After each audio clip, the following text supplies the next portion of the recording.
The Border Legion. Zane Grey. Chapter 1.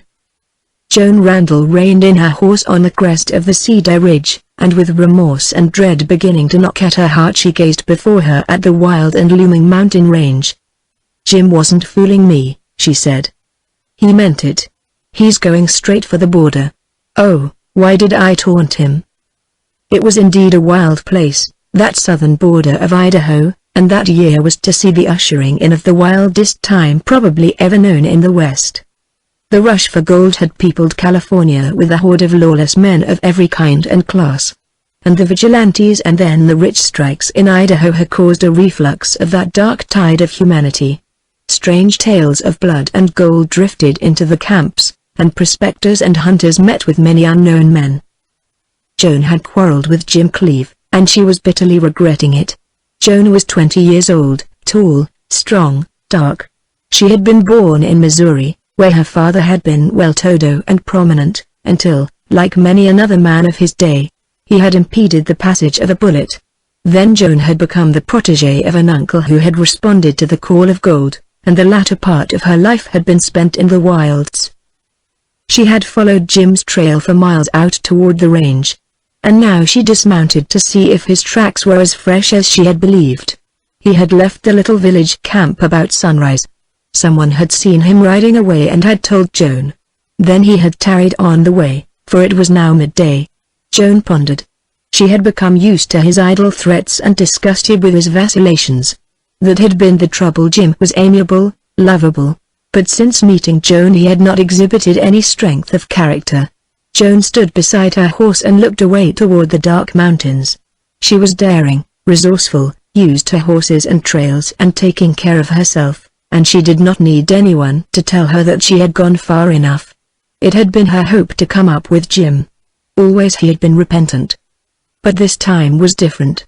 She recalled his lean, pale face, so pale that freckles she did not know he had showed through, and his eyes, usually so soft and mild, had glinted like steel. Yes, it had been a bitter, reckless face. What had she said to him? She tried to recall it. The night before at twilight Joan had waited for him. She had given him precedence over the few other young men of the village, a fact she resentfully believed he did not appreciate. Jim was unsatisfactory in every way except in the way he cared for her. And that also, for he cared too much. When Joan thought how Jim loved her, all the details of that night became vivid. She sat alone under the spruce trees near the cabin. The shadows thickened, and then lightened under a rising moon. She heard the low hum of insects, a distant laugh of some woman of the village, and the murmur of the brook. Jim was later than usual. Very likely, as her uncle had hinted, Jim had tarried at the saloon that had lately disrupted the peace of the village. The village was growing, and Joan did not like the change. There were too many strangers, rough, loud-voiced, drinking men. Once it had been a pleasure to go to the village store. Now it was an ordeal. Somehow Jim had seemed to be unfavorably influenced by these new conditions. Still, he had never amounted to much. Her resentment, or some feeling she had, was reaching a climax. She got up from her seat. She would not wait any longer for him, and when she did see him it would be to tell him a few blunt facts. Just then there was a slight rustle behind her. Before she could turn, someone seized her in powerful arms. She was bent backward in a bearish embrace, so that she could neither struggle nor cry out. A dark face loomed over hers, came closer. Swift kisses closed her eyes, burned her cheeks, and ended passionately on her lips. They had some strange power over her. Then she was released.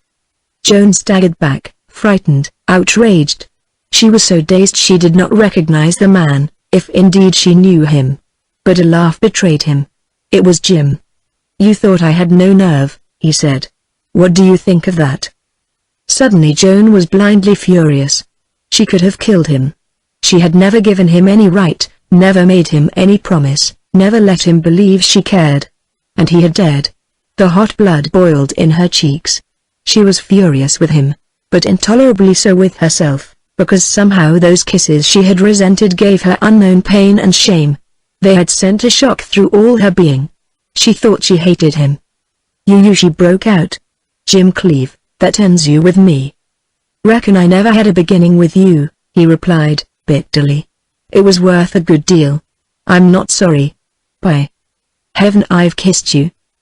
He breathed heavily. She could see how pale he had grown in the shadowy moonlight. She sensed a difference in him, a cool, reckless defiance. You'll be sorry, she said. I'll have nothing to do with you anymore. All right. But I'm not, and I won't be sorry. She wondered whether he had fallen under the influence of drink. Jim had never cared for liquor, which virtue was about the only one he possessed. Remembering his kisses, she knew he had not been drinking.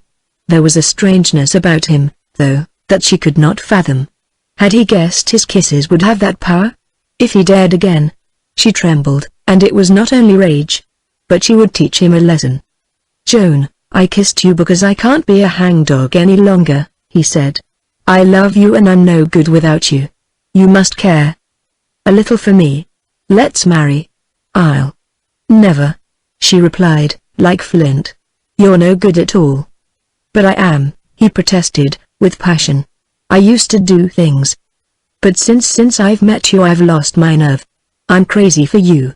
You let the other men run after you. Some of them aren't fit to tow. I'm sick all the time. Now it's longing and then it's jealousy. Give me a chance, Joan. Why? She queried, coldly. Why should I? You're shiftless. You won't work. When you do find a little gold you squander it. You have nothing but a gun. You can't do anything but shoot. Maybe that'll come in handy, he said, lightly. Jim Cleave, you haven't it in you even to be bad, she went on, stingingly. At that he made a violent gesture. Then he loomed over her. Joan Handel, do you mean that? He asked. I surely do, she responded. At last she had struck fire from him. The fact was interesting. It lessened her anger. Then I'm so low, so worthless, so spineless that I can't even be bad? Yes, you are. That's what you think of me after I've ruined myself for love of you? She laughed tauntingly. How strange and hot a glee she felt in hurting him. By God, I'll show you, he cried, hoarsely. What will you do, Jim? She asked, mockingly. I'll shake this camp. I'll rustle for the border. I'll get in with Kells and Golden. You'll hear of me, Joan Randall. These were names of strange, unknown, and wild men of a growing and terrible legion on the border.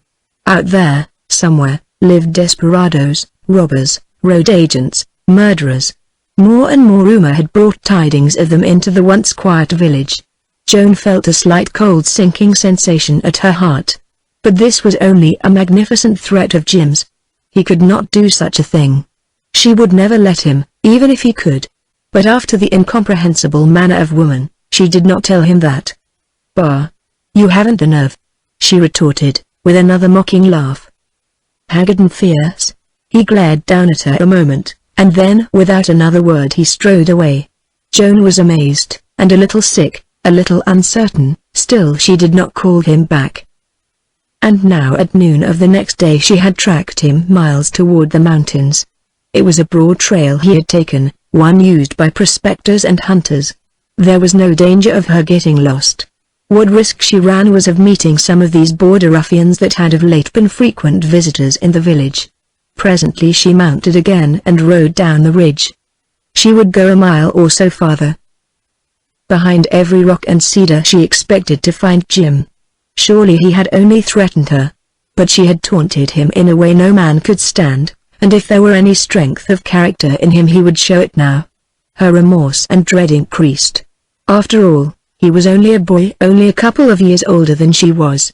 Under stress of feeling he might go to any extreme. Had she misjudged him?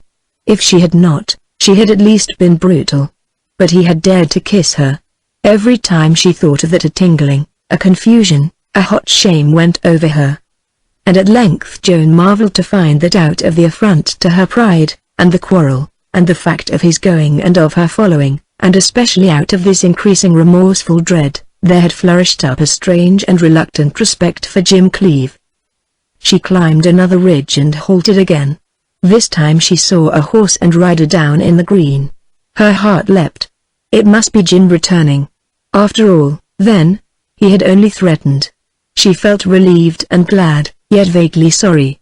She had been right in her conviction. She had not watched long, however, before she saw that this was not the horse Jim usually rode. She took the precaution then to hide behind some bushes, and watched from there. When the horseman approached closer, she discerned that instead of Jim it was Harvey Roberts, a man of the village and a good friend of her uncle's. Therefore she rode out of her cover and hailed him. It was a significant thing that at the sound of her voice Roberts started suddenly and reached for his gun. Then he recognized her. "Hello, Joan," he exclaimed, turning her way. "Reckon you give me a scare. You ain't alone way out here?" "Yes. I was trailing Jim when I saw you," she replied. "Thought you were Jim." "Trailin' Jim? What's up?" "We quarreled. He swore he was going to the devil. Over on the border. I was mad and told him to go. But I'm sorry. Now and have been trying to catch up with him." "Aha. So that's Jim's trail. I sure was wondering. Joan, it turns off a few miles back and takes the trail for the border." "I know. I've been in there." Joan glanced up sharply at Roberts. His scarred and grizzled face seemed grave and he avoided her gaze. "You don't believe Jim will really go?" she asked, hurriedly. "Reckon I do, Joan," he replied, after a pause. "Jim is just fool enough. He had been gettin' reckless lately. An', Joan, the times ain't provocatin' a young fella to be good. Jim had a bad fight the other night. He about half killed young Bradley. But I reckon you know." "I've heard nothing," she replied. "Tell me. Why did they fight?" "Report was that Bradley talked uncomplimentary about you." Joan experienced a sweet, warm rush of blood, another new and strange emotion. She did not like Bradley. He had been persistent and offensive. "Why didn't Jim tell me?" she queried, half to herself. "Reckon he wasn't proud of the shape he left Bradley in," replied Roberts, with a laugh. "Come on, Joan, and make back tracks for home." Joan was silent a moment while she looked over the undulating green ridges toward the great gray and black walls. Something stirred deep within her. Her father in his youth had been an adventurer. She felt the thrill and the call of her blood. And she had been unjust to a man who loved her. "I'm going after him," she said. Roberts did not show any surprise. He looked at the position of the sun.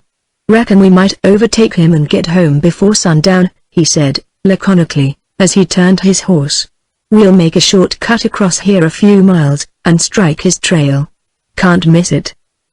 Then he set off at a brisk trot and Joan fell in behind.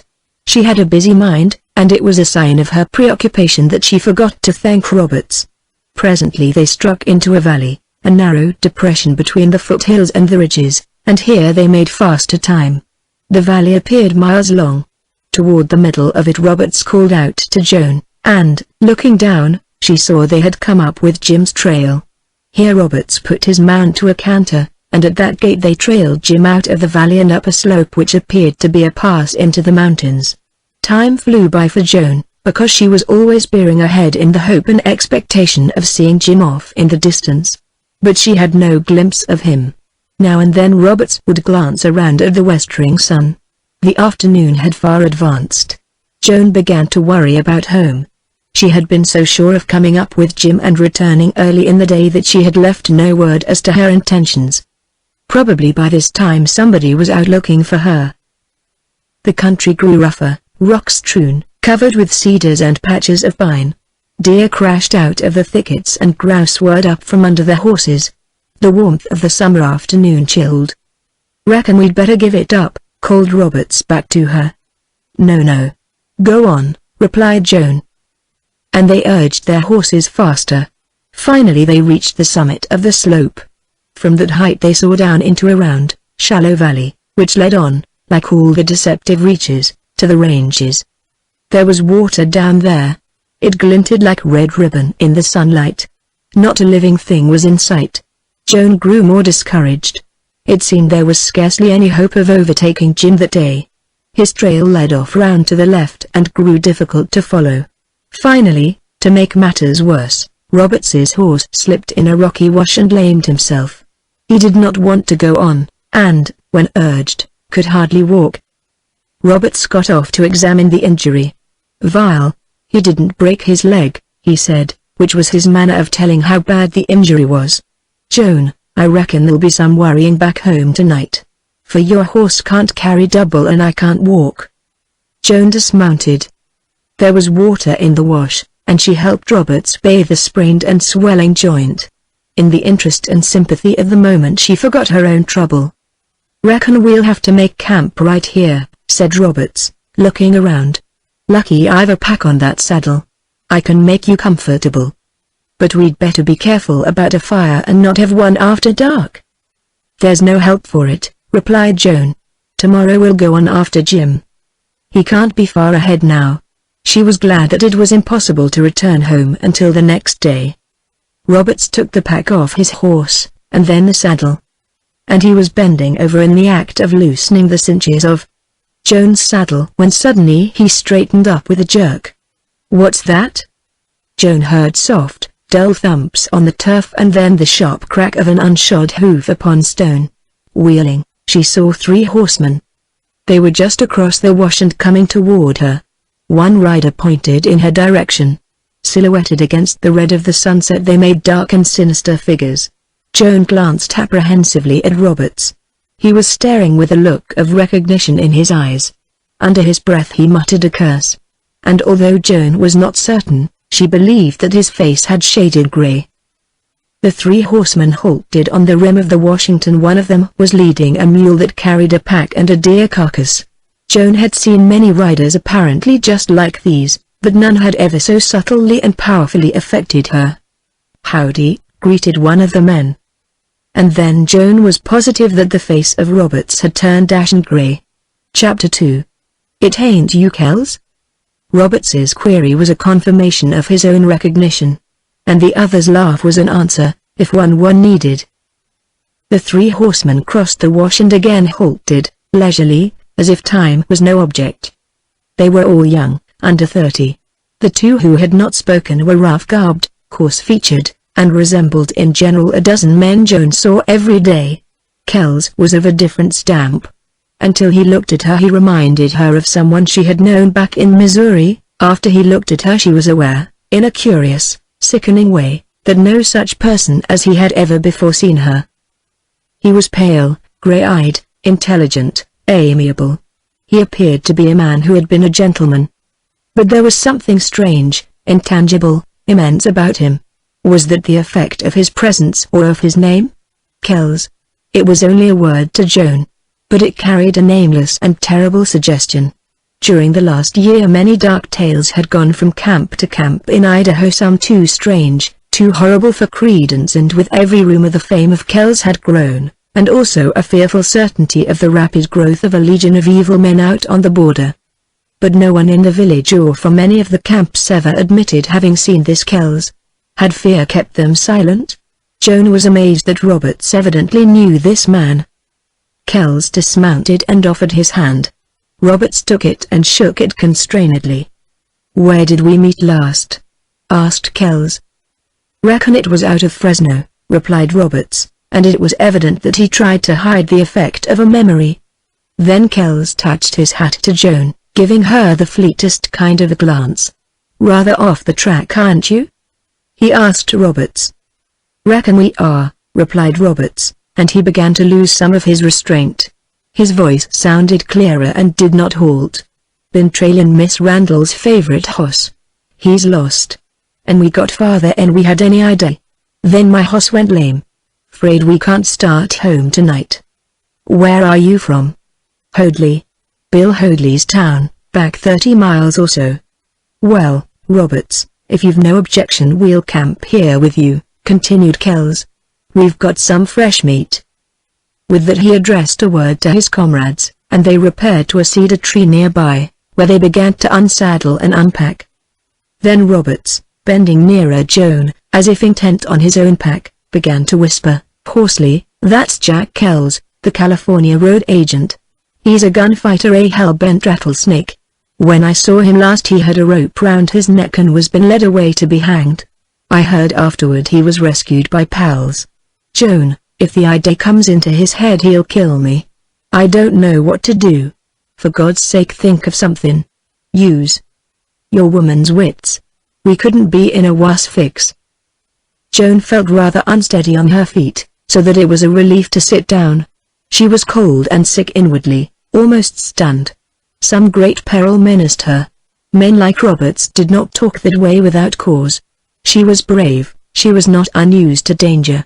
But this must be a different kind, compared with which all she had experienced was but insignificant. She could not grasp Roberts's intimation. Why should he be killed? They had no gold, no valuables. Even their horses were nothing to inspire robbery. It must be that there was peril to Roberts and to her because she was a girl, caught out in the wilds, easy prey for beasts of evil men. She had heard of such things happening. Still, she could not believe it possible for her. Roberts could protect her. Then this amiable, well-spoken Kells, he was no Western rough, he spoke like an educated man, surely he would not harm her. So her mind revolved around fears, conjectures, possibilities. She could not find her wits. She could not think how to meet the situation, even had she divined what the situation was to be. While she sat there in the shade of a cedar, the men busied themselves with camp duties. None of them appeared to pay any attention to Joan. They talked while they worked, as any other group of campers might have talked, and jested and laughed. Kells made a fire, and carried water, then broke cedar boughs for later campfire use. One of the strangers whom they called Bill hobbled the horses, the other unrolled the pack, spread a tarpaulin, and emptied the greasy sacks. Roberts made biscuit dough for the oven. The sun sank red and a ruddy twilight fell. It soon passed. Darkness had about set in when Roberts came over to Joan, carrying bread, coffee, and venison. "Here's your supper, Joan," he called, quite loud and cheerily, and then he whispered, "Maybe it ain't so bad. They all seem friendly. But I'm scared, Joan. If you just wasn't so damn handsome, or if only he hadn't seen you. Can't we slip off in the dark?" she whispered in return. "We might try. But it'd be no use if they mean bad. I can't make up my mind yet what's coming off. It's all right for you to pretend you're bashful. But don't lose your nerve." Then he returned to the campfire. Joan was hungry. She ate and drank what had been given her, and that helped her to realize reality. And although dread abided with her, she grew curious. Almost she imagined she was fascinated by her predicament. She had always been an emotional girl of strong will and self-restraint. She had always longed for she knew not what, perhaps freedom. Certain places had haunted her. She had felt that something should have happened to her there. Yet nothing ever had happened. Certain books had obsessed her, even when a child, and often to her mother's dismay, for these books had been of wild places and life on the sea, adventure, and bloodshed. It had always been said of her that she should have been a boy. Night settled down black. A pale, narrow cloud, marked by a train of stars, extended across the dense blue sky. The wind moaned in the cedars and roared in the replenished campfire. Sparks flew away into the shadows. And on the puffs of smoke that blew toward her came the sweet, pungent odor of burning cedar. Coyotes barked off under the brush, and from away on the ridge drifted the dismal defiance of a wolf. Camp life was no new thing to Joan. She had crossed the plains in a wagon train, that more than once had known the long-drawn yell of hostile Indians. She had prospected and hunted in the mountains with her uncle, weeks at a time. But never before this night had the wildness, the loneliness, been so vivid to her. Roberts was on his knees, scouring his oven with wet sand. His big, shaggy head nodded in the firelight. He seemed pondering and thick and slow. There was a burden upon him. The man Bill and his companion lay back against stones and conversed low. Kells stood up in the light of the blaze. He had a pipe at which he took long pulls and then sent up clouds of smoke. There was nothing imposing in his build or striking in his face, at that distance, but it took no second look to see here was a man remarkably out of the ordinary. Some kind of power and intensity emanated from him. From time to time he appeared to glance in Joan's direction, still, she could not be sure, for his eyes were but shadows. He had cast aside his coat. He wore a vest open all the way, and a checked soft shirt, with a black tie hanging untidily. A broad belt swung below his hip and in the holster was a heavy gun. That was a strange place to carry a gun, Joan thought. It looked awkward to her. When he walked it might swing round and bump against his leg. And he certainly would have to put it some other place when he rode.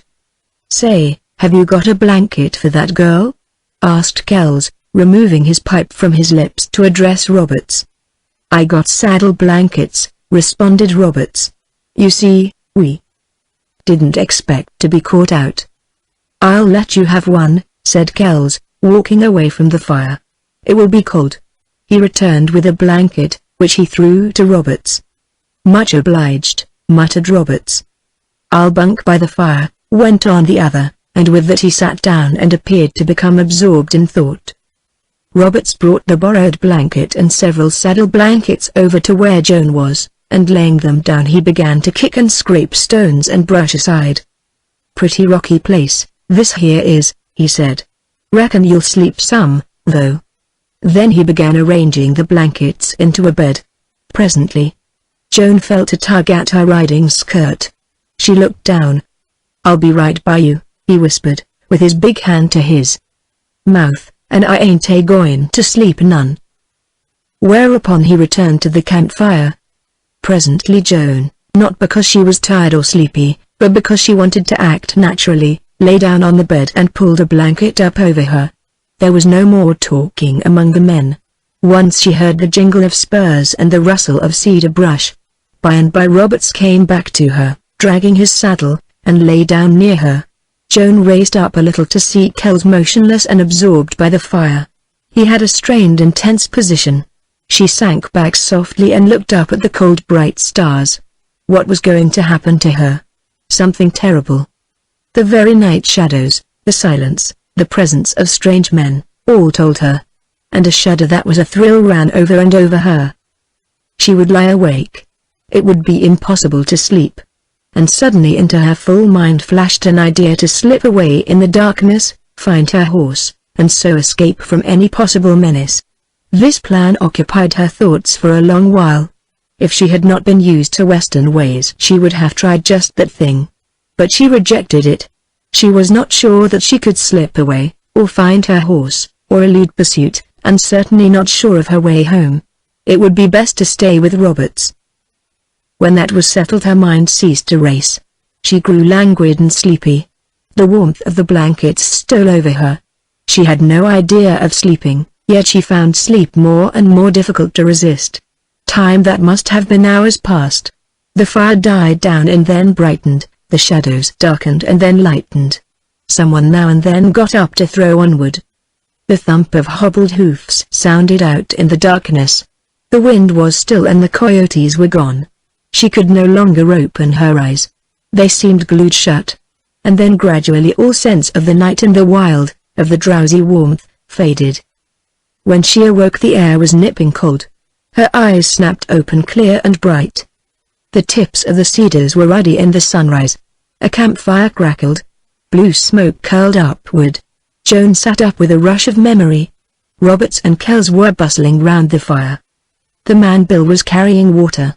The other fellow had brought in the horses and was taking off their hobbles.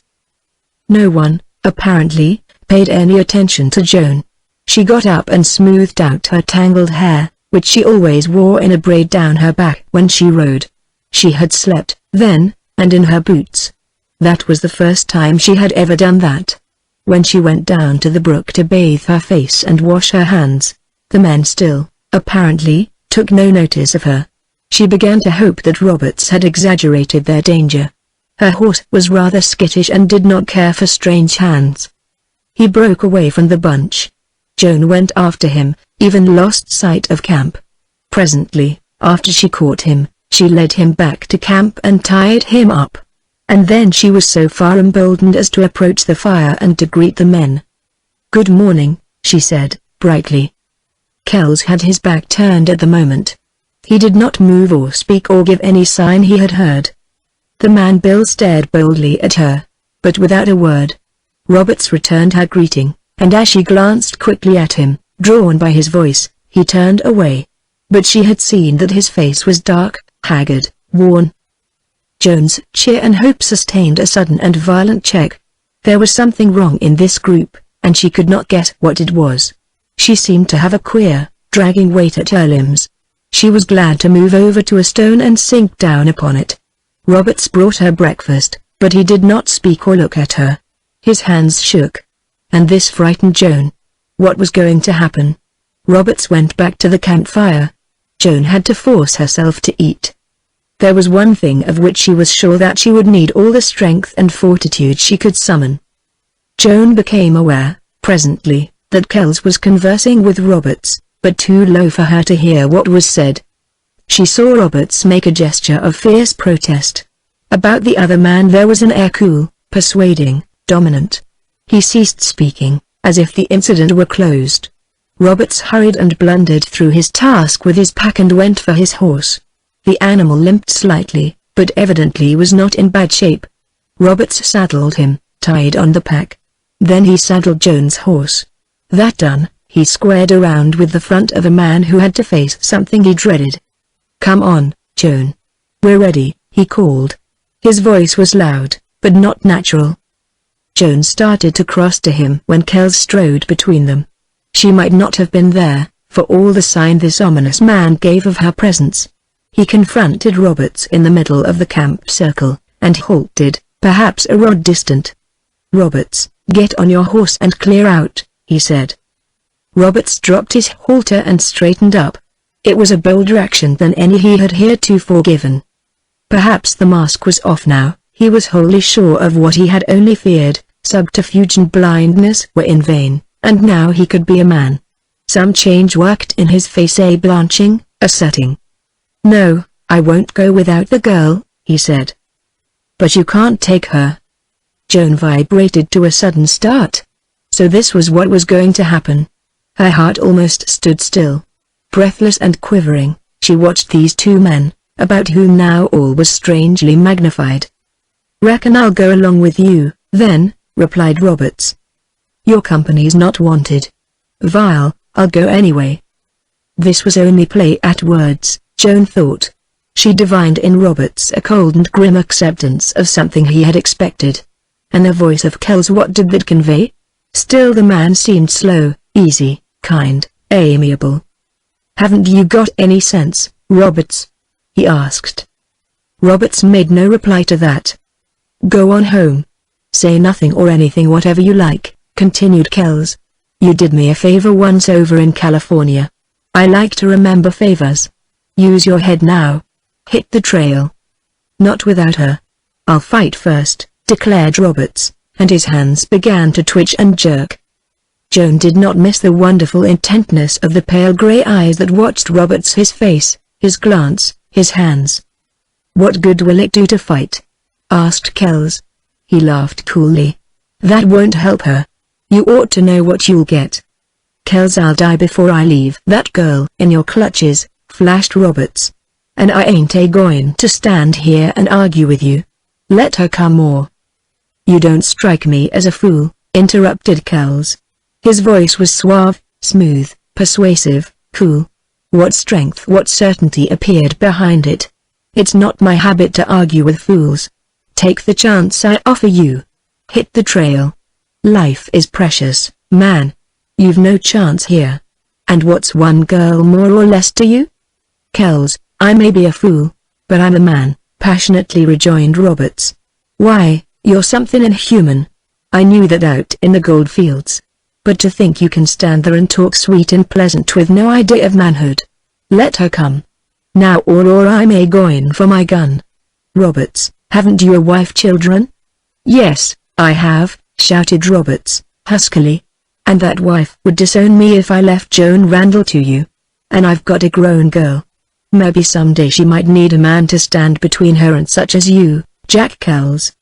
All Roberts' pathos and passion had no effect, unless to bring out by contrast the singular and ruthless nature of Jack Kells. "Will you hit the trail?" "No," thundered Roberts. Until then Joan Randall had been fascinated, held by the swift interchange between her friend and enemy. But now she had a convulsion of fear. She had seen men fight, but never to the death. Roberts crouched like a wolf at bay. There was a madness upon him. He shook like a rippling leaf. Suddenly his shoulder lurched, his arm swung. Joan wheeled away in horror, shutting her eyes, covering her ears, running blindly. Then upon her muffled hearing burst the boom of a gun. Chapter 3. Joan ran on, stumbling over rocks and brush, with the darkness before her eyes, the terror in her soul. She was out in the cedars when someone grasped her from behind. She felt the hands as the coils of a snake. Then she was ready to faint, but she must not faint. She struggled away, stood free. It was the man Bill who had caught her. He said something that was unintelligible. She reached for the snag of a dead cedrand, leaning there, fought her weakness, that cold black horror which seemed a physical thing in her mind, her blood, her muscles. When she recovered enough for the thickness to leave her sight, she saw Kells coming, leading her horse and his own. At sight of him a strange, swift heat shot through her. Then she was confounded with the thought of Roberts. Roberts, she faltered. Kells gave her a piercing glance. Miss Randall, I had to take the fight out of your friend, he said. Is he dead? I just crippled his gun arm. If I hadn't he would have hurt somebody. He'll ride back to Hoadley and tell your folks about it. So they'll know you're safe. Safe? She whispered. That's what I said, Miss Randall. If you're going to ride out into the border, if it's possible to be safe out there, you'll be so with me. But I want to go home. Oh, please let me go. I couldn't think of it. Then what will you do with me? Again that grey glance pierced her. His eyes were clear, flawless, like crystal, without coldness, warmth, expression. I'll get a barrel of gold out of you. How? She asked, wonderingly. I'll hold you for ransom. Sooner or later those prospectors over there are going to strike gold. Strike it rich. I know that. I've got to make a living some way. Kells was tightening the cinch on her saddle while he spoke. His voice, his manner, the amiable smile on his intelligent face, they all appeared to come from sincerity. But for those strange eyes Joan would have wholly believed him. As it was, a half-doubt troubled her. She remembered the character Roberts had given this man. Still, she was recovering her nerve. It had been the certainty of disaster to Roberts that had made her weaken. As he was only slightly wounded and free to ride home safely, she had not the horror of his death upon her. Indeed, she was now so immensely uplifted that she faced the situation unflinchingly. Bill, called Kells to the man standing there with a grin on his coarse red face, you go back and help Holloway pack. Then take my trail. Bill nodded, and was walking away when Kells called after him, and say, Bill, don't say anything to Roberts. He's easily riled. Haw. Haw. Haw. Laughed Bill. His harsh laughter somehow rang jarringly in Joan's ears. But she was used to violent men who expressed mirth over mirthless jokes. Get up, Miss Randall, said Kells as he mounted. We've a long ride. You'll need all your strength. So I advise you to come quietly with me and not try to get away. It won't be any use trying. Joan climbed into her saddle and rode after him. Once she looked back in hope of seeing Roberts, of waving a hand to him. She saw his horse standing saddled, and she saw Bill struggling under a pack, but there was no sign of Roberts. Then more cedars intervened and the campsite was lost to view. When she glanced ahead, her first thought was to take in the points of Kells's horse. She had been used to horses all her life. Kells rode a big rangy bay horse that appeared to snort speed and endurance. Her pony could never run away from that big brute. Still Joan had the temper to make an attempt to escape, if a favorable way presented.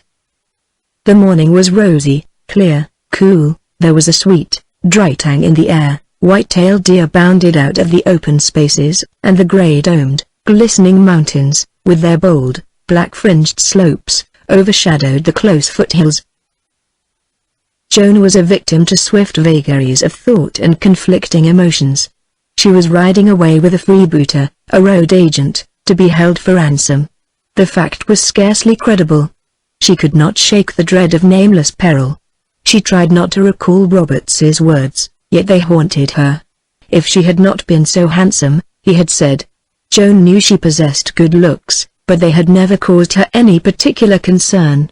That Kells had let that influence him as Roberts had imagined was more than absurd. Kells had scarcely looked at her. It was gold such men wanted. She wondered what her ransom would be, where her uncle would get it, and if there really was a likelihood of that rich strike. Then she remembered her mother, who had died when she was a little girl, and a strange, sweet sadness abided with her. It passed. She saw her uncle, that great, robust, hearty, splendid old man, with his laugh and his kindness, and his love for her, and his everlasting unquenchable belief that soon he would make a rich gold strike. What a roar and a stampede he would raise at her loss. The village camp might be divided on that score, she thought, because the few young women in that little settlement hated her, and the young men would have more peace without her. Suddenly her thought shifted to Jim Cleeve, the cause of her present misfortune. She had forgotten Jim. In the interval somehow he had grown. Sweet to remember how he had fought for her and kept it secret. After all, she had misjudged him. She had hated him because she liked him. Maybe she did more. That gave her a shock. She recalled his kisses and then flamed all over. If she did not hate him she ought to. He had been so useless, he ran after her so, he was the laughingstock of the village, his actions made her other admirers and friends believe she cared for him, was playing fast and loose with him. Still, there was a difference now. He had terribly transgressed. He had frightened her with threats of dire ruin to himself. And because of that she had trailed him, to fall herself upon a hazardous experience. Where was Jim Cleeve now? Like a flash then occurred to her the singular possibility. Jim had ridden for the border with the avowed and desperate intention of finding Kells and Golden and the bad men of that trackless region. He would do what he had sworn he would. And here she was, the cause of it all, a captive of this notorious Kells. She was being led into that wild border country. Somewhere out there Kells and Jim Cleeve would meet. Jim would find her in Kells's hands. Then there would be hell, Joan thought. The possibility, the certainty, seemed to strike deep into her, reviving that dread and terror. Yet she thrilled again, a ripple that was not all cold coursed through her. Something had a birth in her then, and the part of it she understood was that she welcomed the adventure with a throbbing heart, yet looked with awe and shame and distrust at this new, strange side of her nature. And while her mind was thus thronged the morning hours passed swiftly, the miles of foothills were climbed and descended. A green gap of canon, wild and yellow-walled, yawned before her, opening into the mountain. Kells halted on the grassy bank of a shallow brook. "Get down. We'll noon here and rest the horses," he said to Joan. "I can't say that you're anything but game. We've done perhaps 25 miles this morning." The mouth of this canon was a wild, green-flowered, beautiful place. There were willows and alders and aspens along the brook. The green bench was like a grassy meadow. Joan caught a glimpse of a brown object, a deer or bear, stealing away through spruce trees on the slope. She dismounted, aware now that her legs ached and it was comfortable to stretch them.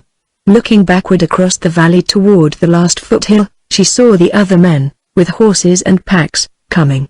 She had a habit of close observation, and she thought that either the men with the packs had now one more horse than she remembered, or else she had not seen the extra one. Her attention shifted then. She watched Kells unsaddle the horses. He was wiry, muscular, quick with his hands. The big, blue-cylindered gun swung in front of him. That gun had a queer kind of attraction for her. The curved black butt made her think of a sharp grip of hand upon it. Kells did not hobble the horses. He slapped his bay on the haunch and drove him down toward the brook. Joan's pony followed. They drank, cracked the stones, climbed the other bank, and began to roll in the grass. Then the other men with the packs trotted up. Joan was glad. She had not thought of it before, but now she felt she would rather not be alone with Kells. She remarked then that there was no extra horse in the bunch. It seemed strange, her thinking that, and she imagined she was not clear-headed. "Throw the packs, Bill," said Kells. Another fire was kindled and preparations made toward a noonday meal.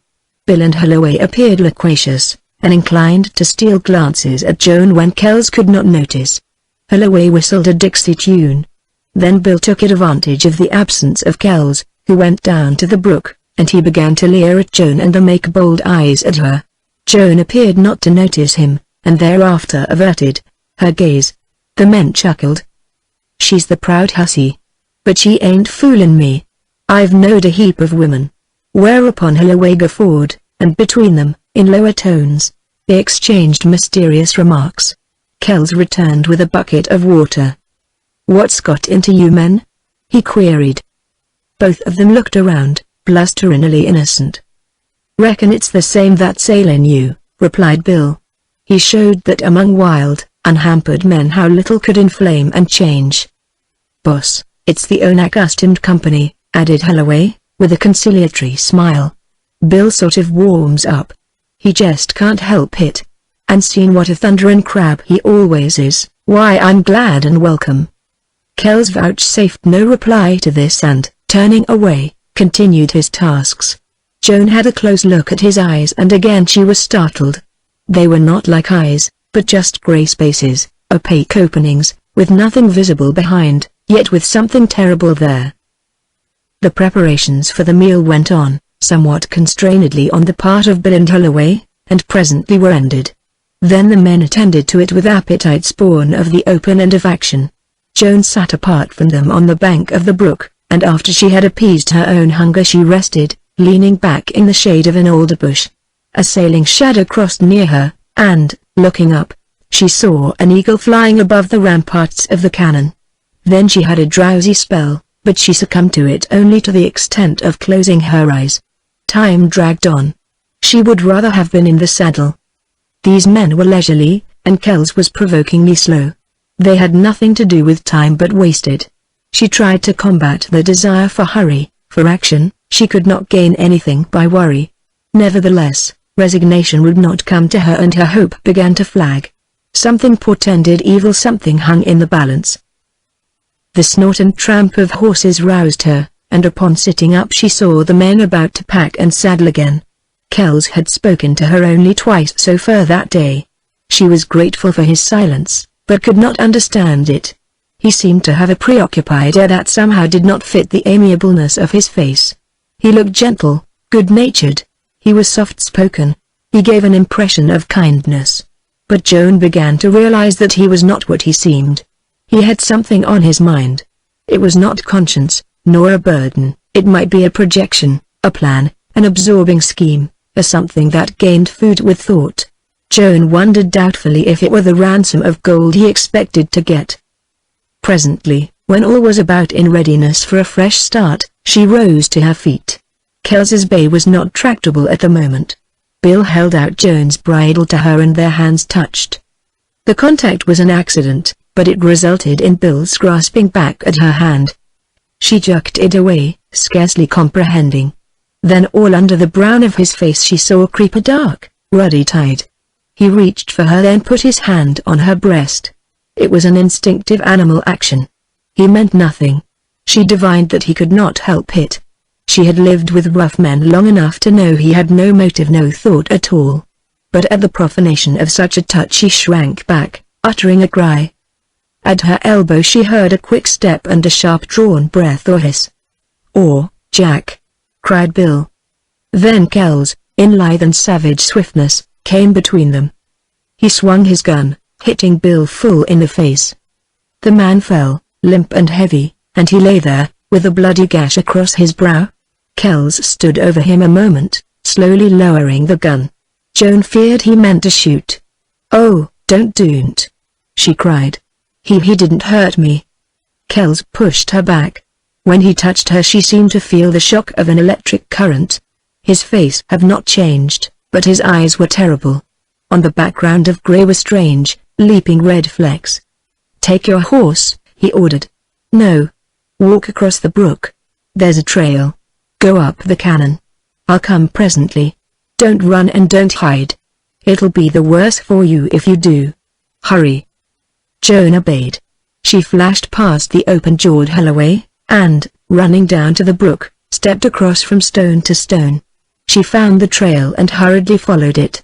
She did not look back. It never occurred to her to hide, to try to get away. She only obeyed, conscious of some force that dominated her. Once she heard loud voices, then the shrill neigh of a horse. The trail swung under the left wall of the cannon and ran along the noisy brook. She thought she heard shots and was startled, but she could not be sure. She stopped to listen. Only the babble of swift water and the sough of wind in the spruces greeted her ears. She went on, beginning to collect her thoughts, to conjecture on the significance of Kelsey's behavior. But had that been the spring of his motive? She doubted it. She doubted all about him, save that subtle essence of violence, of ruthless force and intensity, of terrible capacity, which hung round him. A halloo caused her to stop and turn. 2 pack horses were jogging up the trail. Kels was driving them and leading her pony. Nothing could be seen of the other men. Kels rapidly overhauled her, and she had to get out of the trail to let the pack animals pass. He threw her bridle to her. "Get up," he said. She complied. And then she bravely faced him. "Where are the other men?" "We parted company," he replied, curtly. "Why?" she persisted. "Well, if you're anxious to know, it was because you were winning their regard too much to suit me." "Winning their regard?" Joan exclaimed, blankly. Here those gray, piercing eyes went through her, then swiftly shifted. She was quick to divine from that the inference in his words he suspected her of flirting with those ruffians, perhaps to escape him through them. That had only been his suspicion, groundless after his swift glance at her. Perhaps unconsciousness of his meaning, a simulated innocence, and ignorance might serve her with this strange man. She resolved to try it, to use all her woman's intuition and wit and cunning. Here was an educated man who was a criminal and outcast. Deep within him might be memories of a different life. They might be stirred. Joan decided in that swift instant that, if she could understand him, learn his real intentions toward her, she could cope with him. "Bill and his pard were thinking too much of the ransom I'm after," went on Kels, with a short laugh. "Come on now. Ride close to me." Joan turned into the trail with his laugh ringing in her ears. Did she only imagine a mockery in it? Was there any reason to believe a word this man said? She appeared as helpless to see through him as she was in her predicament. They had entered a canon, such as was typical of that mountain range, and the winding trail which ran beneath the yellow walls was one unused to travel. Joan could not make out any old tracks, except those of deer and cougar. The crashing of wild animals into the chaparral, and the scarcely frightened flight of rabbits and grouse attested to the wildness of the place. They passed an old tumble-down log cabin, once used, no doubt, by prospectors and hunters. Here the trail ended. Yet Kels kept on up the canon. And for all Joan could tell, the walls grew only the higher and the timber heavier and the space wilder. At a turn, when the second pack horse, that appeared unused to his task, came fully into Joan's sight, she was struck with his resemblance to some horse with which she was familiar. It was scarcely an impression which she might have received from seeing Kelsey's horse or Bill's or anyone's a few times. Therefore she watched this animal, studying his gait and behavior. It did not take long for her to discover that he was not a pack horse. He resented that burden. He did not know how to swing it. This made her deeply thoughtful, and she watched closer than ever. All at once there dawned on her the fact that the resemblance here was to Roberts's horse. She caught her breath and felt again that cold gnawing of fear within her. Then she closed her eyes the better to remember significant points about Roberts's sorely white left front foot, an old diamond brand, a ragged forelock, and an unusual marking, a light bar across his face. When Joan had recalled these, she felt so certain that she would find them on this pack horse that she was afraid to open her eyes. She forced herself to look, and it seemed that in one glance she saw 3 of them. Still she clung to hope. Then the horse, picking his way, partially turning toward her, disclosed the bar across his face. Joan recognized it. Roberts was not on his way home. Kels had lied. Kels had killed him. How plain and fearful the proof! It verified Roberts's gloomy prophecy. Joan suddenly grew sick and dizzy. She reeled in her saddle. It was only by dint of the last effort of strength and self-control that she kept her seat. She fought the horror as if it were a beast. Hanging over the pommel, with shut eyes, letting her pony find the way, she sustained this shock of discovery and did not let it utterly overwhelm her. and as she conquered the sickening weakness her mind quickened to the changed aspect of her situation. She understood Kells and the appalling nature of her peril. She did not know how she understood him now, but doubt had utterly fled. All was clear, real, grim, present. Like a child she had been deceived, for no reason she could see. That talk of ransom was false. Likewise Kells's assertion that he had parted company with Holloway and Bill because he would not share the ransom. That, too, was false. The idea of a ransom, in this light, was now ridiculous. From that first moment Kells had wanted her. He had tried to persuade Roberts to leave her, and, failing, had killed him. He had rid himself of the other two men, and now Joan knew she had heard shots back there. Kells's intention loomed out of all his dark brooding, and it stood clear now to her, dastardly, worse than captivity, or torture, or death, the worst fate that could befall a woman. The reality of it now was so astounding. True as those stories she had deemed impossible. Because she and her people and friends had appeared secure in their mountain camp and happy in their work and trustful of good, they had scarcely credited the rumors of just such things as had happened to her. The stage held up by road agents, a lonely prospector murdered and robbed, fights in the saloons and on the trails, and useless pursuit of hard-riding men out there on the border, elusive as Arabs, swift as Apaches. These facts had been terrible enough, without the dread of worse. The truth of her capture, the meaning of it, were raw, shocking spurs to Joan Randall's intelligence and courage. Since she still lived, which was strange indeed in the illuminating light of her later insight into Kells and his kind, she had to meet him with all that was cat-like and subtle and devilish at the command of a woman. She had to win him, foil him, kill him, or go to her death. She was no girl to be dragged into the mountain fastness by a desperado and made a plaything. Her horror and terror had worked its way deep into the depths of her and uncovered powers never suspected, never before acquired in her scheme of life. She had no longer any fear. She matched herself against this man. She anticipated him. And she felt like a woman who had lately been a thoughtless girl, who, in turn, had dreamed of vague old happenings of a past before she was born, of impossible adventures in her own future. Hate and wrath and outraged womanhood were not wholly the secret of Joan Randall's flaming spirit. Chapter 4.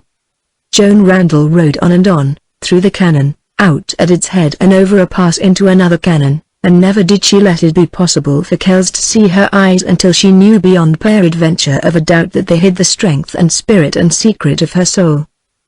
The time came when traveling was so steep and rough that she must think first of her horse and her own safety.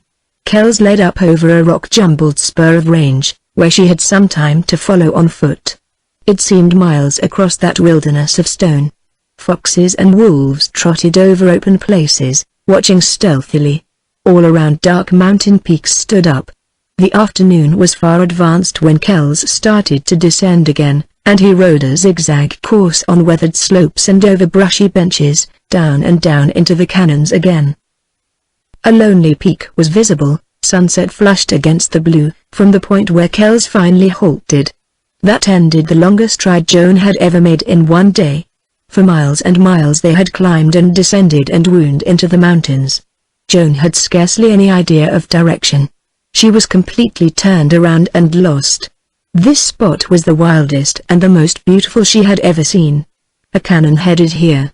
It was narrow, low-walled, and luxuriant with grass and wild roses and willow and spruce and balsam. There were deer standing with long ears erect, motionless, curious, tame as cattle.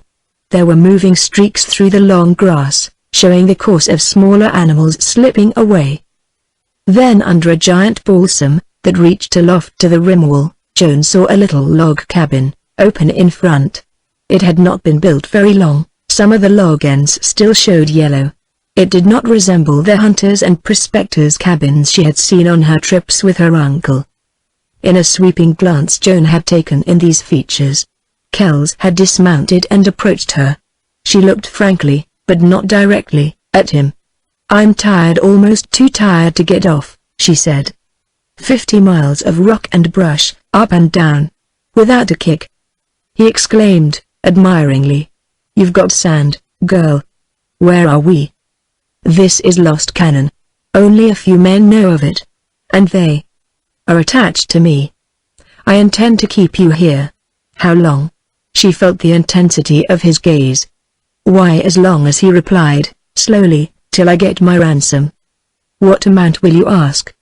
You're worth 100,000 in gold right now. Maybe later I might let you go for less. Joan's keen-wrought perception registered his cover, scarcely veiled implication. He was studying her. Oh, poor uncle. He'll never get so much. Sure he will, replied Kells, bluntly. Then he helped her out of the saddle. She was stiff and awkward, and she let herself slide. Kells handled her gently and like a gentleman, and for Joan the first agonizing moment of her ordeal was past. Her intuition had guided her correctly. Kells might have been and probably was the most depraved of outcast men, but the presence of a girl like her, however it affected him, must also have brought up associations of a time when by family and breeding and habit they had been infinitely different. His action here, just like the ruffian Bill's, was instinctive, beyond his control. Just this slight thing, this frail link that joined Kells to his past and better life, immeasurably inspirited Joan and outlined the difficult game she had to play. You're a very gallant robber, she said. He appeared not to hear that or to note it. He was eyeing her up and down, and he moved closer, perhaps to estimate her height compared to his own. I didn't know you were so tall. You're above my shoulder. Yes, I'm very lanky. Lanky? Why, you're not that. You've a splendid figure, tall, supple, strong. You're like a Nez Perce girl I knew once. You're a beautiful thing. Didn't you know that? Not particularly. My friends don't dare flatter me. I suppose I'll have to stand it from you. But I didn't expect compliments from Jack Kells of the Border Legion. Border Legion? Where do you hear that name? I didn't hear it. I made it up, thought of it myself. Well, you've invented something I'll use. And what's your name, your first name? I heard Roberts use it. Joan felt a cold contraction of all her internal being, but outwardly she never so much as nicked an eyelash. My name's Joan. Joan. He placed heavy, compelling hands on her shoulders and turned her squarely toward him. Again she felt his gaze, strangely, like the reflection of sunlight from ice. She had to look at him. This was her supreme test. For hours she had prepared for it, steeled herself, wrought upon all that was sensitive in her, and now she prayed, and swiftly looked up into his eyes. They were windows of a grey hell. And she gazed into that naked abyss, at that dark, uncovered soul, with only the timid anxiety and fear and the unconsciousness of an innocent, ignorant girl. Joan. You know why I brought you here? Yes, of course, you told me, she replied, steadily. You want to ransom me for gold. And I'm afraid you'll have to take me home without getting any. You know what I mean to do to you, he went on, thickly. Do to me? She echoed, and she never quivered a muscle. You didn't say. I haven't thought. But you won't hurt me, will you? It's not my fault if there's no gold to ransom me. He shook her. His face changed, grew darker. You know what I mean? I don't. With some show of spirit she essayed to slip out of his grasp. He held her the tighter. How old are you? It was only in her height and development that Joan looked anywhere near her age. Often she had been taken for a very young girl. I'm 17, she replied. This was not the truth. It was a lie that did not falter on lips which had scorned falsehood. 17. He ejaculated in amaze. Honestly, now? She lifted her chin scornfully and remained silent. Well, I thought you were a woman. I took you to be 25, at least 22. 17, with that shape. You're only a girly kid. You don't know anything. Then he released her, almost with violence, as if angered at her or himself, and he turned away to the horses. Joan walked toward the little cabin. The strain of that encounter left her weak, but once from under his eyes, certain that she had carried her point, she quickly regained her poise. There might be, probably would be, infinitely more trying ordeals for her to meet than this one had been. She realized, however, that never again would she be so near betrayal of terror and knowledge and self. The scene of her isolation had a curious fascination for her. Something, and she shuddered, was to happen to her here in this lonely, silent gorge. There were some flat stones made into a rude seat under the balsam tree, and a swift, yard-wide stream of clear water ran by. Observing something white against the tree, Joan went closer. A card, the Ace of Hearts, had been pinned to the bark by a small cluster of bullet holes, every one of which touched the red heart, and one of them had obliterated it. Below the circle of bullet holes, scrawled in rude letters with a lead pencil, was the name Gulden. How little, a few nights back, when Jim Cleave had menaced Joan with the names of Kells and Gulden, had she imagined they were actual men she was to meet and fear. And here she was the prisoner of one of them. She would ask Kells who and what this Gulden was. The log cabin was merely a shed, without fireplace or window, and the floor was a covering of balsam boughs, long dried out and withered. A dim trail led away from it down a canon. If Joan was any judge of trails, this one had not seen the imprint of a horse track for many months. Kells had indeed brought her to a hiding place, one of those, perhaps, that camp gossip said was inaccessible to any save a border hawk. Joan knew that only an Indian could follow the tortuous and rocky trail by which Kells had brought her in. She would never be tracked by her own people. The long ride had left her hot, dusty, scratched, with tangled hair and torn habit. She went over to her saddle, which Kells had removed from her pony, and, opening the saddlebag, she took inventory of her possessions. They were few enough, but now, in view of an unexpected and enforced sojourn in the wilds, beyond all calculation of value. And they included towel, soap, toothbrush, mirror and comb and brush, a red scarf, and gloves. It occurred to her how seldom she carried that bag on her saddle, and, thinking back, referred the fact to accident, and then with honest amusement owned that the motive might have been also a little vanity. Taking the bag, she went to a flat stone by the brook and, rolling up her sleeves, proceeded to improve her appearance. With deft fingers she rebraided her hair and arranged it as she had worn it when only 16. Then, resolutely, she got up and crossed over to where Kells was unpacking. "I'll help you get supper," she said. He was on his knees in the midst of a jumble of camp duffel that had been hastily thrown together. He looked up at her from her shapely, strong, brown arms to the face she had rubbed rosy. "Say, but you're a pretty girl." He said it enthusiastically, in unstinted admiration, without the slightest subtlety or suggestion, and if he had been the devil himself it would have been no less a compliment, given spontaneously to youth and beauty. "I'm glad if it's so. But please don't tell me," she rejoined, simply.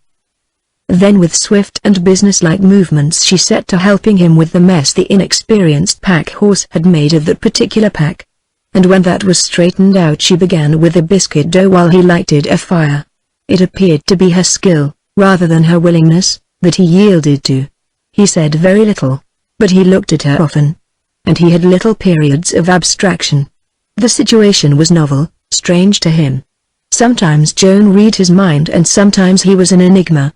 But she divined when he was thinking what a picture she looked there, on her knees before the bread pan, with flour on her arms, of the difference a girl brought into any place, of how strange it seemed that this girl, instead of lying a limp and disheveled rag under a tree, weeping and praying for home, made the best of a bad situation and unproved it wonderfully by being a thoroughbred.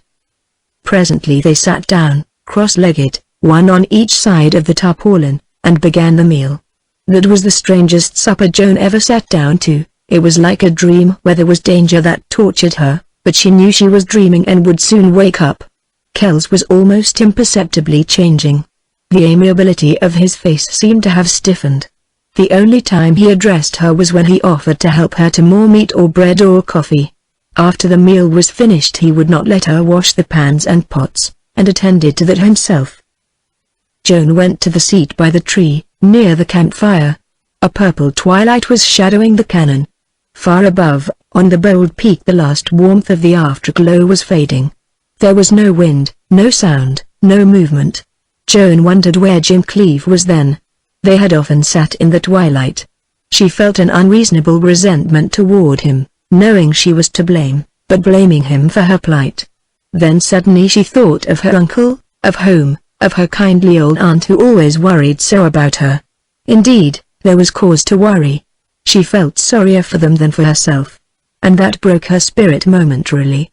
Forlorn, and with a wave of sudden sorrow and dread and hopelessness, she dropped her head upon her knees and covered her face. Tears were a relief. She forgot Kells and the part she must play. But she remembered swiftly at the rude touch of his hand. "Here. Are you crying?" he asked, roughly. "Do you think I'm laughing?" Joan retorted. Her wet eyes, as she raised them, were proof enough. "Stop it. I can't help but cry a little. I was thinking of home, of those who've been father and mother to me since I was a baby. I wasn't crying for myself. But they'll be so miserable. They loved me so. It won't help matters to cry." Joan stood up then, no longer sincere and forgetful, but the girl with her deep and cunning game. She leaned close to him in the twilight. "Did you ever love anyone? Did you ever have a sister, a girl like me?" Kells stalked away into the gloom. Joan was left alone. She did not know whether to interpret his abstraction, his temper, and his action as favorable or not. Still she hoped and prayed they meant that he had some good in him. If she could only hide her terror, her abhorrence, her knowledge of him and his motive. She built up a bright campfire. There was an abundance of wood. She dreaded the darkness and the night. Besides, the air was growing chilly. So, arranging her saddle and blankets near the fire, she composed herself in a comfortable seat to await Kells's return and developments. It struck her forcibly that she had lost some of her fear of Kells, and she did not know why. She ought to fear him more every hour, every minute. Presently she heard his step brushing the grass, and then he emerged out of the gloom. He had a load of firewood on his shoulder. "Did you get over your grief?" he asked, glancing down upon her. "Yes," she replied. Kells stooped for a red ember, with which he lighted his pipe, and then he seated himself a little back from the fire. The blaze threw a bright glare over him, and in it he looked neither formidable nor vicious nor ruthless. He asked her where she was born, and upon receiving an answer he followed that up with another question. And he kept this up until Joan divined that he was not so much interested in what he apparently wished to learn as he was in her presence, her voice, her personality. She sensed in him loneliness, hunger for the sound of a voice. She had heard her uncle speak of the loneliness of lonely campfires, and how all men working or hiding or lost in the wilderness would see sweet faces in the embers and be haunted by soft voices. After all, Kells was human. And she talked as never before in her life, brightly, willingly, eloquently, telling the facts of her eventful youth and girlhood, the sorrow and the joy and some of the dreams up to the time she had come to Camp Hoadley.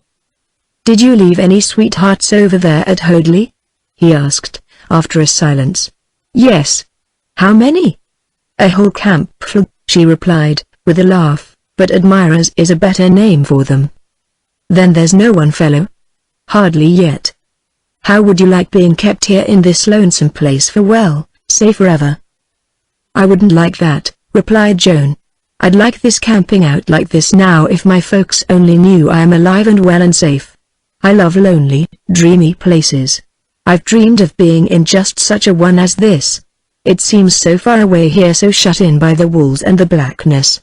So silent and sweet. I love the stars. They speak to me. And the wind in the spruces. Hear it. Very low, mournful. That whispers to me tomorrow. I'd like it here if I had no worry. I've never grown up yet. I explore and climb trees and hunt for little birds and rabbits, young things just born, all fuzzy and sweet, frightened, piping or squealing for their mothers. But I won't touch one for worlds. I simply can't hurt anything. I can't spur my horse or beat him. Oh, I hate pain." "You're a strange girl to live out here on this border," he said. "I'm no different from other girls. You don't know girls." "I knew one pretty well. She put a rope round my neck," he replied, grimly. "A rope?" "Yes, I mean a halter, a hangman's noose. But I balked her." "Oh. A good girl?" "Bad. Bad to the core of her black heart, bad as I am," he exclaimed, with fierce, low passion.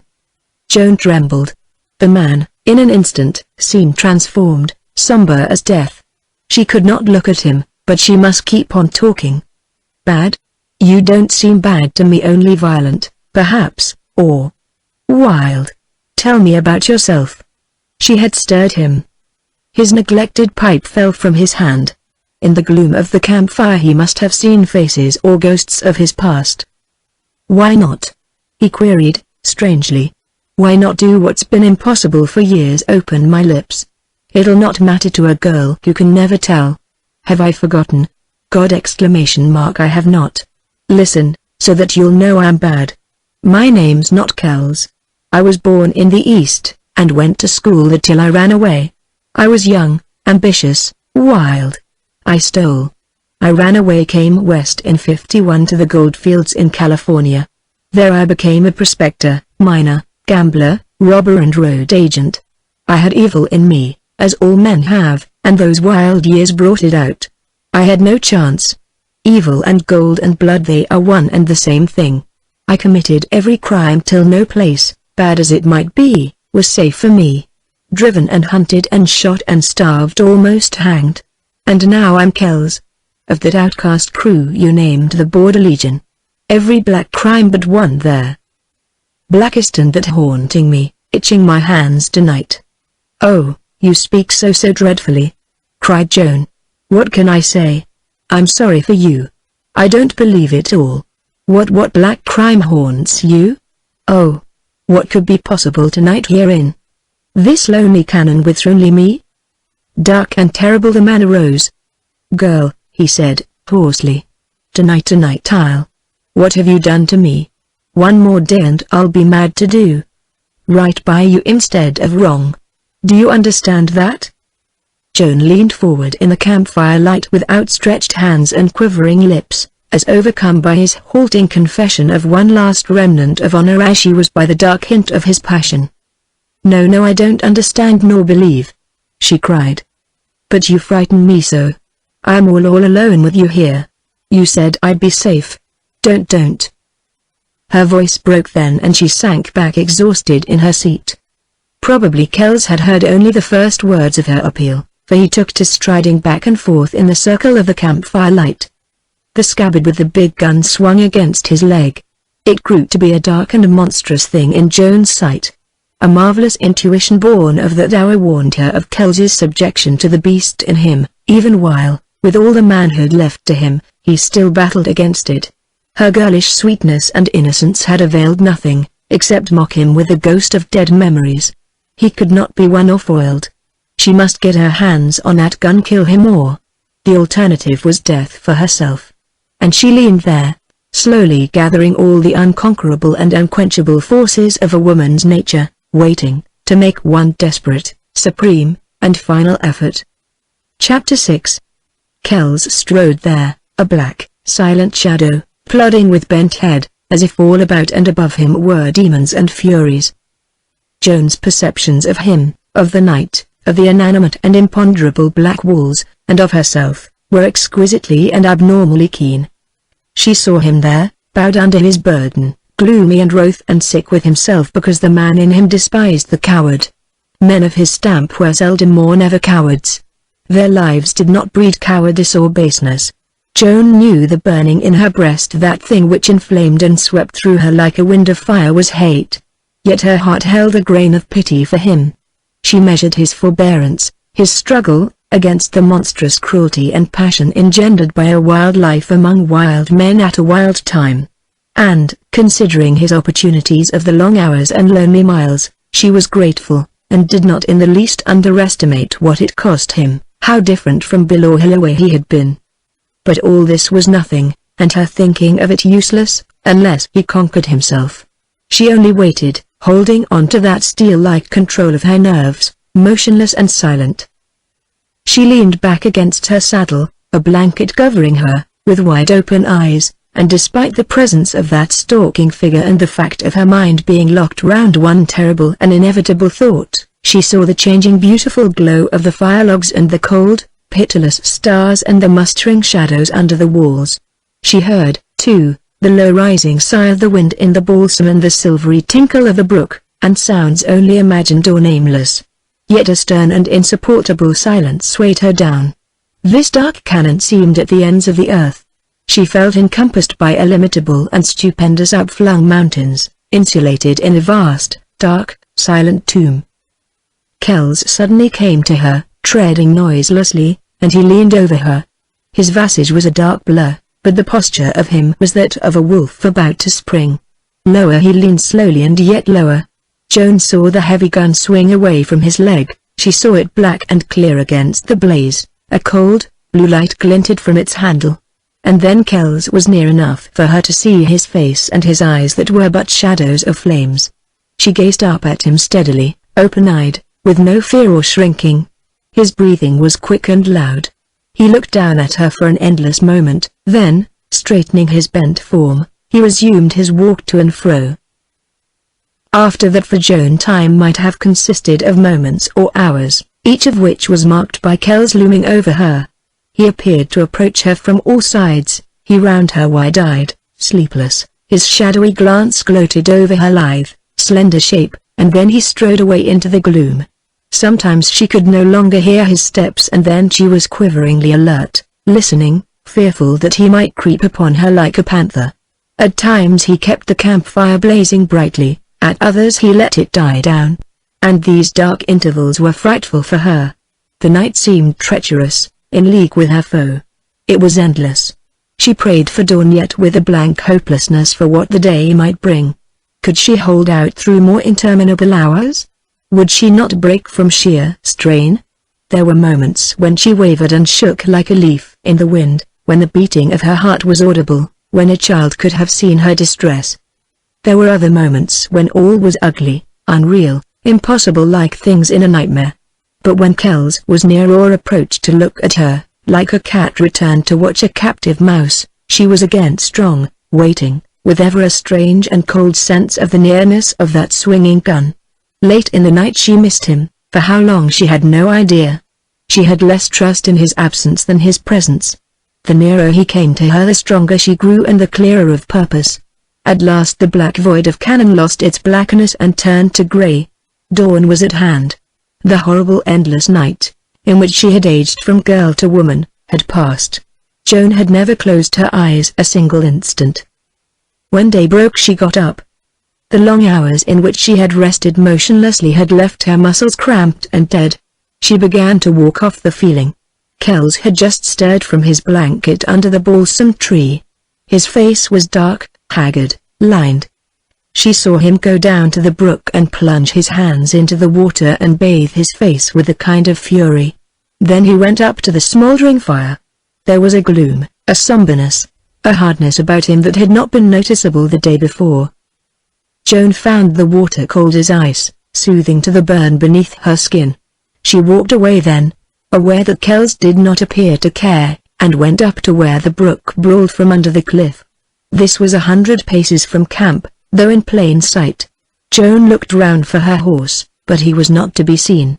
She decided to slip away the first opportunity that offered, and on foot or horseback, anyway, to get out of Kells's clutches if she had to wander, lost in the mountains, till she starved. Possibly the day might be endurable, but another night would drive her crazy. She sat on a ledge, planning and brooding, till she was startled by a call from Kells. Then slowly she retraced her steps. "Don't you want to eat?" he asked. "I'm not hungry," she replied. "Well, eat anyhow if it chokes you," he ordered. Joan seated herself while he placed food and drink before her. She did not look at him and did not feel his gaze upon her. Far asunder as they had been yesterday, the distance between them today was incalculably greater. She ate as much as she could swallow and pushed the rest away. Leaving the campfire, she began walking again, here and there, aimlessly, scarcely seeing what she looked at. There was a shadow over her, an impending portent of catastrophe, a moment standing dark and sharp out of the age-long hour. She leaned against the balsam and then she rested in the stone seat, and then she had to walk again.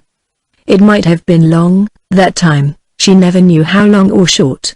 There came a strange flagging, sinking of her spirit, accompanied by vibrating, restless, uncontrollable muscular activity. Her nerves were on the verge of collapse. It was then that a call from Kells, clear and ringing, thrilled all the weakness from her in a flash, and left her limp and cold. She saw him coming. His face looked amiable again, bright against what seemed a vague and veiled background. Like a mountaineer he strode, and she looked into his strange, grey glance to see unmasked the ruthless power, the leaping devil, the ungovernable passion she had sensed in him. He grasped her arm and with a single pull swung her to him. "You've got to pay that ransom." He handled her as if he thought she resisted, but she was unresisting. She hung her head to hide her eyes. Then he placed an arm round her shoulders and half led, half dragged her toward the cabin. Joan saw with startling distinctness the bits of balsam and pine at her feet and pale pink daisies in the grass, and then the dry withered boughs. She was in the cabin. "Girl, I'm hungry for you," he breathed, hoarsely. And turning her toward him, he embraced her, as if his nature was savage and he had to use a savage force. If Joan struggled at all, it was only slightly, when she writhed and slipped, like a snake, to get her arm under his as it clasped her neck. Then she let herself go. He crushed her to him. He bent her backward, tilted her face with hard and eager hand. Like a madman, with hot working lips, he kissed her. She felt blinded, scorched. But her purpose was as swift and sure and wonderful as his passion was wild. The first reach of her groping hand found his gun belt. Swift as light her hand slipped down. Her fingers touched the cold gun, grasped with thrill on thrill, slipped farther down, strong and sure to raise the hammer. Then with a leaping, strung intensity that matched his own, she drew the gun. She raised it while her eyes were shut. She lay passive under his kisses, the devouring kisses of one whose manhood had been denied the sweetness, the glory, the fire, the life of woman's lips. It was a moment in which she met his primitive fury of possession with a woman's primitive fury of profanation. She pressed the gun against his side and pulled the trigger. A thundering, muffled, hollow boom. The odor of burned powder stung her nostrils. Kelsey's hold on her tightened convulsively, loosened with strange, lessening power. She swayed back free of him, still with tight-shut eyes. A horrible cry escaped him, a cry of mortal agony. It wrenched her. And she looked to see him staggering, amazed, stricken, at bay, like a wolf caught in cruel steel jaws. His hands came away from both sides, dripping with blood. They shook till the crimson drops spattered on the wall, on the boughs. Then he seemed to realize, and he clutched at her with these bloody hands. "God Almighty!" he panted. "You shot me. You girl. You she-cat. You knew all the time. You she-cat. Give me that gun. Kels, get back. I'll kill you," she cried. The big gun, outstretched between them, began to waver. Kels did not see the gun. In his madness he tried to move, to reach her, but he could not. He was sinking. His legs sagged under him, let him down to his knees, and but for the wall he would have fallen. Then a change transformed him. The black, turgid, convulsed face grew white and ghastly, with beads of clammy sweat and lines of torture. His strange eyes showed swiftly passing thought, wonder, fear, scorn, even admiration. "Joan, you've done for me," he gasped. "You've broken my back. It'll kill me. Oh, the pain, the pain. And I can't stand pain. You girl. You innocent 17-year-old girl. You that couldn't hurt any creature. You so tender, so gentle. Bah. You fooled me. The cunning of a woman. I ought to know. A good woman's more terrible than a bad woman. But I deserved this. Once I used to be. Only, the torture. Why didn't you kill me outright? Joan Randall, watch me die. Since I had to die by rope or bullet, I'm glad. You did for me. Man or beast, I believe I loved you." Joan dropped the gun and sank beside him, helpless, horror-stricken, wringing her hands. She wanted to tell him she was sorry, that he drove her to it, that he must let her pray for him. But she could not speak. Her tongue clove to the roof of her mouth and she seemed strangling. Another change, slower and more subtle, passed over Kels. He did not see Joan. He forgot her. The white shaded out of his face, leaving a grey like that of his somber eyes. Spirit, sense, life, were fading from him. The quivering of a racked body ceased. and all that seemed left was a lonely soul groping on the verge of the dim borderland between life and death. Presently his shoulders slipped along the wall and he fell, to lie limp and motionless before Joan. Then she fainted.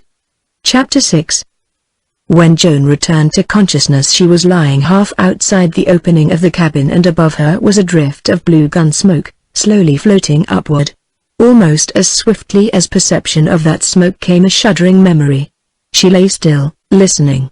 She did not hear a sound except the tinkle and babble and gentle rush of the brook. Kells was dead, then. And overmastering the horror of her act was a relief, a freedom, a lifting of her soul out of the dark dread, a something that whispered justification of the fatal deed. She got up and, avoiding to look within the cabin, walked away.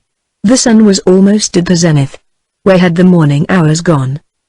"I must get away," she said, suddenly. The thought quickened her. Down the canon the horses were grazing. She hurried along the trail, trying to decide whether to follow this dim old trail or endeavor to get out the way she had been brought in. She decided upon the latter. If she traveled slowly, and watched for familiar landmarks, things she had seen once, and hunted carefully for the tracks, she believed she might be successful. She had the courage to try. Then she caught her pony and led him back to camp. "What shall I take?" she pondered. She decided upon very little: a blanket, a sack of bread and meat, and a canteen of water. She might need a weapon, also. There was only one, the gun with which she had killed Kells. It seemed utterly impossible to touch that hateful thing. But now that she had liberated herself, and at such cost, she must not yield to sentiment. Resolutely she started for the cabin, but when she reached it her steps were dragging. The long, dull blue gun lay where she had dropped it, and out of the tail of averted eyes she saw a huddled shape along the wall. It was a sickening moment when she reached a shaking hand for the gun, and at that instant a low moan transfixed her. She seemed frozen rigid. Was the place already haunted? Her heart swelled in her throat and a dimness came before her eyes. But another moan brought a swift realization: Kells was alive. And the cold, clamping sickness, the strangle in her throat, all the feelings of terror, changed and were lost in a flood of instinctive joy. He was not dead. She had not killed him. She did not have blood on her hands. She was not a murderer. She whirled to look at him. There he lay, ghastly as a corpse. And all her woman's gladness fled. But there was compassion left to her, and, forgetting all else, she knelt beside him. He was as cold as stone. She felt no stir, no beat of pulse in temple or wrist. Then she placed her ear against his breast. His heart beat weakly. "He's alive," she whispered. "But he's dying. What shall I do?" Many thoughts flashed across her mind. She could not help him now. He would be dead soon. She did not need to wait there beside him. There was a risk of some of his comrades riding into that rendezvous. Suppose his back was not broken after all. Suppose she stopped the flow of blood, tended him, nursed him, saved his life? For if there were one chance of his living, which she doubted, it must be through her. Would he not be the same savage the hour he was well and strong again? What difference could she make in such a nature? The man was evil. He could not conquer evil. She had been witness to that. He had driven Roberts to draw and had killed him. No doubt he had deliberately and coldly murdered the two ruffians, Bill and Holloway, just so he could be free of their glances at her and be alone with her. He deserved to die like a dog. What Joan Randall did was surely a woman's choice. Carefully she rolled Kells over. The back of his vest and shirt was wet with blood. She got up to find a knife, towel, and water. As she returned to the cabin he moaned again. Joan had dressed many a wound. She was not afraid of blood. The difference was that she had shed it. She felt sick, but her hands were firm as she cut open the vest and shirt, rolled them aside, and bathed his back. The big bullet has made a gaping wound, having apparently gone through the small of his back. The blood still flowed. She could not tell whether or not Kells' spine was broken, but she believed that the bullet had gone between bone and muscle, or had glanced. There was a blue welt just over his spine, in line with the course of the wound. She tore her scarf into strips and used it for compresses and bandages. Then she laid him back upon a saddle blanket. She had done all that was possible for the present, and it gave her a strange sense of comfort. She even prayed for his life, and, if that must go, for his soul. Then she got up. He was unconscious, white, death-like. It seemed that his torture, his near approach to death, had robbed his face of ferocity, of ruthlessness, and of that strange amiable expression. But then, his eyes, those furnace windows, were closed. Joan waited for the end to come. The afternoon passed and she did not leave the cabin. It was possible that he might come to and want water. She had once administered to a miner who had been fatally crushed in an avalanche, and never could forget his husky call for water and the gratitude in his eyes. Sunset, twilight, and night fell upon the cannon, and she began to feel solitude as something tangible. Bringing saddle and blankets into the cabin, she made a bed just inside, and, facing the opening and the stars, she lay down to rest, if not to sleep. The darkness did not keep her from seeing the prostrate figure of Kells. He lay there as silent as if he were already dead. She was exhausted, weary for sleep, and unstrung. In the night her courage fled and she was frightened at shadows. The murmuring of insects seemed augmented into a roar, the mourn of wolf and scream of cougar made her start, the rising wind moaned like a lost spirit. Dark fancies beset her. Troop on troop of specters moved out of the black night, assembling there, waiting for Kells to join them. She thought she was riding homeward over the back trail, sure of her way, remembering every rod of that rough travel, until she got out of the mountains, only to be turned back by dead men. Then fancy and dream, and all the haunted gloom of cannon and cabin, seemed slowly to merge into one immense blackness. The sun, rimming the east wall, shining into Joan's face, awakened her. She had slept hours. She felt rested, stronger. Like the night, something dark had passed away from her. It did not seem strange to her that she should feel that Kells still lived. She knew it. And examination proved her right. In him there had been no change except that he had ceased to bleed. There was just a flickering of life in him, manifest only in his slow, faint heartbeats. Joan spent most of that day in sitting beside Kells. The whole day seemed only an hour. Sometimes she would look down the cannon trail, half expecting to see horsemen riding up. If any of Kells's comrades happened to come, what could she tell them? They would be as bad as he, without that one trait which had kept him human for a day. Joan pondered upon this. It would never do to let them suspect she had shot Kells. So, carefully cleaning the gun, she reloaded it. If any men came, she would tell them that Bill had done the shooting. Kells lingered. Joan began to feel that he would live, though everything indicated the contrary. Her intelligence told her he would die, and her feeling said he would not. At times she lifted his head and got water into his mouth with a spoon. When she did this he would moan. That night, during the hours she lay awake, she gathered courage out of the very solitude and loneliness. She had nothing to fear, unless someone came to the cannon. The next day in no wise differed from the preceding.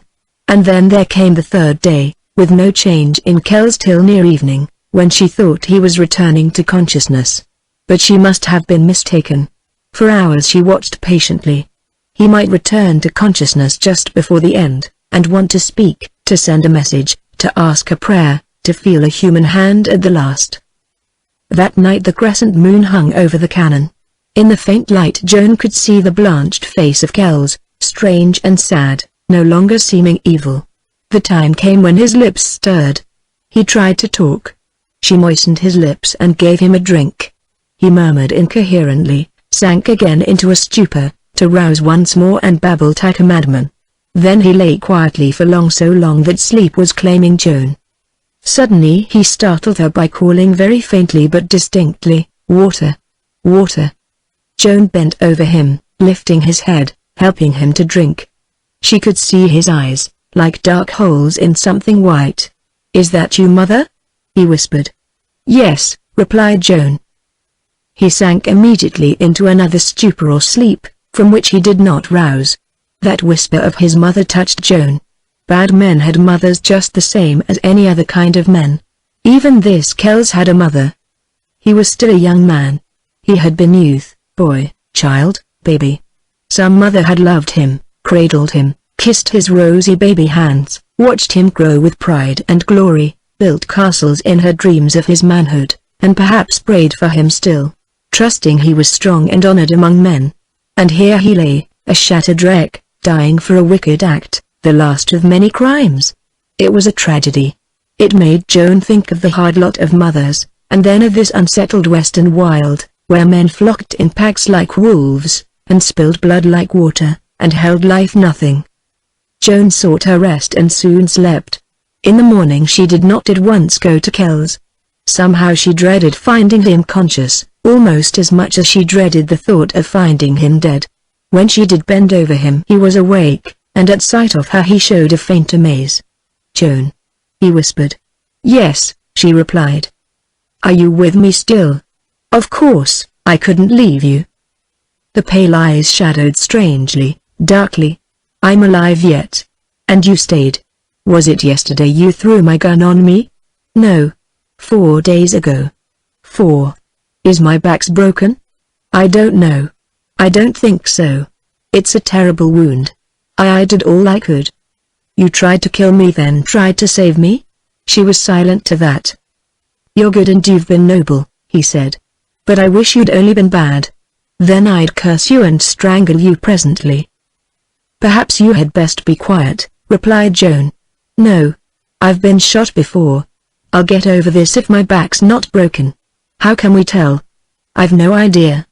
"Lift me up." "But you might open your wound," protested Joan.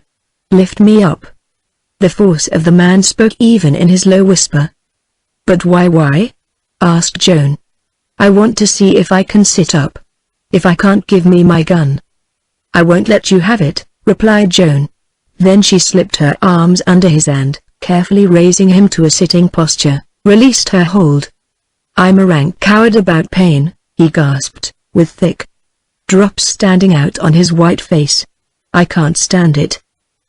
But tortured or not, he sat up alone, and even had the will to bend his back. Then with a groan he fainted and fell into Joan's arms. She laid him down and worked over him for some time before she could bring him to. Then he was wan, suffering, speechless. But she believed he would live and told him so. He received that with a strange smile.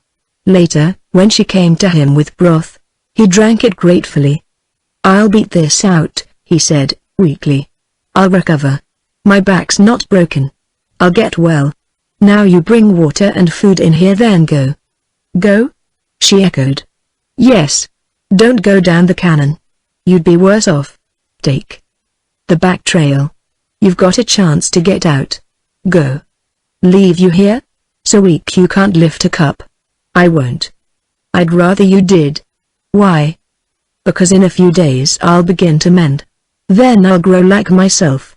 I think I'm afraid I loved you. It could only be hell for you. Go now, before it's too late. If you stay till I'm well, I'll never let you go." "Kells, I believe it would be cowardly for me to leave you here alone," she replied, earnestly. "You can't help yourself. You'd die. All the better. But I won't die. I'm hard to kill. Go, I tell you." She shook her head. "This is bad for you arguing. You're excited. Please be quiet. Joan Randall, if you stay I'll halter you, keep you naked in a cave, curse you, beat you, murder you." "Oh, it's in me. Go. I tell you. You're out of your head. Once for all, no," she replied, firmly. "You." His voice failed in a terrible whisper. In the succeeding days Kells did not often speak. His recovery was slow, a matter of doubt. Nothing was any plainer than the fact that if Joan had left him he would not have lived long. She knew it. And he knew it. When he was awake, and she came to him, a mournful and beautiful smile lit his eyes.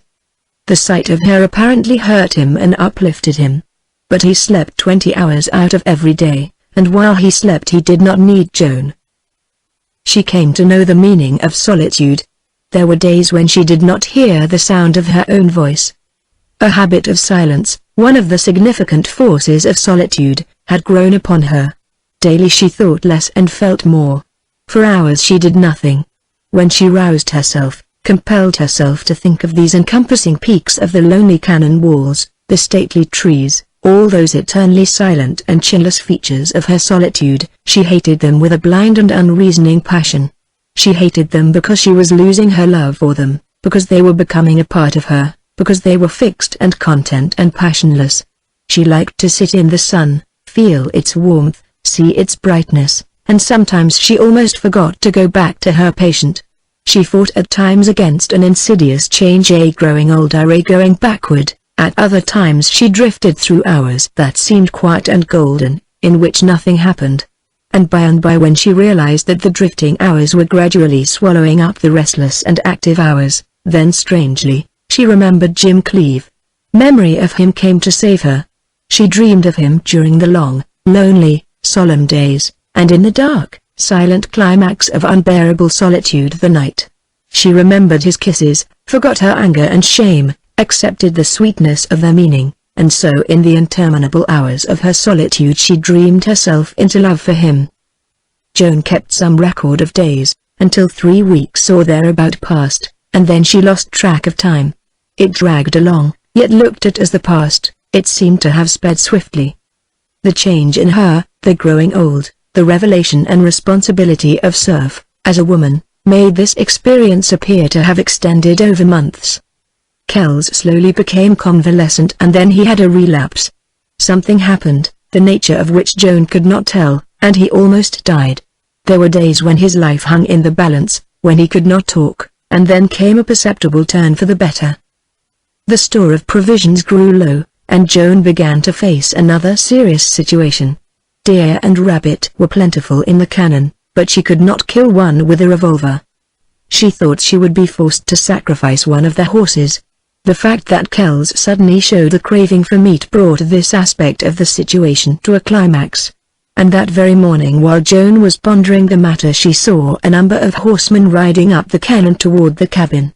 At the moment she was relieved, and experienced nothing of the dread she had formerly felt while anticipating this very event. "Kells," she said, quickly, "there are men riding up the trail." "Good," he exclaimed, weakly, with a light on his drawn face. "They've been long in getting here." "How many?" Joan counted them. 5 riders, and several pack animals. "Yes. It's Gulden." "Gulden!" cried Joan, with a start. Her exclamation and tone made Kells regard her attentively. "You've heard of him? He's the toughest nut on this border. I never saw his like. You won't be safe. I'm so helpless. What to say to tell him? Joan, if I should happen to croak, you want to get away quick. Or shoot yourself." How strange to hear this bandit warn her of peril the like of which she had encountered through him. Joan secured the gun and hid it in a niche between the logs. Then she looked out again. The riders were close at hand now. The foremost one, a man of Herculean build, jumped his mount across the brook, and leapt off while he hauled the horse to a stop. The second rider came close behind him, the others approached leisurely, with the gait of the pack animals. "Ha, Kells!" called the big man. His voice had a loud, bold, sonorous kind of ring. "Reckon he's here somewheres," said the other man, presently. "Sure. I seen his hoss. Jack ain't going to be far from that hoss." Then both of them approached the cabin. Joan had never before seen 2 such striking, vicious-looking, awesome men. The one was huge, so wide and heavy and deep-set that he looked short and he resembled a gorilla. The other was tall, slim, with a face as red as flame, and an expression of fierce keenness. He was stoop-shouldered, yet he held his head erect in a manner that suggested a wolf scenting blood. "Someone here, Pierce," boomed the big man. "Why, girl, if it ain't a girl." Joan moved out of the shadow of the wall of the cabin, and she pointed to the prostrate figure on the blankets. "Howdy, boys," said Kells, wanly. Gulden cursed in amaze while Pierce dropped to his knee with an exclamation of concern. Then both began to talk at once. Kells interrupted them by lifting a weak hand. "No, I'm not going to cash," he said. "I'm only starved and in need of stimulants. Had my back half shot off." "Who plugged you, Jack?" "Gulden, it was your side partner, Bill." "Bill?" Gulden's voice held a queer, coarse constraint. Then he added, gruffly, "Thought you and him pulled together, Well, we didn't. And where's Bill now? This time Joan heard a slow, curious, cold note in the heavy voice, and she interpreted it as either doubt or deceit. Bill's dead and Holloway, too, replied Kells. Golden turned his massive, shaggy head in the direction of Joan. She had not the courage to meet the gaze upon her. The other man spoke. Split over the girl, Jack? No, replied Kells, sharply. They tried to get familiar with my wife and I shot them both. Joan felt a swift leap of hot blood all over her and then a coldness, a sickening, a hateful weakness. Wife? Ejaculated Golden. Your real wife, Jack? Queried Pierce. Well, I guess, I'll introduce you. Joan, here are two of my friends Sam Golden and Red Pierce. Golden grunted something. Mrs. Kells, I'm glad to meet you, said Pierce. Just then the other three men entered the cabin and Joan took advantage of the commotion they made to get out into the air. She felt sick, frightened, and yet terribly enraged.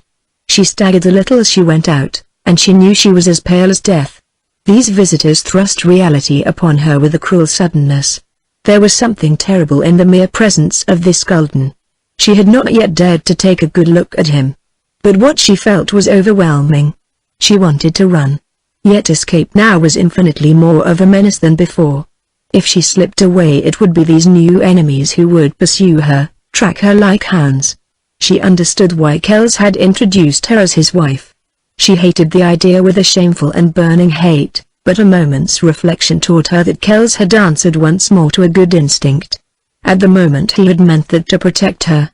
And further reflection persuaded Joan that she would be wise to act naturally and to carry out the deception as far as it was possible for her. It was her only hope. Her position had again grown perilous. She thought of the gun she had secreted, and it gave her strength to control her agitation and to return to the cabin outwardly calm. The men had Kells half turned over with the flesh of his back exposed. Gull, it's whiskey he needs, said one. If you let out any more blood he'll croak sure, protested another. Look how weak he is, said Red Pierce. It's a hell of a lot you know, roared Golden. I served my time but that's none of your business. Look here. See that blue spot? Golden pressed a huge finger down upon the blue welt on Kells's back. The bandit moaned. That's Lee, that's the bullet, declared Golden. Wall, if you ain't correct, exclaimed Pierce. Kells turned his head. When you punched that place it made me numb all over. Gull, if you've located the bullet, cut it out. Joan did not watch the operation. As she went away to the seat under the balsa she heard a sharp cry and then cheers. Evidently the grim Golden had been both swift and successful. Presently the men came out of the cabin and began to attend to their horses and the pack train. Pierce looked for Joan, and upon seeing her called out, Kells wants you. Joan found the bandit half propped up against a saddle with a damp and pallid face, but an altogether different look. Joan, that bullet was pressing on my spine, he said. Now it's out, all that deadness is gone. I feel alive. I'll get well, soon. Golden was curious over the bullet. It's a .44 caliber, and neither Bill Bailey nor Holloway used that caliber of gun. Golden remembered. He's cunning. Bill was as near being a friend to this Golden as any man I know of. I can't trust any of these men, particularly Golden. You stay pretty close by me. Kells, you'll let me go soon, help me to get home? Implored Joan in a low voice. Girl, it'd never be safe now, he replied.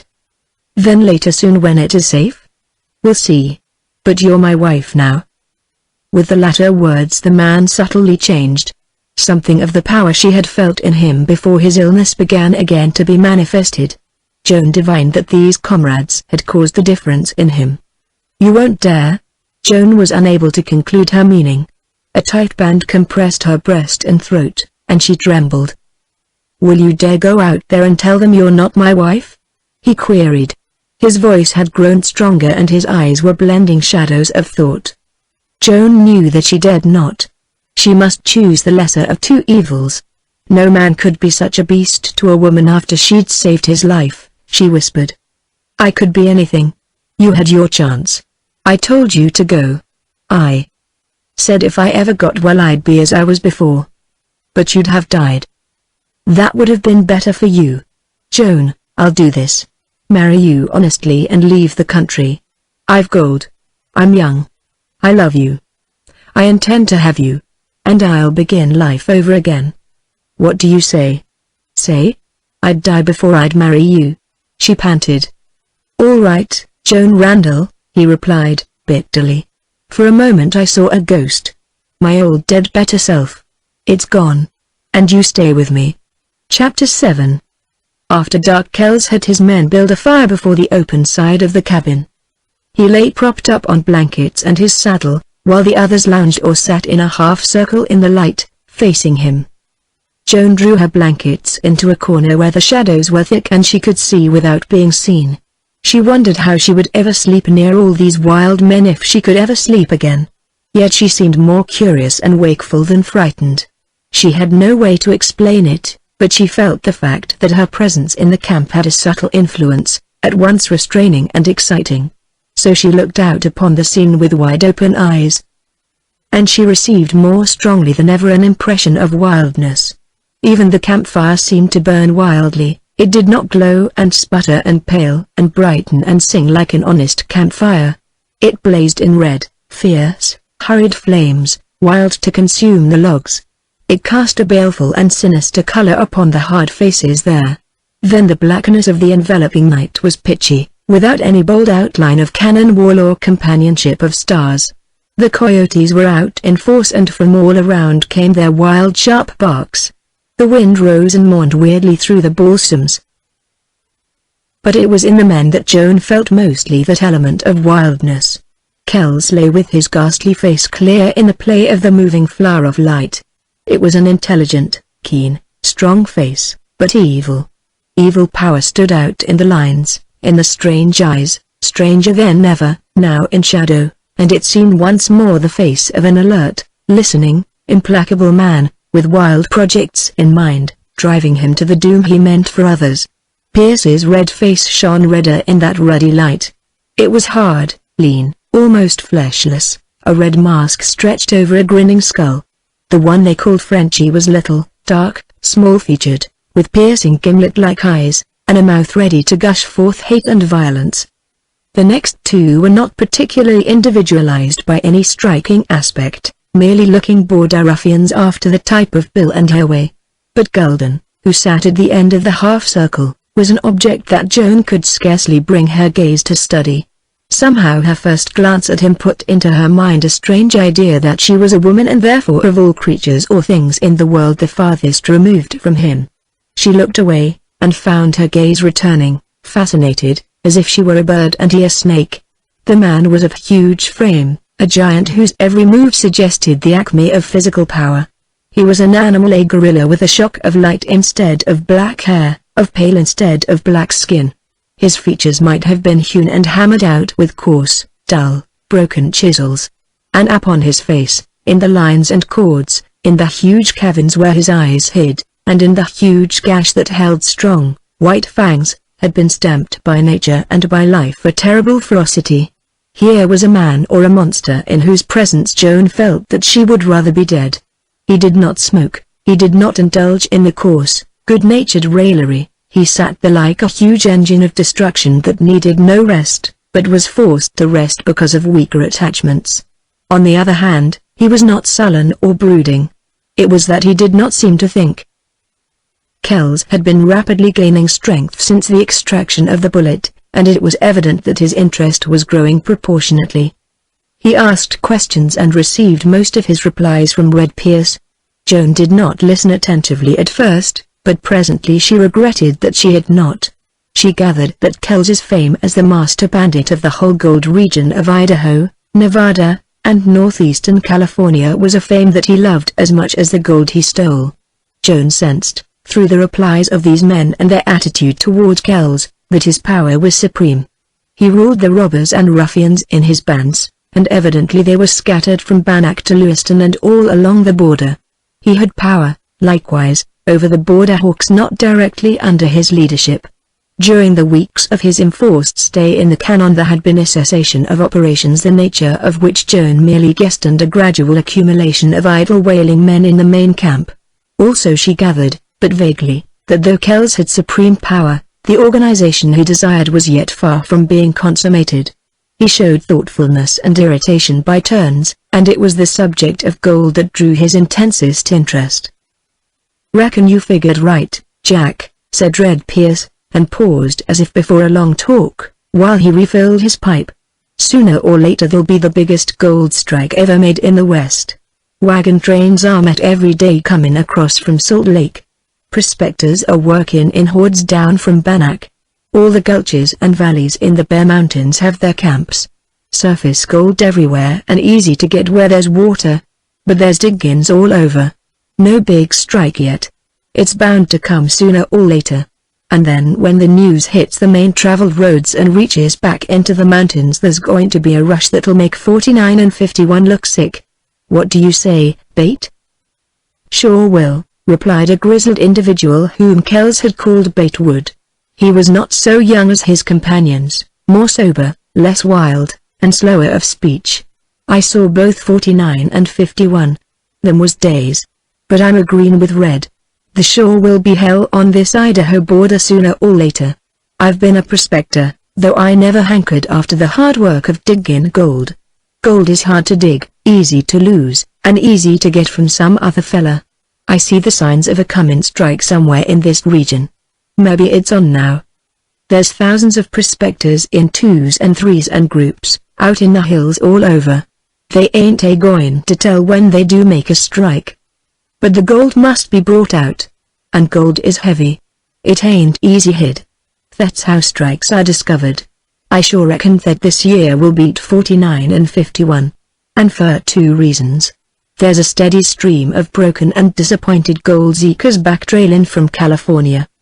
There's a bigger stream of hopeful and crazy fortune hunters traveling in from the east. Then there's the women and gamblers and such that hang on. And last the men that the war is driving out here. Whenever and wherever these streams meet, if there's a big gold strike, there'll be the hellishest time the world ever saw.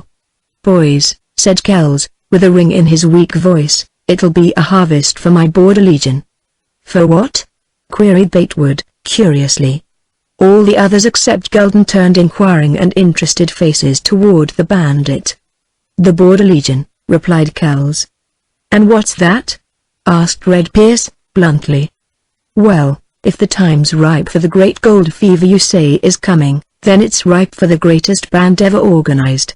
I'll organize. I'll call it the Border Legion. Count me in as right hand, pard, replied Red, with enthusiasm. And sure me, boss, added Batewood. The idea was received vociferously, at which demonstration the giant Gulden raised his massive head and asked, or rather growled, in a heavy voice what the fuss was about.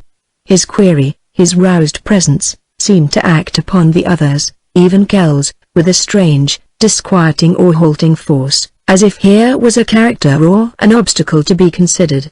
After a moment of silence Red Pierce explained the project. Nothing new in that, replied Gulden. I belonged to one once. It was in Algiers. They called it the Royal Legion. Algiers. What's that? Asked Batewood.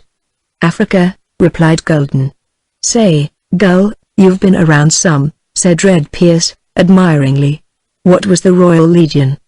Nothing but a lot of devils from all over. The border there was the last place. Every criminal was safe from pursuit. What did you do? Fought among ourselves. Wasn't many in the Legion when I left. Sure that ain't strange, exclaimed Wood, significantly. But his inference was lost upon Gulden. I won't allow fighting in my Legion, said Kells, coolly. I'll pick this band myself. That's the secret, rejoined Wood. The right fellas. I've been in all kinds of bands. Why, I even was a vigilante in 51. This elicited a laugh from his fellows, except the wooden-faced Gulden. How many do we want? Asked Red Pierce. The number doesn't matter. But they must be men I can trust and control. Then as lieutenants I'll need a few young fellows, like you, Red. nervy, daring, cool, quick of wits. Red Pierce enjoyed the praise bestowed upon him and gave his shoulders a swagger. "Speaking of that, boss," he said, "reminds me of a chap who rode into Cabin Gulch a few weeks ago. Brace right into Beard's place, where we was all playing Pharaoh, and he asks for Jack Kells. Right off we all thought he was a guy who had a grievance, and some of us was for plun him. But I kinda liked him and I cooled the gang down. Glad I did that. He wasn't wantin' to throw a gun. His intentions were friendly. Of course I didn't show curious about who or what he was. Reckoned he was a young fella who'd gone bad sudden like and was huntin' friends. And I'm here to say, boss, that he was wild." "What's his name?" asked Kells. "Jim Cleave," he said, replied Pierce. Joan Randall, hidden back in the shadows, forgotten or ignored by this bandit group, heard the name Jim Cleave with pain and fear, but not amaze. From the moment Pierce began his speech she had been prepared for the revelation of her runaway lover's name. She trembled, and grew a little sick. Jim had made no idle threat. What would she have given to live over again the moment that had alienated him? Jim Cleave, mused Kells. Never heard of him. And I never forget a name or a face. What's he like? Clean, rangy chap, big, but not too big, replied Pierce. All muscle. Not more'n 23. Hard rider, hard fighter, hard gambler and drinker, reckless as hell. If only you can steady him, boss. Ask Bate what he thinks." "Well," exclaimed Kells in surprise. "Strangers are everyday occurrences on this border. But I never knew one to impress you fellows as this Cleave." "Bate, what do you say? What's this Cleave done?" "You're an old head. Talk sense, now." "Done?" echoed Wood, scratching his grizzled head. "What in the hell ain't he done? He rode in brazener than any fella that ever stacked up against this outfit. And straight off he wins the outfit. I don't know how he done it. Maybe it was because you seen he didn't care for anything or anybody on earth. He stirred us up. He won all the money we had in camp, broke most of us and give it all back. He drank more'n the whole outfit, yet didn't get drunk. He threw his gun on Beady Jones for cheating and then on Beady's pard, Chick Williams. Didn't shoot to kill, just winged 'em. But say, he's the quickest and smoothest hand to throw a gun that ever hit this border. Don't overlook that. Kells, this Jim Cleave's a great youngster going bad quick. And I'm here to add that he'll take some company along." "Bate, you forgot to tell how he handled Luce," said Red. "Beery. You was there." "I wasn't." "Tell Kells that." "Luce. I know the man." "Go ahead, Bate," responded Kells. "Maybe it ain't any recommendation for said Jim Cleave," replied Wood. "Though it did sorta warm me to him. Boss, of course, you recollect that little Brander girl over at Bear Lake Village. She's old Brander's girl, worked in his store there. I've seen you talk sweet to her myself. Vile, it seems the old man and some of his boys took to prospectin' and fetched the girl along. That's how I understood it. Luce came brussin' in over at Cabin Gulch one day. As usual, we was drinkin' and playin'. But young Cleave wasn't doin' neither. He had a strange, moody spell that day, as I recollect. Luce sprung a job on us. We never worked with him or his outfit, but maybe you can't tell what'd come off if it hadn't been for Cleave. Luce had a job put up to ride down where Ole Brander was washin' for gold, take what he had in the girl. Fact was the gold was only incidental. When somebody cornered Luce he couldn't swear there was gold worth going after. And about then Jim Cleave woke up. He cussed Luce something fearful. And when Luce went for his gun, natural like, why this Jim Cleave took it away from him. And then he jumped Luce. He knocked and threw him around and he near beat him to death before we could interfere. Luce was sure near dead. All battered up, broken bones and what all I can't say. We put him to bed and he's there yet, and he'll never be the same man he was. A significant silence fell upon the group at the conclusion of Wood's narrative. Wood had liked the telling, and it made his listeners thoughtful. All at once the pale face of Kells turned slightly toward Golden. "Golden, did you hear that?" asked Kells. "Yes," replied the man. What do you think about this Jim Cleve and the job he prevented? Never saw Cleve. I'll look him up when we get back to camp. Then I'll go after the Brander girl. How strangely his brutal assurance marked a line between him and his companions. There was something wrong, something perverse in this Gulden. Had Kells meant to bring that point out or to get an impression of Cleve? Joan could not decide. She divined that there was antagonism between Gulden and all the others. And there was something else, vague and intangible, that might have been fear. Apparently Gulden was a criminal for the sake of crime.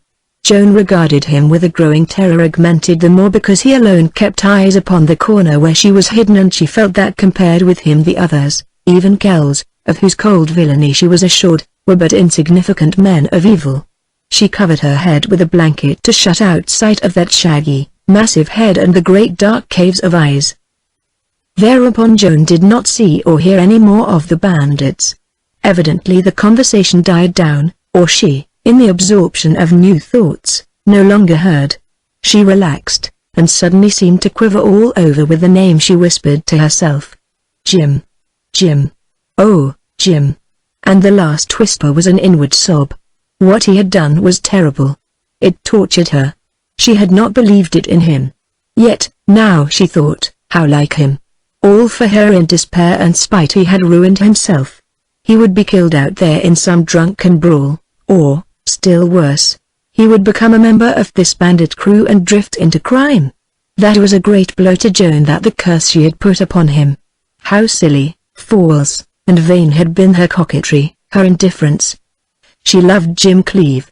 She had not known that when she started out to trail him, to fetch him back, but she knew it now. She ought to have known before. The situation she had foreseen loomed dark and monstrous and terrible in prospect. Just to think of it made her body creep and shudder with cold terror. Yet there was that strange, inward, thrilling burn round her heart. Somewhere and soon she was coming face to face with this changed Jim Cleve, this boy who had become a reckless devil. What would he do? What could she do? Might he not despise her, scorn her, curse her, taking her at Kells's word, the wife of a bandit? But no. He would divine the truth in the flash of an eye. And then, she could not think what might happen, but it must mean blood teeth. If he escaped Kells, how could he ever escape this? Gulden, this huge vulture of prey? Still, with the horror thick upon her, Joan could not wholly give up.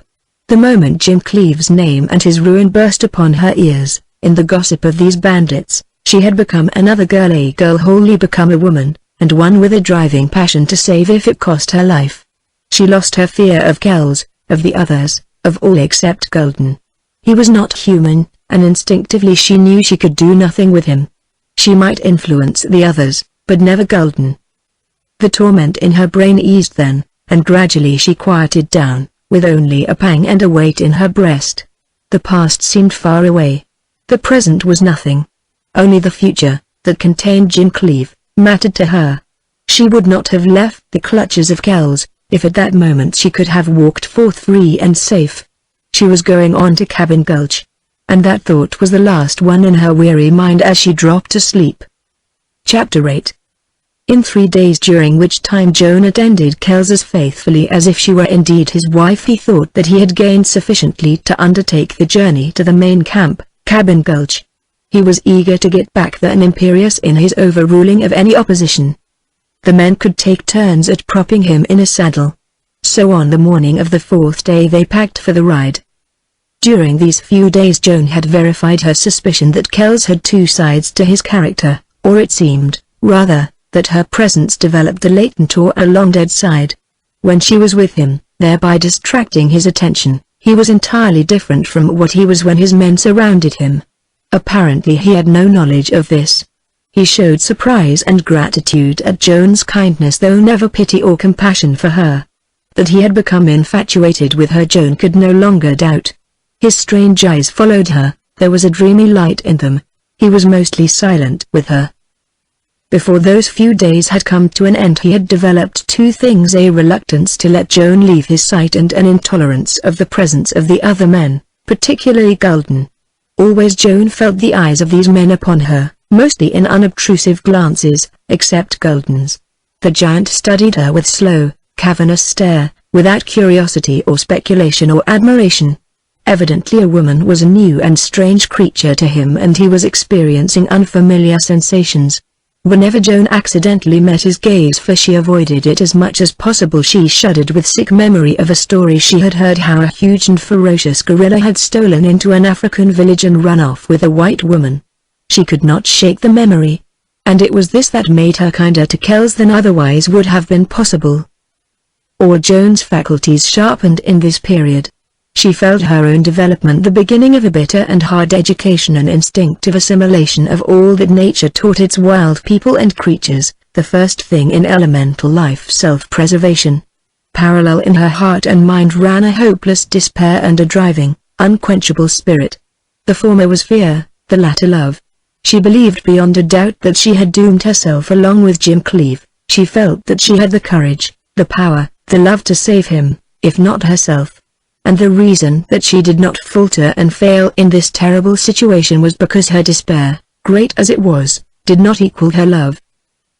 That morning, before being lifted upon his horse, Kells buckled on his gun belt. The sheath and full round of shells and the gun made this belt a burden for a weak man. And so Red Pierce insisted. But Kells laughed in his face. The men, always excepting Gulden, were unfailing in kindness and care. Apparently they would have fought for Kells to the death.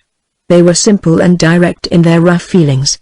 But in Kells, Joan thought, was a character who was a product of this border wildness, yet one who could stand aloof from himself and see the possibilities, the unexpected, the meaning of that life.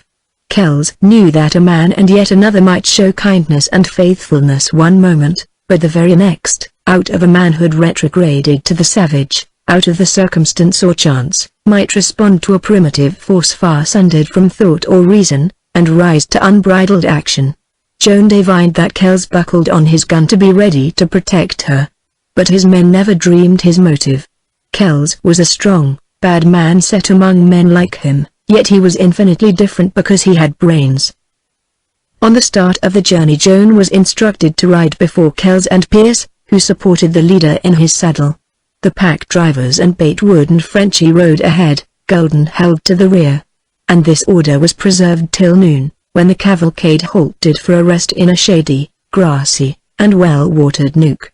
Kells was haggard, and his brow wet with clammy dew, and lined with pain.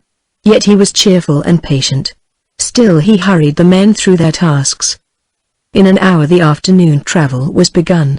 The canon and its surroundings grew more rugged and of larger dimensions.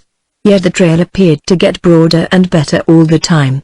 Joan noticed intersecting trails, running down from side canyons and gulches. The descent was gradual, and scarcely evident in any way except in the running water and warmer air. Kells, tired before the middle of the afternoon, and he would have fallen from his saddle but for the support of his fellows. One by one they held him up. And it was not easy work to ride alongside, holding him up. Joan observed that Gulden did not offer his services. He seemed a part of this gang, yet not of it. Joan never lost a feeling of his presence behind her, and from time to time, when he rode closer, the feeling grew stronger. Toward the close of that afternoon she became aware of Gulden's strange attention. And when a halt was made for camp she dreaded something nameless. This halt occurred early, before sunset, and had been necessitated by the fact that Kells was fainting.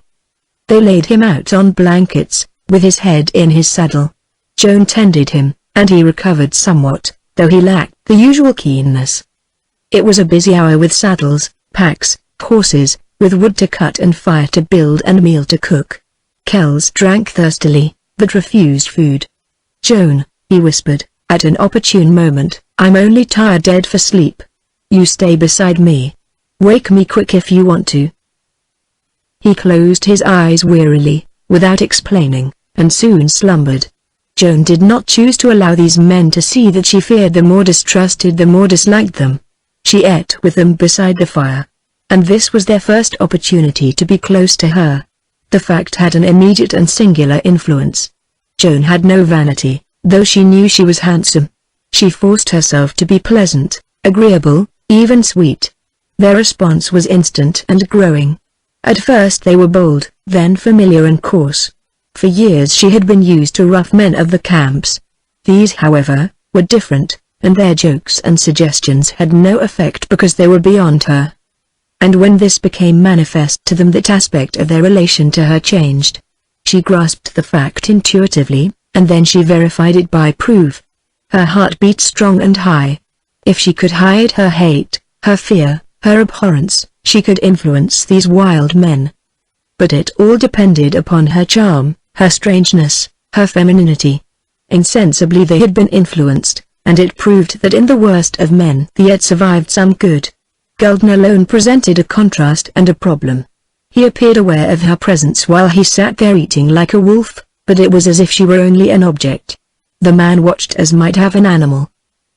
Her experience at the campfire meal inclined her to the belief that, if there was such a possibility as her being safe at all, it would be owing to an unconscious and friendly attitude toward the companions she had been forced to accept. Those men were pleased, stirred at being in her vicinity. Joan came to a melancholy and fearful cognizance of her attraction. While at home she seldom had borne upon her a reality that she was a woman. Her place, her person were merely natural. Here it was all different. To these wild men, developed by loneliness, fierce-blooded, with pulses like whips, a woman was something that thrilled, charmed, soothed, that incited a strange, insatiable, inexplicable hunger for the very sight of her. They did not realize it, but Joan did. Presently Joan finished her supper and said, "I'll go hobble my horse. He strays sometimes." "Sure, I'll go, miss," said Batewood. He had never called her Mrs. Kells, but Joan believed he had not thought of the significance. Hardened old ruffian that he was, Joan regarded him as the best of a bad lot. He had lived long, and some of his life had not been bad. "Let me go," added Pierce. "No, thanks. I'll go myself," she replied. She took the rope hobble off her saddle and boldly swung down the trail. Suddenly she heard two or more of the men speak at once, and then, low and clear, "Gulden, where in hell are you going?" This was Red Pierce's voice. Joan glanced back. Gulden had started down the trail after her. Her heart quaked, her knees shook, and she was ready to run back. Gulden halted, then turned away, growling. He acted as if caught in something surprising to himself. "We're on to you, Gulden," continued Pierce, deliberately. "Be careful or we'll put Kells on." A booming, angry curse was the response.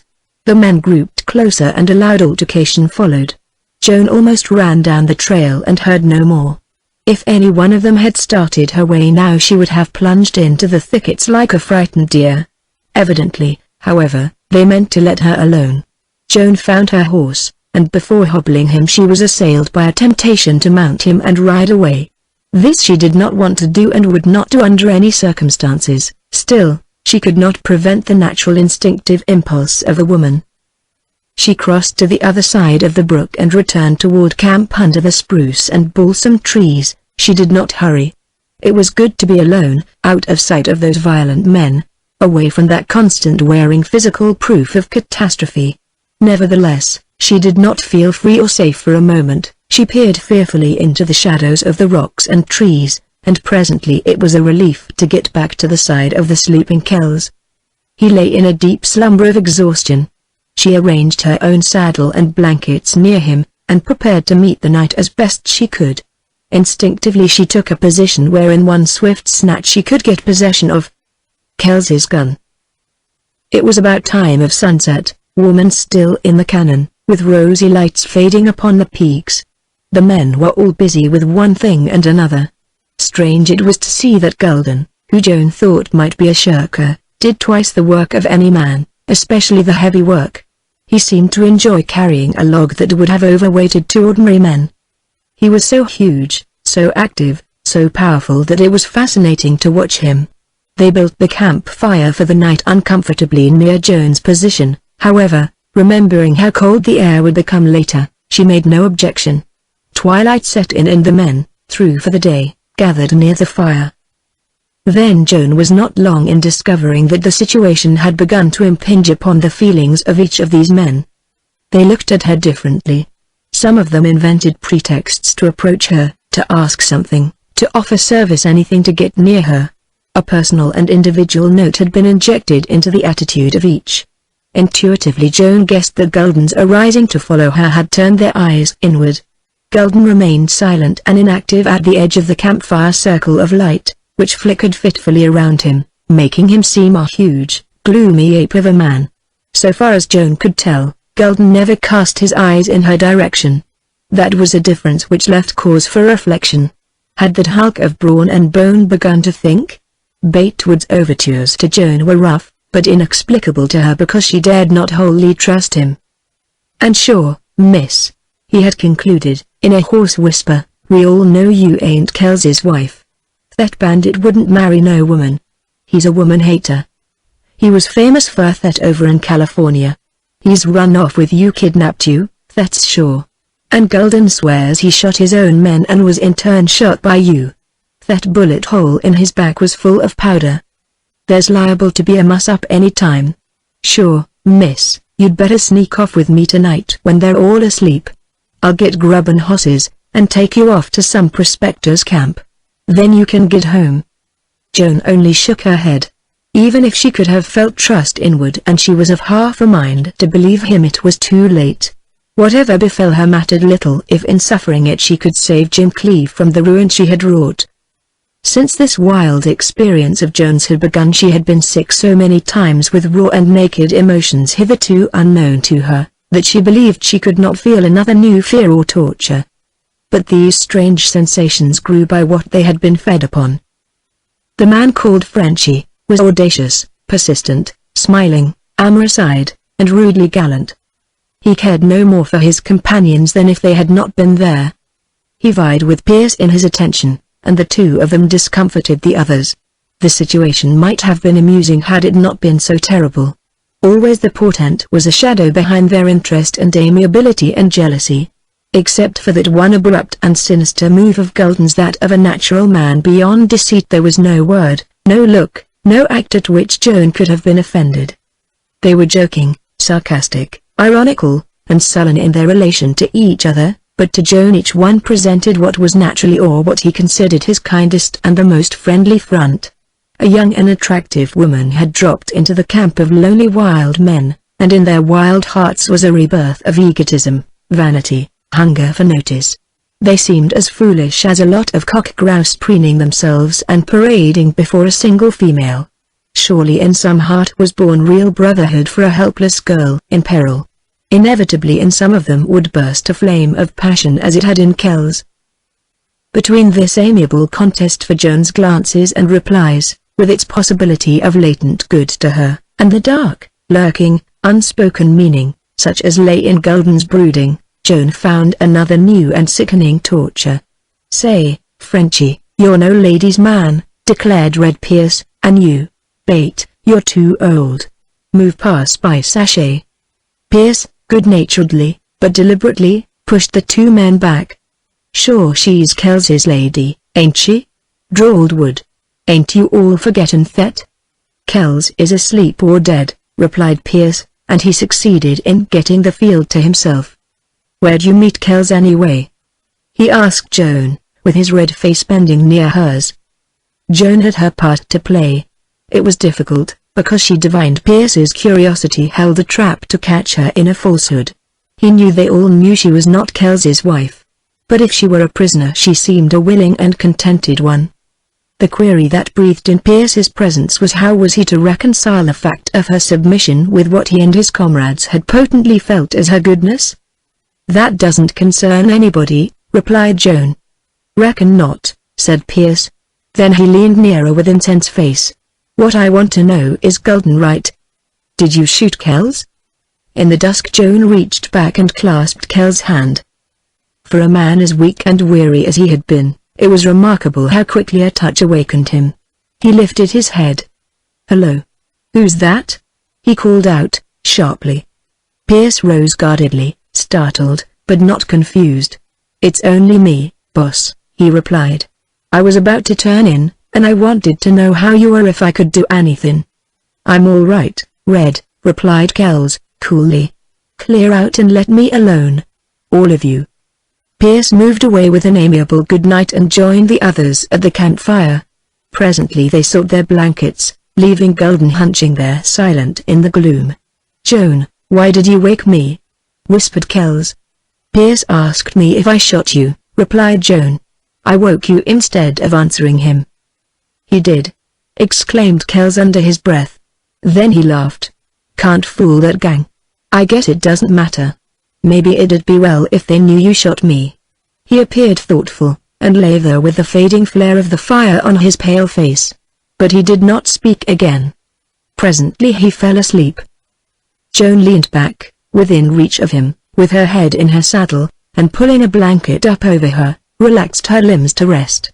Sleep seemed the furthest thing from her. She wondered that she dared to think of it. The night had grown chilly. The wind was sweeping with low roar through the balsams, the fire burned dull and red. Joan watched the black, shapeless hulk that she knew to be Golden. For a long time he remained motionless. By and by he moved, approached the fire, stood one moment in the dying ruddy glow, his great breadth and bulk magnified, with all about him vague and shadowy, but the more sinister for that. The cavernous eyes were only black spaces in that vast face, yet Joan saw them upon her. He lay down then among the other men, and soon his deep and heavy breathing denoted the tranquil slumber of an ox. For hours through changing shadows and starlight Joan lay awake, while 1,000 thoughts besieged her, all centering round that vital and compelling one of Jim Cleave. Only upon awakening, with the sun in her face, did Joan realize that she had actually slept. The camp was bustling with activity. The horses were in, fresh and quarrelsome, with ears laid back. Kells was sitting upon a rock near the fire with a cup of coffee in his hand. He was looking better. When he greeted Joan his voice sounded stronger. She walked by Pierce and Frenchie and Golden on her way to the brook, but they took no notice of her. Batewood, however, touched his sombrero and said, "Mornin', miss." Joan wondered if her memory of the preceding night were only a bad dream. There was a different atmosphere by daylight, and it was dominated by Kells. Presently she returned to camp refreshed and hungry. Golden was throwing a pack, which action he performed with ease and dexterity. Pierce was cinching her saddle. Kells was talking, more like his old self than at any time since his injury. Soon they were on the trail. For Joan time always passed swiftly on horseback. Movement and changing scene were pleasurable to her. The passing of time now held a strange expectancy, a mingled fear and hope and pain, for at the end of this trail was Jim Cleave. In other days she had flouted him, made fun of him, dominated him, everything except loved and feared him. And now she was assured of her love and almost convinced of her fear. The reputation these wild bandits gave Jim was astounding and inexplicable to Joan. She rode the miles thinking of Jim, dreading to meet him, longing to see him, and praying and planning for him. About noon the cavalcade rode out of the mouth of a canon into a wide valley, surrounded by high, rounded foothills. Horses and cattle were grazing on the green levels. A wide, shallow, noisy stream split the valley. Joan could tell from the tracks at the crossing that this place, whatever and wherever it was, saw considerable travel, and she concluded the main rendezvous of the bandits was close at hand. The pack drivers led across the stream and the valley to enter an intersecting ravine. It was narrow, rough-sided, and flawed, but the trail was good.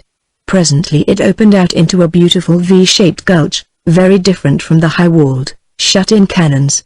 It had a level floor, through which a brook flowed, and clumps of spruce and pine, with here and there a giant balsam. Huge patches of wild flowers gave rosy color to the grassy slopes. At the upper end of this gulch Joan saw a number of widely separated cabins. This place, then, was Cabin Gulch. Upon reaching the first cabin the cavalcade split up. There were men here who hallooed a welcome. Golden halted with his pack horse. Some of the others rode on. Wood drove other pack animals off to the right, up the gentle slope. And Red Pierce, who was beside Kells, instructed Joan to follow them. They rode up to a bench of straggling spruce trees, in the midst of which stood a large log cabin. It was new, as in fact all the structures in the gulch appeared to be, and none of them had seen a winter. The chinks between the logs were yet open. This cabin was of the rudest make of notched logs one upon another, and roof of brush and earth. It was low and flat, but very long, and extending before the whole of it was a porch roof supported by posts. At one end was a corral. There were doors and windows with nothing in them. Upon the front wall, outside, hung saddles and bridles. Joan had a swift, sharp gaze for the men who rose from their lounging to greet the travelers. Jim Cleave was not among them. Her heart left her throat then, and she breathed easier. How could she meet him? Kells was in better shape than at noon of the preceding day. Still, he had to be lifted off his horse. Joan heard all the men talking at once. They crowded round Pierce, each lending a hand. However, Kells appeared able to walk into the cabin. It was Batewood who led Joan inside. There was a long room, with stone fireplace, rude benches and a table, skins and blankets on the floor, and lanterns and weapons on the wall. At one end Joan saw a litter of cooking utensils and shelves of supplies. Suddenly Kels's impatient voice silenced the clamor of questions. "I'm not hurt," he said. "I'm all right, only weak and tired. Fellows, this girl is my wife. Joan, you'll find a room there at the back of the cabin. Make yourself comfortable." Joan was only too glad to act upon his suggestion. A door had been cut through the back wall. It was covered with a blanket. When she swept this aside she came upon several steep steps that led up to a smaller, lighter cabin of 2 rooms, separated by a partition of boughs. She dropped the blanket behind her and went up the steps. Then she saw that the new cabin had been built against an old one. It had no door or opening except the one by which she had entered. It was light because the chinks between the logs were open. The furnishings were a wide bench of boughs covered with blankets, a shelf with a blurred and cracked mirror hanging above it, a table made of boxes, and a lantern. This room was 4 feet higher than the floor of the other cabin. And at the bottom of the steps leaned a half-dozen slender trimmed poles. She gathered presently that these poles were intended to be slipped under crosspieces above and fastened by a bar below, which means effectually barricaded the opening. Joan could stand at the head of the steps and peep under an edge of the swinging blanket into the large room, but that was the only place she could see through, for the openings between the logs of each wall were not level. These quarters were comfortable, private, and could be shut off from intruders. Joan had not expected so much consideration from Kells and she was grateful. She lay down to rest and think. It was really very pleasant here. There were birds nesting in the chinks. A ground squirrel ran along one of the logs and chirped at her. Through an opening near her face she saw a wild rose bush and the green slope of the gulch. A soft, warm, fragrant breeze blew in, stirring her hair. How strange that there could be beautiful and pleasant things here in this robber den. That time was the same here as elsewhere, that the sun shone and the sky gleamed blue. Presently she discovered that the lassitude waited upon her and she could not keep her eyes open. She ceased trying, but intended to remain awake to think, to listen, to wait. Nevertheless, she did fall asleep and did not awake until disturbed by some noise. The color of the western sky told her that the afternoon was far spent. She had slept hours. Someone was knocking. She got up and drew aside the blanket. Batewood was standing near the door. "Now, miss, I've supper ready," he said, "and I was reckoning you'd like me to fetch yours." "Yes, thank you, I would," replied Joan. In a few moments Wood returned carrying the top of a box upon which were steaming pans and cups. He handed this rude tray up to Joan. "Sure I'm a first-rate cook, miss, when I've something to cook," he said with a smile that changed his hard face. She returned the smile with her thanks.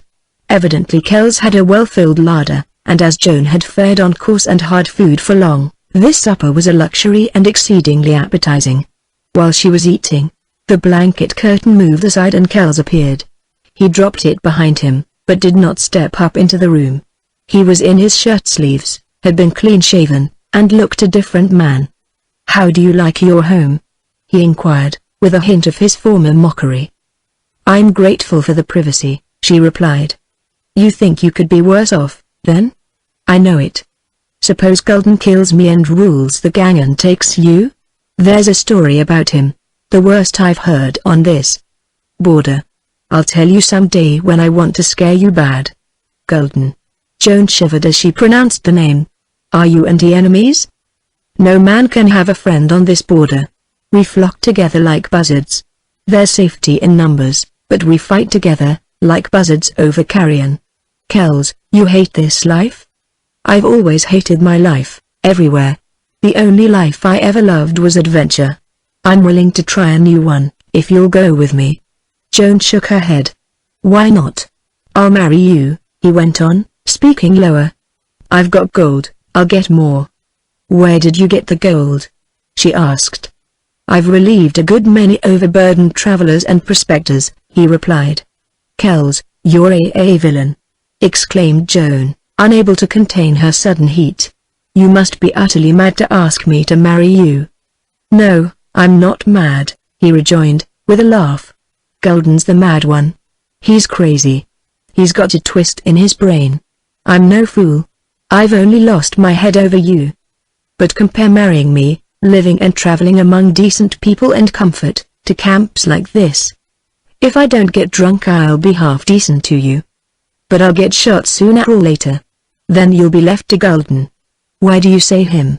She queried, in a shudder of curiosity. Well, Golden haunts me. He does me, too. He makes me lose my sense of proportion. Beside him you and the others seem good. But you are wicked. Then you won't marry me and go away somewhere. Your choice is strange. Because I tell you the truth. Kells, I'm a woman. Something deep in me says you won't keep me here. You can't be so base. Not now, after I saved your life. It would be horrible, inhuman. I can't believe any man born of a woman could do it. But I want you. I love you, he said, low and hard. Love? That's not love, she replied in scorn. God only knows what it is. Call it what you like, he went on, bitterly. You're a young, beautiful, sweet woman. It's wonderful to be near you. My life has been hell. I've had nothing. There's only hell to look forward to and hell at the end. Why shouldn't I keep you here? But, Kells, listen, she whispered, earnestly, suppose I am young and beautiful and sweet as you said. I'm utterly in your power. I'm compelled to seek your protection from even worse men. You're different from these others. You're educated. You must have had a good mother. Now you're bitter, desperate, terrible. You hate life. You seem to think this charm you see in me will bring you something. Maybe a glimpse of joy.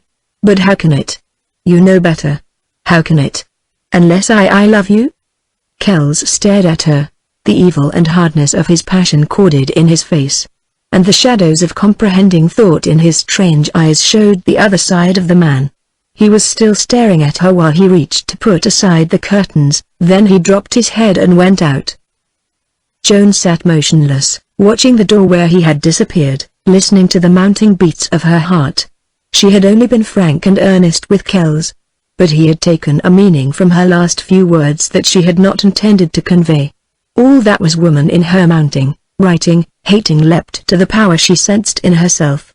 If she could be deceitful, cunning, shameless in holding out to Kells a possible return of his love, she could do anything with him. She knew it. She did not need to marry him or sacrifice herself. Joan was amazed that the idea remained an instant before her consciousness. But something had told her this was another kind of life than she had known, and all that was precious to her hung in the balance. Any falsity was justifiable, even righteous, under the circumstances. Could she formulate a plan that this keen bandit would not see through? The remotest possibility of her even caring for Kells, that was as much as she dared hint. But that, together with all the charm and seductiveness she could summon, might be enough. Dared she try it? If she tried and failed, Kells would despise her, and then she was utterly lost. She was caught between doubt and hope. All that was natural and true in her shrank from such unwomanly deception. All that had been born of her wild experience inflamed her to play the game, to match Kelsey's villainy with a woman's unfathomable duplicity. And while Joan was absorbed in thought, the sun set, the light failed, twilight stole into the cabin, and then darkness. All this hour there had been a continual sound of men's voices in the large cabin, sometimes low and at other times loud. It was only when Joan distinctly heard the name Jim Cleave that she was startled out of her absorption. thrilling and flushing. In her eagerness she nearly fell as she stepped and groped through the darkness to the door, and as she drew aside the blanket her hand shook. The large room was lighted by a fire and half a dozen lanterns. Through a faint tinge of blue smoke Joan saw men standing and sitting and lounging around Kells, who had a seat where the light fell full upon him. Evidently a lull had intervened in the talk. The dark faces Joan could see were all turned toward the door expectantly. "Bring him in, Bate, and let's look him over," said Kells. Then Batewood appeared, elbowing his way in, and he had his hand on the arm of a tall, lithe fellow. When they got into the light Joan quivered as if she had been stabbed. That stranger with Wood was Jim Cleave in frame and feature, yet not the same she knew. "Cleave, glad to meet you," greeted Kells, extending his hand. "Thanks. Same to you," replied Cleave, and he met the proffered hand. His voice was cold and colorless, unfamiliar to Joan. Was this man really Jim Cleave? The meeting of Kells and Cleave was significant because of Kells's interest and the silent attention of the men of his clan. It did not seem to mean anything to the white-faced, dry-eyed Cleave. Joan gazed at him with utter amazement.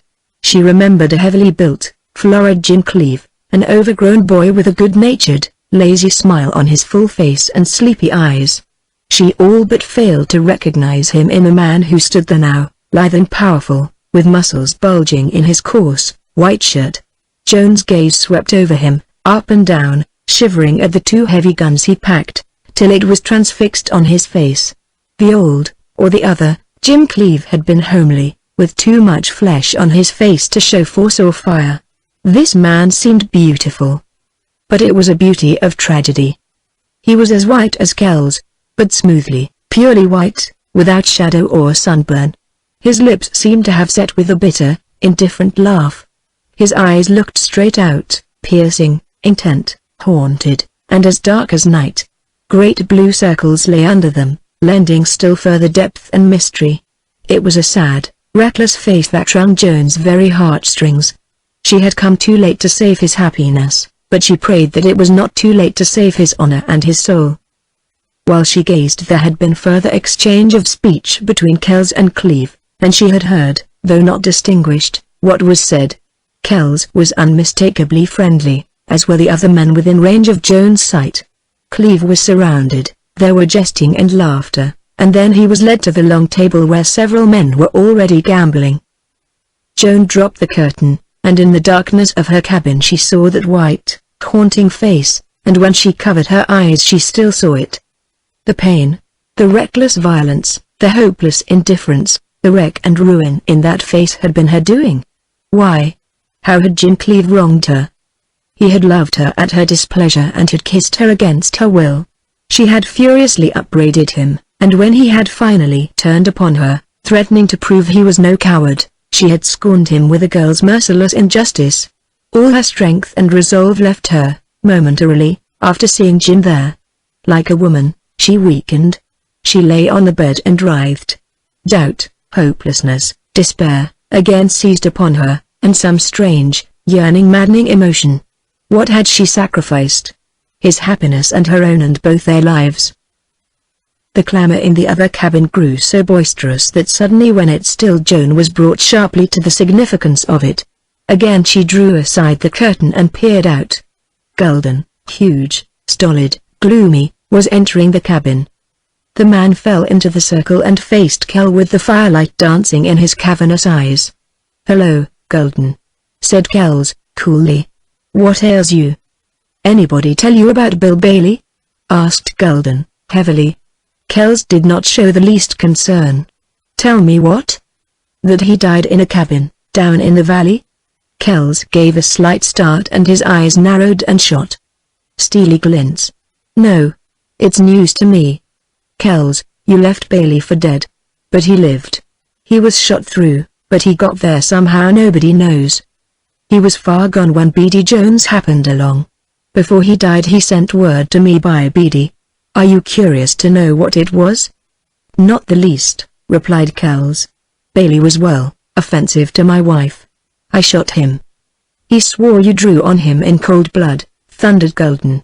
He swore it was for nothing, just so you could be alone with that girl. Kells rose in wonderful calmness, with only his pallor and a slight shaking of his hands to betray excitement. An uneasy stir and murmur ran through the room.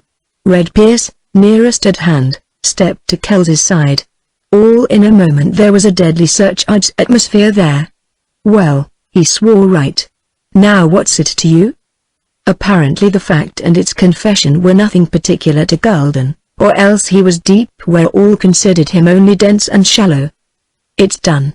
Bill's dead," continued Gulden. "But why do you double-cross the gang? What's the game? You never did it before. That girl isn't your—" "Shut up," hissed Kells. Like a flash his hand flew out with his gun, and all about him was dark menace. Gulden made no attempt to draw. He did not show surprise nor fear nor any emotion. He appeared plodding in mind. Red Pierce stepped between Kells and Gulden. There was a realization in the crowd, loud breaths, scraping of feet. Gulden turned away. Then Kells resumed his seat and his pipe as if nothing out of the ordinary had occurred. Chapter 9. Joan turned away from the door in a cold clamp of relief. The shadow of death hovered over these men. She must fortify herself to live under that shadow, to be prepared for any sudden violence, to stand a succession of shocks that inevitably would come. She listened. The men were talking and laughing now. There came a click of chips, the spat of a thrown card, the thump of a little sack of gold. Ahead of her lay the long hours of night in which these men would hold revel. Only a faint ray of light penetrated her cabin, but it was sufficient for her to distinguish objects. She set about putting the poles in place to barricade the opening. When she had finished she knew she was safe at least from intrusion. Who had constructed the true door and for what purpose? Then she yielded to the temptation to peep once more under the edge of the curtain. The room was cloudy and blue with smoke. She saw Jim Cleeve at a table gambling with several ruffians. His back was turned, yet Joan felt the contrast of his attitude toward the game, compared with that of the others. They were tense, fierce, and intent upon every throw of a card. Cleeve's very poise of head and movement of arm betrayed his indifference. One of the gamblers howled his disgust, slammed down his cards, and got up. "He's cleaned out," said one, in devilish glee. "No, he ain't," voiced another. "He's got 2 fruit cans full of dust. I saw 'em. He's just laid down like a poisoned coyote." "Sure, I'm glad Cleeve's got the luck, for maybe he'll give my gold back," spoke up another gamester, with a laugh. "Vile, he certainly is the Chilvalis card sharp," rejoined the last player. "Jim, was Euless as lucky in love as in cards?" "Lucky in love? Sure," answered Jim Cleeve, with a mocking, reckless ring in his voice. "Funny, ain't that, boys? Now there's the boss. Kells can sure win the girls, but he's a poor gambler." Kells heard this speech, and he laughed with the others. "Hey, you greaser, you never won any of my money," he said. "Come and set in, boss. Come and see your gold fade away. You can't stop this Jim Cleeve. Luck bull luck straddles his neck. He'll win your gold, your horses and saddles and spurs. And guns in your shirt, if you've nerve enough to bet it." The speaker slapped his cards upon the table while he gazed at Cleeve in grieved admiration. Kells walked over to the group and he put his hand on Cleeve's shoulder. "Say, youngster," he said, genially, "you said you were just as lucky in love. Now I had a hunch some bad luck with a girl drove you out here to the border." Kells spoke jestingly, in a way that could give no offense, even to the wildest of boys, yet there was curiosity, keenness, penetration, in his speech. It had not the slightest effect upon Jim Cleeve. "Bad luck and a girl? To hell with both," he said. "Sure you're talking religion." "That's where both luck and girls come from," replied the unlucky gamester. "Will one of you hogs pass the whiskey?" The increased interest with which Kells looked down upon Jim Cleeve was not lost upon Joan. But she had seen enough, and, turning away, she stumbled to the bed and lay there with an ache in her heart. "Oh," she whispered to herself, "he is ruined, ruined, ruined. God forgive me." She saw bright, cold stars shining between the logs. The night wind swept in cold and pure, with the dew of the mountain in it. She heard the mourn of wolves, The hoot of an owl, the distant cry of a panther, weird and wild. Yet outside there was a thick and lonely silence. In that other cabin, from which she was mercifully shut out, there were different sounds, hideous by contrast. By and by she covered her ears, and at length, weary from thought and sorrow, she drifted into slumber. Next morning, long after she had awakened, the cabin remained quiet, with no one stirring.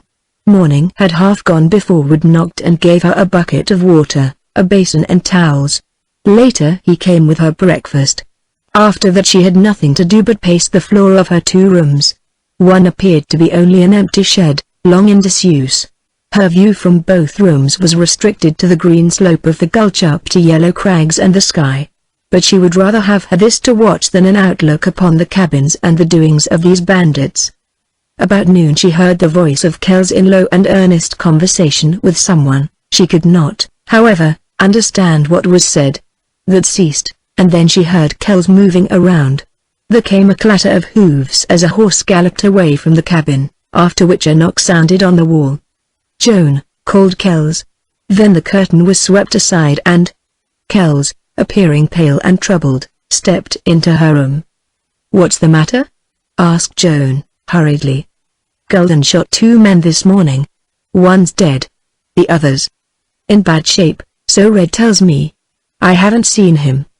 Who are they?" faltered Joan. She could not think of any man except Jim Cleave. "Dan Small's the one's dead. The other they call Dick. Never heard his last name." "Was it a fight?" "Of course. And Golden picked it. He's a quarrelsome man. Nobody can go against him. He's all the time like some men when they're drunk. I'm sorry I didn't bore him last night. I would have done it if it hadn't been for Red Pierce." Kells seemed gloomy and concentrated on his situation, and he talked naturally to Joan, as if she were one to sympathize. A bandit, then, in the details of his life, the schemes, troubles, friendships, relations, was no different from any other kind of a man. He was human, and things that might constitute black evil for observers were dear to him, a part of him. Joan feigned the sympathy she could not feel. "I thought Golden was your enemy." Kells sat down on one of the box seats, and his heavy gun sheath rested upon the floor. He looked at Joan now, forgetting she was a woman and his prisoner. "I never thought of that till now," he said. "We always got along because I understood him. I managed him. The man hasn't changed in the least. He's always what he is. But there's a difference. I noticed that first over in Lost Cannon. And Joan, I believe it's because Golden saw you." "Oh, no," cried Joan, trembling. "Maybe I'm wrong. Anyway, something's wrong. Golden never had a friend or a partner. I don't misunderstand his position regarding Bailey. What did he care for that soak? Golden's cross-grained. He opposes anything or anybody. He's got a twist in his mind that makes him dangerous. I wanted to get rid of him. I decided to after last night. But now it seems that's no easy job." "Why?" asked Joan, curiously. "Pierce and Wood and Beard, all men I rely on, said it won't do. They hint Golden is strong with my gang here, and all through the border. I was wild. I don't believe it. But as I'm not sure what can I do? They're all afraid of Golden. That's it. And I believe I am, too." "You!" exclaimed Joan. Kells actually looked ashamed. "I believe I am, Joan," he replied. "That Golden is not a man. I never was afraid of a real man. He's an animal." "He made me think of a gorilla," said Joan. "There's only one man I know who's not afraid of Golden. He's a newcomer here on the border. Jim Cleave he calls himself. A youngster I can't figure. But he'd slap the devil himself in the face. Cleave won't last long out here. Yet you can never tell. Men like him, who laugh at death, sometimes avert it for long. I was that way once. Cleave heard me talking to Pierce about Golden. And he said, 'Kells, I'll pick a fight with this Golden and drive him out of the camp or kill him.'" "What did you say?" queried Joan, trying to steady her voice as she averted her eyes. "I said Jim, that wins me. But I don't want you killed." It certainly was nervy of the youngster. Said it just the same as he'd offer to cinch my saddle. Golden can whip a roomful of men. He's done it. And as for a killer, I've heard of no man with his record. And that's why you fear him? It's not, replied Kells, passionately, as if his manhood had been affronted. It's because he's Golden. There's something uncanny about him. Golden's a cannibal. Joan looked as if she had not heard aright. It's a cold fact. Known all over the border. Golden's no braggart. But he's been known to talk. He was a sailor pirate. Once he was shipwrecked. Starvation forced him to be a cannibal. He told this in California, and in Nevada camps. But no one believed him. A few years ago he got snowed up in the mountains back of Lewiston. He had 2 companions with him. They all began to starve. It was absolutely necessary to try to get out. They started out in the snow. Travel was desperately hard. Golden told that his companions dropped. But he murdered them and again saved his life by being a cannibal. After this became known, his sailor yarns were no longer doubted. There's another story about him. Once he got hold of a girl and took her into the mountains. After a winter he returned alone. He told that he'd kept her tied in a cave, without any clothes, and she froze to death. Oh, horrible, moaned Joan. I don't know how true it is. But I believe it. Golden is not a man. The worst of us have a conscience.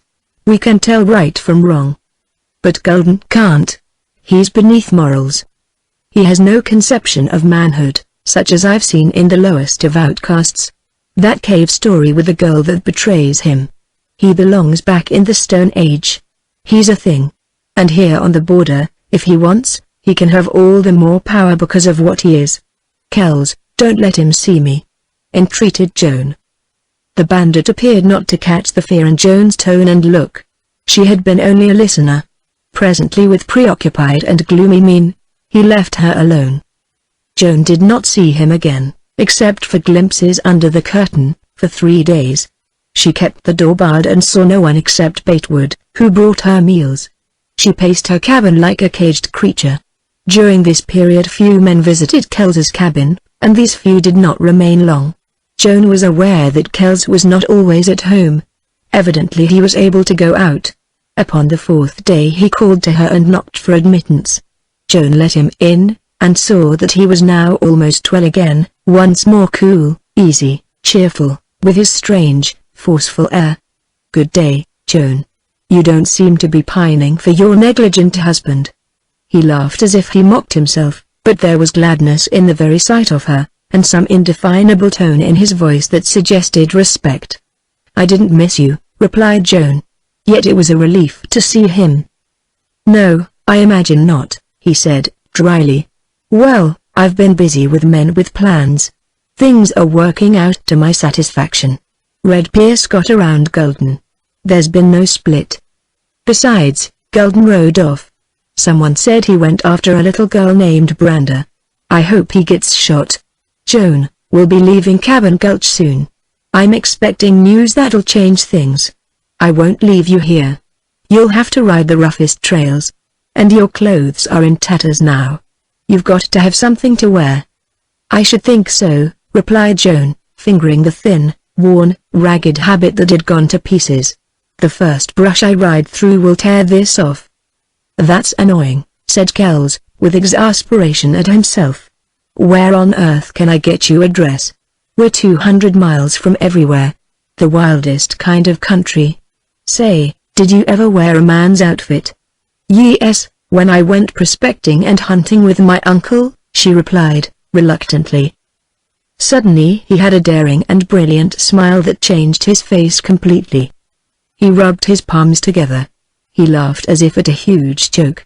He cast a measuring glance up and down her slender form. "Just wait till I come back," he said. He left her and she heard him rummaging around in the pile of trappings she had noted in a corner of the other cabin. Presently he returned carrying a bundle. This he unrolled on the bed and spread out the articles. "Dandy Dale's outfit," he said, with animation. Dandy was a would-be knight of the road. He dressed the part. But he tried to hold up a stage over here and an unappreciative passenger shot him. He wasn't killed outright. He crawled away and died. Some of my men found him and they fetched his clothes. That outfit cost a fortune. But not a man among us could get into it. There was a black sombrero with heavy silver band, a dark blue blouse and an embroidered buckskin vest, a belt full of cartridges and a pearl-handled gun, trousers of corduroy, high-top leather boots and gold-mounted spurs, all of the finest material and workmanship. "Joan, I'll make you a black mask out of the rim of a felt hat, and then you'll be grand." He spoke with the impulse and enthusiasm of a boy. "Kells, you don't mean me to wear these?" asked Joan, incredulously. "Certainly. Why not? Just the thing. A little fancy, but then. You're a girl. We can't hide that." "I don't want to hide it. I won't wear them," declared Joan. "Excuse me, but you will," he replied, coolly and pleasantly. "I won't," cried Joan. She could not keep cool. "Joan, you've got to take long rides with me. At night sometimes. Wild rides to elude pursuers sometimes. You'll go into camps with me. You'll have to wear strong, easy, free clothes. You'll have to be masked. Here the outfit is as if made for you. Why, you're dead lucky. For this stuff is good and strong. It'll stand the wear, yet it's fit for a girl. You put the outfit on, right now." "I said I wouldn't," Joan snapped. "But what do you care if it belonged to a fellow who's dead? There. See that hole in the shirt? That's a bullet hole. Don't be squeamish. It'll only make your part harder." "Mr. Kells, you seem to have forgotten entirely that I'm a girl." He looked blank astonishment. "Maybe I have. I'll remember. But you said you'd worn a man's things." "I wore my brother's coat and overalls, and was lost in them," replied Joan. His face began to work. Then he laughed uproariously. "I understand. This'll fit you like a glove. Fine. I'm dying to see you." "You never will." At that he grew sober and his eyes glinted. "You can't take a little fun. I'll leave you now for a while. When I come back you'll have that suit on." There was that in his voice then which she had heard when he ordered men. Joan looked her defiance. "If you don't have it on when I come I'll tear your rags off. I can do that. You're a strong little devil, and maybe I'm not well enough yet to put this outfit on you. But I can get help. If you anger me I might wait for Gulden." Joan's legs grew weak under her, so that she had to sink on the bed. Kells would do absolutely and literally what he threatened. She understood now the changing secret in his eyes. One moment he was a certain kind of a man and the very next he was incalculably different. She instinctively recognized this latter personality as her enemy. She must use all the strength and wit and cunning and charm to keep his other personality in the ascendancy, else all was futile. "Since you force me so then I must," she said. Kells left her without another word. Joan removed her stained and torn dress and her worn-out boots, then hurriedly, for fear Kells might return, she put on the dead boy bandit's outfit. Dandy Dale assuredly must have been her counterpart, for his things fitted her perfectly. Joan felt so strange that she scarcely had courage enough to look into the mirror. When she did look she gave a start that was of both amaze and shame. But for her face she never could have recognized herself. What had become of her height? Her slenderness? She looked like an audacious girl in a dashing boy masquerade.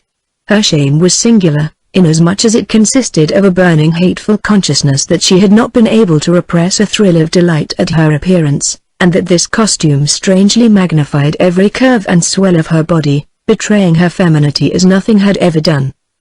And just at that moment Kells knocked on the door and called, "Joan, are you dressed?" "Yes," she replied. But the word seemed involuntary. Then Kells came in. It was an instinctive and frantic impulse that made Joan snatch up a blanket and half envelop herself in it. She stood with scarlet face and dilating eyes, trembling in every limb. Kells had entered with an expectant smile and that mocking light in his gaze. Both faded. He stared at the blanket, then at her face.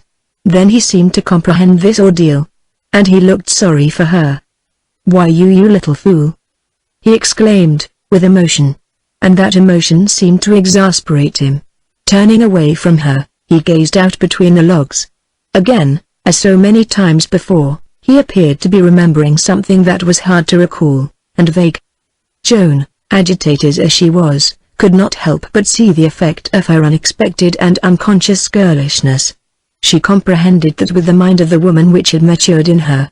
Like Kells, she too, had different personalities. "I'm trying to be decent to you," went on Kells, without turning. "I want to give you a chance to make the best of a bad situation. But you're a kid girl. And I'm a bandit. A man lost to all good, who means to have you." "But you're not lost to all good," replied Joan, earnestly. "I can't understand what I do feel. But I know if it had been Golden instead of you that I wouldn't have tried to hide myself behind this blanket. I'm no longer afraid of you. That's why I acted so just like a girl caught." "Oh, can't you see?" "No, I can't see," he replied. "I wish I hadn't fetched you here. I wish the thing hadn't happened. Now it's too late." "It's never too late. You haven't harmed me yet." "But I love you," he burst out. "Not like I have. Oh, I see this that I never really loved any woman before. Something's gripped me. It feels like that rope at my throat when they were going to hang me." Then Joan trembled in the realization that a tremendous passion had seized upon this strange, strong man. In the face of it she did not know how to answer him. Yet somehow she gathered courage in the knowledge. Kells stood silent a long moment, looking out at the green slope. And then, as if speaking to himself, he said, "I stacked the deck and dealt myself a a losing hand, and now I've got to play it." With that he turned to Joan. It was the piercing gaze he bent upon her that hastened her decision to resume the part she had to play. And she dropped the blanket. Kells's gloom and that iron hardness vanished. He smiled as she had never seen him smile. In that and his speechless delight she read his estimate of her appearance, and, notwithstanding the unwomanliness of her costume, and the fact of his notorious character, she knew she had never received so great a compliment. Finally he found his voice. "Joan, if you're not the prettiest thing I ever saw in my life." "I can't get used to this outfit," said Joan. I won't go away from this room in it." "Sure you will. See here, this'll make a difference, maybe. You're so shy." He held out a wide piece of black felt that evidently he had cut from a sombrero. This he measured over her forehead and eyes, and then taking his knife he cut it to a desired shape. Next he cut eye holes in it and fastened to it a loop made of a short strip of buckskin. "Try that. Pull it down even with your eyes." Their exclamation mark. "Take a look at yourself." Joan faced the mirror and saw merely a masked stranger. She was no longer Joan Randall. Her identity had been absolutely lost. "No one who ever knew me could recognize me now," she murmured, and the relieving thought centered round Jim Cleve. "I hadn't figured on that," replied Kells. "But you're right. Joan, if I don't miss my guess, it won't be long till you'll be the talk of mining towns and campfires." This remark of Kells's brought to Joan proof of his singular pride in the name he bore, and proof of many strange stories about bandits and wild women of the border. She had never believed any of these stories. They had seemed merely a part of the life of this unsettled wild country. A prospector would spend a night at a campfire and tell a weird story and pass on, never to be seen there again. Could there have been a stranger story than her life seemed destined to be? Her mind whirled with vague, circling thought. Kells and his gang, the wild trails, the camps, and towns, gold and stagecoaches, robbery, fights, murder, mad rides in the dark, and back to Jim Cleve and his ruin. Suddenly Kells stepped to her from behind and put his arms around her. Joan grew stiff. She had been taken off her guard. She was in his arms and could not face him. "Joan, kiss me," he whispered, with a softness, a richer, deeper note in his voice. "No!" cried Joan, violently. There was a moment of silence in which she felt his grasp slowly tighten the heave of his breast. "Then I'll make you," he said. So different was the voice now that another man might have spoken. Then he bent her backward, and, freeing one hand, brought it under her chin and tried to lift her face. But Joan broke into fierce, violent resistance. She believed she was doomed, but that only made her the fiercer, the stronger. and with her head down, her arms straining, her body hard and rigidly unyielding, she fought him all over the room, knocking over the table and seats, wrestling from wall to wall, till at last they fell across the bed and she broke his hold. Then she sprang up, panting, disheveled, and backed away from him. It had been a sharp, desperate struggle on her part, and she was stronger than he. He was not a well man. He raised himself and put one hand to his breast. His face was haggard, wet, working with passion, grey with pain. In the struggle she had hurt him, perhaps reopened his wound. "Did you knife me that it hurts so?" he panted, raising a hand that shook. "I had nothing. I just fought," cried Joan, breathlessly. "You hurt me again, damn you. I'm never free from pain. But this is worse. And I'm a coward. And I'm a dog, too. Not half a man! You slip of a girl and I couldn't hold you." His pain and shame were dreadful for Joan to see, because she felt sorry for him, and divined that behind them would rise the darker, grimmer force of the man. And she was right, for suddenly he changed. That which had seemed almost to make him abject gave way to a pale and bitter dignity. He took up Dandy Dale's belt, which Joan had left on the bed, and, drawing the gun from its sheath, he opened the cylinder to see if it was loaded, and then threw the gun at Joan's feet. "There. Take it and make a better job this time," he said. The power in his voice seemed to force Joan to pick up the gun. "What do you mean?" she queried, haltingly. "Shoot me again. Put me out of my pain, my misery. I'm sick of it all. I'd be glad to have you kill me." "Kells!" exclaimed Joan, weakly. "Take your chance now when I've no strength to force. You throw the gun on me. Kill me." He spoke with a terrible impelling earnestness, and the strength of his will almost hypnotized Joan into execution of his demand. "You are mad," she said. "I don't want to kill you. I couldn't. I just want you to be decent to me. I have been for me. I was only in fun this time when I grabbed you. But the feel of you. I can't be decent anymore. I see things clear now. Joan Randall, it's my life or your soul." He rose now, dark, shaken, stripped of all save the truth. Joan dropped the gun from nerveless grasp. "Is that your choice?" he asked hoarsely. "I can't murder you. Are you afraid of the other men of Gulden? Is that why you can't kill me? You're afraid to be left to try to get away? I never thought of them. Then my life or your soul." He stalked toward her, loomed over her, so that she put out trembling hands. After the struggle a reaction was coming to her. She was weakening. She had forgotten her plan. "If you're merciless then it must be my soul," she whispered. "For I can't murder you. Could you take that gun now and press it here and murder me? No. For I love you. You don't love me. It's a blacker crime to murder the soul than the body." Something in his strange eyes inspired Joan with a flashing, reviving divination. Back upon her flooded all that tide of woman's subtle incalculable power to allure, to charge, to hold. Swiftly she went close to Kells. She stretched out her hands. One was bleeding from rough contact with the log wall during the struggle. Her wrists were red, swollen, bruised from his fierce grasp. "Look. See what you've done. You were a beast.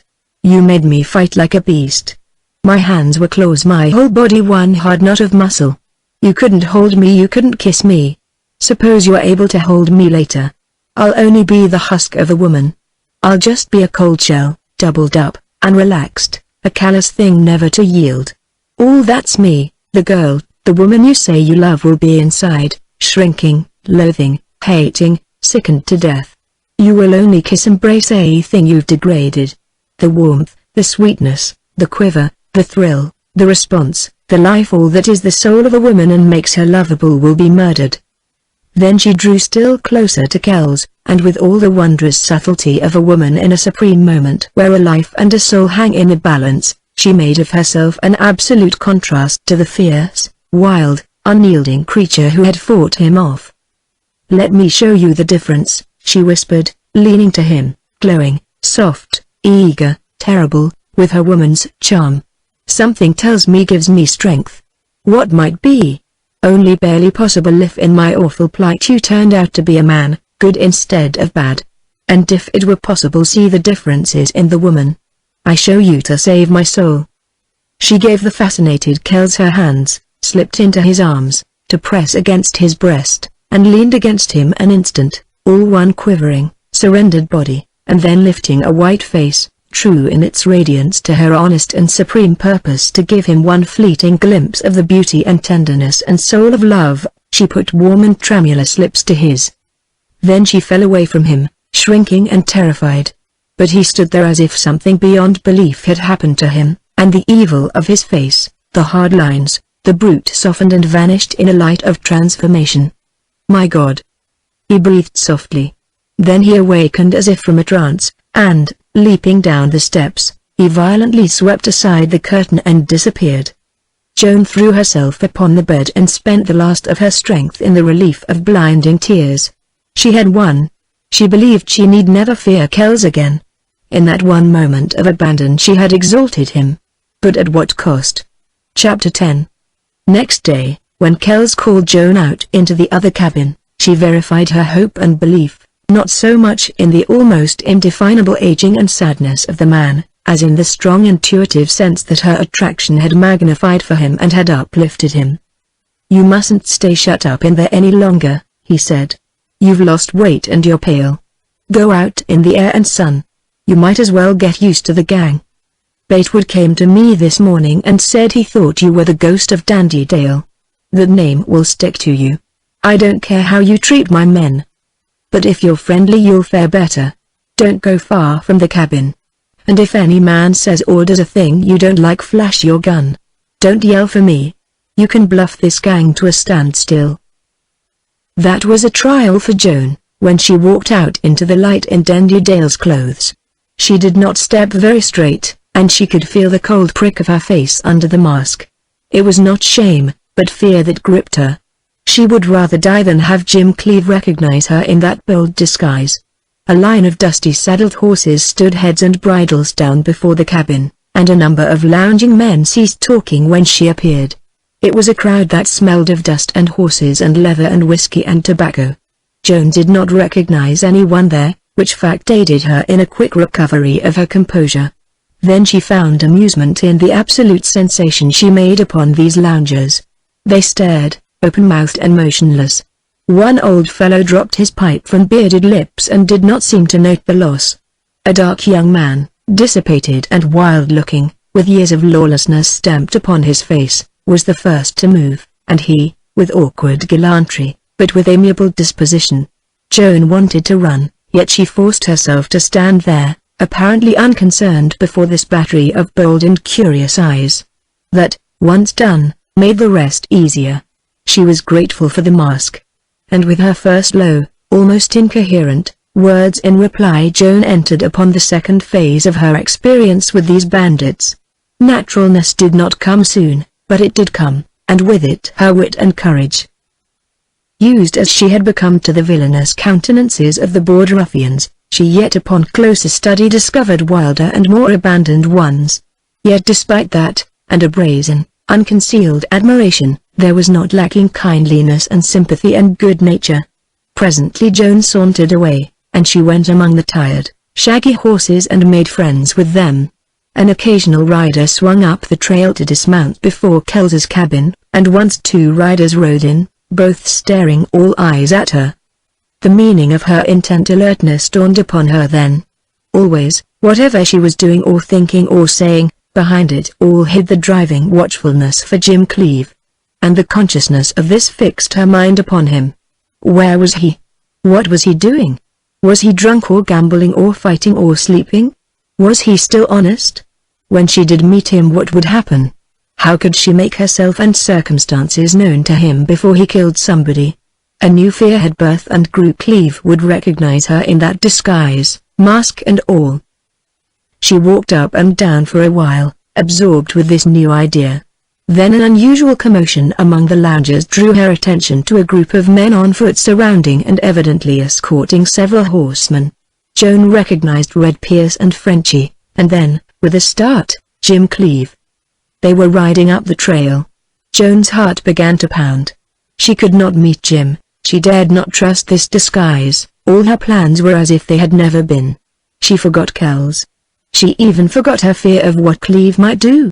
The meeting, the inevitable recognition, the pain Jim Cleve must suffer when the fact and apparent significance of her presence burst upon him. These drove all else from Joan's mind. Mask or no mask, she could not face his piercing eyes, and like a little coward she turned to enter the cabin. Before she got in, however, it was forced upon her that something unusual had roused the loungers. They had arisen and were interested in the approaching group. Loud talk dinned in Joan's ears. Then she went in the door as Kells stalked by, eyes agleam, without even noticing her. Once inside her cabin, with the curtain drawn, Joan's fear gave place to anxiety and curiosity. There was no one in the large cabin. Through the outer door she caught sight of a part of the crowd, close together, heads up, all noisy.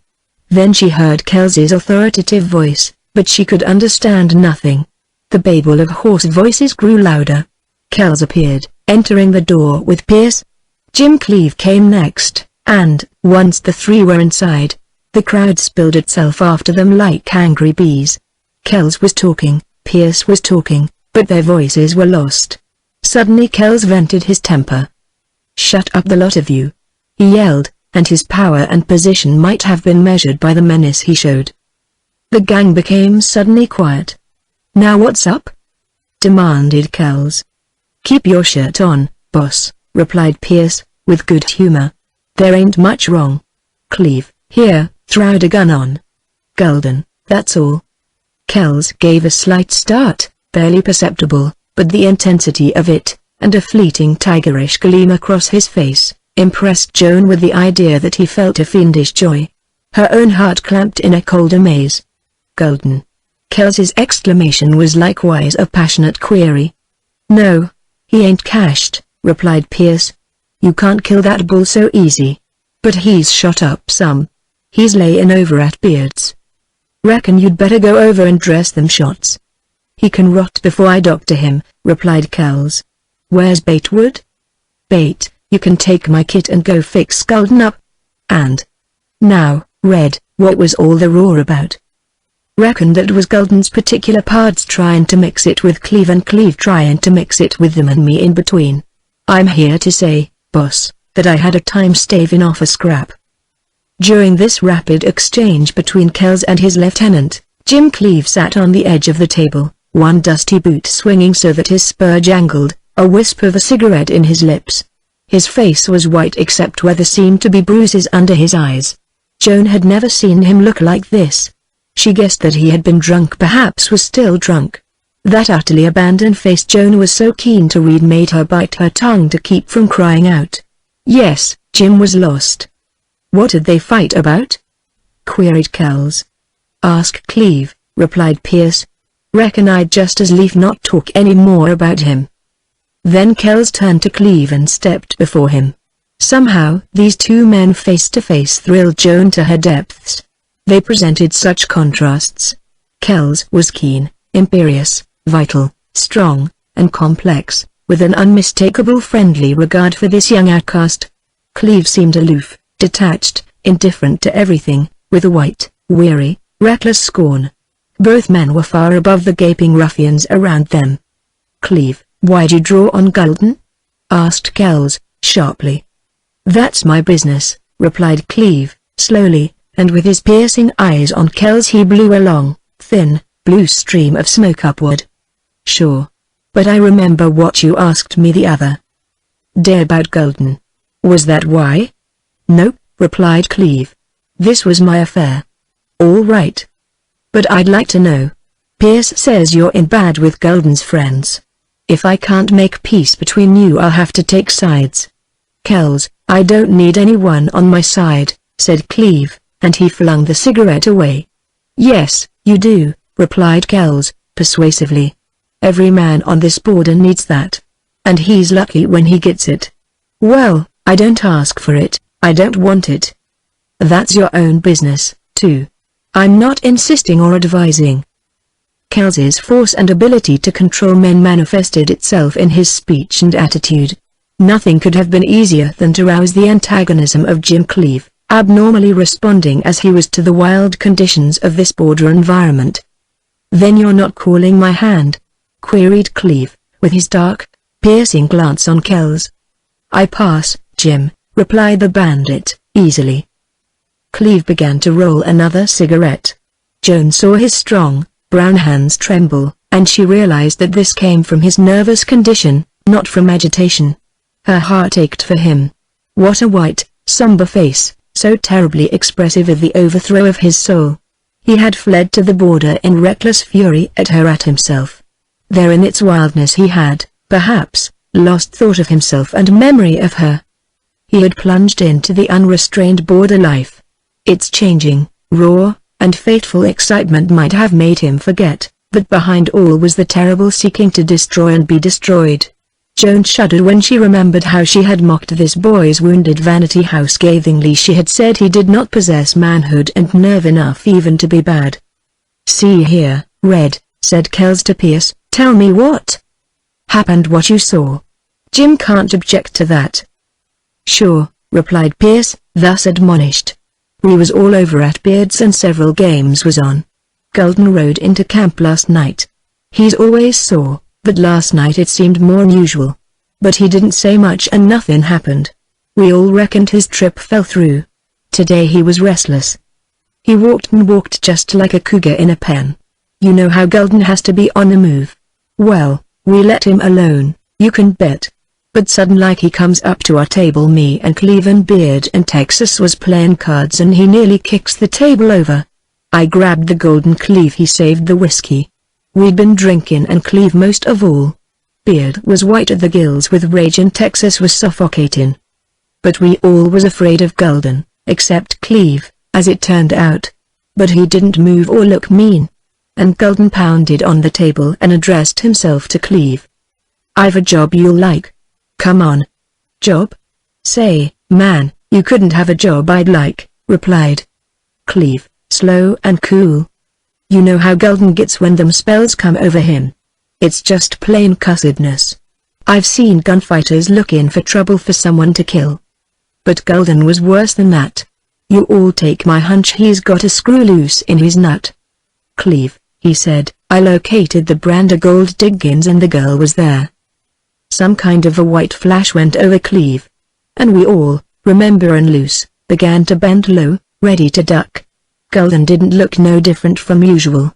You can't see any change in him. But I for one felt all hell burnin' in him. "Oh, you have," said Cleve, quick, like he was pleased. "And did you get her?" "Not yet. Just looked over the ground. I'm picking you to go with me. We'll split on the gold, and I'll take the girl." Cleve swung the whiskey bottle and it smashed on Gulden's mug, knocking him flat. Cleve was up, like a cat, gun burning red. The other fellas were dogging low. And as I ducked I seen Gulden, flat on his back, dragging at his gun. He stopped short and his hand flopped. The side of his face went all bloody. I made sure he'd cashed, so I leapt up and grabbed Cleve. It had been all right if Gulden had only cashed. But he hadn't. He came to and bellowed for his gun and for his pods. Why, you could have heard him for a mile. Then, as I told you, I had trouble in holding back a general mix-up. And while he was hollering about it I led them all over to you. Gulden is layin' back there with his ear shot off. And that's all." Kells, with thoughtful mien, turned from Pierce to the group of dark-faced men. "This fight settles one thing," he said to them. "We've got to have organization. If you're not all a lot of fools you'll see that. You need a head. Most of you swear by me, but some of you are for Gulden. Just because he's a bloody devil. These times are the wildest the West ever knew, and they're growing wilder. Gulden is a great machine for execution. He has no sense of fear. He's a giant. He loves to fight to kill. But Gulden's all but crazy. This last deal proves that. I leave it to your common sense. He rides around hunting for some lone camp to rob. Or some girl to make off with. He does not plan with me or the men whose judgment I have confidence in. He's always without gold. And so are most of his followers. I don't know who they are. And I don't care. But here we split unless they and Gulden take advice and orders from me. I'm not so much siding with Cleve. Any of you ought to admit that Gulden's kind of work will disorganize a gang. He's been with us for long. And he approaches Cleve with a job. Cleve is a stranger. He may belong here, but he's not yet one of us. Gulden oughtn't have approached him. It was no straight deal. We can't figure what Gulden meant exactly, but it isn't likely he wanted Cleve to go. It was a bluff. He got called. You men think this over whether you'll stick to Gulden or to me.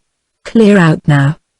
His strong, direct talk evidently impressed them, and in silence they crowded out of the cabin, leaving Pierce and Cleve behind. Jim, are you just hell-bent on fighting or do you mean to make yourself the champion of every poor girl in these wilds? Cleve puffed a cloud of smoke that enveloped his head. I don't pick quarrels, he replied. Then you get red-headed at the very mention of a girl. A savage gesture of Cleve's suggested that Kells was right. Here, don't get red-headed at me, called Kells, with piercing sharpness. I'll be your friend if you let me. But declare yourself like a man if you want me for a friend. Kells, I'm much obliged, replied Cleve, with a semblance of earnestness. I'm no good or I wouldn't be out here. But I can't stand for these deals with girls. You'll change, rejoined Kells, bitterly. Wait till you live a few lonely years out here. You don't understand the border. You're young.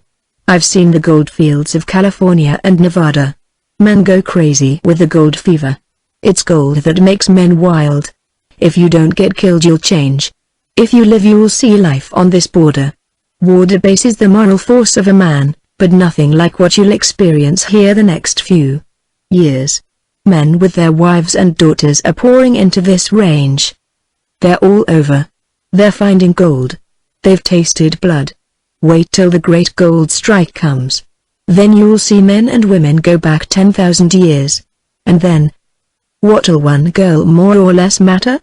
Well, you see, Kells, I was loved so devotedly by one and made such a hero of that I just can't bear to see any girl mistreated. He almost drawled the words, and he was suave and cool, and his face was inscrutable, but bitterness in his tone gave the lie to all he said and looked. Pierce caught the broader inference and laughed as if at a great joke. Kells shook his head doubtfully, as if Cleve's transparent speech only added to the complexity. And Cleve turned away, as if in an instant he had forgotten his comrades. Afterward, in the silence and darkness of night, Joan Randall lay upon her bed sleepless, haunted by Jim's white face, amazed at the magnificent madness of him, thrilled to her soul by the meaning of his attack on Gulden, and tortured by a love that had grown immeasurably full of the strength of these hours of suspense and the passion of this wild border. Even in her dreams Joan seemed to be bending all her will toward that inevitable and fateful moment when she must stand before Jim Cleve. It had to be. Therefore she would absolutely compel herself to meet it, regardless of the tumult that must rise within her. When all had been said, her experience so far among the bandits, in spite of the shocks and suspense that had made her a different girl, had been infinitely more fortunate than might have been expected. She prayed for this luck to continue and forced herself into a belief that it would. That night she had slept in Dandy Dale's clothes, except for the boots, and sometimes while turning in restless slumber she had been awakened by rolling on the heavy gun, which she had not removed from the belt. And at such moments, she had to ponder in the darkness, to realize that she, Joan Randall, lay a captive in a bandit's camp, dressed in a dead bandit's garb, and packing his gun even while she slept. It was such an improbable, impossible thing. Yet the cold feel of the polished gun sent a thrill of certainty through her. In the morning she at least did not have to suffer the shame of getting into Dandy Dale's clothes, for she was already in them. She found a grain of comfort even in that when she had put on the mask and sombrero she studied the effect in her little mirror. And she again decided that no one, not even Jim Cleve, could recognize her in that disguise. Likewise she gathered courage from the fact that even her best girlfriend would have found her figure unfamiliar and striking where once it had been merely tall and slender and strong, ordinarily dressed. Then how would Jim Cleve ever recognize her? She remembered her voice that had been called a contralto, low and deep, and how she used to sing the simple songs she knew. She could not disguise that voice. But she need not let Jim hear it. Then there was a return of the idea that he would instinctively recognize her, that no disguise could be proof to a lover who had ruined himself for her. Suddenly she realized how futile all her worry and shame. Sooner or later she must reveal her identity to Jim Cleave. Out of all this complexity of emotion, Joan divined that what she yearned most for was to spare Cleave the shame consequent upon recognition of her, and then the agony he must suffer at a false conception of her presence there. It was a weakness in her.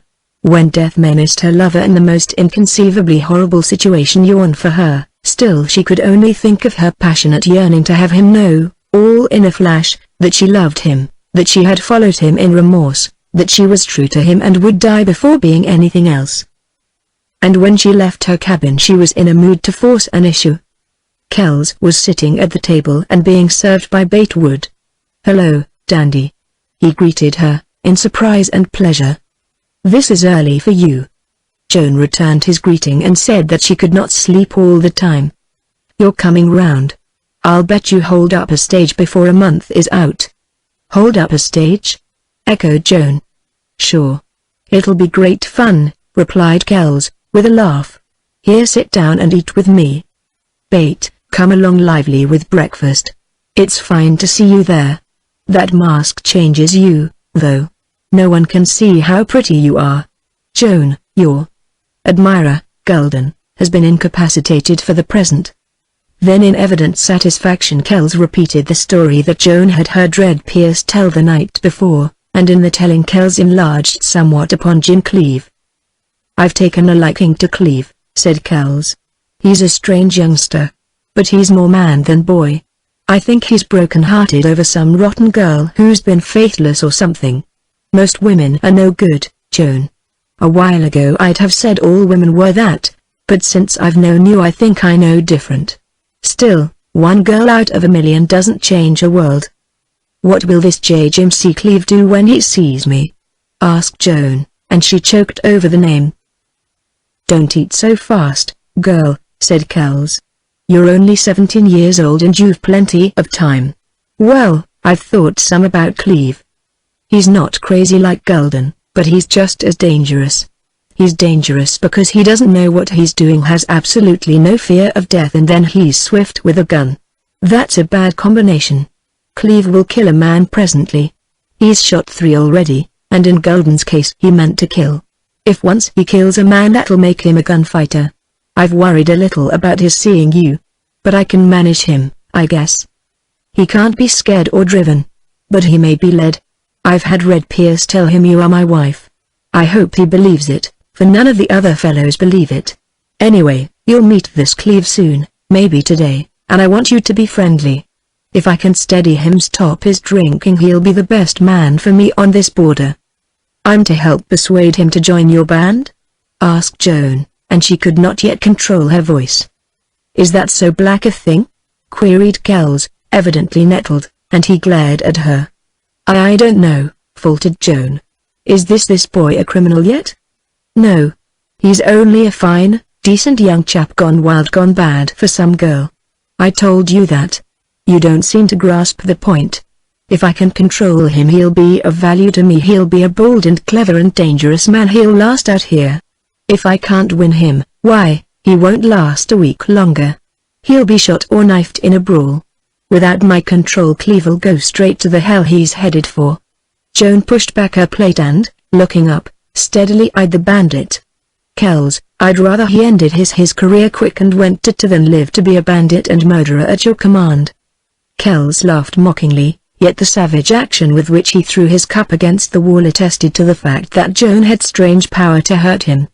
"That's your sympathy, because I told you some girl drove him out here," said the bandit. "He's done for. You'll know that the moment you see him. I really think he or any man out here would be the better for my interest. Now, I want to know if you'll stand by me, put in a word to help influence this wild boy." I'll have to see him first," replied Joan. "Well, you take it sort of hard," growled Kells. Then presently he brightened. "I seem always to forget that you're only a kid. Listen. Now you do as you like.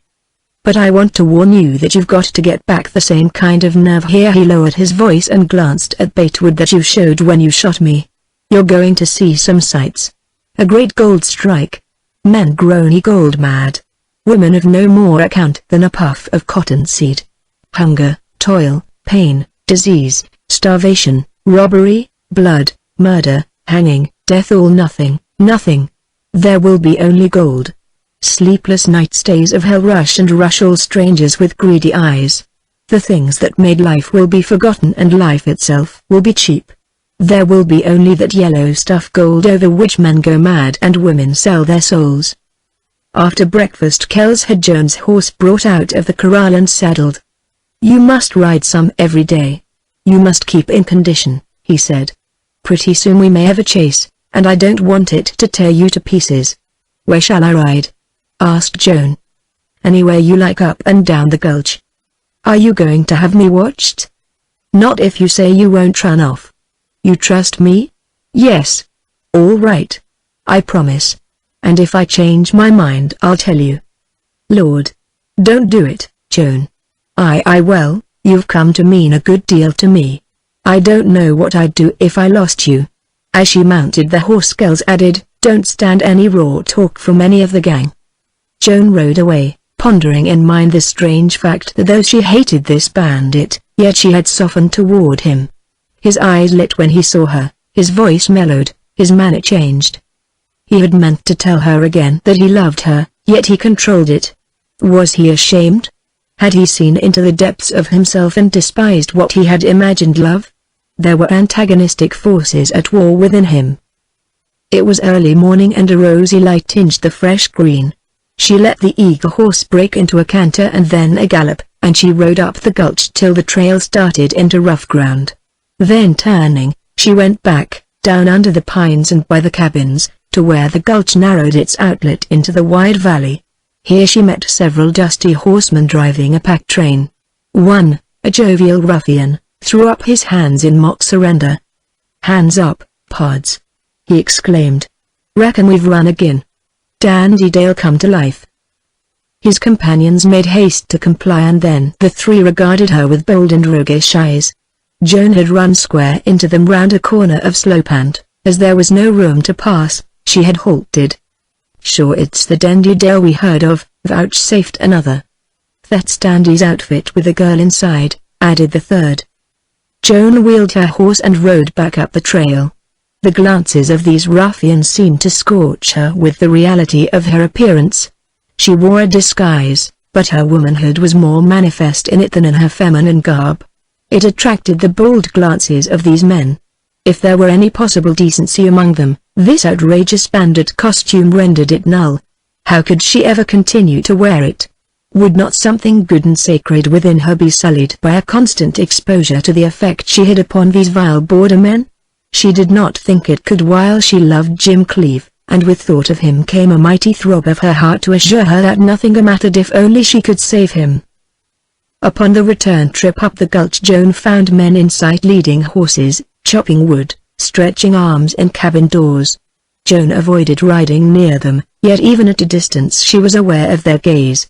One rowdy, half hidden by a window, curved hands round his mouth and called, softly, "Hello, sweetheart." Joan was ashamed that she could feel insulted. She was amazed at the temper which seemed roused in her. This border had caused her feelings she had never dreamed possible to her. Avoiding the trail, she headed for the other side of the gulch. There were clumps of willows along the brook through which she threaded away, looking for a good place to cross. The horse snorted for water. Apparently she was not going to find any better crossing, so she turned the horse into a narrow lane through the willows and, dismounting on a mossy bank, she slipped the bridle so the horse could drink. Suddenly she became aware that she was not alone. But she saw no one in front of her or on the other side of her horse. Then she turned. Jim Cleave was in the act of rising from his knees. He had a towel in his hand. His face was wet. He stood no more than 10 steps from her. Joan could not have repressed a little cry to save her life. The surprise was tremendous. She could not move a finger. She expected to hear him call her name. Cleave stared at her. His face, in the morning light, was as drawn and white as that of a corpse. Only his eyes seemed alive and they were flames. A lightning flash of scorn leapt to them. He only recognized in her a woman, and his scorn was for the creature that bandit garb proclaimed her to be.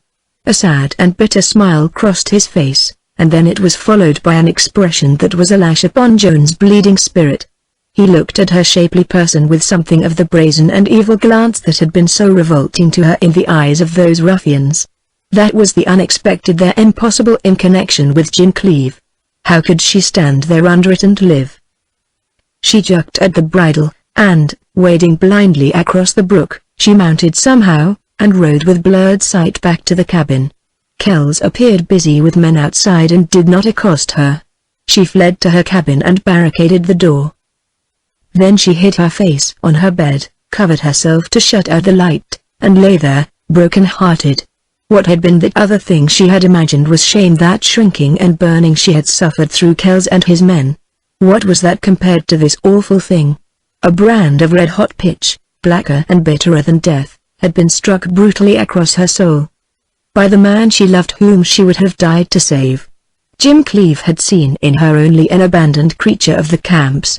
His sad and bitter smile had been for the thought that he could have loved anything of her sex. His scorn had been for the betrayed youth and womanhood suggested by her appearance.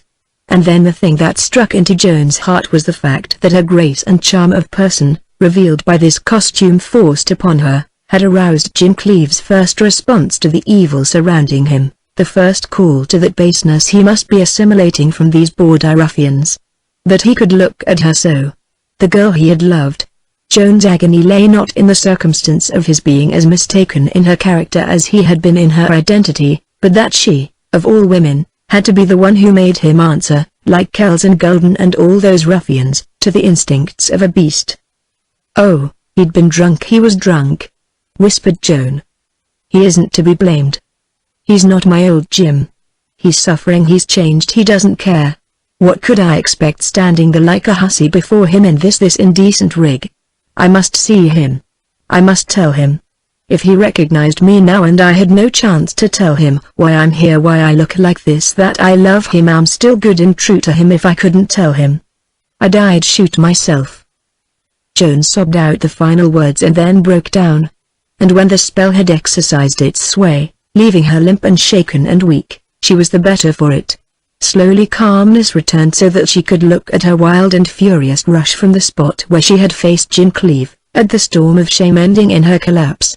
She realized that if she had met Jim Cleave here in the dress in which she had left home, there would have been the same shock of surprise and fear and love. She owed part of that breakdown to the suspense she had been under and then the suddenness of the meeting. Looking back at her agitation, she felt that it had been natural that if she could only tell the truth to Jim Cleave the situation was not impossible. But the meeting, and all following it, bore tremendous revelation of how through all this wild experience she had learned to love Jim Cleave. But for his reckless flight and her blind pursuit, and then the anxiety, fear, pain, toil, and despair, she would never have known her woman's heart and its capacity for love. Chapter 11. Following that meeting, with all its power to change and strengthen Joan, there were uneventful days in which she rode the gulch trails and grew able to stand the jests and glances of the bandits' gang. She thought she saw and heard everything, yet insulated her true self in a callous and unreceptive aloofness from all that affronted her. The days were uneventful because, while always looking for Jim Cleave, she never once saw him. Several times she heard his name mentioned. He was here and the Ratbeards off in the mountains. But he did not come to Kells's cabin, which fact, Joan gathered, had made Kells anxious. He did not want to lose Cleave.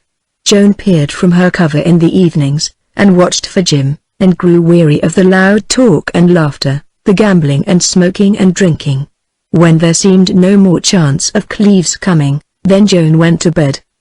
On these occasions Joan learned that Kells was passionately keen to gamble, that he was a weak hand at cards, an honest gambler, and, strangely enough, a poor loser. Moreover, when he lost he drank heavily, and under the influence of drink he was dangerous. There were quarrels when curses rang throughout the cabin, when guns were drawn. But whatever Kells's weaknesses might be, he was strong and implacable in the governing of these men. The night when Golden strode into the cabin was certainly not uneventful for Joan. Sight of him sent a chill to her marrow while a strange thrill of fire inflamed her. Was that great hulk of a gorilla prowling about to meet Jim Cleave? Joan thought that it might be the worse for him if he were. Then she shuddered a little to think that she had already been influenced by the wildness around her. Golden appeared well and strong, and but for the bandage on his head would have been as she remembered him. He manifested interest in the gambling of the players by surly grunts. Presently he said something to Kells. "What?" queried the bandit, sharply, wheeling, the better to see Golden. The noise subsided. One gamester laughed knowingly. "Lend me a sack of dust?" asked Golden. Kells's face showed amaze and then a sudden brightness. "What? You want gold from me?" "Yes. I'll pay it back." "Golden, I wasn't doubting that. But does your asking mean you've taken kindly to my proposition?" "You can take it that way," growled Golden. "I want gold." "I'm mighty glad, Golden," replied Kells, and he looked as if he meant it. "I need you. We ought to get along. Here." He handed a small buckskin sack to Golden. Someone made room for him on the other side of the table, and the game was resumed. It was interesting to watch them gamble. Red Pierce had a scale at his end of the table, and he was always measuring and weighing out gold dust. The value of the gold appeared to be $15 to the ounce, but the real value of money did not actuate the gamblers. They spilled the dust on the table and ground as if it were as common as sand. Still there did not seem to be any great quantity of gold in sight. Evidently these were not profitable times for the bandits. More than once Joan heard them speak of a gold strike as honest people spoke of good fortune. And these robbers could only have meant that in case of a rich strike there would be gold to steal. Golden gambled as he did everything else. At first he won and then he lost, and then he borrowed more from Kells, to win again. He paid back as he had borrowed and lost and won without feeling. He had no excitement. Joan's intuition convinced her that if Golden had any motive at all in gambling it was only an antagonism to men of his breed. Gambling was a contest, a kind of fight. Most of the men except Golden drank heavily that night. There had been fresh liquor come with the last pack train. Many of them were drunk when the game broke up. Red Pierce and Wood remained behind with Kells after the others had gone, and Pierce was clever enough to cheat Kells before he left. "Boss, that the Red double-crossed you," said Batewood. Kells had lost heavily, and he was under the influence of drink. He drove Wood out of the cabin, cursing him sullenly. Then he put in place the several bars that served as a door of his cabin. After that he walked unsteadily around, and all about his action and the manner that was not aimless seemed to be dark and intermittent, staring toward Joan's cabin. She felt sickened again with this new aspect of her situation, but she was not in the least afraid of Kells. She watched him till he approached her door and then she drew back a little. He paused before the blanket as if he had been impelled to halt from fear. He seemed to be groping in thought. Then he cautiously and gradually, by degrees, drew aside the blanket. He could not see Joan in the darkness, but she saw him plainly. He fumbled at the poles, and, finding that he could not budge them, he ceased trying. There was nothing forceful or strong about him, such as was manifest when he was sober. He stood there a moment, breathing heavily, in a kind of forlorn, undecided way, and then he turned back. Joan heard him snap the lanterns. The lights went out and all grew dark and silent. Next morning at breakfast he was himself again, and if he had any knowledge whatever of his actions while he was drunk, he effectually concealed it from Joan. Later, when Joan went outside to take her usual morning exercise, she was interested to see a rider tearing up the slope on a foam-flecked horse. Men shouted at him from the cabins and then followed without hats or coats. Batewood dropped Joan's saddle and called to Kells. The bandit came hurriedly out. "Blicky!" he exclaimed, and then he swore under his breath in elation. "Sure is Blicky," said Wood, and his unusually mild eyes snapped with a glint unpleasant for Joan to see. The arrival of this Blicky appeared to be occasion for excitement, and Joan recalled the name as belonging to one of Kells's trusted men. He swung his leg and leapt from his saddle as the horse plunged to a halt.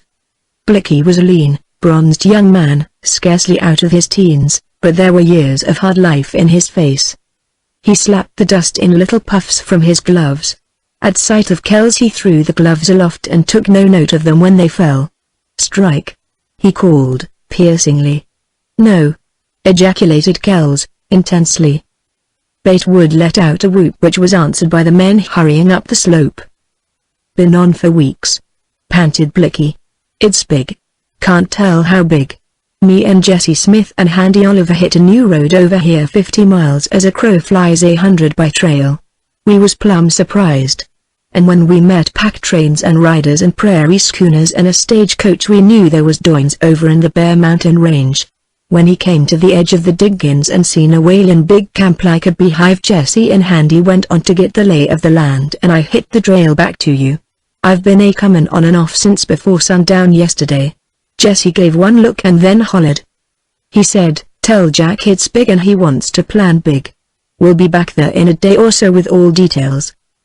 Joan watched Kells intently while he listened to this breathless narrative of a gold strike, and she was repelled by the singular flash of brightness, a radiance that seemed to be in his eyes and on his face. He did not say a word, but his men shouted hoarsely around Blicky. He walked a few paces to and fro with hands strongly clenched, his lips slightly parted, showing teeth close shut like those of a mastiff. He looked eager, passionate, cunning, hard as steel, and that strange brightness of elation slowly shaded to a dark, brooding menace. Suddenly he wheeled to silence the noisy men. "Where are Pierce and Gulden? Do they know?" he demanded. "Reckon no one knows but who's right here," replied Blicky. "Red and Gull are sleeping off last night's luck," said Batewood. "Have any of you seen young Cleve?" Kells went on. His voice rang quick and sharp. No one spoke, and presently Kells cracked his fist into his open hand. "Come on. Get the gang together at Beard's. Boys, the time we've been gambling on has come. Jesse Smith saw 49 and 51. He wouldn't send me word like this unless there was hell to pay. Come on." He strode off down the slope with the men close around him, and they met other men on the way, all of whom crowded into the group, jostling, eager, gesticulating. Joan was left alone. She felt considerably perturbed, especially at Kells's sharp inquiry for Jim Cleve. Kells might persuade him to join that bandit legion. These men made Joan think of wolves, with Kells the keen and savage leader. No one had given a thought to Blicky's horse, and that neglect in border men was a sign of unusual preoccupation. The horse was in bad shape. Joan took her off his saddle and bridle, and rubbed the dust-caked leather from his flanks, and led him into the corral. Then she fetched a bucket of water and let him drink sparingly, a little at a time. Joan did not take her eye that morning.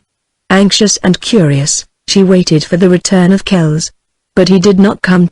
All afternoon Joan waited and watched, and saw no sign of him or any of the other men. She knew Kells was forging with red-hot iron and blood that organization which she undesignedly had given a name, the Border Legion. It would be a terrible legion, of that she was assured.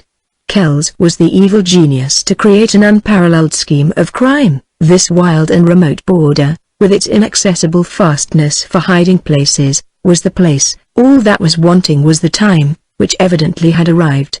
She remembered how her uncle had always claimed that the Bear Mountain Range would see a gold strike which would disrupt the whole West and amaze the world.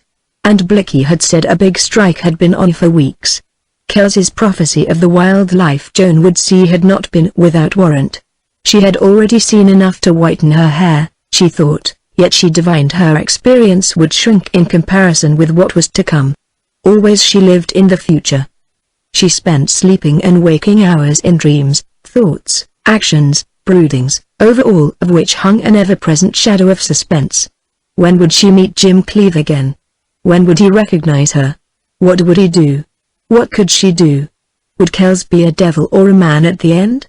Was there any justification of her haunting fear of Gulden, of her suspicion that she alone was the cause of his attitude toward Kells, of her horror at the unshakable presentiment and fancy that he was a gorilla and meant to make off with her? These, and 1,000 other fears, some groundless, but many real and present, besieged Joan and left her little peace. What would happen next? Towards sunset she grew tired of waiting, and hungry. Besides, so she went into the cabin and prepared her own meal. About dark Kells strode in, and it took but a glance for Joan to see that matters had not gone to his liking. The man seemed to be burning inwardly. Sight of Joan absolutely surprised him. Evidently in the fever of this momentous hour he had forgotten his prisoner. Then, whatever his obsession, he looked like a man whose eyes were gladdened at sight of her and who was sorry to behold her there. He apologized that her supper had not been provided for her and explained that he had forgotten. The men had been crazy hard to manage, the issue was not yet settled. He spoke gently. Suddenly he had that thoughtful mien which Joan had become used to associating with weakness in him. "I wish I hadn't dragged you here," he said, taking her hands. "It's too late. I can't lose you. But the other way isn't too late." "What way? What do you mean?" asked Joan. "Girl, will you ride off with me tonight?" he whispered, hoarsely. "I swear I'll marry you and become an honest man. Tomorrow will be too late. Will you?" Joan shook her head. She was sorry for him. When he talked like this he was not Kells, the bandit. She could not resist a strange agitation at the intensity of his emotion.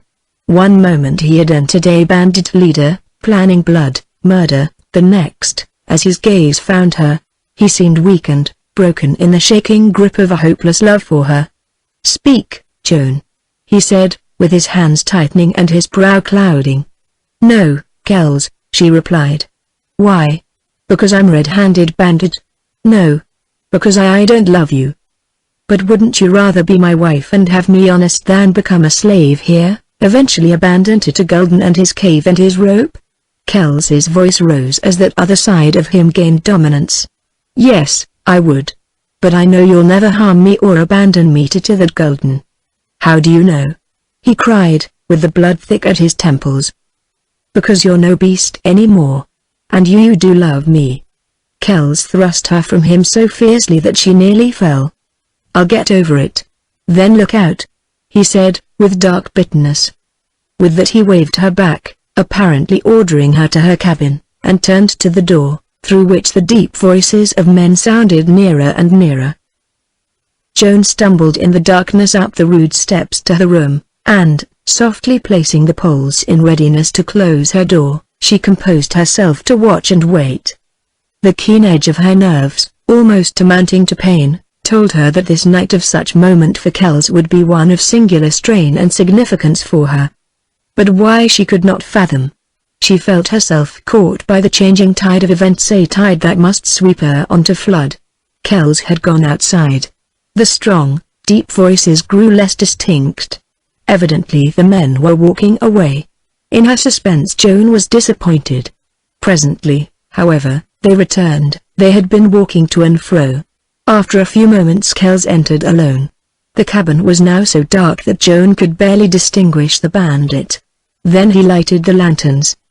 He hung up several on the wall and placed two upon the table. From somewhere among his effects he produced a small book and a pencil. These, with a heavy, gold-mounted gun, he laid on the table before the seat he manifestly meant to occupy. That done, he began a slow pacing up and down the room, his hands behind his back, his head bent in deep and absorbing thought. What a dark, sinister, plotting figure. Joan had seen many men in different attitudes of thought, but here was a man whose mind seemed to give forth intangible yet terrible manifestations of evil.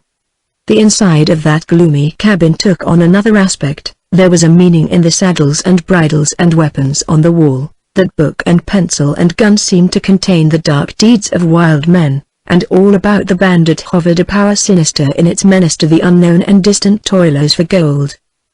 Kells lifted his head, as if listening, and then the whole manner of the man changed. The burden that weighed upon him was thrown aside.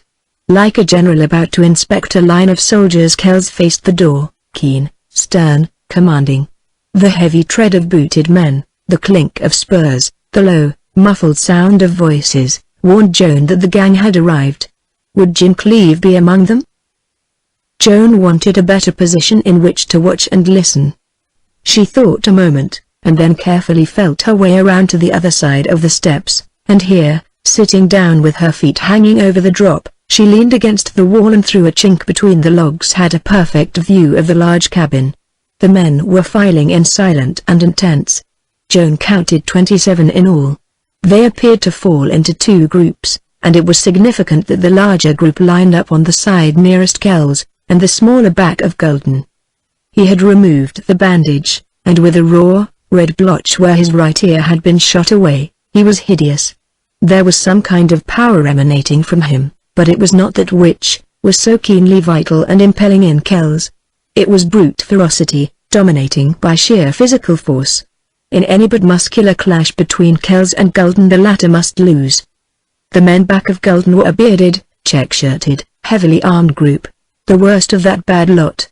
All the younger, cleaner-cut men like Red Pierce and Frenchie and Beady Jones and Williams and the scout Blicky, were on the other side. There were two factions here, yet scarcely an antagonism, except possibly in the case of Kells.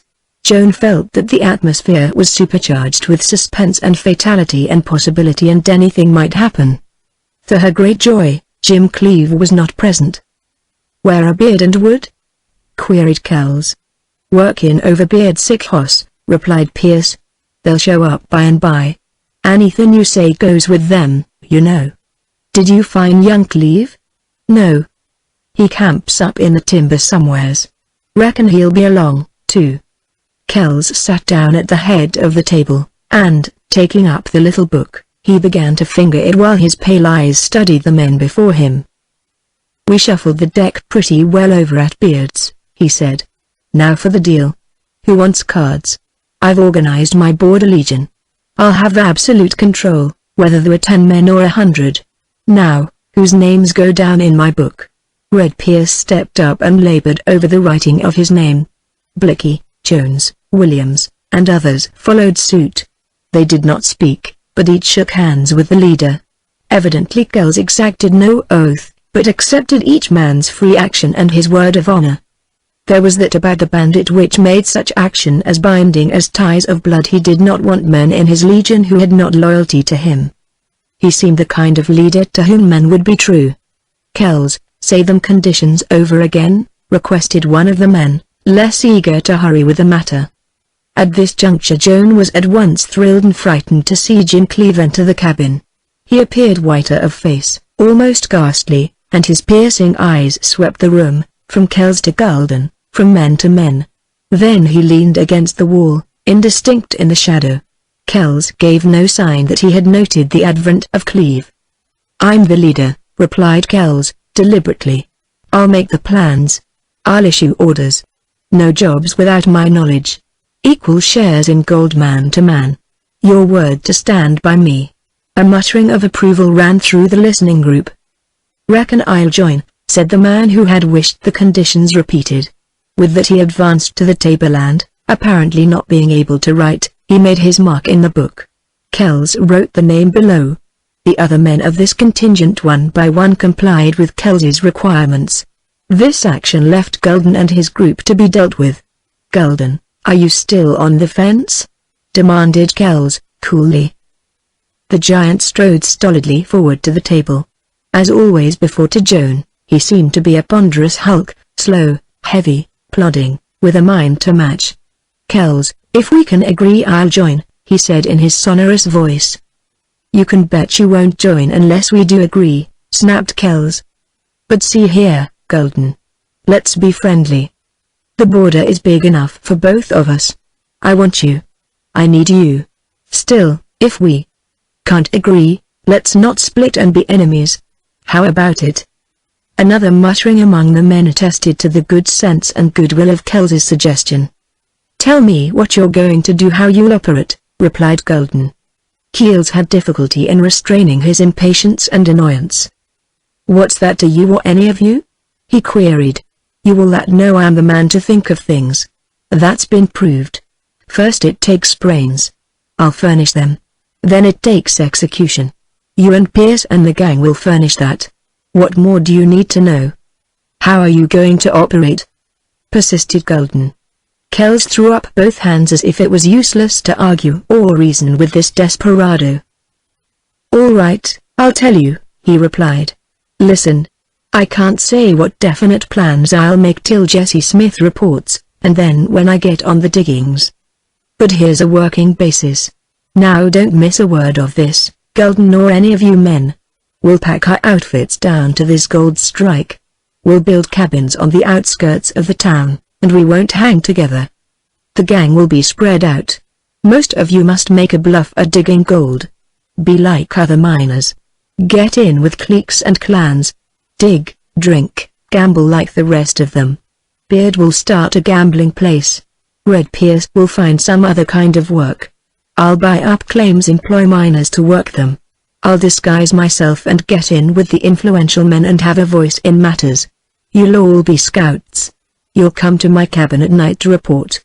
We'll not tackle any little jobs. Miners going out with 50 or 100 pounds of gold, the wagons, the stagecoach, these we'll have timed to rights, and whoever I detail on the job will hold them up. You must all keep sober, if that's possible. You must all absolutely trust to my judgment. You must all go masked while on a job. You must never speak a word that might direct suspicion to you. In this way we may work all summer without detection. The Border Legion will become mysterious and famous. It will appear to be a large number of men, operating all over. The more secretive we are, the more powerful the effect on the diggings. In gold camps, when there's a strike, all men are mad. They suspect each other. They can't organize. We shall have them helpless. And in short, if it's as rich a strike as looks due here in these hills, before winter we can pack out all the gold our horses can carry. Kells had begun under restraint, but the sound of his voice, the liberation of his great idea, roused him to a passion. The man radiated with passion. This, then, was his dream, the empire he aspired to. He had a powerful effect upon his listeners, except Gulden, and it was evident to Joan that the keen bandit was conscious of his influence. Gulden, however, showed nothing that he had not already showed. He was always a strange, dominating figure. He contested the relations of things. Kells watched him, the men watched him, and Jim Cleave's piercing eyes glittered in the shadow, fixed upon that massive face. Manifestly Gulden meant to speak, but in his slowness there was no laboring, no pause from emotion. He had an idea and it moved like he moved. Dead men tell no tales. The words boomed deep from his cavernous chest, a mutter that was a rumble, with something almost solemn in its note and certainly menacing, breathing murder. As Kells had propounded his ideas, revealing his power to devise a remarkable scheme and his passion for gold, so Gulden struck out with the driving inhuman bloodlust that must have been the twist, the knot, the clot in his brain. Kells craved notoriety and gold, Gulden craved to kill. In the silence that followed his speech, these wild border ruffians judged him, measured him, understood him, and though some of them grew further aloof from him, more of them sensed the safety that hid in his terrible implication. But Kells rose against him. "Gulden, you mean when we steal gold to leave only dead men behind?" he queried, with a hiss in his voice. The giant nodded grimly. "But only fools kill unless in self-defense," declared Kells, passionately. "We'd last longer," replied Gulden, imperturbably. No. We'd never last so long. Killings rouse a mining camp after a while, gold fever or no. That means a vigilante band. We can belong to the vigilantes, just as well as to your legion," said Gulden. The effect of this was to make Gulden appear less of a fool than Kells supposed him. The ruffians nodded to one another. They stirred restlessly. They were animated by a strange and provocative influence. Even Red Pierce and the others caught its subtlety. It was evil predominating in evil hearts. Blood and death loomed like a shadow here. The keen Kells saw the change working toward a transformation, and he seemed craftily fighting something within him that opposed this cold ruthlessness of his men. "Gulden, suppose I don't see it your way?" he asked. "Then I won't join your legion. What will you do?" "I'll take the men who stand by me and go clean up that gold camp." From the fleeting expression on Kells's face, Joan read that he knew Gulden's project would defeat his own and render both enterprises fatal. "Gulden, I don't want to lose you," he said. "You won't lose me if you see this thing right," replied Gulden. "You've got the brains to direct us. But, Kells, you're losing your nerve. It's this girl you've got here." Gulden spoke without rancor or fear or feeling of any kind. He merely spoke the truth. And it shook Kells with an almost ungovernable fury. Joan saw the green glare of his eyes, his grey working face, the flutter of his hand. She had an almost superhuman insight into the workings of his mind. She knew that then he was fighting whether or not to kill Gulden on the spot. And she recognized that this was the time when Kells must kill Gulden, or from that moment see a gradual diminishing of his power on the border. But Kells did not recognize that crucial height of his career. His struggle with his fury and hate showed that the thing uppermost in his mind was the need of conciliating Gulden and thus regaining a hold over the men. "Gulden, suppose we waive the question till we're on the grounds?" he suggested. "Waive nothing. It's one or the other with me," declared Gulden. "Do you want to be leader of this border legion?" went on Kells, deliberately. "No." "Then what do you want?" Gulden appeared at a loss for an instant reply. "I want plenty to do," he replied, presently. "I want to be in on everything. I want to be free to kill a man when I like." "When you like," retorted Kells, and added a curse. Then as if by magic his dark face cleared and there was infinite depth and craftiness in him. His opposition, and that hint of hate and loathing which detached him from Gulden, faded from his bearing. "Gulden, I'll split the difference between us. I'll leave you free to do as you like. But all the others, every man must take orders from me." Gulden reached out a huge hand. His instant acceptance evidently amazed Kells and the others. "Let her R.I.P." Gulden exclaimed. He shook Kells's hand and then laboriously wrote his name in the little book. In that moment Gulden stood out alone in the midst of wild abandoned men. What were Kells and this legion to him? What was the stealing of more or less gold? "Free to do as you like except fight my men," said Kells. "That's understood." "If they don't pick a fight with me," added the giant, and he grinned. One by one his followers went through with the simple observances that Kells's personality made a serious and binding compact. "Anybody else?" called Kells, glancing round. The somberness was leaving his face. "Here's Jim Cleave," said Pierce, pointing toward the wall. "Hello, youngster. Come here. I'm wanting you bad," said Kells. Cleave sauntered out of the shadow, and his glittering eyes were fixed on Gulden. There was an instant of waiting. Gulden looked at Cleave. Then Kells quickly strode between them. "Say, I forgot you fellows had trouble," he said. He attended solely to Gulden. "You can't renew your quarrel now, Gulden. We've all fought together more or less, and then been good friends. I want Cleave to join us, but not against your ill will. How about it?" "I've no ill will," replied the giant, and the strangeness of his remark lay in its evident truth. "But I won't stand to lose my other ear." Then the ruffians guffawed in hoarse mirth. Gulden, however, did not seem to see any humor in his remark. Kells laughed with the rest. Even Cleave's white face relaxed into a semblance of a smile. "That's good. We're getting together," declared Kells. Then he faced Cleave, all about him expressive of elation, of assurance, of power. "Jim, will you draw cards in this deal?" "What's the deal?" asked Cleave. Then in swift, eloquent speech Kells launched the idea of his border legion, its advantages to any loose-footed, young outcast, and he ended his brief talk with much the same argument he had given Joan. Back there in her covert Joan listened and watched, mindful of the great need of controlling her emotions. The instant Jim Cleave had stalked into the light she had been seized by a spasm of trembling. "Kells, I don't care two straws one way or another," replied Cleave. The bandit appeared nonplussed. "You don't care whether you join my legion or whether you don't?" "Not a damn," was the indifferent answer. "Then do me a favor," went on Kells. "Join to please me. We'll be good friends.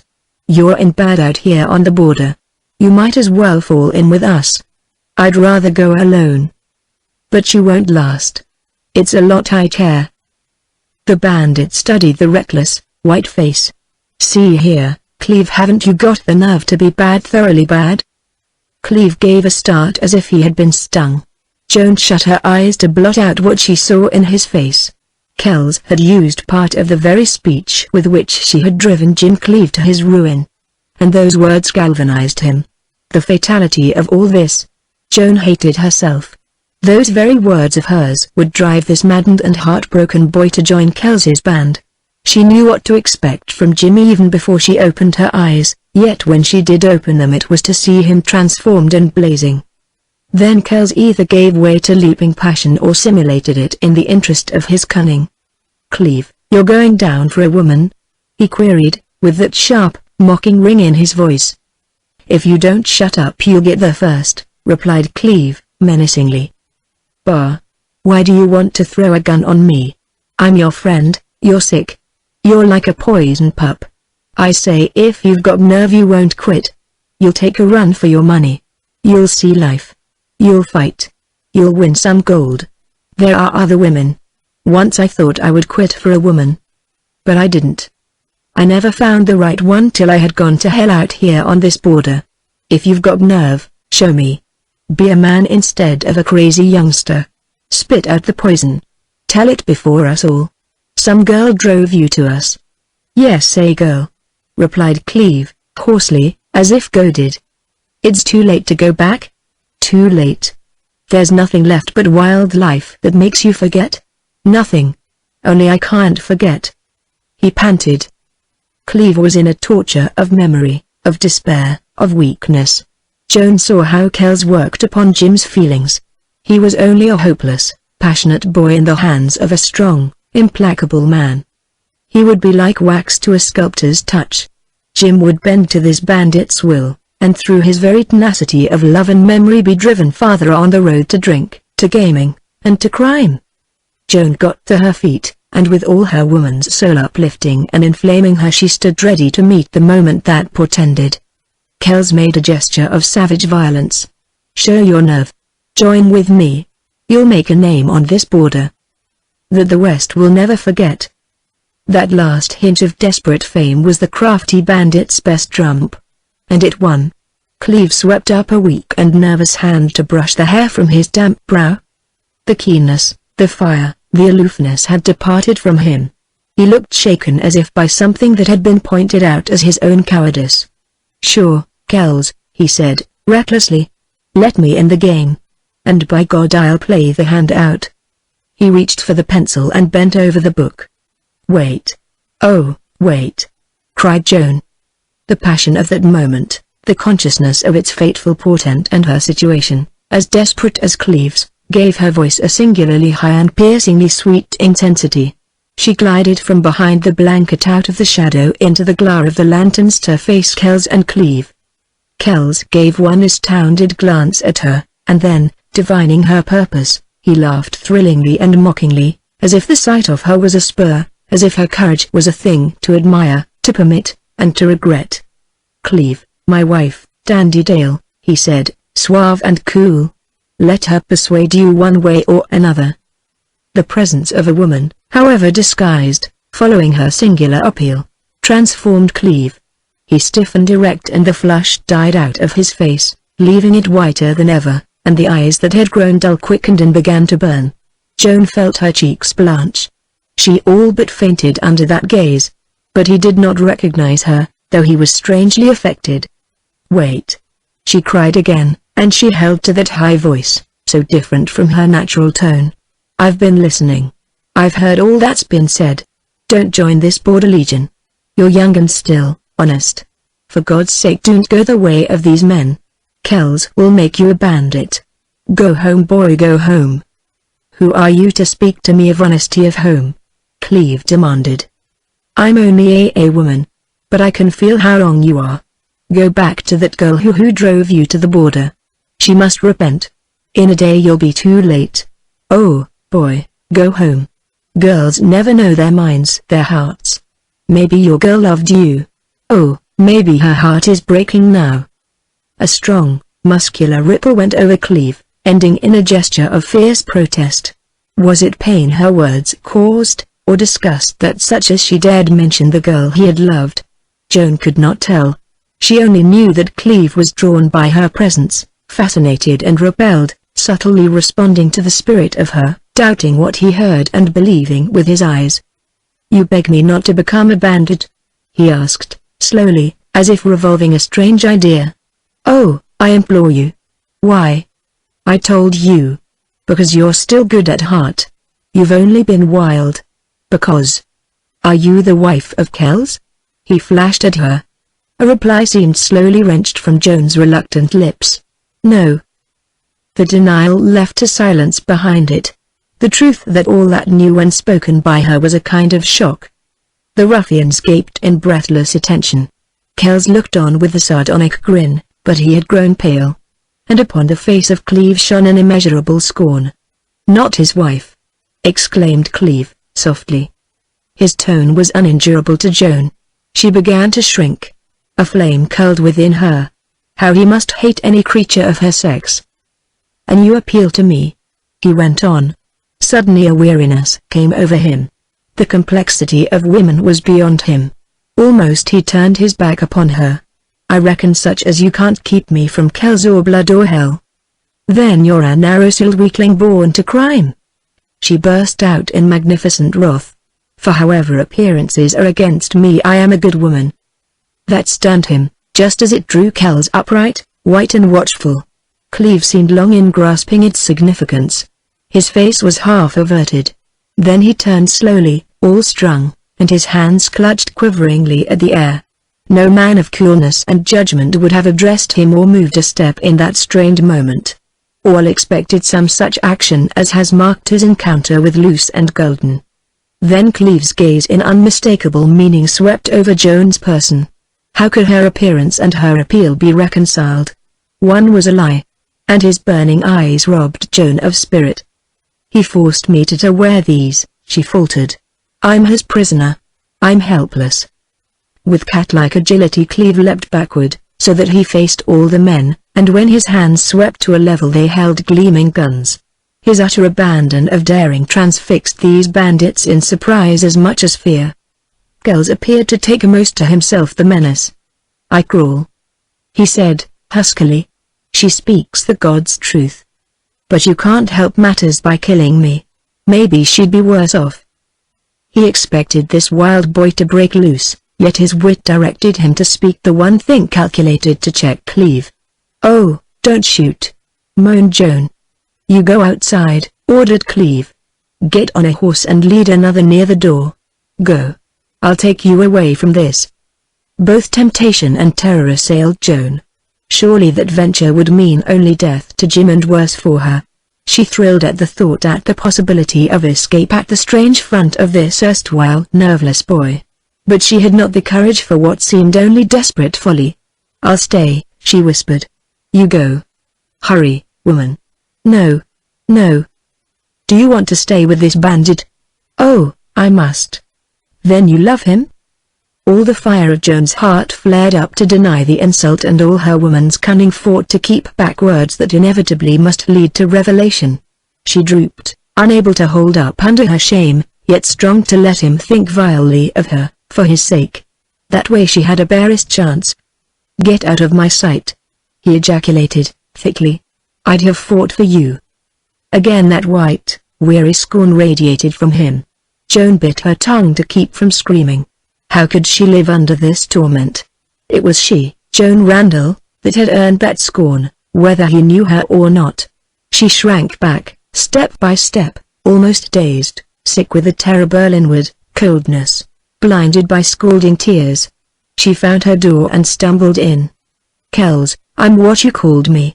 She heard Cleve's voice, strangely far off. "There's no excuse. Unless I'm not just right in my head about women. Overlook my break or don't as you like. But if you want me, I'm ready for your border legion." Chapter 12. Those bitter words of Cleve's, as if he mocked himself, were the last Joan heard, and they rang in her ears and seemed to reverberate through her dazed mind like a knell of doom. She lay there, all blackness about her, weighed upon by an insupportable burden, and she prayed that day might never dawn for her. A nightmare of oblivion ended at last with her eyes opening to the morning light. She was cold and stiff. She had lain uncovered all the long hours of night. She had not moved a finger since she had fallen upon the bed, crushed by those bitter words with which Cleve had consented to join Kels's legion. Since then Joan felt that she had lived years. She could not remember a single thought she might have had during those black hours. Nevertheless, a decision had been formed in her mind, and it was that today she would reveal herself to Jim Cleve if it cost both their lives. Death was infinitely better than the suspense and fear and agony she had endured, and as for Jim, it would at least save him from crime. Joan got up, a little dizzy and unsteady upon her feet. Her hands appeared clumsy and shaky. All the blood in her seemed to surge from heart to brain, and it hurt her to breathe. Removing her mask, she bathed her face and combed her hair. At first she conceived an idea to go out without her face covered, but she thought better of it. Cleve's reckless defiance had communicated itself to her. She could not now be stopped. Kels was gay and excited that morning. He paid her compliments. He said they would soon be out of this lonely gulch and she would see the sight of her life, a gold strike. She would see men wager a fortune on the turn of a card, lose, laugh, and go back to the digging. He said he would take her to Sacramento and Frisco and buy her everything any girl could desire. He was wild, voluble, unreasoning, obsessed by the anticipated fulfillment of his dream. It was rather late in the morning and there were a dozen or more men in and round the cabin, all as excited as Kels. Preparations were already underway for the expected journey to the gold field. Packs were being laid out, overhauled, and repacked, saddles and bridles and weapons were being worked over, clothes were being awkwardly mended. Horses were being shod, and the job was as hard and disagreeable for men as for horses. Whenever a rider swung up the slope, and one came every now and then, all the robbers would leave off their tasks and start eagerly for the newcomer. The name Jesse Smith was on everybody's lips. Any hour he might be expected to arrive and corroborate Blicky's alluring tale. Joan saw, or imagined she saw, that the glances in the eyes of these men were yellow, like gold fire. She had seen miners and prospectors whose eyes shone with a strange glory of light that gold inspired, but never as those of Kels's bandit legion. Presently Joan discovered that, despite the excitement, her effect upon them was more marked than ever, and by a difference that she was quick to feel. But she could not tell what this difference was, how their attitude had changed. Then she set herself the task of being useful. First she helped bait wood. He was roughly kind. She had not realized that there was sadness about her until he whispered, "Don't be downcast, miss. Maybe it'll come out right yet." That amazed Joan. Then his mysterious winks and glances, the sympathy she felt in him, all attested to some kind of a change. She grew keen to learn, but she did not know how. She felt the change in all the men. Then she went to Pierce, and with all a woman's craft she exaggerated the silent sadness that had brought quick response from Wood. Red Pierce was even quicker. He did not seem to regard her proximity as that of a feminine thing which roused the devil in him. Pierce could not be other than coarse and vulgar, but there was pity in him. Joan sensed pity and some other quality still beyond her. This lieutenant of the bandit Kels was just as mysterious as Wood. Joan mended a great jagged rent in his buckskin shirt. Pierce appeared proud of her work. He tried to joke. He said amiable things. Then as she finished he glanced furtively round. He pressed her hand. "I had a sister once," he whispered. And then with a dark and baleful hate, Kels! He'll get his over in the gold camp. Joan turned away from Pierce, still more amazed. Some strange, deep undercurrent was working here. There had been unmistakable hate for Kels in his dark look and a fierce implication in his portent of fatality. What had caused this sudden impersonal interest in her situation? What was the meaning of the subtle animosity toward the bandit leader? Was there no honor among evil men banded together for evil deeds? Were jealousy, ferocity, hate and faithlessness fostered by this wild and evil border life, ready at an instant's notice to break out? Joan divined the vain and futile and tragical nature of Kels' great enterprise. It could not succeed. It might bring a few days or weeks of fame, of blood-stained gold, of riotous gambling, but by its very nature it was doomed. It embraced failure and death. Joan went from man to man, keener now on the track of this inexplicable change, sweetly and sadly friendly to each, and it was not till she encountered the little Frenchman that the secret was revealed. Frenchie was of a different race. Deep in the fiber of his being inculcated a sentiment, a feeling, long submerged in the darkness of a wicked life, and now that something came fleeting out of the depths, and it was respect for a woman. To Joan it was a flash of light. Yesterday these ruffians despised her, today they respected her. So they had believed what she had so desperately flung at Jim Cleeve. They believed her good. They pitied her, they respected her, they responded to her effort to turn a boy back from a bad career. They were bandits, desperados, murderers, lost, but each remembered in her a mother or a sister. What each might have felt or done had he possessed her, as Kells possessed her, did not alter the case as it stood. A strange inconsistency of character made them hate Kells for what they might not have hated in themselves. Her appeal to Cleeve, her outburst of truth, her youth and misfortune, had discovered to each a human quality. As in Kells something of nobility still lingered, a ghost among his ruined ideals, so in the others some goodness remained. Joan sustained an uplifting divination no man was utterly bad. Then came the hideous image of the giant Gulden, the utter absence of soul in him, and she shuddered. Then came the thought of Jim Cleeve, who had not believed her, who had bitterly made the fatal step, who might in the strange reversion of his character be beyond influence. And it was at the precise moment when this thought rose to counteract the hope revived by the changed attitude of the men that Joan looked out to see Jim Cleeve sauntering up, careless, untidy, a cigarette between his lips, blue blotches on his white face, upon him the stamp of abandonment. Joan suffered a contraction of heart that benumbed her breast. She stood a moment battling with herself. She was brave enough, desperate enough, to walk straight up to Cleeve, remove her mask and say, "I am Joan." But that must be a last resource. She had no plan, yet she might force an opportunity to see Cleeve alone. A shout rose above the hubbub of voices. A tall man was pointing across the gulch where dust clouds showed above the willows.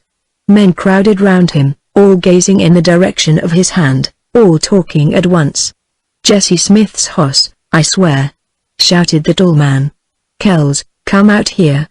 Kells appeared, dark and eager, at the door, and nimbly he leapt to the excited group. Pierce and Wood and others followed. "What's up?" called the bandit. "Hello. Who's that riding bareback?" "He's sure cut in the wind," said Wood. "Blicky!"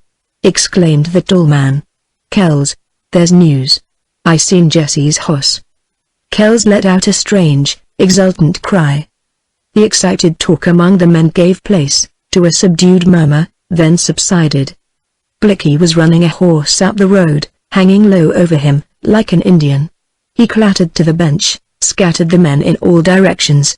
The fiery horse plunged and pounded. Blicky was grey of face and wild of aspect. "Jesse's come!"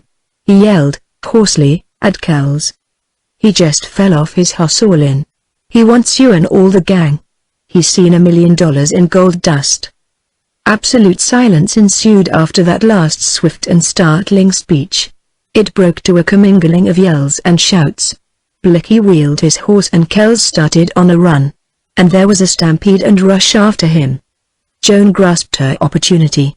She had seen all this excitement, but she had not lost sight of Cleeve. He got up from a log and started after the others. Joan flew to him, grasped him, startled him with the suddenness of her onslaught. But her tongue seemed cloven to the roof of her mouth, her lips weak and mute. Twice she strove to speak. "Meet me there!" among the pines right away, she whispered, with breathless earnestness. "It's life or death for me." As she released his arm he snatched at her mask. But she eluded him. "Who are you?" he flashed. Kells and his men were piling into the willows, leaping the brook, hurrying on. They had no thought but to get to Jesse Smith to hear of the gold strike. The news to them was as finding gold in the earth was to honest miners. "Come!" cried Joan. She hurried away toward the corner of the cabin, then halted to see if he was following. He was, indeed. She ran round behind the cabin, out on the slope, halting at the first trees. Cleeve came striding after her. She ran on, beginning to pant and stumble. The way he strode, the white grimness of him, frightened her. What would he do? Again she went on, but not running now. There were straggling pines and spruces that soon hid the cabins. Beyond, a few rods, was a dense clump of pines, and she made for that. As she reached it she turned fearfully. Only Cleve was in sight. She uttered a sob of mingled relief, joy, and thankfulness. She and Cleve had not been observed. They would be out of sight in this little pine grove. At last, she could reveal herself, tell him why she was there, that she loved him, that she was as good as ever she had been. Why was she shaking like a leaf in the wind? She saw Cleve through a blur. He was almost running now. Involuntarily she fled into the grove. It was dark and cool, it smelled sweetly of pine, there were narrow aisles and little sunlit glades. She hurried on till a fallen tree blocked her passage. Here she turned. She would wait. The tree was good to lean against. There came Cleve, a dark, stalking shadow. She did not remember him like that. He entered the glade. "Speak again," he said, thickly. "Either I'm drunk or crazy." But Joan could not speak. She held out hands that shook, swept them to her face, tore at the mask. Then with a gasp she stood revealed. If she had stabbed him straight through the heart he could not have been more ghastly. Joan saw him, in all the terrible transfiguration that came over him, but she had no conceptions, no thought of what constituted that change. After that check to her mind came a surge of joy. "Jim. Jim. It's Joan," she breathed, with lips almost mute. "Joan," he gasped, and the sound of his voice seemed to be the passing from horrible doubt to certainty. Like a panther he leapt at her, fastened a powerful hand at the neck of her blouse, jerked her to her knees, and began to drag her. Joan fought his iron grasp. The twisting and tightening of her blouse choked her utterance. He did not look down upon her, but she could see him, the rigidity of his body set in violence, the awful shade upon his face, the upstanding hair on his head. He dragged her as if she had been an empty sack. Like a beast he was seeking a dark place, a hole to hide her. She was strangling, a distorted sight made objects dim, and now she struggled instinctively. Suddenly the clutch at her neck loosened, gaspingly came the intake of air to her lungs, the dark red veil left her eyes. She was still upon her knees. Cleve stood before her, like a grey-faced demon, holding his gun level, ready to fire. "Pray for your soul and mine. Jim. Oh Jim. Will you kill yourself, too?" "Yes. But pray, girl, quick." "Then I pray to God not for my soul but just for one more moment of life. To tell you, Jim." Cleve's face worked and the gun began to waver. Her reply had been a stroke of lightning into the dark abyss of his jealous agony. Joan saw it, and she raised her quivering face, and she held up her arms to him. "To tell you, Jim," she entreated. "What?" he rasped out. "That I'm innocent, that I'm as good a girl as ever. Ever. Let me tell you." "Oh, you're mistaken, terribly mistaken. Now, I know I'm drunk. You, Joan Randall. You in that rig. You the companion of Jack Kells. Not even his wife. The jest of these foul-mouthed bandits. And you say you're innocent good? When you refused to leave him." "I was afraid to go, afraid you'd be killed," she moaned, beating her breast. It must have seemed madness to him, a monstrous nightmare, a delirium of drink, that Joan Randall was there on her knees in a brazen male attire, lifting her arms to him, beseeching him, not to spare her life, but to believe in her innocence. Joan burst into swift, broken utterance. "Only listen. I trailed you out 20 miles from Hoadley. I met Roberts. He came with me. He lamed his horse. We had to camp. Kells rode down on us. He had 2 men. They camped the next morning. He killed Roberts, made off with me. Then he killed his men just to have me alone to himself. We crossed a range, camped in the cannon. There he attacked me and I shot him. But I couldn't leave him to die." Joan hurried on with her narrative, gaining strength and eloquence as she saw the weakening of Cleve. "First he said I was his wife to fool that Gulden and the others," she went on. "He meant to save me from them. But they guessed or found out.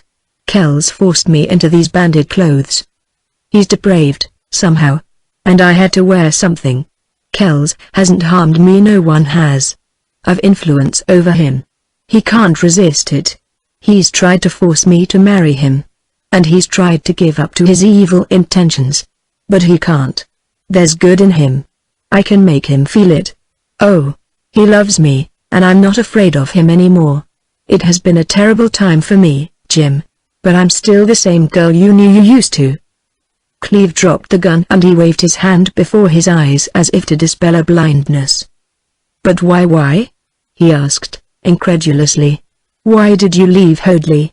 That's forbidden. You knew the risk." Joan gazed steadily up at him, to see the whiteness slowly fade out of his face.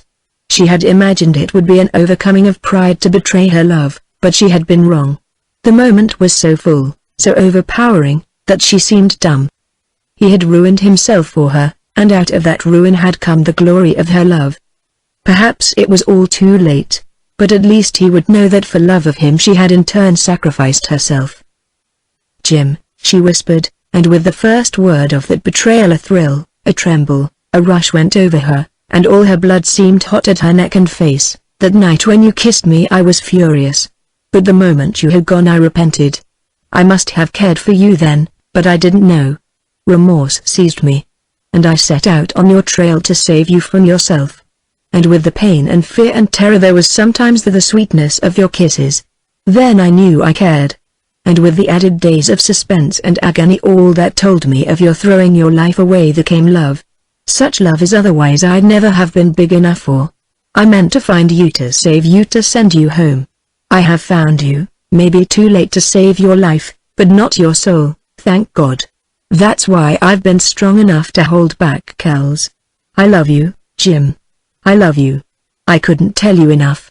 My heart is bursting. Say you believe me. Say you know I'm good, true to you, you're Joan.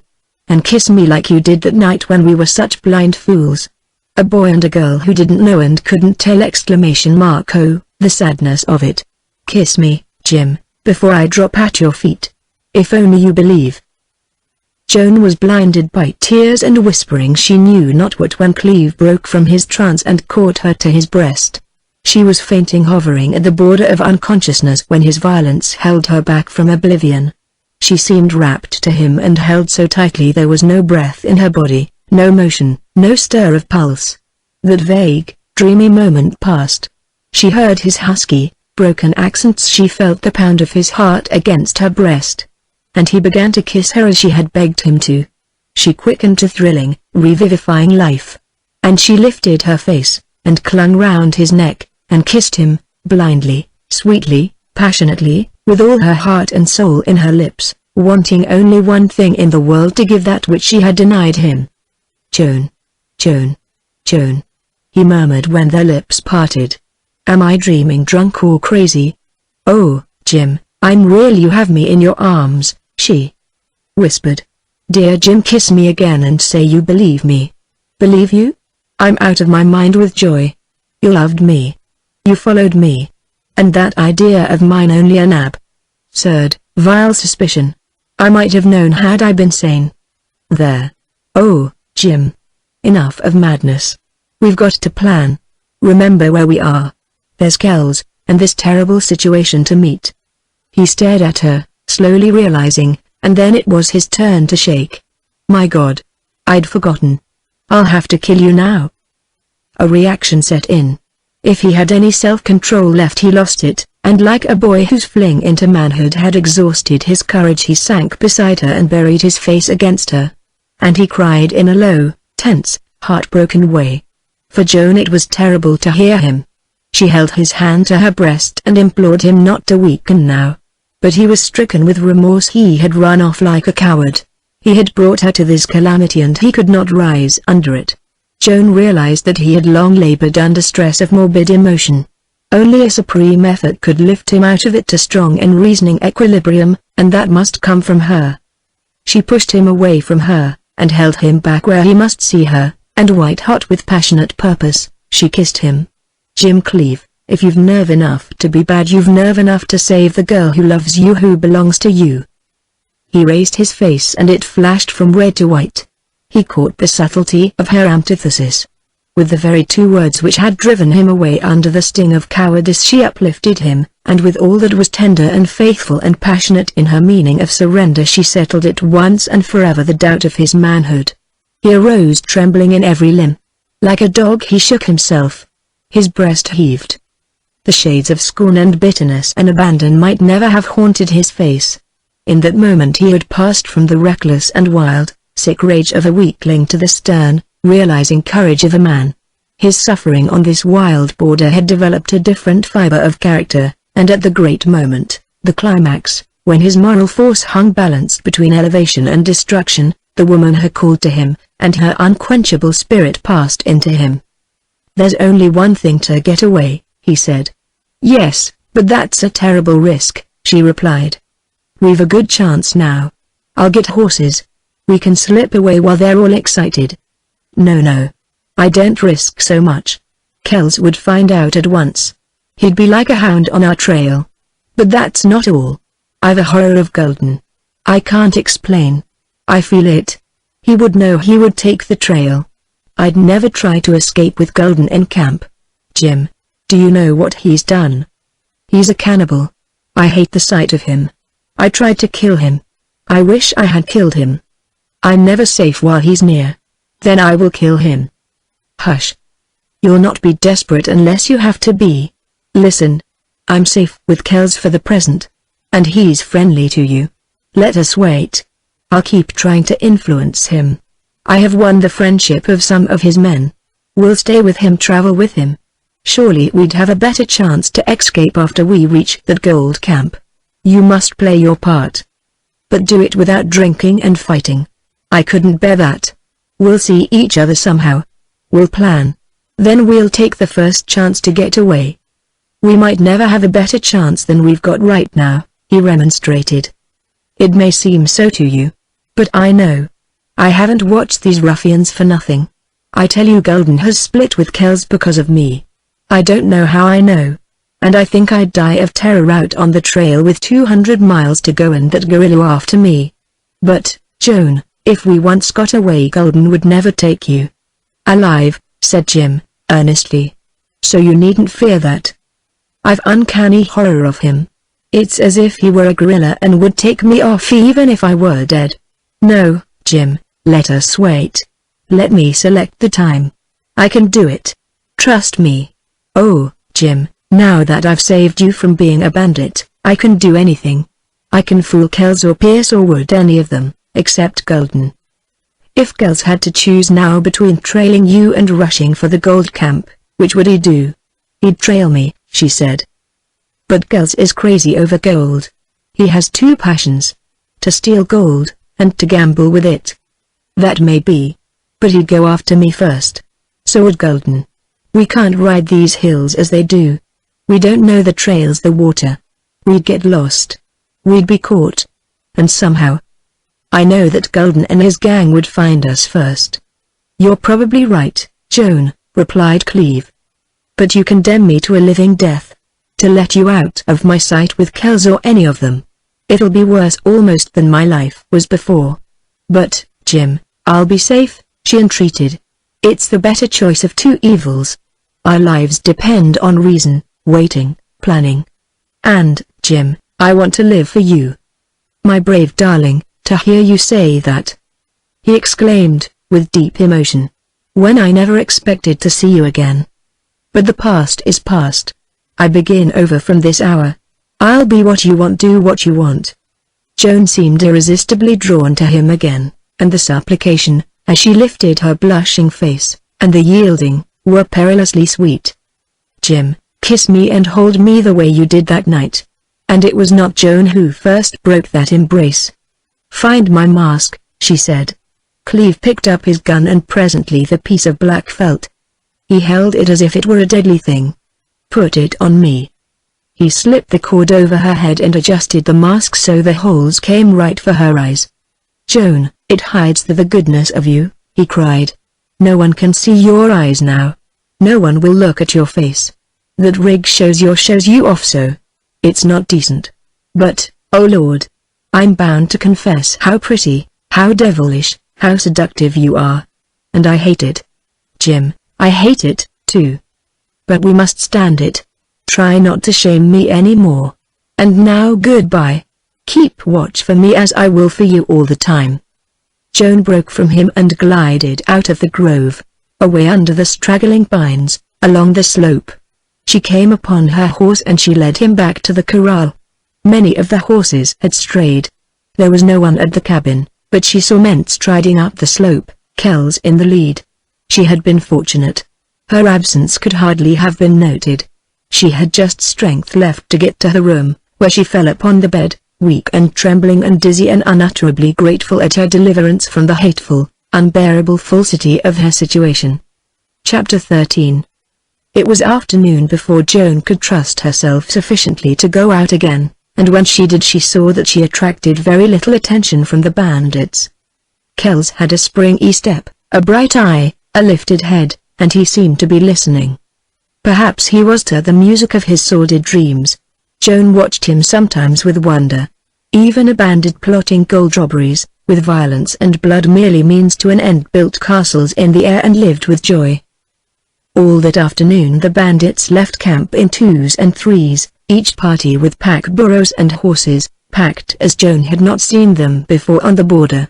Shovels and picks and old sieves and pans, these swinging or tied in prominent places, were evidence that the bandits meant to assume the characters of miners and prospectors. They whistled and sang. It was a lark. The excitement had subsided and the action begun. Only in Kells, under his radiance, could be felt the dark and sinister plot. He was the heart of the machine. By sundown Kells, Pierce, Wood, Jim Cleave, and a robust, grizzled bandit, Jesse Smith, were left in camp. Smith was lame from his ride, and Joan gathered that Kells would have left camp but for the fact that Smith needed rest. He and Kells were together all the time, talking endlessly. Joan heard them argue a disputed point: would the men abide by Kells's plan and go by twos and threes into the gold camp, and hide their relations as a larger band? Kells contended they would, and Smith had his doubts. "Jack, wait till you see Alder Creek," ejaculated Smith, wagging his grizzled head.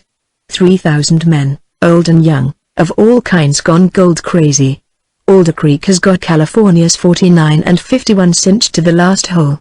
And the bandit leader rubbed his palms in great glee. That evening they all had supper together in Kell's cabin. Bate Wood grumbled because he had packed most of his outfit. It so chanced that Joan sat directly opposite Jim Cleave, and while he ate he pressed her foot with his under the table. The touch thrilled Joan. Jim did not glance at her, but there was such a change in him that she feared it might rouse Kell's curiosity. This night, however, the bandit could not have seen anything except a gleam of yellow. He talked, he sat at table, but did not eat. After supper he sent Joan to her cabin, saying they would be on the trail at daylight. Joan watched them a while from her cover. They had evidently talked themselves out, and Kells grew thoughtful. Smith and Pierce went outside, apparently to roll their beds on the ground under the porch roof. Wood, who said he was never a good sleeper, smoked his pipe. And Jim Cleave spread blankets along the wall in the shadow and lay down. Joan could see his eyes shining toward the door. Of course he was thinking of her. But could he see her eyes? Watching her chance, she slipped a hand from behind the curtain, and she knew Cleave saw it. What a comfort that was! Joan's heart swelled. All might yet be well. Jim Cleave would be near her while she slept. She could sleep now without those dark dreams, without dreading to awaken to the light. Again she saw Kells pacing the room, silent, bent, absorbed, hands behind his back, weighted with his burden. It was impossible not to feel sorry for him. With all his intelligence and cunning power, his cause was hopeless. Joan knew that as she knew so many other things without understanding why. She had not yet sounded Jesse Smith, but not a man of all the others was true to Kells. They would be of his border legion, do his bidding, revel in their ill-gotten gains, and then, when he needed them most, be false to him. When Joan was awakened her room was shrouded in grey gloom. A bustle sounded from the big cabin, and outside horses stamped and men talked. She sat alone at breakfast and ate by lantern light. It was necessary to take a lantern back to her cabin, and she was so long in her preparations there that Kells called again. Somehow she did not want to leave this cabin. It seemed protective and private, and she feared she might not find such quarters again.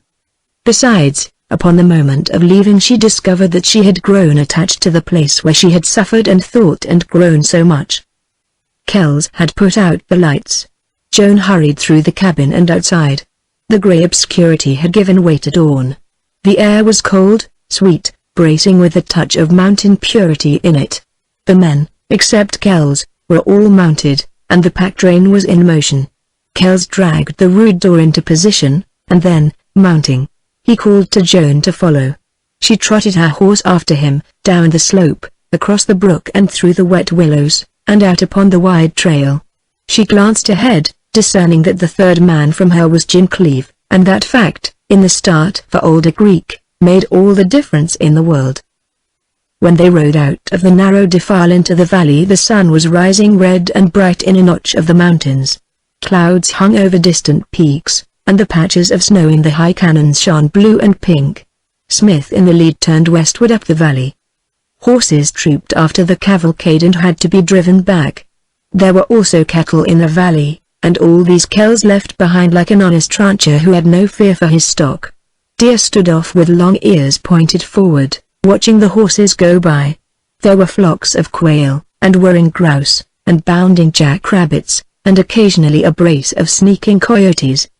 These and the wildflowers, and the waving meadow grass, the yellow-stemmed willows, and the patches of alder, all were pleasurable to Joan's eyes and restful to her mind. Smith soon led away from this valley up out of the head of a ravine, across a rough rock-strewn ridge, down again into a hollow that grew to be a canon. The trail was bad. Part of the time it was the bottom of a boulder-strewn brook where the horses slipped on the wet, round stones. Progress was slow and time passed. For Joan, however, it was a relief, and the slower they might travel the better she would like it. At the end of that journey there were Golden and the others, and the Gold Camp with its illimitable possibilities for such men. At noon the party halted for a rest. The campsite was pleasant and the men were all agreeable. During the meal Kells found occasion to remark to Cleave. "Say youngster, you've brightened up. Must be because of our prospects over here." "Not that so much," replied Cleave. "I quit the whiskey. To be honest, Kells, I was almost seeing snakes." "I'm glad you quit. When you're drinking you're wild. I never yet saw the man who could drink hard and keep his head. I can't. But I don't drink much." His last remark brought a response in laughter. Evidently his companions thought he was joking. He laughed himself and actually winked at Joan. It happened to be Cleave whom Kells told to saddle Joan's horse, and as Joan tried the cinches, to see if they were too tight to suit her, Jim's hand came in contact with hers. That touch was like a message. Joan was thrilling all over as she looked at Jim, but he kept his face averted. Perhaps he did not trust his eyes. Travel was resumed up the canon and continued steadily, though leisurely. But the trail was so rough, and so winding, that Joan believed the progress did not exceed 3 miles an hour. It was the kind of travel in which a horse could be helped and that entailed attention to the lay of the ground. Before Joan realized the hours were flying, the afternoon had waned. Smith kept on, however, until nearly dark before halting for camp. The evening camp was a scene of activity, and all except Joan had work to do. She tried to lend a hand, but Wood told her to rest. This she was glad to do. When called to supper she had almost fallen asleep. After a long day's ride the business of eating precluded conversation. Later, however, the men began to talk between puffs on their pipes, and from the talk no one could have guessed that here was a band of robbers on their way to a gold camp. Jesse Smith had a sore foot and he was compared to a tenderfoot on his first ride. Smith retaliated in kind. Every consideration was shown Joan, and Wood particularly appeared assiduous in his desire for her comfort. All the men except Cleave paid her some kind attention, and he, of course, neglected her because he was afraid to go near her. Again she felt in Red Pierce a condemnation of the bandit leader who was dragging a girl over hard trails, making her sleep in the open, exposing her to danger and to men like himself and Golden. In his own estimate Pierce, like every one of his kind, was not so slow as the others. Joan watched and listened from her blankets, under a leafy tree, some few yards from the campfire. Once Kells turned to see how far distant she was, and then, lowering his voice, he told a story. The others laughed. Pierce followed with another, and he, too, took care that Joan could not hear. They grew closer for the mirth, and Smith, who evidently was a jolly fellow, set them to roaring. Jim Cleave laughed with them. "Say, Jim, you're getting over it," remarked Kells. "Over what?" Kells paused, rather embarrassed for a reply, as evidently in the humor of the hour he had spoken a thought better left unsaid. But there was no more forbidding atmosphere about Cleave. He appeared to have rounded to good fellowship after a moody and quarrelsome drinking spell. "Why, over what drove you out here and gave me a lucky chance at you," replied Kells, with a constrained laugh. "Oh, you mean the girl? Sure, I'm getting over that, except when I drink." "Tell us, Jim," said Kells, curiously. "Or, you'll give me the laugh," retorted Cleave. "No, we won't unless your story's funny." "You can gamble it wasn't funny," put in Red Pierce. They all coaxed him, yet none of them, except Kells, was particularly curious. It was just that hour when men of their ilk were lazy and comfortable and full-fed and good-humored round the warm, blazing campfire. "All right," replied Cleave, and apparently, for all his complaisance, a call upon memory had its pain. "I'm from Montana. Range rider in winter and in summer I prospected. Saved quite a little money, in spite of a fling now and then at faro and whiskey. Yes, there was a girl, I guess yes. She was pretty. I had a bad case over her. Not long ago I left all I had, money and gold and things, in her keeping, and I went prospecting again. We were to get married on my return. I stayed out 6 months, did well, and got robbed of all my dust." Cleave was telling this fabrication in a matter-of-fact way, growing a little less frank as he proceeded, and he paused while he lifted sand and let it drift through his fingers, watching it curiously. All the men were interested and Kells hung on every word. "When I got back," went on Cleave, "my girl had married another fellow. She'd given him all I left with her. Then I got drunk. While I was drunk they put up a job on me. It was her word that disgraced me and run me out of town. So I struck west and drifted to the border." "That's not all," said Kells, bluntly. "Jim, I reckon you ain't tellin' what you did to that lyin' girl and the fella." "How'd you leave them?" added Pierce. But Cleave appeared to become gloomy and reticent. "Women can hand the double cross to a man, hey, Kells?" queried Smith, with a broad grin. "By gosh! I thought you'd been treated powerful mean," exclaimed Batewood, and he was full of wrath. "A treacherous woman!" exclaimed Kells, passionately. He had taken Cleave's story hard. The man must have been betrayed by women, and Cleave's story had irritated old wounds. Directly Kells left the fire and repaired to his blankets, near where Joan lay. Probably he believed her asleep, for he neither looked nor spoke. Cleave sought his bed, and likewise Wood and Smith. Pierce was the last to leave, and as he stood up the light fell upon his red face, lean and bold like an Indian's. Then he passed Joan, looking down upon her and then upon the recumbent figure of Kells, and if his glance was not baleful and malignant, as it swept over the bandit, Joan believed her imagination must be vividly weird, and running away with her judgment. The next morning began a day of toil. They had to climb over the mountain divide, a long, flat-topped range of broken rocks. Joan spurred her horse to the limit of her own endurance. If there were a trail, Smith alone knew it, for none was in evidence to the others. They climbed out of the notched head of the canyon, and up a long slope of weathered shale that let the horses slide back a foot for every yard gained, and through a labyrinth of broken cliffs, and over bench and ridge to the height of the divide. From there Joan had a magnificent view. Foothills rolled round heads below, and miles away, in a curve of the range, glistened Bear Lake. The rest here at this height was counteracted by the fact that the altitude affected Joan. She was glad to be on the move again, and now the travel was downhill, so that she could ride. Still it was difficult, for horses were more easily lamed in a descent. It took 2 hours to descend the distance that had consumed all the morning to ascend. Smith led through valley after valley between foothills, and late in the afternoon halted by a spring in a timbered spot. Joan ached in every muscle and she was too tired to care what happened round the campfire. Jim had been close to her all day and that had kept up her spirit. It was not yet dark when she lay down for the night. "Sleep well, Dandy Dale," said Kells, cheerfully, yet not without pathos. "Alder Creek tomorrow. Then you'll never sleep again." At times she seemed to feel that he regretted her presence, and always this fancy came to her with mocking or bantering suggestion that the costume and mask she wore made her a bandit's consort, and she could not escape the wildness of this gold-seeking life. The truth was that Kells saw the insuperable barrier between them, and in the bitterness of his love he lied to himself, and hated himself for the lie. About the middle of the afternoon of the next day the tired cavalcade rode down out of the brush and rock into a new, broad, dusty road. It was so new that the stems of the cut brush along the borders were still white. But that road had been traveled by a multitude. Out across the valley in the rear Joan saw a canvas-topped wagon, and she had not ridden far on the road when she saw a bobbing pack burros to the fore. Kells had called Wood and Smith and Pierce and Cleve together, and now they went on in a bunch, all driving the pack train. Excitement again claimed Kells. Pierce was alert and hawk-eyed, Smith looked like a hound on a scent, Cleve showed genuine feeling.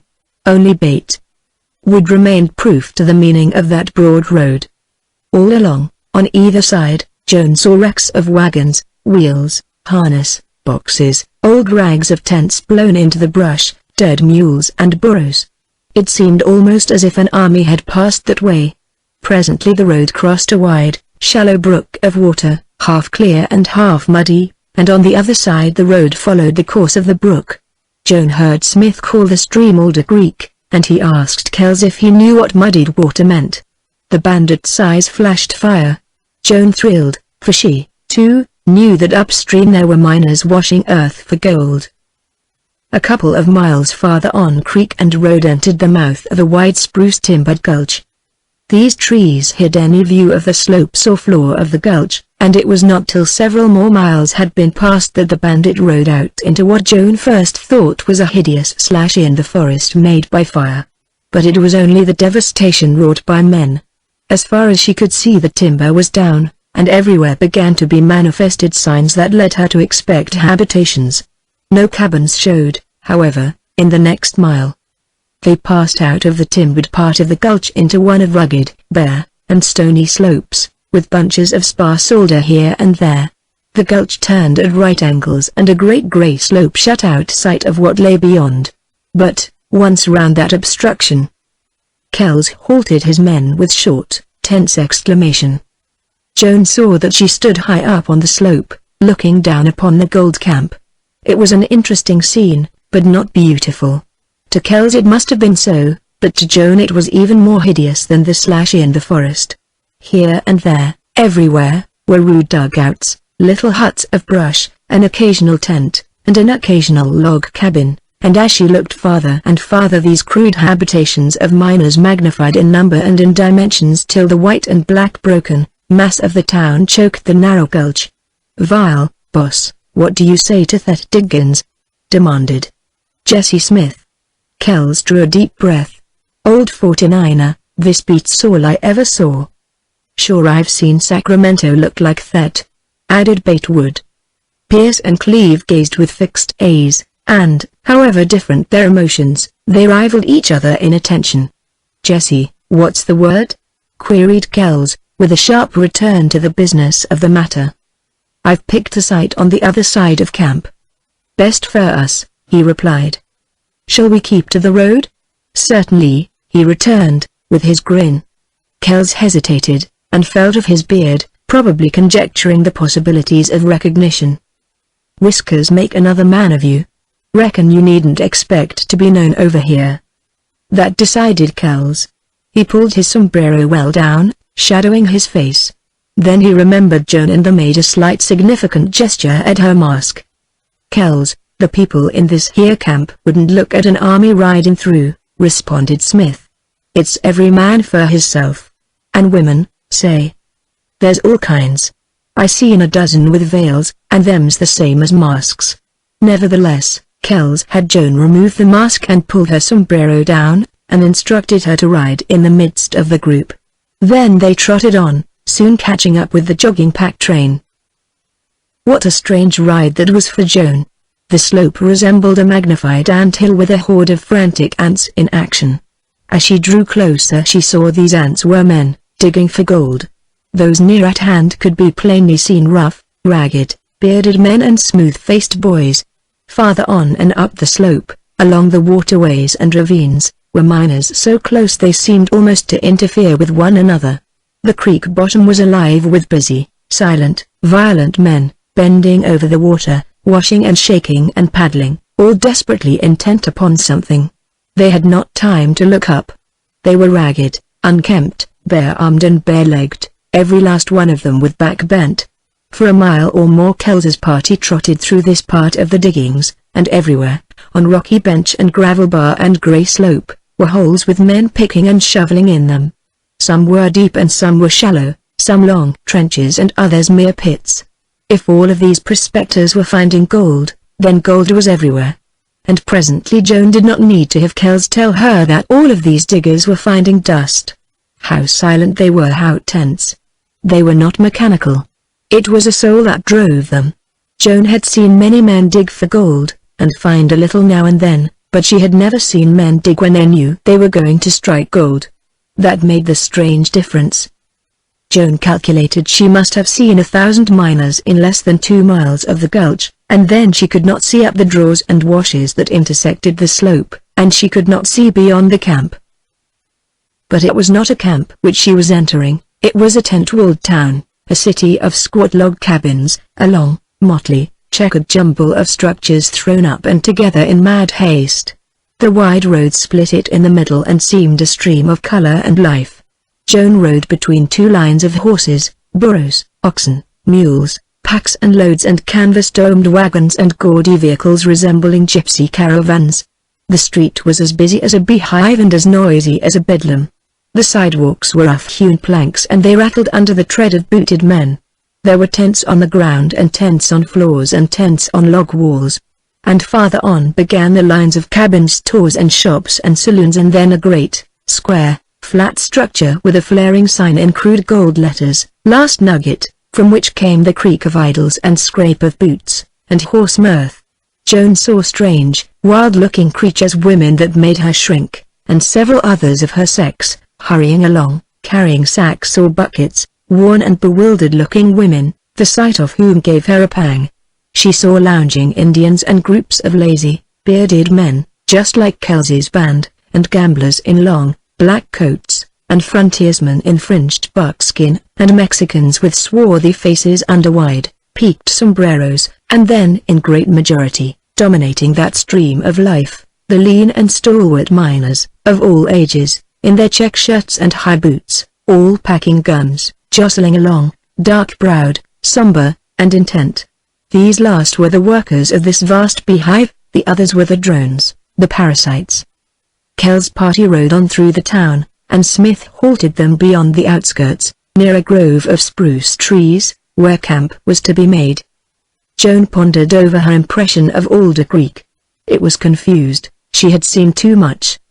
But out of what she had seen and heard loomed 2 contrasting features, a throng of toiling miners, slaves to their lust for gold and actuated by ambitions, hopes, and aims, honest, rugged, tireless workers, but frenzied in that strange pursuit, and a lesser crowd, like leeches, living for and off the gold they did not dig with blood of hand and sweat of brow.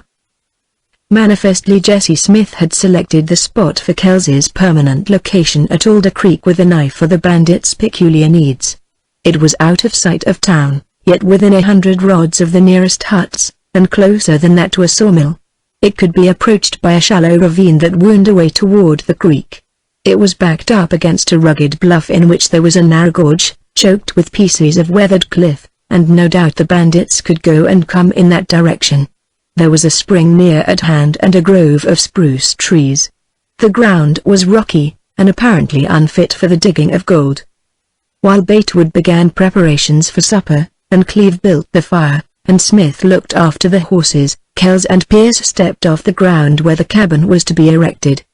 They selected a level bench down upon which a huge cracked rock, as large as a house, had rolled. The cabin was to be backed up against this stone, and in the rear, under cover of it, a secret exit could be made and hidden. The bandit wanted 2 holes to his burrow. When the group sat down to the meal, the gulch was full of sunset colors. And, strangely, they were all some shade of gold. Beautiful golden veils, misty, ethereal, shone in rays across the gulch from the broken ramparts, and they seemed so brilliant, so rich, prophetic of the treasures of the hills. But that golden sunset changed. The sun went down red, leaving a sinister shadow over the gulch, growing darker and darker. Joan saw Cleve thoughtfully watching this transformation, and she wondered if he had caught the subtle mood of nature. For whatever had been the hope and brightness, the golden glory of this new El Dorado, this sudden uprising all the creek with its horde of brave and toiling miners, the truth was that Jack Kells and Gulden had ridden into the camp and the sun had gone down red. Joan knew that great mining camps were always happy, rich, free, lucky, honest places till the fame of gold brought evil men. And she had not the slightest doubt that the sun of Alder Creek's brief and glad day had set forever. Twilight was stealing down from the hills when Kells announced to his party, "Bate, you and Jesse keep camp. Pierce, you look out for any of the gang. But meet in the dark. Cleve, you can go with me." Then he turned to Joan.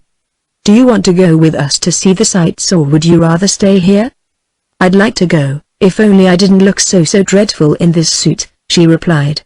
Kells laughed, and the campfire glare lighted the smiling faces of Pierce and Smith. "Why, you'll not be seen. And you look far from dreadful. Can't you give me a longer coat?" faltered Joan. Cleve heard, and without speaking he went to his saddle and unrolled his pack. Inside a slicker he had a grey coat. Joan had seen it many a time, and it brought a pang with memories of Hoadley. Had that been years ago? Cleve handed this coat to Joan. "Thank you," she said. Kells held the coat for her and she slipped into it. She seemed lost. It was long, coming way below her hips, and for the first time in days she felt she was Joan Randall again. "Modesty is all very well in a woman, but it's not always becoming," remarked Kells. "Turn up your collar. Pull down your hat farther there. If you won't go as a youngster now, I'll eat Dandy Dale's outfit and get you silk dresses." Ha ha. Joan was not deceived by his humor. He might like to look at her in that outrageous bandit costume. It might have pleased certain vain and notoriety-seeking proclivities of his, habits of his California road agent days, but she felt that notwithstanding this, once she had donned the long coat he was relieved and glad in spite of himself. Joan had a little rush of feeling. Sometimes she almost liked this bandit. Once he must have been something very different. They set out, Joan between Kells and Cleve. How strange for her. She had daring enough to feel for Jim's hand in the dark and to give it a squeeze. Then he nearly broke her fingers. She felt the fire in him. It was indeed a hard situation for him.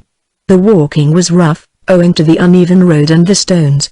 Several times Joan stumbled and her spurs jangled.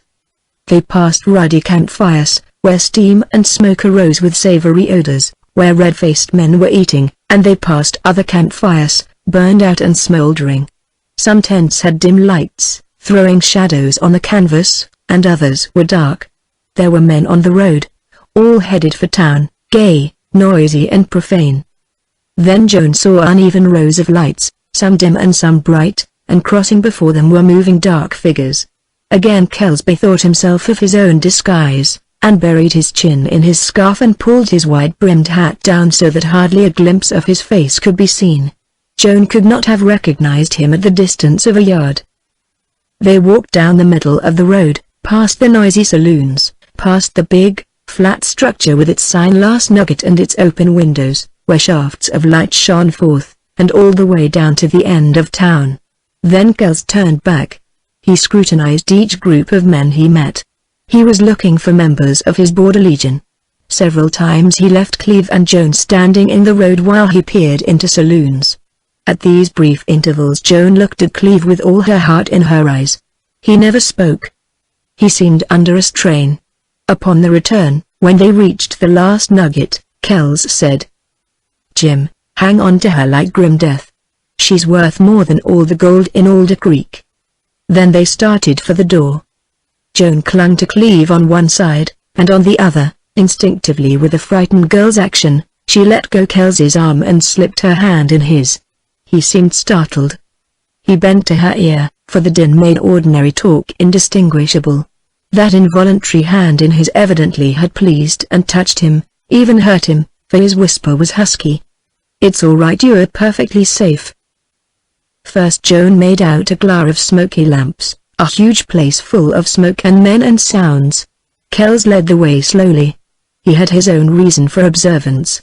There was a stench that sickened Joan, a blended odor of tobacco and rum and wet sawdust and smoking oil.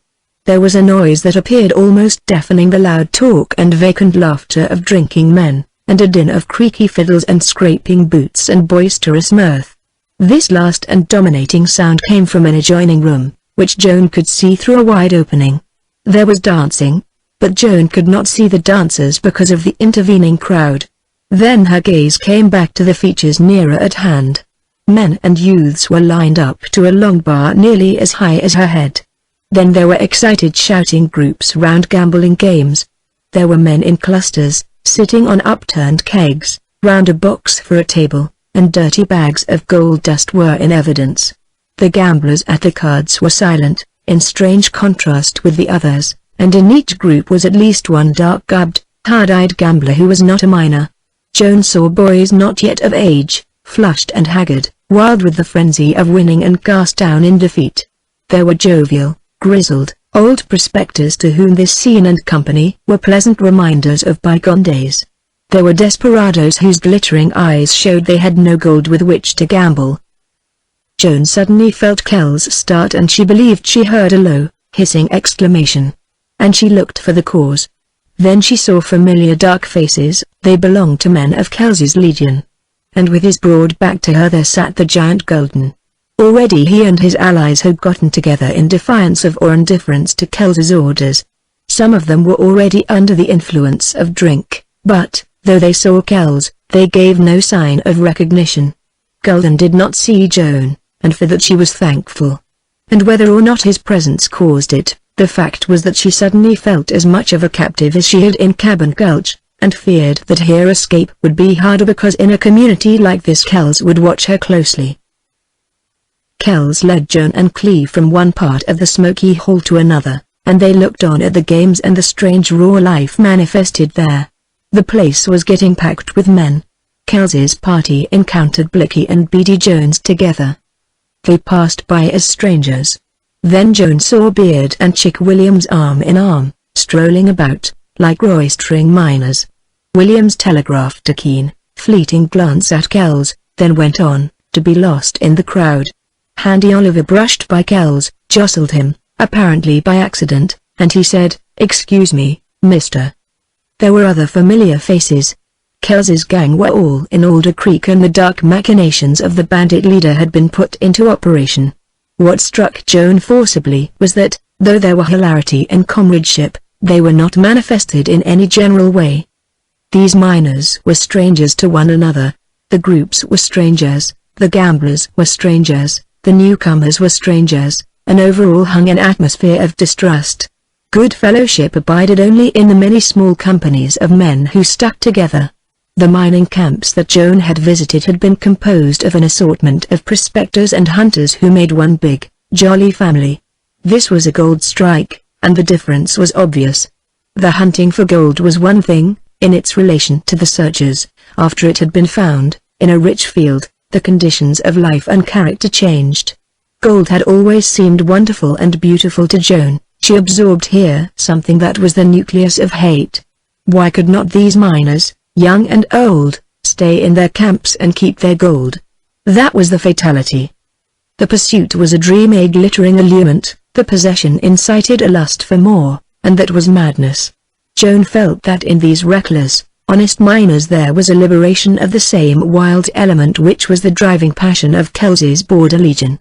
Gold, then, was a terrible thing. "Take me in there," said Joan, conscious of her own excitement, and she indicated the dance hall. Kells laughed as if at her audacity. But he appeared reluctant. Please take me unless Joan did not know what to add, but she meant unless it was not right for her to see any more. A strange curiosity had stirred in her. After all, this place where she now stood was not greatly different from the picture imagination had conjured up. That dance hall, however, was beyond any creation of Joan's mind. "Let me have a look first," said Kells, and he left Joan with Cleve. When he had gone, Joan spoke without looking at Cleve, though she held fast to his arm. "Jim, it could be dreadful here all in a minute," she whispered. "You've struck it exactly," he replied. "All Alder Creek needed to make it hell was Kells and his gang. Thank heaven I turned you back in time. Jim, you'd have gone the pace here." He nodded grimly. Then Kells returned and led them back through the room to another door where spectators were fewer. Joan saw perhaps a dozen couples of rough, whirling, jigging dancers in a half-circle of watching men. The hall was a wide platform of boards with posts holding a canvas roof. The sides were open, the lights were situated at each end, huge, round, circus tent lamps. There were rude benches and tables where reeling men surrounded a woman. Joan saw a young miner in dusty boots and corduroys lying drunk or dead in the sawdust. Her eyes were drawn back to the dancers, and to the dance that bore some semblance to a waltz. In the din the music could scarcely be heard. As far as the men were concerned, this dance was a bold and violent expression of excitement on the part of some, and for the rest a drunken, mad fling. Sight of the women gave Joan's curiosity a blunt check. She felt queer. She had not seen women like these, and their dancing, their actions, their looks, were beyond her understanding. Nevertheless, they shocked her, disgusted her, sickened her. And suddenly, when it dawned upon her in unbelievable vivid suggestion that they were the wildest and the most terrible element of this dark stream of humanity lured by gold, then she was appalled. "Take me out of here," she besought Kells, and he led her out instantly. They went through the gambling hall and into the crowded street, back toward camp. "You saw enough," said Kells, "but nothing to what will break out by and by. This camp is new. It's rich. Gold is the cheapest thing. It passes from hand to hand. $10 an ounce. Buyers don't look at the scales. Only the gamblers are crooked. But all this will change." Kells did not say what that change might be, but the click of his teeth was expressive.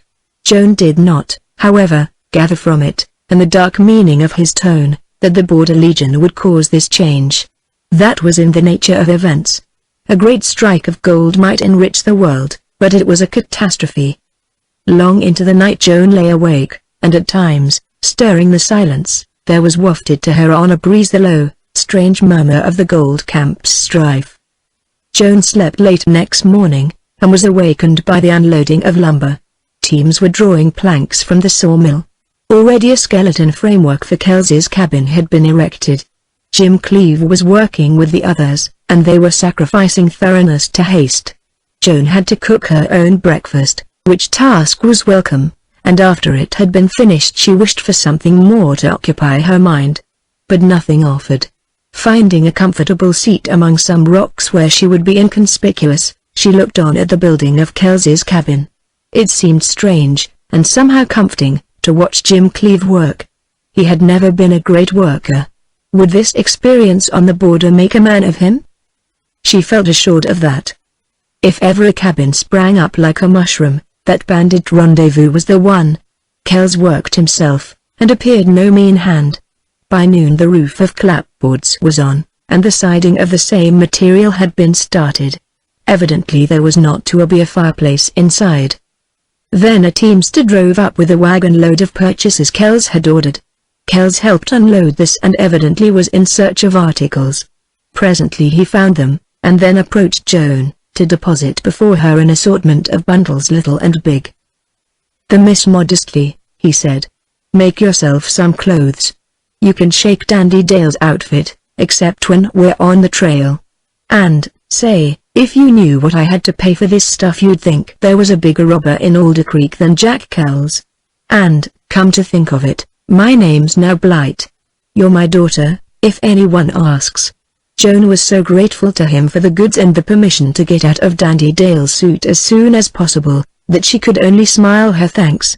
Kells stared at her, then turned abruptly away. Those little unconscious acts of hers seemed to affect him strangely.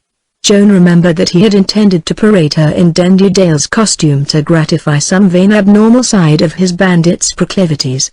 He had weakened. Here was another subtle indication of the deterioration of the evil of him. How far would it go?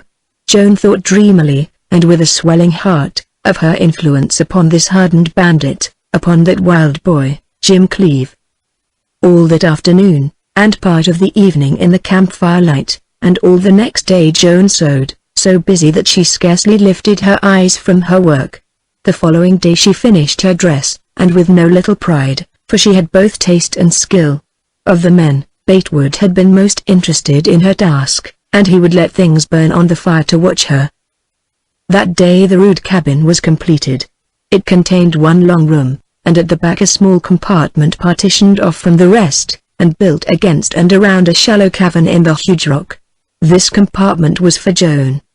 There were a rude board door with padlock and key, a bench upon which blankets had been flung, a small square hole cut in the wall to serve as a window. What with her own few belongings and the articles of furniture that Kells bought for her, Joan soon had a comfortable room, even a luxury compared to what she had been used to for weeks. Certain it was that Kells meant to keep her a prisoner, or virtually so.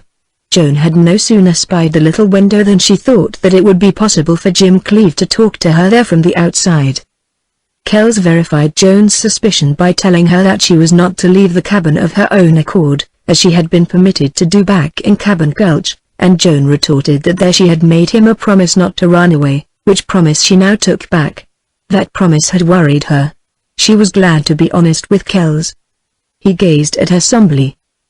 "You'll be worse off if you do and I'll be better off," he said. And then as an afterthought he added, "Golden might not think you a white elephant on his hands. Remember his way, the cave and the rope." So, instinctively or cruelly he chose the right name to bring shuddering terror into Joan's soul. Chapter 14.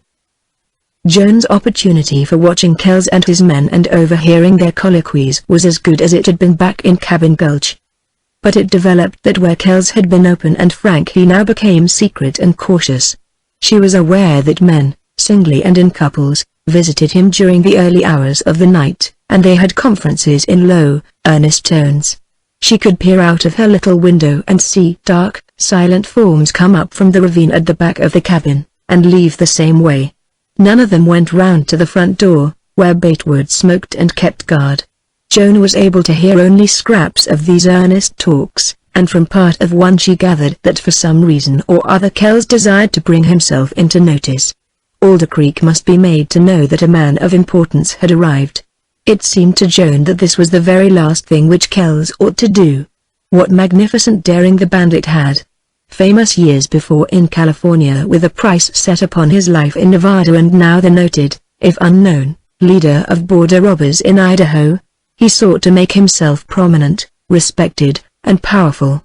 Joan found that in spite of her horror at the sinister and deadly nature of the bandit's enterprise she could not avoid an absorbing interest in his fortunes. Next day Joan watched for an opportunity to tell Jim Cleave that he might come to her little window any time after dark to talk and plan with her. No chance presented itself. Joan wore the dress she had made, to the evident pleasure of Batewood and Pierce. They had conceived as strong an interest in her fortunes as she had in Kells's.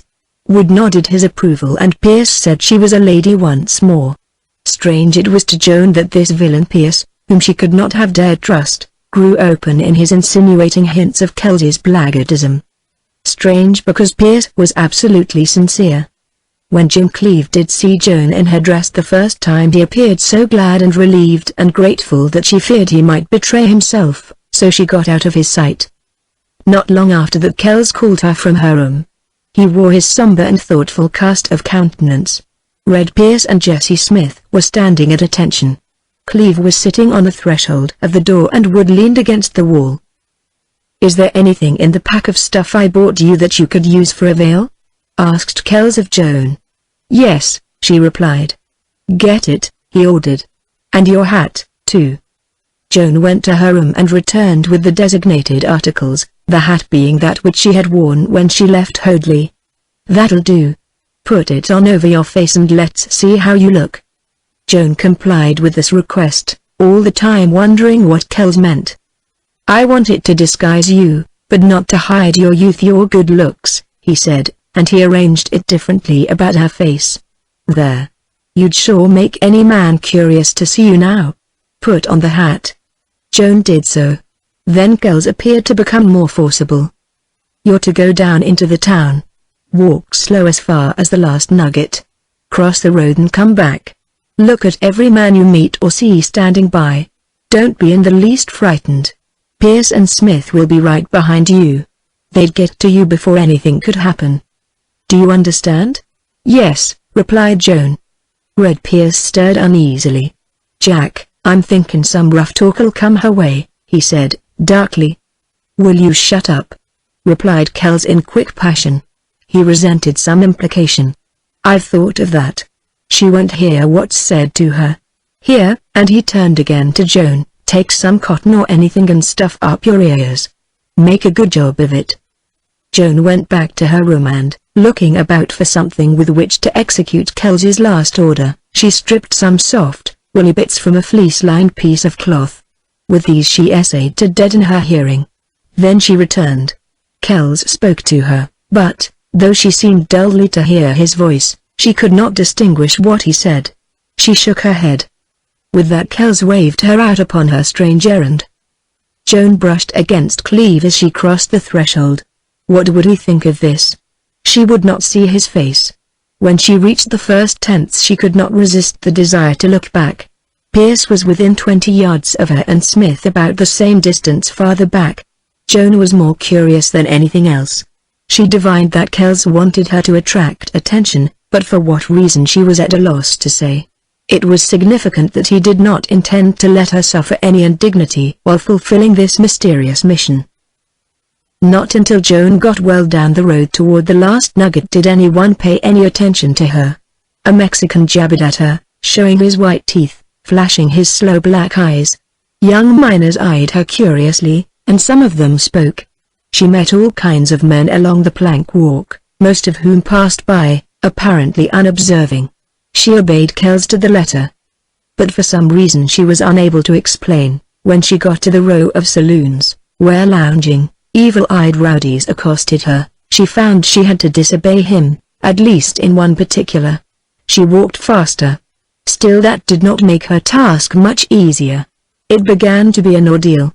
The further she got the bolder men grew. Could it have been that Kells wanted this sort of thing to happen to her? Joan had no idea what these men meant, but she believed that was because for the time being she was deaf. Assuredly their looks were not a compliment to any girl. Joan wanted to hurry now, and she had to force herself to walk at a reasonable gait. One persistent fellow walked beside her for several steps. Joan was not fool enough not to realize now that these wayfarers wanted to make her acquaintance. And she decided she would have something to say to Kells when she got back. Below the last nugget she crossed the road and started upon the return trip. In front of this gambling hell there were scattered groups of men, standing, and going in. A tall man in black detached himself and started out, as if to intercept her.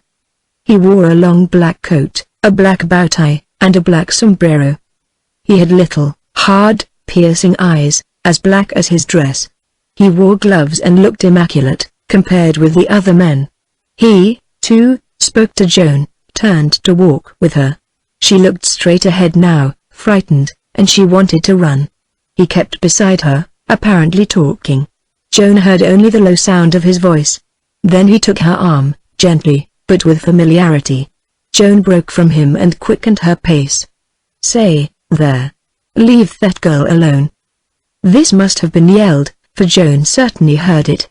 She recognized Red Pierce's voice. And she wheeled to look. Pierce had overhauled the gambler, and already men were approaching. Involuntarily Joan halted. What would happen?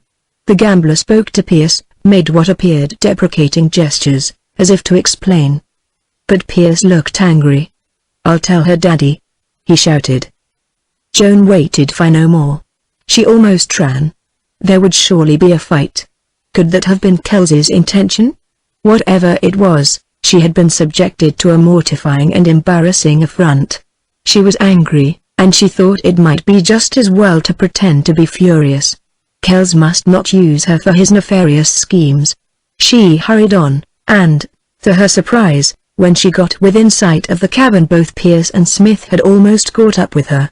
Jim Cleave sat where she had last seen him. Also Kells was outside. The way he strode to and fro showed Joan his anxiety. There was more to this incident than she could fathom. She took the padding from her ears, to her intense relief, and, soon reaching the cabin, she tore off the veil and confronted Kells. "Wasn't that a fine thing for you to do?" she demanded, furiously. And with the outburst she felt her face blazing. "If I'd any idea what you meant, you couldn't have driven me. I trusted you. And you sent me down there on some shameful errand of yours. You're no gentleman." Joan realized that her speech, especially the latter part, was absurd. But it had a remarkable effect upon Kells. His face actually turned red. He stammered something and halted, seemingly at a loss for words. How singularly the slightest hint of any act or word of hers that approached a possible respect or tolerance worked upon this bandit. He started toward Joan appealingly, but she passed him in contempt and went to her room. She heard him cursing Pierce in a rage, evidently blaming his lieutenant for whatever had angered her. "But you wanted her insulted," protested Pierce, hotly. "You mullet head," roared Kells. "I wanted some man, any man, to get just near enough to her so I could swear she'd been insulted. You let her go through that camp to meet real insult. Why? Pierce, I've a mind to shoot you." "Shoot," retorted Pierce. "I obeyed orders as I saw them. And I want to say right here that when it comes to anything concerning this girl, you're plumb off your nut. That's what. And you can like it or lump it. I said before you'd split over this girl. And I say it now." Through the door Joan had a glimpse of Cleave stepping between the angry men. This seemed unnecessary, however, for Pierce's stinging assertion had brought Kells to himself. There were a few more words, too low for Joan's ears, and then, accompanied by Smith, the three started off, evidently for the camp. Joan left her room and watched them from the cabin door. Batewood sat outside smoking. "I'm declaring my hand," he said to Joan, feelingly. "I'd never have stood for that scurvy trick. Now, miss, this is the toughest camp I ever seen. I mean toughest a woman. For it ain't gun to fan guns and steal gold yet." "Why did Kells want me insulted?" asked Joan. "Vile, he's got to have a reason for raising an awful fuss," replied Wood. "Fuss? Sure," replied Wood, dryly. "What for?" "Just so he can walk out on the stage," rejoined Wood, evasively. "It's mighty strange," said Joan. "I reckon all about Mr. Kells is some strange these days." Red. Pierce had it correct. "Kells is a-going to split on you." "What do you mean by that?" "Vile, he'll go one way and the gang another." "Why?" asked Joan, earnestly. "Miss, there's some lot of reasons," said Wood, deliberately. "First, he did for Holloway and Bailey, not because they wanted to treat you as he meant to, but just because he wanted to be alone. We're all wise that you shot him and that you wasn't his wife. And since then we've seen him gradually lose his nerve. He organized his legion and makes his plan to run this Alder Creek red. He still hangs on to you. He'd kill any man that batted an eye at you. And through all this, because he's not Jack Kells of old, he's lost his pull with the gang. Sooner or later he'll split." "Have I any real friends among you?" asked Joan. "Vile, I reckon." "Are you my friend, Batewood?" she went on in sweet wistfulness. The grizzled old bandit removed his pipe and looked at her with a glint in his bloodshot eyes. "I sure am. I'll sneak you off now if you'll go. I'll stake a knife in Kells if you say so." "Oh, no, I'm afraid to run off and you needn't harm Kells. After all, he's good to me." "Good to you? When he keeps you captive like an Indian would? When he's given me orders to watch you keep you locked up?" Wood's snort of disgust and wrath was thoroughly genuine. Still Joan knew that she dared not trust him, any more than Pierce or the others. Their raw emotions would undergo a change if Kells's possession of her were transferred to them. It occurred to Joan, however, that she might use Wood's friendliness to some advantage. "So I'm to be locked up?" she asked. "You're supposed to be. Without anyone to talk to? Vile, you'll have me, when you want. I reckon that ain't much to look forward to. But I can tell you a heap of stories. And when Kells ain't around, if you're careful not to get me catched, you can do as you want." "Thank you, Bate. I'm going to like you," replied Joan, sincerely, and then she went back to her room. There was sewing to do, and while she worked she thought, so that the hours sped. When the light got so poor that she could sew no longer, she put the work aside and stood at her little window, watching the sunset. From the front of the cabin came the sound of subdued voices. Probably Kells and his men had returned, and she was sure of this when she heard the ring of Batewood's axe. All at once an object darker than the stones arrested Joan's gaze. There was a man sitting on the far side of the little ravine. Instantly she recognized Jim Cleave. He was looking at the little window at her. Joan believed he was there for just that purpose. Making sure that no one else was near to see, she put out her hand and waved it. Jim gave a guarded perceptible sign that he had observed her action, and almost directly got up and left. Joan needed no more than that to tell her how Jim's idea of communicating with her corresponded with her own. That night she would talk with him and she was thrilled through. The secrecy, the peril, somehow lent this prospect a sweetness, a zest, a delicious fear. Indeed, she was not only responding to love, but to daring, to defiance, to a wild and aimless element born of her environment and the needs of the hour. Presently, Batewood called her into supper. Pierce, Smith, and Cleave were finding seats at the table, but Kells looked rather sick. Joan observed him then more closely. His face was pale and damp, strangely shaded as if there was something dark under the pale skin. Joan had never seen him appear like this, and she shrank as from another and forbidding side of the man. Pierce and Smith acted naturally, ate with relish, and talked about the gold diggings. Cleave, however, was not as usual, and Joan could not quite make out what constituted the dissimilarity. She hurried through her own supper and back to her room. Already it was dark outside. Joan lay down to listen and wait. It seemed long, but probably was not long before she heard the men go outside, and the low thump of their footsteps as they went away. Then came the rattle and bang of Batewood's attack on the pans and pots. Bate liked to cook, but he hated to clean up afterward. By and by he settled down outside for his evening smoke and there was absolute quiet. Then Joan rose to stand at the window. She could see the dark mass of rock overhanging the cabin, the bluff beyond, and the stars. For the rest all was gloom. She did not have to wait long. A soft step, almost indistinguishable, made her pulse beat quicker. She put her face out of the window, and on the instant a dark form seemed to loom up to meet her out of the shadow. She could not recognize that shape, yet she knew it belonged to Cleave. "Joan," he whispered. "Jim," she replied, just as low and gladly. He moved closer, so that the hand she had gropingly put out touched him, then seemed naturally to slip along his shoulder, round his neck. And his face grew clearer in the shadow. His lips met hers, and Joan closed her eyes to that kiss. What hope, what strength for him and for her now in that meeting of lips. "Oh, Jim. I'm so glad to have you near to touch you," she whispered. "Do you love me still?" he whispered back, tensely. "Still. More. Say it, then." "Jim, I love you."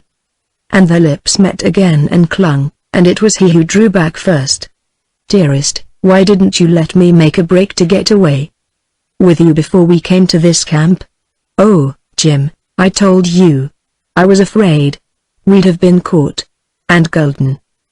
We'll never have half the chance here. Kells means to keep you closely guarded. I heard the order. He's different now. He's grown crafty and hard. And the miners of this Alder Creek. Why, I'm more afraid to trust them than men like Wood or Pierce. They've gone clean crazy. Gold mad. If you shouted for your life they wouldn't hear you. And if you could make them hear they wouldn't believe. This camp has sprung up in a night. It's not like any place I ever heard of. It's not human. It's so strange, so I don't know what to say. I think I mean that men in a great gold strike become like coyotes at a car. Cass. You've seen that. No relation at all. I'm frightened, too, Jim. I wish I'd had the courage to run when we were back in Cavern Gulch, but don't ever give up, not for a second. We can get away. We must plan and wait. Find out where we are, how far from Hoadley, what we must expect, whether it's safe to approach anyone in this camp. Safe? I guess not, after today, he whispered, grimly. Why? What's happened? She asked quickly. Joan, have you guessed yet why Kells sent you down into camp alone? No. Listen. I went with Kells and Smith and Pierce. They hurried straight to the last nugget. There was a crowd of men in front of the place. Pierce walked straight up to a gambler by his clothes. And he said in a loud voice, "Here's the man." The gambler looked startled, turned pale, and went for his gun. But Kells shot him. He fell dead, without a word. There was a big shout, then silence. Kells stood there with his smoking gun. I never saw the man so cool, so masterful. Then he addressed the crowd. This gambler insulted my daughter. My men here saw him. My name's Blight. I came here to buy up gold claims. And I want to say this, your Alder Creek has got the gold. But it needs some of your best citizens to run it right. So a girl can be safe on the street. Joan, I tell you it was a magnificent bluff, went on Jim, excitedly. And it worked. Kells walked away amid cheers. He meant to give an impression of character and importance. He succeeded. So far as I could tell, there wasn't a man present who did not show admiration for him. I saw that dead gambler kicked. Jim, breathed Joan. He killed him just for that? Just for that, the bloody devil. But still, what for? Oh, it was cold-blooded murder. No, an even break. Kells made the gambler go for his gun. I'll have to say that for Kells. It doesn't change the thing. I'd forgotten what a monster he is. Joan, his motive is plain. This new gold camp has not reached the blood-spilling stage yet. It hadn't, I should say. The news of this killing will fly. It'll focus minds on this claim buyer, Blight. His deed rings true like that of an honest man with a daughter to protect. He'll win sympathy. Then he talks as if he were prosperous. Soon he'll be represented in this changing, growing population as a man of importance. He'll play the card for all he's worth. Meanwhile, secretly he'll begin to rob the miners. It'll be hard to suspect him. His plot is just like the man great. Jim, oughtn't we tell? Whispered Joan, trembling. I've thought of that. Somehow I seem to feel guilty. But whom on earth could we tell? We wouldn't dare speak here. Remember, you're a prisoner. I'm supposed to be a bandit, one of the Border Legion. How to get away from here and save our lives, that's what tortures me. Something tells me we'll escape, if only we can plan the right way. Jim, I'll have to be penned here, with nothing to do. But wait. You must come every night. Won't you? For an answer he kissed her again. Jim, what'll you do meanwhile? She asked, anxiously. I'm going to work a claim. Dig for gold. I told Kells so today, and he was delighted. He said he was afraid his men wouldn't like the working part of his plan. It's hard to dig gold. Easy to steal it. But I'll dig a hole as big as a hill. Wouldn't it be funny if I struck it rich? Jim, you're getting the fever. Joan, if I did happen to run into a gold pocket, there are lots of them found, would you marry me? The tenderness, the timidity, and the yearning in Cleve's voice told Joan as never before how he had hoped and feared and despaired. She patted his cheek with her hand, and in the darkness, with her heart swelling to make up for what she had done to him, she felt a boldness and a recklessness, sweet, tumultuous, irresistible. Jim, I'll marry you whether you strike gold or not, she whispered. And there was another blind, sweet moment. Then Cleve tore himself away, and Joan leaned at the window, watching the shadow, with tears in her eyes and an ache in her breast. From that day Joan lived a life of seclusion in the small room. Kells wanted it so, and Joan thought best for the time being not to take advantage of Batewood's duplicity. Her meals were brought to her by Wood, who was supposed to unlock and lock her door. But Wood never turned the key in that padlock. Prisoner though Joan was, the days and nights sped swiftly.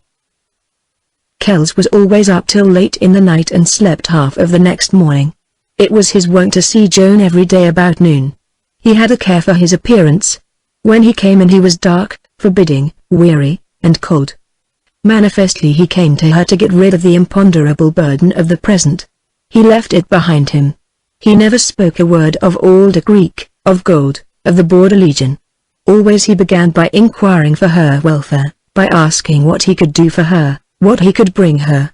Joan had an abhorrence of Keels in his absence that she never felt when he was with her, and the reason must have been that she thought of him, remembered him as the bandit, and saw him as another and growing character. Always mindful of her influence, she was as companionable, as sympathetic, as cheerful, and sweet as it was possible for her to be. Slowly he would warm and change under her charm, and the grim gloom, the dark strain, would pass from him. When that left he was indeed another person. Frankly he told Joan that the glimpse of real love she had simulated back there in Cabin Gulch was seldom out of his mind. No woman had ever kissed him like she had. That kiss had transfigured him. It haunted him. If he could not win kisses like that from Joan's lips, of her own free will, then he wanted none. No other woman's lips would ever touch his. And he begged Joan in the terrible earnestness of a stern and hungering outcast for her love. And Joan could only sadly shake her head and tell him she was sorry for him, that the more she really believed he loved her the surer she was that he would give her up. Then always he passionately refused. He must have her to keep, to look at as his treasure, to dream over, and hope against hope that she would love him someday. Women sometimes learn to love their captors, he said, and if she only learned, then he would take her away to Australia, to distant lands. But most of all he begged her to show him again what it meant to be loved by a good woman. And Joan, who knew that her power now lay in her unattainableness, feigned a wavering reluctance, when in truth any surrender was impossible. He left her with a spirit that her presence gave him, in a kind of trance, radiant, yet with mocking smile, as if he foresaw the overthrow of his soul through her, and in the light of that his waning power over his legion was as nothing. In the afternoon he went down into camp to strengthen the associations he had made, to buy claims, and to gamble. Upon his return Joan, peeping through a crack between the boards, could always tell whether he had been gambling, whether he had won or lost. Most of the evenings he remained in his cabin, which after dark became a place of mysterious and stealthy action. The members of his legion visited him, sometimes alone, never more than two together. Joan could hear them slipping in at the hidden aperture in the back of the cabin. She could hear the low voices, but seldom what was said. She could hear these night prowlers as they departed. Afterward Kells would have the lights lit, and then Joan could see into the cabin. Was that dark, haggard man Kells? She saw him take little buckskin sacks full of gold dust and hide them under the floor. Then he would pace the room in his old familiar manner, like a caged tiger. Later his mood usually changed with the advent of Wood and Pierce and Smith and Cleve, who took turns at guard and going down into camp. Then Kells would join them in a friendly game for small stakes. Gambler though he was, he refused to allow any game that might lead to heavy wagering. From the talk sometimes Joan learned that he played for exceedingly large stakes with gamblers and prosperous miners, usually with the same result, a loss. Sometimes he won, however, and then he would grow over Pierce and Smith, and delight in telling them how cunningly he had played. Jim Cleve had his bed up under the bulge of bluff, in a sheltered nook. Kells had appeared to like this idea, for some reason relative to his scout system, which he did not explain. And Cleve was happy about it because this arrangement left him absolutely free to have his nightly rendezvous with Joan at her window, sometime between dark and midnight. Her bed was right under the window. If awake she could rest on her knees and look out, and if she was asleep he could thrust a slender stick between the boards to awaken her. But the fact was that Joan lived for these stolen meetings, and unless he could not come until very late she waited wide-eyed and listening for him. Then, besides, as long as Kells was stirring in the cabin she spent her time spying upon him. Jim Cleve had gone to an unfrequented part of the gulch, for no particular reason, and here he had located his claim. The very first day he struck gold. And Kells, more for advertisement than for any other motive, had his men stake out a number of claims near Cleve's, and bought them. Then they had a little field of their own. All found the rich pay dirt, but it was Cleve to whom the goddess of fortune turned her bright face. As he had been lucky at cards, so he was lucky at digging. His claim paid big returns. Kells spread the news, and that part of the gulch saw a rush of miners. Every night Joan had her whispered hour with Cleve, and each succeeding one was the sweeter. Jim had become a victim of the gold fever. But, having Joan to steady him, he did not lose his head. If he gambled it was to help out with his part. He was generous to his comrades. He pretended to drink, but did not drink at all. Jim seemed to regard his good fortune as Joan's also. He believed if he struck it rich he could buy his sweetheart's freedom. He claimed that Kells was drunk for gold to gamble away. Joan let Jim talk, but she coaxed him and persuaded him to follow a certain line of behavior. She planned for him. She thought for him. She influenced him to hide the greater part of his gold dust, and let it be known that he wore no gold belt. She had a growing fear that Jim's success was likely to develop a temper in him inimical to the cool, waiting, tolerant policy needed to outwit Kells in the end. It seemed the more gold Jim acquired the more passionate he became. The more he importuned Joan, the more he hated Kells. Gold had gotten into his blood, and it was Joan's task to keep him sane. Naturally she gained more by yielding herself to Jim's caresses than by any direct advice or admonishment. It was her love that held Jim in check. One night, the instant their hands met Joan knew that Jim was greatly excited or perturbed. "Joan," he whispered, thrillingly, with his lips at her ear, "I've made myself solid with Kells." "Oh, the luck of it." "Tell me," whispered Joan, and she leaned against those lips. "It was early tonight at the Nugget. I dropped in as usual. Kells was playing faro again with that gambler they call Flash. He's won a lot of Kells's gold, a crooked gambler. I looked on. And some of the gang were the Pierce, Blicky, Handy Oliver, and of course Sculden, but all separated. Kells was losing and sore. But he was game. All at once he caught Flash in a crooked trick, and he yelled in a rage. He sure had the gang and everybody else looking. I expected and so did all the gang to see Kells pull his gun. But strange how gambling affects him. He only cursed Flash, called him right. You know that's about as bad as death to a professional gambler in a place like Alder Creek. Flash threw a derringer on Kells. He had it up his sleeve. He meant to kill Kells, and Kells had no chance. But Flash, having the drop, took time to talk, to make his bluff go strong with the crowd. And that's where he made a mistake. I jumped and knocked the gun out of his hand. It went off, burned my wrist. Then I slugged Mr. Flash good he didn't get up.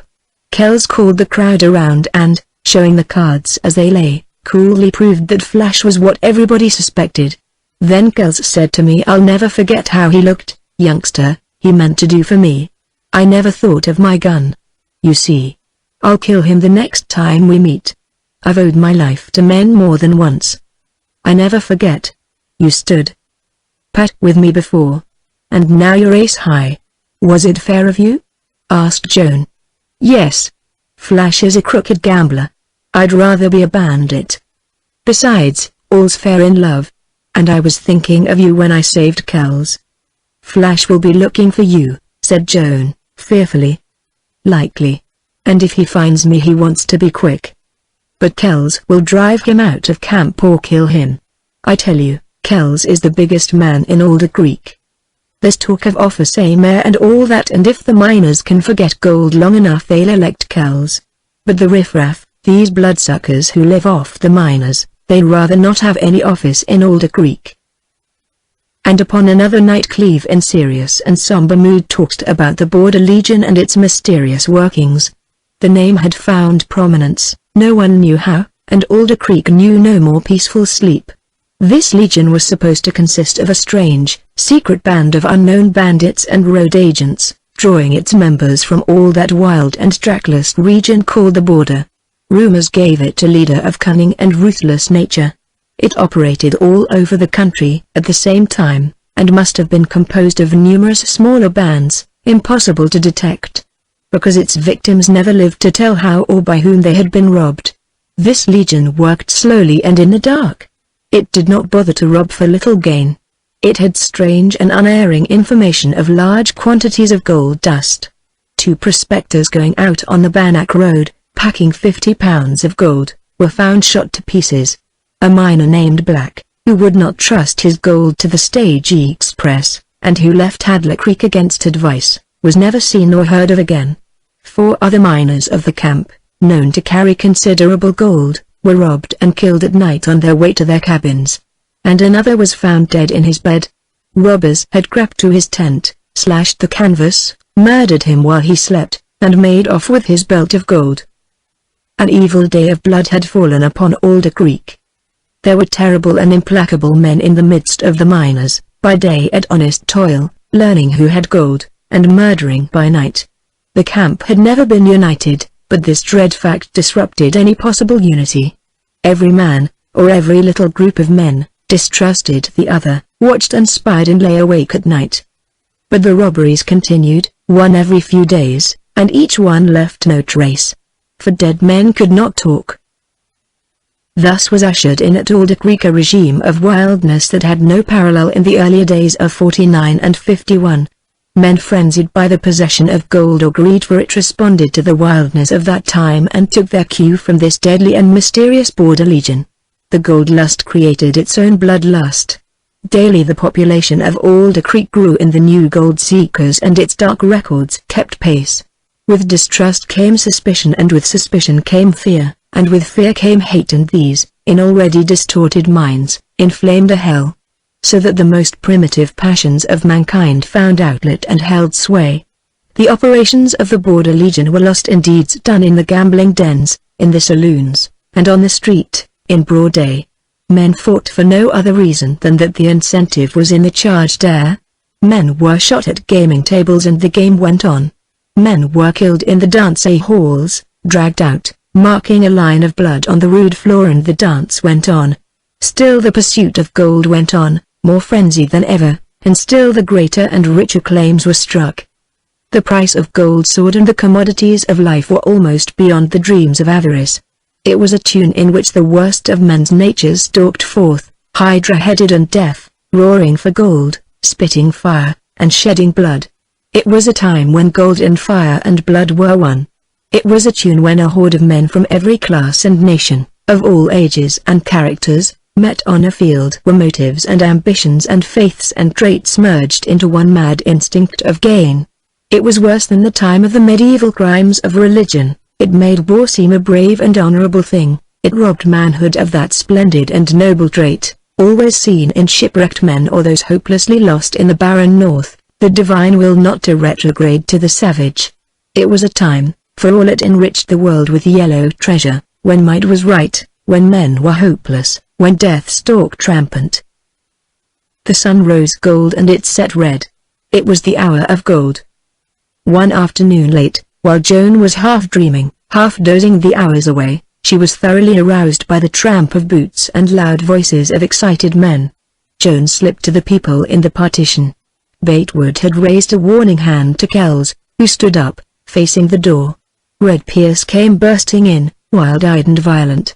Joan imagined he was about to cry out that Kells had been betrayed. "Kells, have you heard?" he panted. "Not so loud, you," replied Kells, coolly. "My name's Blight. Who's with you?" "Only Jesse and some of the gang. I couldn't steer them away. But there's nothing to fear." "What's happened? What haven't I heard?" "The camp's gone plumb ravin' crazy. Jim Clee found the biggest nugget ever dug in Idaho. 30 pounds. Kells seemed suddenly to inflame, to blaze with white passion. "Good for Jim!" he yelled, ringingly. He could scarcely have been more elated if he had made the strike himself. Jesse Smith came stamping in, with a crowd elbowing their way behind him. Joan had a start of the old panic at sight of Golden. For once the giant was not slow nor indifferent. His big eyes glared. He brought back to Joan the sickening sense of the brute strength of his massive presence. Some of his cronies were with him. For the rest, there were Blicky and Handy Oliver and Chick Williams.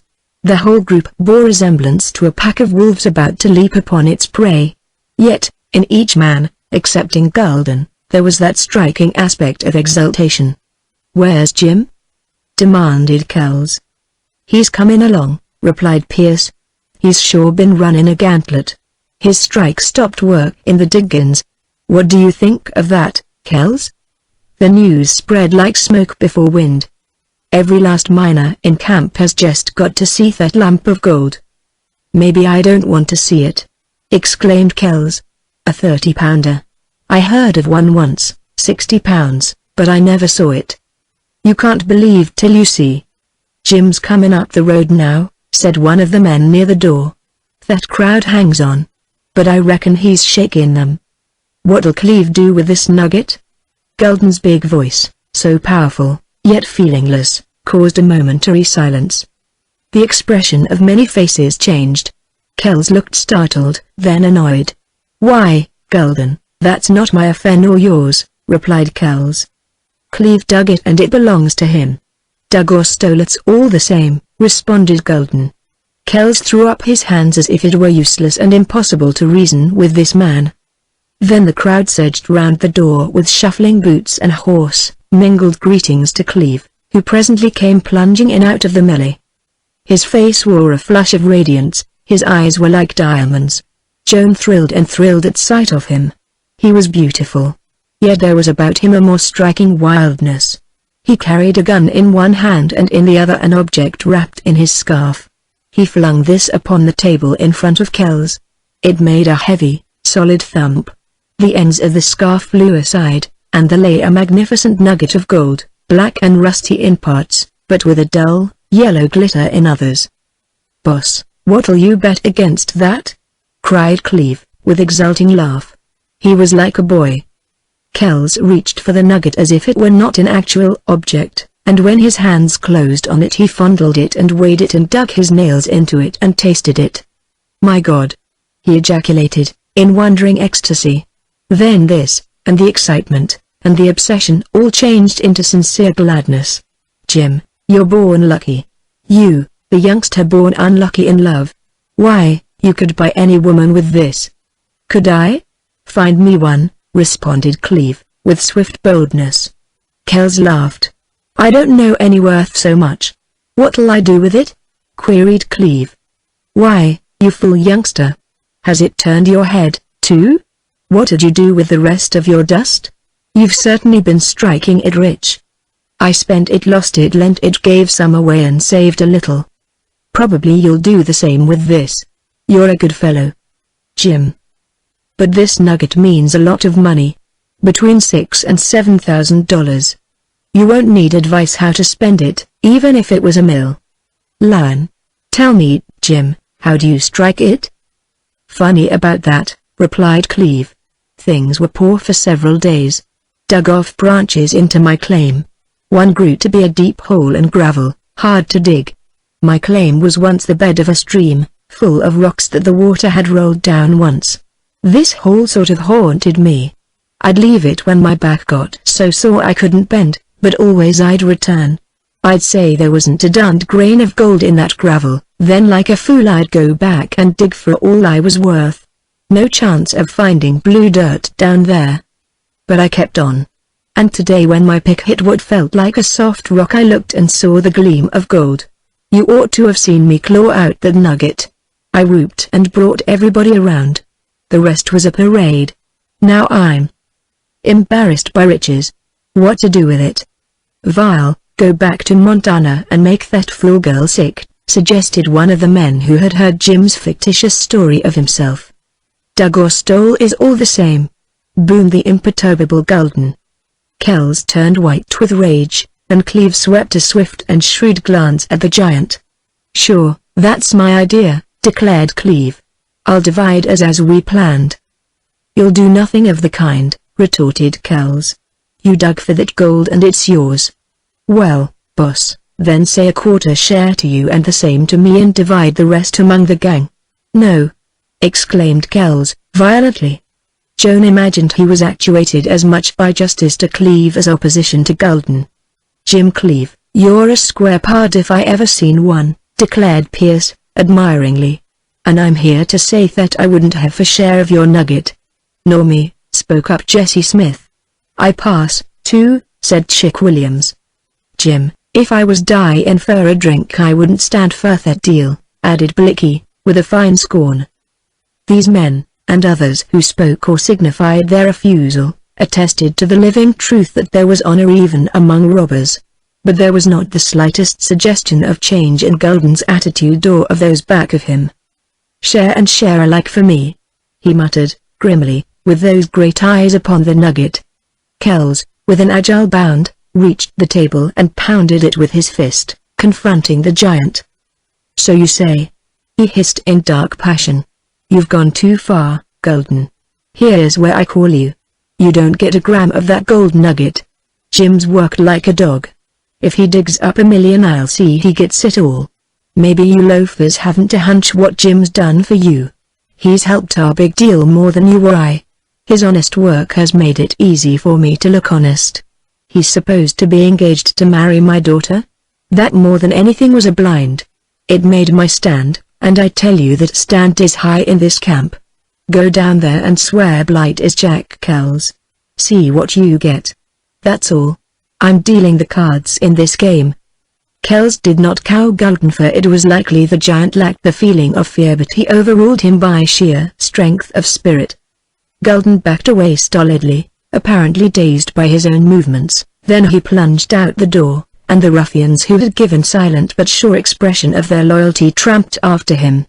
"Reckon that starts the split," declared Red Pierce. "Suppose you'd been in Jim's place," flashed Kells. "Jack, I ain't saying a word. You was square. I'd want you to do the same by me. But fetching the girl into the deal." Kells's passionate and menacing gesture shut Pierce's lips. He lifted a hand, resignedly, and went out. "Jim," said Kells, earnestly, "take my hunch. Hide your nugget. Don't send it out with a stage to Bannack. It'd never get there. And change the place where you sleep." "Thanks," replied Cleve, brightly. "I'll hide my nugget all right. And I'll take care of myself."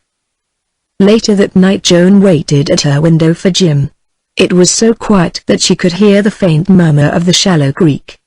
The sky was dusky blue, the stars were white, the night breeze sweet and cool.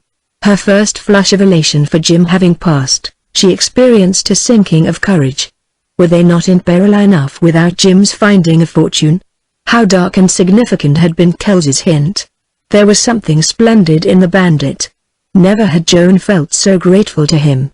He was a villain, yet he was a man. What hatred he showed for Gulden. These rivals would surely meet in a terrible conflict for power, for gold. And for her exclamation mark she added, involuntarily, with a deep, inward shudder. Once the thought had flashed through her mind, it seemed like a word of revelation. Then she started as a dark form rose out of the shadow under her and a hand clasped hers. "Jim." And she lifted her face. "Joan. Joan. I'm rich. Rich." He babbled, wildly. "SSSSH," whispered Joan, softly, in his ear. "Be careful. You're wild tonight. I saw you come in with the nugget. I heard. You. Oh, you lucky Jim. I'll tell you what to do with it. Darling. It's all yours. You'll marry me now? Sir. Do you take me for a fortune hunter? I marry you for your gold? Never. Joan. I've promised, she said. I won't go away now. I'll work my claim, he began, excitedly. And he went on so rapidly that Joan could not keep track of his words. He was not so cautious as formerly.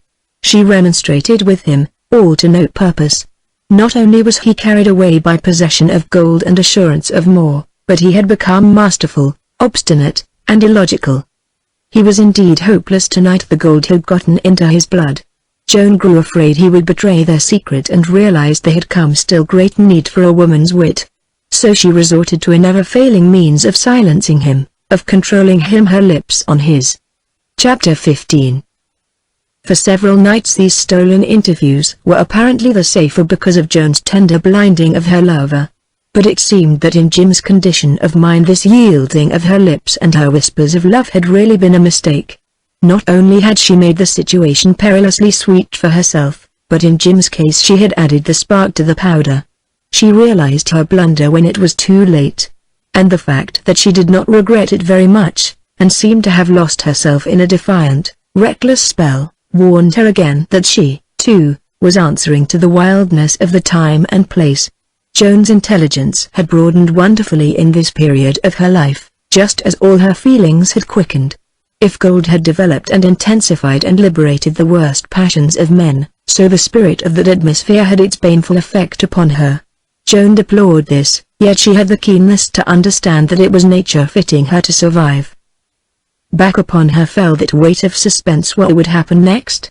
Here in Alder Creek there did not at present appear to be the same peril which had menaced her before, but she would suffer through fatality to Cleve or Kells. And these two slept at night under a shadow that held death, and by day they walked on a thin crust over a volcano. Joan grew more and more fearful of the disclosures made when Kells met his men nightly in the cabin. She feared to hear, but she must hear, and even if she had not felt it necessary to keep informed of events, the fascination of the game would have impelled her to listen. And gradually the suspense she suffered augmented into a magnified, though vague, assurance of catastrophe, of impending doom. She could not shake off the gloomy presentiment. Something terrible was going to happen. An experience begun as tragically as hers could only end in a final and annihilating stroke. Yet hope was unquenchable, and with her fear kept pace a driving and relentless spirit. One night at the end of a week of these interviews, when Joan attempted to resist Jim, to plead with him, lest in his growing boldness he betray them, she found him a madman. "I'll pull you right out of this window," he said, roughly, and then with his hot face pressed against hers tried to accomplish the thing he threatened. "Go on, pull me to pieces," replied Joan, in despair and pain. "I'd be better off dead. And you hurt me so." "Hurt you?" he whispered, hoarsely, as if he had never dreamed of such possibility. And then suddenly he was remorseful. He begged her to forgive him. His voice was broken, husky, pleading. His remorse, like every feeling of his these days, was exaggerated, wild, with that raw tinge of gold blood in it. He made so much noise that Joan, more fearful than ever of discovery, quieted him with difficulty. "Does Kells see you often these days?" asked Jim, suddenly. Joan had dreaded this question, which she had known would inevitably come. She wanted to lie, she knew she ought to lie, but it was impossible. "Every day," she whispered. "Please Jim, never mind that. Kells is good, he's all right to me. And you and I have so little time together." "Good!" exclaimed Cleve. Joan felt the leap of his body under her touch. "Why, if I tell you what he sends that gang to? Do you kill him in his sleep?" "Tell me," replied Joan. She had a morbid, irresistible desire to learn. "No. And what does Kells do when he sees you every day?" "He talks." "What about?" "Oh, everything except about what holds him here. He talks to me to forget himself." "Does he make love to you?" Joan maintained silence. What would she do with this changed and hopeless Jim Cleve? "Tell me." Jim's hands gripped her with a force that made her wince. And now she grew as afraid of him as she had been for him. But she had spirit enough to grow angry, also. "Certainly he does." Jim Cleve echoed her first word, and then through grinding teeth he cursed. "I'm going to stop it," he panted, and his eyes looked big and dark and wild in the starlight. "You can't. I belong to Kells. You at least ought to have sense enough to see that." "Belong to him? For God's sake. By what right?" "By the right of possession. Might is right here on the border. Haven't you told me that 100 times? Don't you hold your claim your gold by the right of your strength? It's the law of this border. To be sure Kells stole me. But just now I belong to him. And lately I see his consideration, his kindness in the light of what he could do if he held to that border law. And of all the men I've met out here Kells is the least wild with this gold fever. He sends his men out to do murder for gold. He'd sell his soul to gamble for gold, but just the same, he's more of a man than—" "Joan," he interrupted, piercingly. "You love this bandit. You're a fool," burst out Joan. "I guess I am," he replied in terrible, slow earnestness. He raised himself and appeared to loom over her and released his hold. But Joan fearfully retained her clasp on his arm, and when he surged to get away she was hard put to it to hold him. "Jim. Where are you going?" He stood there a moment, a dark form against the night shadow, like an outline of a man cut from black stone. "I'll just step around there." "Oh, what for?" whispered Joan. "I'm going to kill Kells." Joan got both arms round his neck and with her head against him she held him tightly, praying to think how to meet this long-dreaded moment. After all, what was the use to try? This was the hour of gold. Sacrifice, hope, courage, nobility, fidelity, these had no place here now. Men were the embodiment of passion, ferocity. They breathed only possession, and the thing in the balance was death. Women were creatures to hunger and fight for, but womanhood was nothing. Joan knew all this with a desperate hardening certainty, and almost she gave in. Strangely, thought of Golden flashed up to make her again strong. Then she raised her face and began the old pleading with Jim, but different this time, when it seemed that absolutely all was at stake. She begged him, she importuned him, to listen, to reason, to be guided by her, to fight the wildness that had obsessed him, to make sure that she would not be left alone. All in vain. He swore he would kill Kells and any other bandit who stood in the way of his leading her free out of that cabin. He was wild to fight. He might never have felt fear of these robbers. He would not listen to any possibility of defeat for himself, or the possibility that in the event of Kells's death she would be worse off. He laughed at her strange, morbid fears of Golden. He was immovable. "Jim. Jim. You'll break my heart," she whispered, wailingly. "Oh. What can I do?" Then Joan released her clasp and gave up to utter defeat. Cleve was silent. He did not seem to hear the shuddering little sobs that shook her. Suddenly he bent close to her. "There's one thing you can do. If you'll do it, I won't kill Kells. I'll obey your every word." "What is it? Tell me." "Marry me," he whispered, and his voice trembled. "Marry you?" exclaimed Joan. She was confounded. She began to fear Jim was out of his head. "I mean it. Marry me." "Oh, Joan, will you? It'll make the difference. That'll steady me. Don't you want to?" "Jim, I'd be the happiest girl in the world if I only could marry you," she breathed, passionately. "But will you? Say yes. Say yes." "Yes," replied Joan in her desperation. "I hope that pleases you. But what on earth is the use to talk about it now?" Cleve seemed to expand, to grow taller, to thrill under her nervous hands. And then he kissed her differently. She sensed a shyness, a happiness, a something hitherto foreign to his attitude. It was spiritual, and somehow she received an uplift of hope. "Listen," he whispered. "There's a preacher down in camp. I've seen him, talked with him. He's trying to do good in that hell down there. I know I can trust him. I'll confide in him enough. I'll fetch him up here tomorrow night about this time. Oh, I'll be careful, very careful. And he can marry us right here by the window. Joan, will you do it? Somehow, whatever threatens you or me, that'll be my salvation. I've suffered so. It's been burned in my heart that you would never marry me. Yet you say you love me. Prove it. My wife. Now, girl, a word will make a man of me. Yes." And with the word she put her lips to his with all her heart in them. She felt him tremble. Yet almost instantly he put her from him. "Look for me tomorrow about this time," he whispered. "Keep your nerve. Good night." That night Joan dreamed strange, weird, unremembered dreams. The next day passed like a slow, unreal age. She ate little of what was brought to her. For the first time she denied Kell's admittance, and she only vaguely sensed his solicitations. She had no ear for the murmur of voices in Kell's room. Even the loud and angry notes of a quarrel between Kells and his men did not distract her. At sunset she leaned out of the little window, and only then, with the gold fading on the peaks and the shadow gathering under the bluff, did she awaken to reality. A broken mass of white cloud caught the glory of the sinking sun. She had never seen a golden radiance like that. It faded and dulled. But a warm glow remained. At twilight and then at dusk this glow lingered.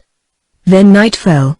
Joan was exceedingly sensitive to the sensations of light and shadow, of sound and silence, of dread and hope, of sadness and joy. That pale, ruddy glow lingered over the bold heave of the range in the west.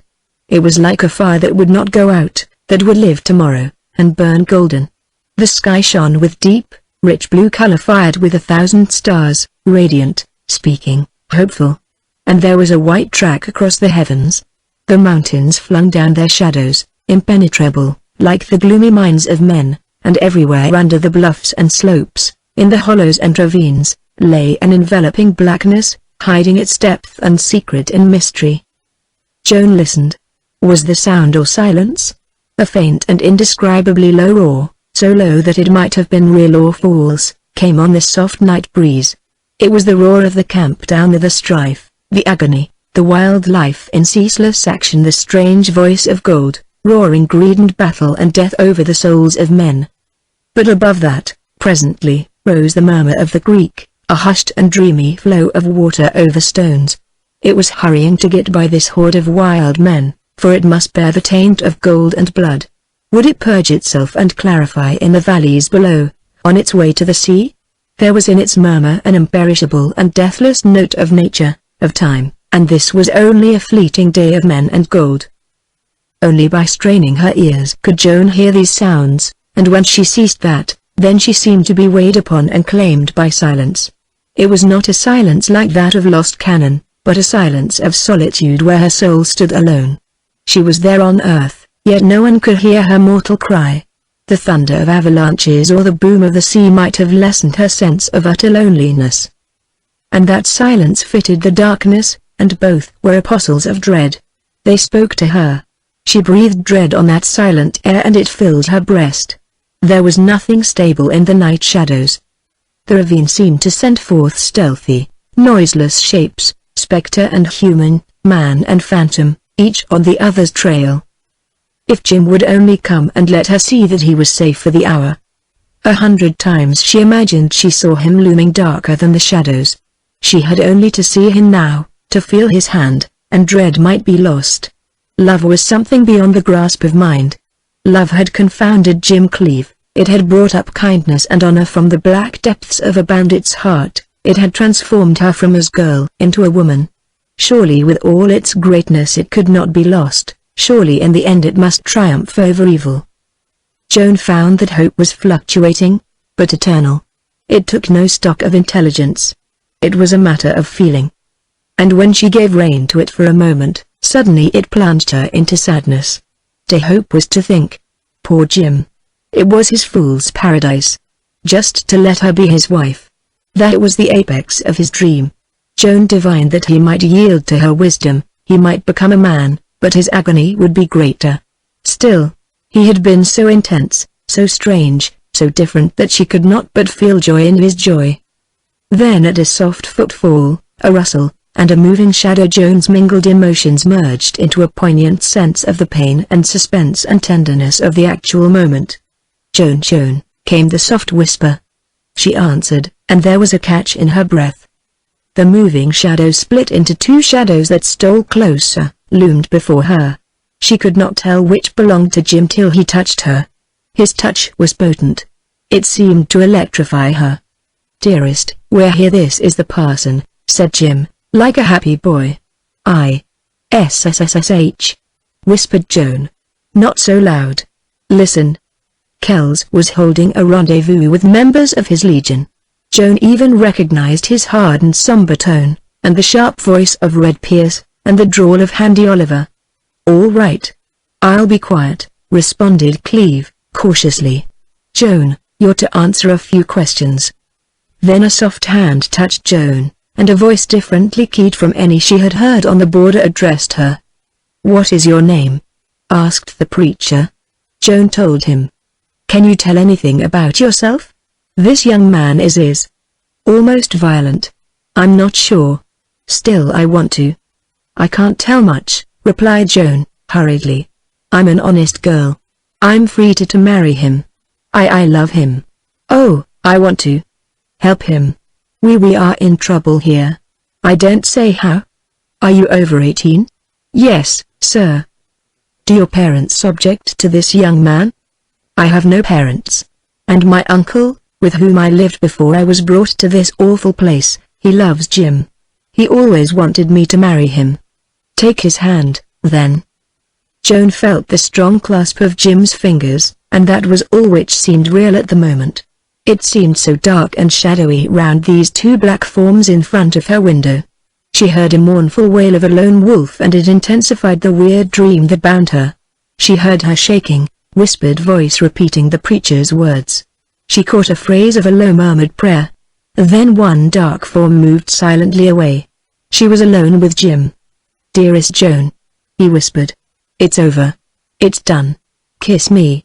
She lifted her lips and Jim seemed to kiss her more sweetly, with less violence. "Oh, Joan, that you'd really have me. I can't believe it. Your husband." That word dispelled the dream and the pain which had held Joan, leaving only the tenderness, magnified now 100-fold.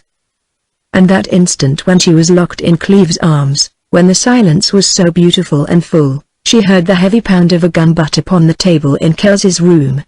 "Where is Cleve?" That was the voice of Kels, stern, demanding. Joan felt a start, a tremor run over Jim. Then he stiffened. "I can't locate him," replied Red Pierce. "It was the same last night and the one before. Cleve just disappears these nights about this time. Some woman's got him. He goes to bed. Can't you find where he sleeps?" "No. This job's got to go through and he's got to do it." "Bah!" taunted Pierce. "Gulden swears you can't make Cleve do a job. And so do I. Go out and yell for Cleve. Damn you all. I'll show you." Then Joan heard the tramp of heavy boots, then a softer tramp on the ground outside the cabin. Joan waited, holding her breath. She felt Jim's heart beating. He stood like a post. He, like Joan, was listening, as if for a trumpet of doom. "Hello, Jim," rang out Pierce's stentorian call. It murdered the silence.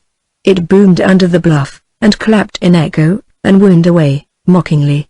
It seemed to have shrieked to the whole wild borderland the breaking point of the bandits' power. So momentous was the call that Jim Cleve seemed to forget Joan, and she let him go without a word. Indeed, he was gone before she realized it, and his dark form dissolved in the shadows. Joan waited, listening with abated breathing. On this side of the cabin there was absolute silence. She believed that Jim would slip around under cover of night and return by the road from camp. Then what would he do? The question seemed to puzzle her. Joan leaned there at her window for moments greatly differing from those vaguely happy ones just past. She had sustained a shock that had left her benumbed with a dull pain. What a rude, raw break the voice of Kels had made in her brief forgetfulness. She was returning now to reality. Presently she would peer through the crevice between the boards into the other room, and she shrank from the ordeal. Kels, and whoever was with him, maintained silence. Occasionally she heard the shuffle of a boot and a creak of the loose floorboards. She waited till anxiety and fear compelled her to look. The lamps were burning, the door was wide open. Apparently Kels's rule of secrecy had been abandoned. One glance at Kels was enough to show Joan that he was sick and desperate. Handy Oliver did not wear his usual lazy good humor. Red Pierce sat silent and sullen, a smoking, unheeded pipe in his hand. Jesse Smith was gloomy. The only other present was Batewood, and whatever had happened had in no wise affected him. These bandits were all waiting. Presently quick footsteps on the path outside caused them all to look toward the door. That tread was familiar to Joan, and suddenly her mouth was dry, her tongue stiff. What was Jim Cleve coming to meet? How sharp and decided his walk! Then his dark form crossed the bar of light outside the door, and he entered, bold and cool, and with a weariness that must have been simulated. "Howdy boys," he said. Only Kels greeted him in response. The bandit eyed him curiously. The others added suspicion to their glances. "Did you hear Ed's yell?" queried Kels, presently. "I'd have heard that roar if I'd been dead," replied Cleve, bluntly. "And I didn't like it. I was coming up the road and I heard Pierce yell. I'll bet every man in camp heard it." "How'd you know Pierce yelled for you?" "I recognized his voice." Cleve's manner recalled to Joan her first sight of him over in Cabin Gulch. He was not so white or haggard, but his eyes were piercing, and what had once been recklessness now seemed to be boldness. He deliberately studied Pierce. Joan trembled, for she divined what none of these robbers knew, and it was that Pierce was perilously near death. It was there for Joan to read in Jim's dark glance. "Where've you been all these nights?" queried the bandit leader. "Is that any of your business when you haven't had need of me?" returned Cleve. "Yes, it's my business. And I've sent for you. You couldn't be found. I've been here for supper every night. I don't talk to any men in daylight. You know my hours for meeting. And you've not come. You should have told me. How was I to know? I guess you're right. But where've you been?" "Down in camp. Pharaoh, most of the time. Bad luck, too." Red Pierce's coarse face twisted into a scornful sneer. "It must have been a lash to Kells." "Pierce says you're chasing a woman," retorted the bandit leader. "Pierce lies," flashed Cleve. His action was as swift. And there he stood with a gun thrust hard against Pierce's side. "Jim! Don't kill him!" yelled Kells, rising. Pierce's red face turned white. He stood still as a stone, with his gaze fixed in fascinated fear upon Cleve's gun. A paralyzing surprise appeared to hold the group. "Can you prove what you said?" asked Cleve, low and hard. Joan knew that if Pierce did have the proof which would implicate her, he would never live to tell it. "Cleve, I don't know nothing," choked out Pierce. "I just figured it was a woman." Cleve slowly lowered the gun and stepped back. Evidently that satisfied him. But Joan had an intuitive feeling that Pierce lied.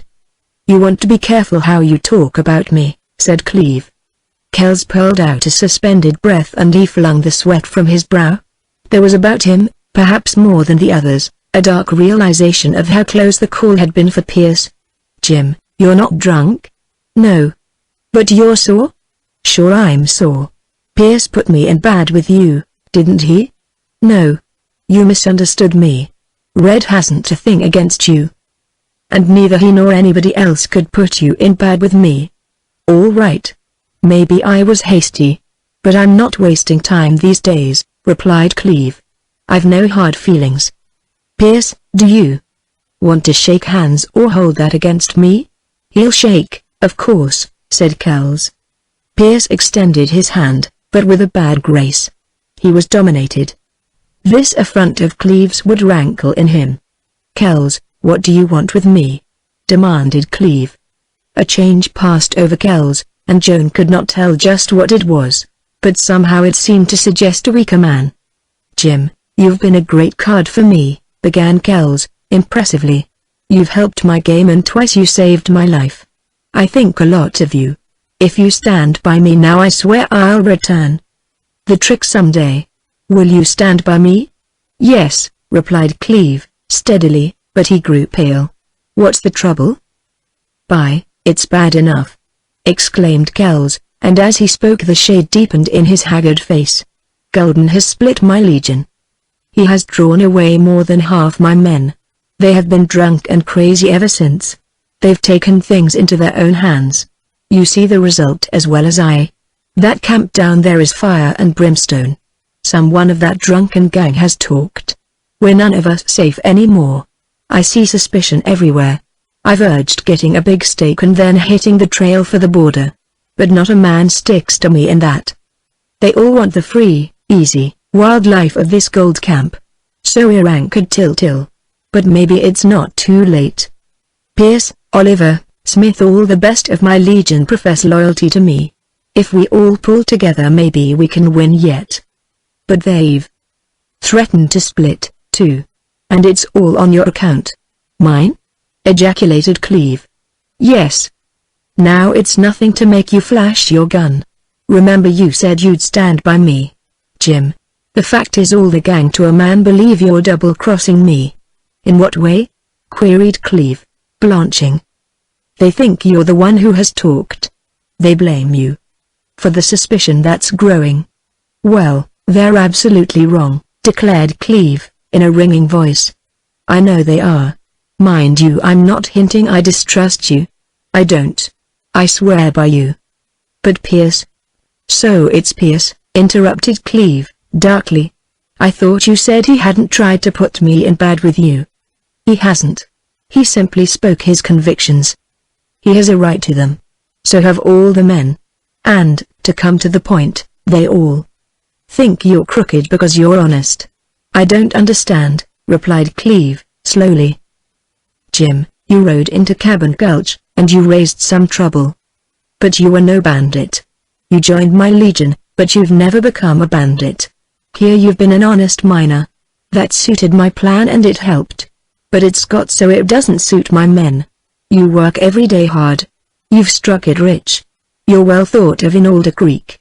You've never done a dishonest thing.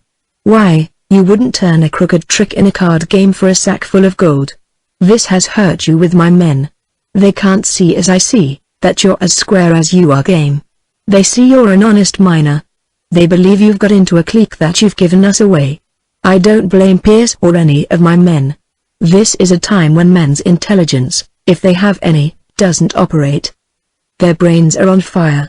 They see gold and whiskey and blood, and they feel gold and whiskey and blood. That's all. I'm glad that the gang gives you the benefit of a doubt and a chance to stand by me. A chance? Yes. They've worked out a job for you alone. Will you undertake it?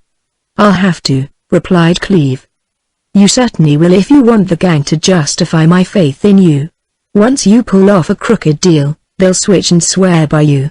Then we'll get together, all of us, and plan what to do about Golden and his outfit.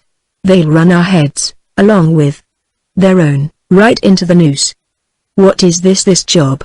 Labored Cleve. He was sweating now and his hair hung damp over his brow. He lost the look which had made him a bold man and seemed a boy again, weak, driven, bewildered. Kells averted his gaze before speaking again. He hated to force this task upon Cleve. Joan felt, in the throbbing pain of the moment, that if she never had another reason to like this bandit, she would like him for the pity he showed. Do you know a miner named Creed? Asked Kells, rapidly. A husky chap, short, broad, something like Golden for shape, only not so big fellow with a fierce red beard. Asked Cleve.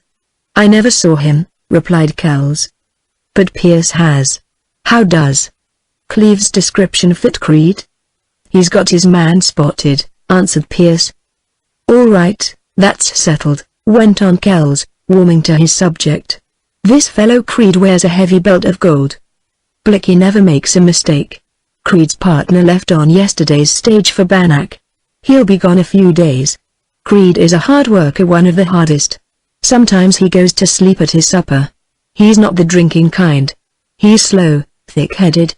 The best time for this job will be early in the evening, just as soon as his lights are out. Locate the tent. It stands at the head of a little wash and there's a bleached pine tree right by the tent. Tomorrow night as soon as it gets dark, crawl up this wash. Be careful, wait till the right time, then finish the job quick. How finish it? Asked Cleve, hoarsely. Kells was scintillating now, steely, cold, radiant. He had forgotten the man before him in the prospect of the gold. Creed's cot is on the side of the tent opposite the tree. You won't have to go inside. Slit the canvas. It's a rotten old tent. Kill Creed with your knife. Get his belt. Be bold, cautious, swift. That's your job. Now what do you say? All right, responded Cleve, somberly, and with a heavy tread he left the room. After Jim had gone, Joan still watched and listened. She was in distress over his unfortunate situation, but she had no fear that he meant to carry out Kells's plan. This was a critical time for Jim, and therefore for her. She had no idea what Jim could do, all she thought was what he would not do. Kells gazed triumphantly at Pierce. I told you the youngster would stand by me. I never put him on a job before. Reckon I figured wrong, boss, replied Pierce. He looked sick to me. But game, said Handy Oliver. Kells is right, Red, and you've been sore-headed over nothing. Maybe. But ain't it good figuring to make Cleve do some kind of a job, even if he is on the square? They all acquiesced to this, even Kells slowly nodding his head. Jack, I've thought of another and better job for young Cleve, spoke up Jesse Smith, with his characteristic grin. You'll all be setting him jobs now, replied Kells. What's yours? You spoke of planning to get together once more, what's left of us. And there's that bullhead Golden. You're sure right, returned the leader, grimly, and he looked at Smith as if he would welcome any suggestion. "I never was afraid to speak my mind," went on Smith. Here he lost his grin and his coarse mouth grew hard. "Golden will have to be killed if we're going to last." What do you say?" queried Kells, with narrowing eyes. Batewood nodded as approvingly as if he had been asked about his bread. "Oliver, what do you say?" "Vile, I'd love to wait and see Gull hang, but if you press me, I'll agree to stand pat with the cards Jesse's dealt," replied Handy Oliver. Then Kells turned with a bright gleam upon his face. "And you, Pierce?" "I'd say yes in a minute if I'd not have to take a hand in that job," replied Pierce, with a hard laugh. "Golden won't be so easy to kill. He'll pack a gun full of lead. I'll gamble if the gang of us cornered him in this cabin he'd do for most of us before we killed him." "Gull sleep alone, no one knows where," said Handy Oliver. "And he can't be surprised." "Red's correct. How are we going to kill him?" "If you gents will listen you'll find out," rejoined Jesse Smith. "That's the job's for young Cleve. He can do it." Sure, Golden never was afraid of any man. But something about Cleve bluffed him. "I don't know what. Send Cleve out after Golden. He'll call him face to face, anywhere, and beat him to a gun. Take my word for it." "Jesse, that's the grandest idea you ever had," said Kells, softly. His eyes shone. The old power came back to his face.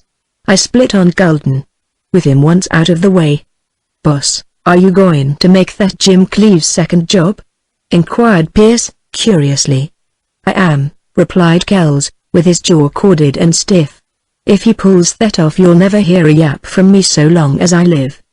And I'll eat out of Cleve's hand." Joan could bear to hear no more.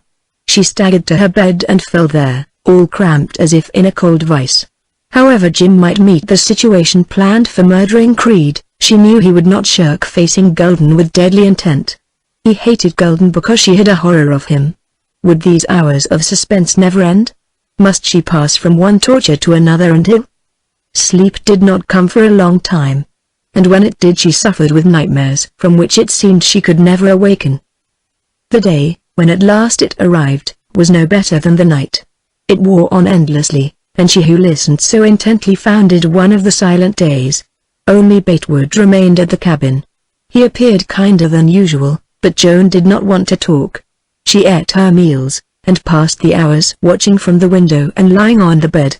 Dusk brought Kells and Pierce and Smith, but not Jim Cleve. Handy Oliver and Blicky arrived at supper time. "Reckon Jim's appetite is poor," remarked Batewood, reflectively. "He ain't been in today." Some of the bandits laughed, but Kells had a twinge, if Joan ever saw a man have one. The dark, formidable, stern look was on his face. He alone of the men ate sparingly, and after the meal he took to his bent posture and thoughtful pacing. Joan saw the added burden of another crime upon his shoulders. Conversation, which had been desultory, and such as any miners or campers might have indulged in, gradually diminished to a word here and there, and finally ceased. Kells always at this hour had a dampening effect upon his followers. More and more he drew aloof from them, yet he never realized that he might have been alone. But often he glanced out of the door, and appeared to listen. Of course he expected Jim Cleve to return, but what did he expect of him? Joan had a blind faith that Jim would be cunning enough to fool Kells and Pierce. So much depended upon it. Some of the bandits uttered an exclamation. Then silently, like a shadow, Jim Cleve entered. Joan's heart leapt and seemed to stand still. Jim could not have looked more terrible if he were really a murderer. He opened his coat. Then he flung a black object upon the table and it fell with a soft, heavy, sodden thud. It was a leather belt packed with gold. When Kells saw that he looked no more at the pale Cleve. His claw-like hand swept out for the belt, lifted and weighed it. Likewise the other bandits, with gold in sight, surged round. Kells, forgetting Cleve. 20 pounds! Exclaimed Kells, with a strange rapture in his voice. "Let me heft it?" asked Pierce, thrillingly. Joan saw and heard so much, then through a kind of dimness, that she could not wipe away, her eyes beheld Jim. What was the awful thing that she interpreted from his face, his mien? Was this a part he was playing to deceive Kells? The slow gathering might of her horror came with the meaning of that gold belt. Jim had brought back the gold belt of the minor creed. He had, in his passion to remain near her, to save her in the end, kept his word to Kells and done the ghastly deed. Joan reeled and sank back upon the bed, blindly, with darkening sight and mind. Chapter 16. Joan returned to consciousness with a sense of vague and unlocalized pain which she thought was that old, familiar pang of grief. But once fully awakened, as if by a sharp twinge, she became aware that the pain was some kind of muscular throb in her shoulder.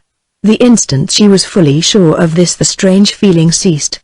Then she lay wide-eyed in the darkness, waiting and wondering. Suddenly the slight sharp twing was repeated. It seemed to come from outside her flesh. She shivered a little, thinking it might be a centipede.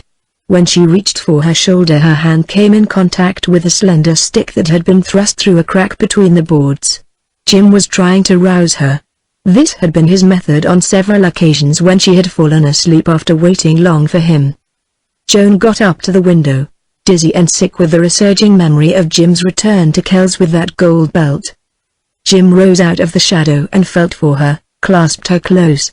Joan had none of the old thrill. Her hands slid loosely round his, and every second the weight inwardly grew heavier. "Joan, I had a time waking you," whispered Jim, and then he kissed her.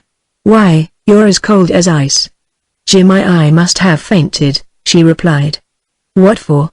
"I was peeping into Kells's cabin, when you—" "Poor kid," he interrupted, tenderly. "You've had so much to bear." "Joan, I fooled Kells. Oh, I was slick. He ordered me out on a job to kill a miner. Fancy that. And what do you think? I know Creed well. He's a good fellow. I traded my big nugget for his gold belt." "You traded? You didn't kill him," faltered Joan.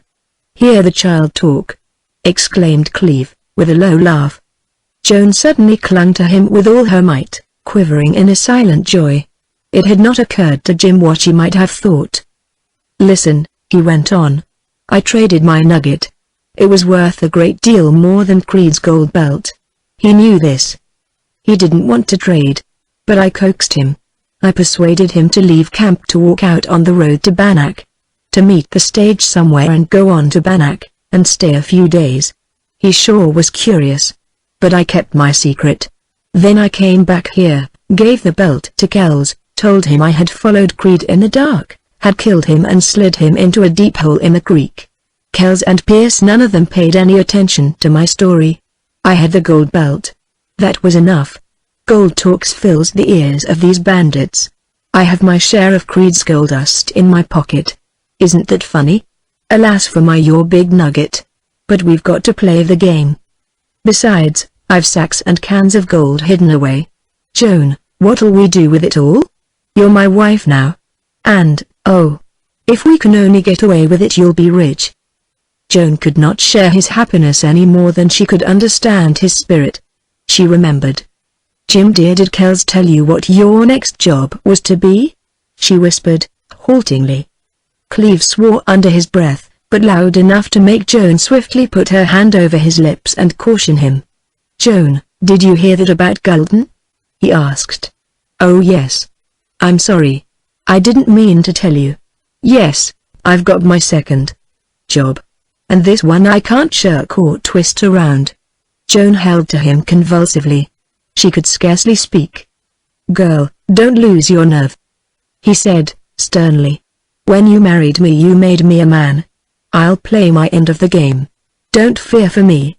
You plan when he can risk escape. I'll obey you to the word." "But Jim, oh, Jim," she moaned. "You're as wild as these bandits. You can't see your danger. That terrible Gulden. You don't mean to meet him, fight him? Say you won't." "Joan, I'll meet him and I'll kill him," whispered Jim, with a piercing intensity. "You never knew I was swift with a gun." "Well, I didn't, either, till I struck the border. I know now. Kells is the only man I've seen who can throw a gun quicker than I. Gulden is a big bull. He's slow. I'll get into a card game with him, I'll quarrel over gold, I'll smash him as I did once before, and this time I won't shoot off his ear. I've my nerve now. Kells swore he'd do anything for me if I stand by him now. I will. You never can tell. Kells is losing his grip. And my standing by him may save you. Joan drew a deep breath. Jim Cleave had indeed come into manhood. She crushed down her womanish fears and rose dauntless to the occasion. She would never weaken him by a lack of confidence. Jim, Kells's plot draws on to a fatal close, she said, earnestly. I feel it. He's doomed. He doesn't realize that yet. He hopes and plots on. When he falls, then he'll be great terrible. We must get away before that comes. What you said about Creed has given me an idea. Suppose we plan to slip out some night soon, and stop the stage next day on its way to Bannock. I've thought of that. But we must have horses. Let's go afoot. We'd be safer. There'd not be so much to plan. But if we go on foot we must pack guns and grub, and there's my gold dust. £50 or more. It's yours, Joan. You'll need it all. You love pretty clothes and things. And now, I'll get them for you or die. Hush. That's foolish talk, with our very lives at stake. Let me plan some more. Oh, I think so hard. And, Jim, there's another thing. Red Pierce was more than suspicious about your absence from the cabin at certain hours. What he hinted to Kells about a woman in the case. I'm afraid he suspects or knows. He had me cold, too, replied Cleave, thoughtfully. But he swore he knew nothing. Jim, trust a woman's instinct. Pierce lied. That gun at his side made him a liar. He knew you'd kill him if he betrayed himself by a word. Oh, look out for him. Cleave did not reply. It struck Joan that he was not listening, at least to her. His head was turned, rigid and alert. He had his ear to the soft wind. Suddenly Joan heard a faint rustle, then another. They appeared to come from the corner of the cabin. Silently Cleave sank down into the shadow and vanished. Low, stealthy footsteps followed, but Joan was not sure whether or not Cleave made them. They did not seem to come from the direction he usually took. Besides, when he was careful he never made the slightest noise. Joan strained her ears, only to catch the faint sounds of the night. She lay back upon her bed, worried and anxious again, and soon the dread returned. There were to be no waking or sleeping hours free from this portent of calamity. Next morning Joan awaited Kells, as was her custom, but he did not appear. This was the third time in a week that he had forgotten or avoided her or had been prevented from seeing her. Joan was glad, yet the fact was not reassuring. The issue for Kells was growing from trouble to disaster. Early in the afternoon she heard Kells returning from camp. He had men with him. They conversed in low, earnest tones. Joan was about to spy up on them when Kells's step approached her door. He rapped and spoke. "Put on Dendy Dale's suit and mask, and come out here," he said. The tone of his voice as much as the content of his words startled Joan so that she did not at once reply. "Do you hear?" he called, sharply. "Yes," replied Joan. Then he went back to his men, and the low, earnest conversation was renewed. Reluctantly Joan took down Dandy Dale's things from the pegs, and with a recurring shame she divested herself of part of her clothes and donned the suit and boots and mask and gun. Her spirit rose, however, at the thought that this would be a disguise calculated to aid her in the escape with Cleave. But why had Kells ordered the change? Was he in danger, and did he mean to flee from Alder Creek? Joan found the speculation a relief from the haunting, persistent thought of Jim Cleave and Golden. She was eager to learn, still she hesitated at the door. It was just as hard as ever to face those men. But it must be, so with a wrench she stepped out boldly. Kells looked worn and grey. He had not slept. But his face did not wear the shade she had come to associate with his gambling and drinking. 6 other men were present, and Joan noted coats and gloves and weapons and spurs. Kells turned to address her. His face lighted fleetingly. "I want you to be ready to ride any minute," he said. "Why?" asked Joan. "We may have to, that's all," he replied. His men, usually so keen when they had a chance to ogle Joan, now scarcely gave her a glance. They were a dark, grim group, with hard eyes and tight lips. Handy Oliver was speaking. I tell you, Gulden swore he seen Creed on the road in the lamplight last night after Jim Cleve got here. Gulden must have been mistaken, declared Kells, impatiently. He ain't the kind to make mistakes, replied Oliver. Gul's seen Creed's ghost, that's what, suggested Blicky, uneasily. I've seen a few in my time. Some of the bandits nodded gloomily. Or, burst out Red Pierce. Gulden never seen a ghost in his life. If he's seen Creed, he's seen him alive. Sure, you're right, Red, agreed Jesse Smith. But, men Cleve brought in Creed's belt and we've divided the gold, said Kells. You will that know Creed would have to be dead before that belt could be unbuckled from him. There's a mistake. Boss, it's my idea that Gull is only making more trouble, put in Batewood. I seen him less than an hour ago. I was the first one Gull talked to. And he knew Jim Cleve did for Creed. How'd he know? That was supposed to be a secret. What's more, Gull told me Cleve was on the job to kill him.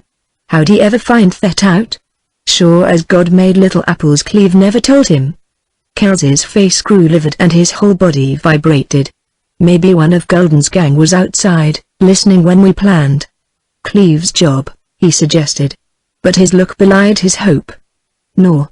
There's a nigger in the woodpile, you can gamble on that, blurted out the sixth bandit, a lean-faced, bold-eyed, blonde-mustached fellow whose name Joan had never heard. I won't believe it, replied Kells, doggedly. And you, Bud, you're accusing somebody present of treachery, or else Cleve. He's the only one not here who knew. Vile, I always said that youngster was slick, replied Bud. Will you accuse him to his face? I sure will. Glad of the chance. Then you're drunk or just a fool. That so? Yes, that's so, flashed Kells. You don't know Cleve. He'll kill you. He's lightning with a gun. Do you suppose I'd set him on Gulden's trail if I wasn't sure? Why, I wouldn't care to. Here comes Cleve, interrupted Pierce, sharply. Rapid footsteps sounded without. Then Joan saw Jim Cleve darken the doorway. He looked keen and bold. Upon sight of Joan in her changed attire, he gave a slight start. Bud, here's Cleve, called out Red Pierce, mockingly. Now, say it to his face. In the silence that ensued, Pierce's spirit dominated the moment with its cunning, hate, and violence. But Kells savagely leapt in front of the men, still master of the situation. Red, what's got into you? He hissed. You're cross-grained lately. You're sore. Any more of this and I'll swear you're a disorganizer. Now, Bud, you keep your mouth shut. And you, Cleve, you pay no heed to Bud if he does gab. We're in bad and all the men have chips on their shoulders. We've got to stop fighting among ourselves. Vile, boss, there's a power of sense in a good example, dryly remarked Batewood. His remark calmed Kells and eased the situation. Jim, did you meet Gulden? Queried Kells, eagerly.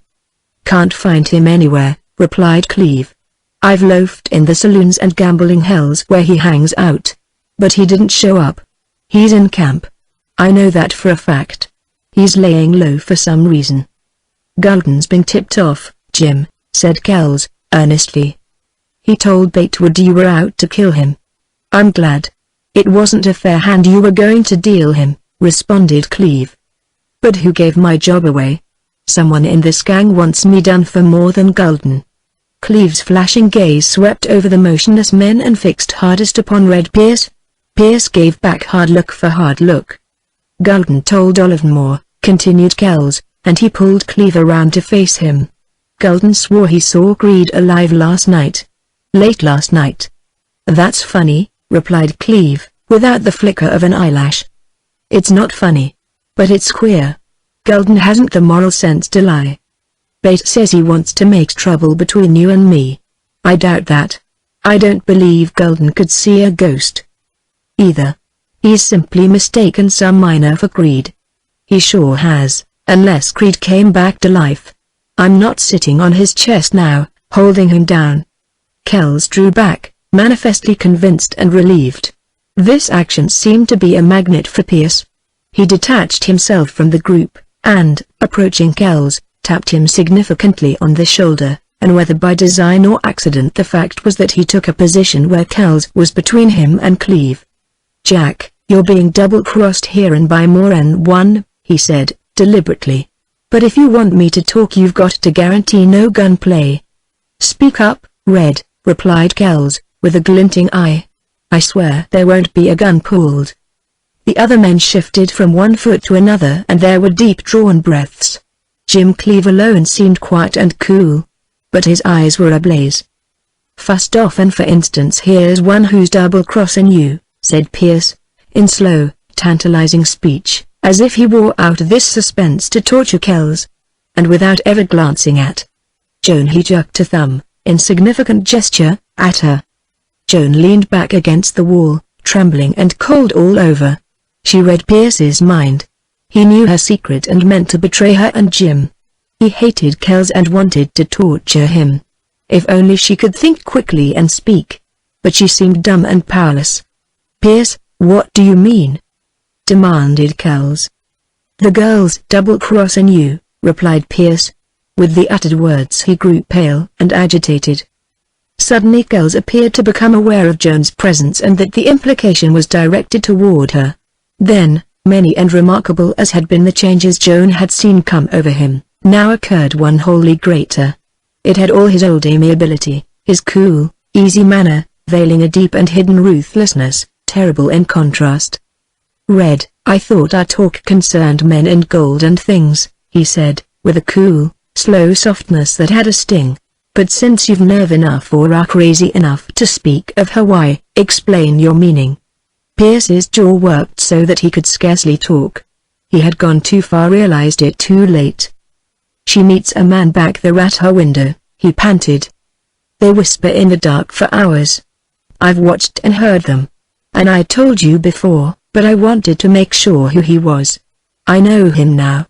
And remember I seen him climb in and out." Kells's whole frame leapt. His gun was a flash of blue and red and white all together.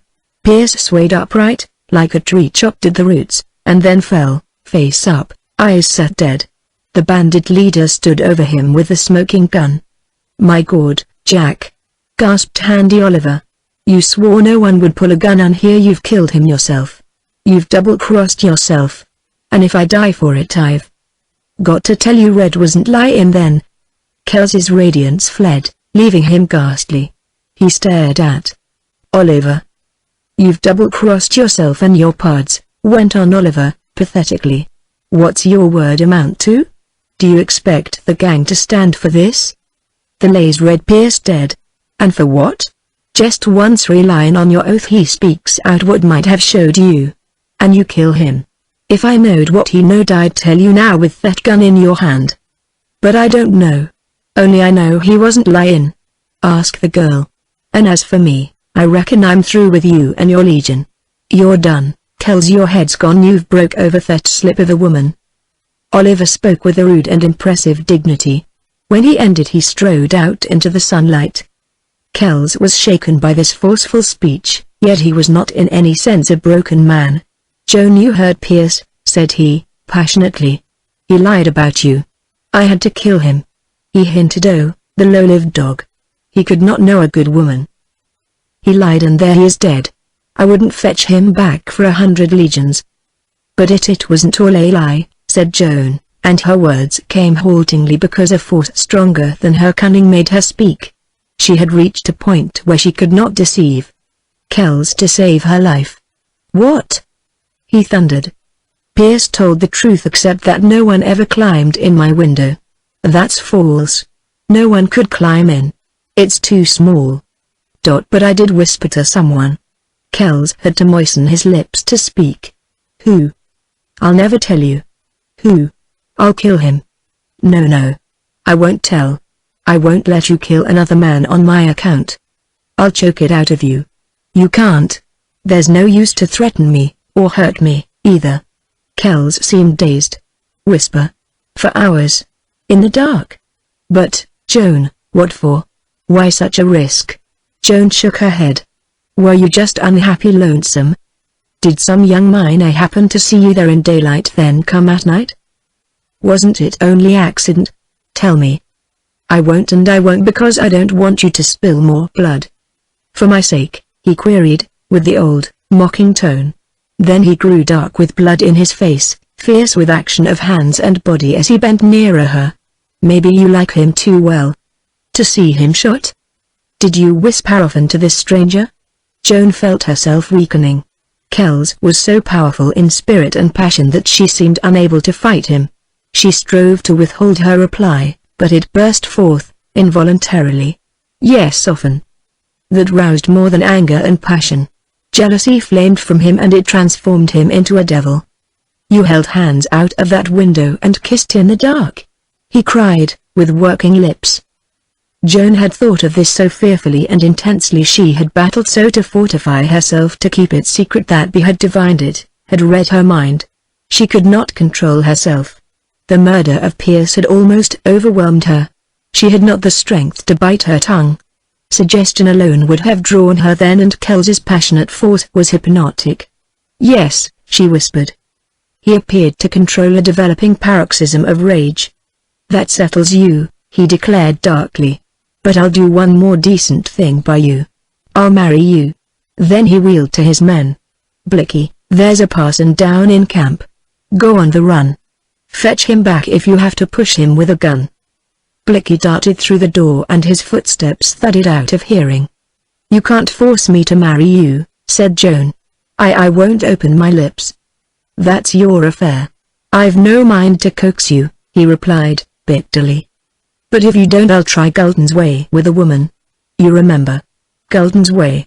A cave and a rope. Joan's legs gave out under her and she sank upon a pile of blankets. Then beyond Kells she saw Jim Cleave. With all that was left of her spirit she flashed him a warning, a meaning, a prayer not to do the deed she divined was his deadly intent. He caught it and obeyed. And he flashed back a glance which meant that, desperate as her case was, it could never be what Kells threatened. Men, see me through this, said Kells to the silent group. Then any deal you want I'm on. Stay here or sack the camp. Hold up the stage express with gold for Bannock. Anything for a big stake. Then the trail and the border. He began pacing the floor. Bud and Smith strolled outside. Batewood fumbled in his pockets for pipe and tobacco. Cleave sat down at the table and leaned on his hands. No one took notice of the dead Pierce. Here was somber and terrible sign of the wildness of the border clan that Kells could send out for a parson to marry him to a woman he hopelessly loved, there in the presence of murder and death, with Pierce's distorted face upturned in stark and ghastly significance. It might have been a quarter of an hour, though to Joan it seemed an endless time, until footsteps and voices outside announced the return of Blicky. He held by the arm a slight man whom he was urging along with no gentle force. This stranger's face presented as great a contrast to Blicky's as could have been imagined. His apparel proclaimed his calling. There were consternation and bewilderment in his expression, but very little fear. He was preachin' down there in a tent, said Blicky, and I just waltzed him up without explainin'. Sir, I want to be married at once, declared Kells, peremptorily. Certainly. I'm at your service, replied the preacher. But I deplore the manner in which I've been approached. You'll excuse haste, rejoined the bandit. I'll pay you well. Kells threw a small buckskin sack of gold dust upon the table, and then he turned to Joan. Come, Joan, he said, in the tone that brooked neither resistance nor delay. It was at that moment that the preacher first noticed Joan. Was her costume accountable for his start? Joan had remembered his voice and she wondered if he would remember hers. Certainly Jim had called her Joan more than once on the night of the marriage. The preacher's eyes grew keener. He glanced from Joan to Kells, and then at the other men, who had come in. Jim Cleave stood behind Jesse Smith's broad person, and evidently the preacher did not see him. That curious gaze, however, next discovered the dead man on the floor. Then to the curiosity and anxiety upon the preacher's face was added horror. A minister of God is needed here, but not in the capacity you name, he said. I'll perform no marriage ceremony in the presence of murder. Mr. Preacher, you'll marry me quick or you'll go along with him, replied Kells, deliberately. I cannot be forced. The preacher still maintained some dignity, but he had grown pale. "I can force you. Get ready now. Joan, come here." Kells spoke sternly, yet something of the old, self-mocking spirit was in his tone. His intelligence was deriding the flesh and blood of him, the beast, the fool. It spoke that he would have his way and that the choice was fatal for him. Joan shook her head. In one stride Kells reached her and swung her spinning before him. The physical violence acted strangely upon Joan, roused her rage. "I wouldn't marry you to save my life even if I could," she burst out. At her declaration the preacher gave a start that must have been suspicion or confirmation, or both. He bent low to peer into the face of the dead Pierce. When he arose he was shaking his head. Evidently he had decided that Pierce was not the man to whom he had married Joan. "Please remove your mask," he said to Joan. She did so, swiftly, without a tremor.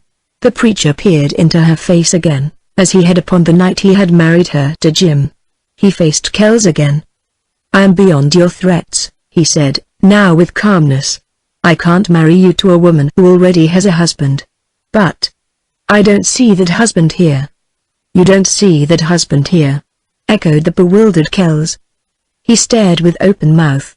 "Say, have you got a screw loose?" The preacher, in his swift glance, had apparently not observed the half-hidden cleave. Certainly it appeared now that he would have no attention for any other than Kells.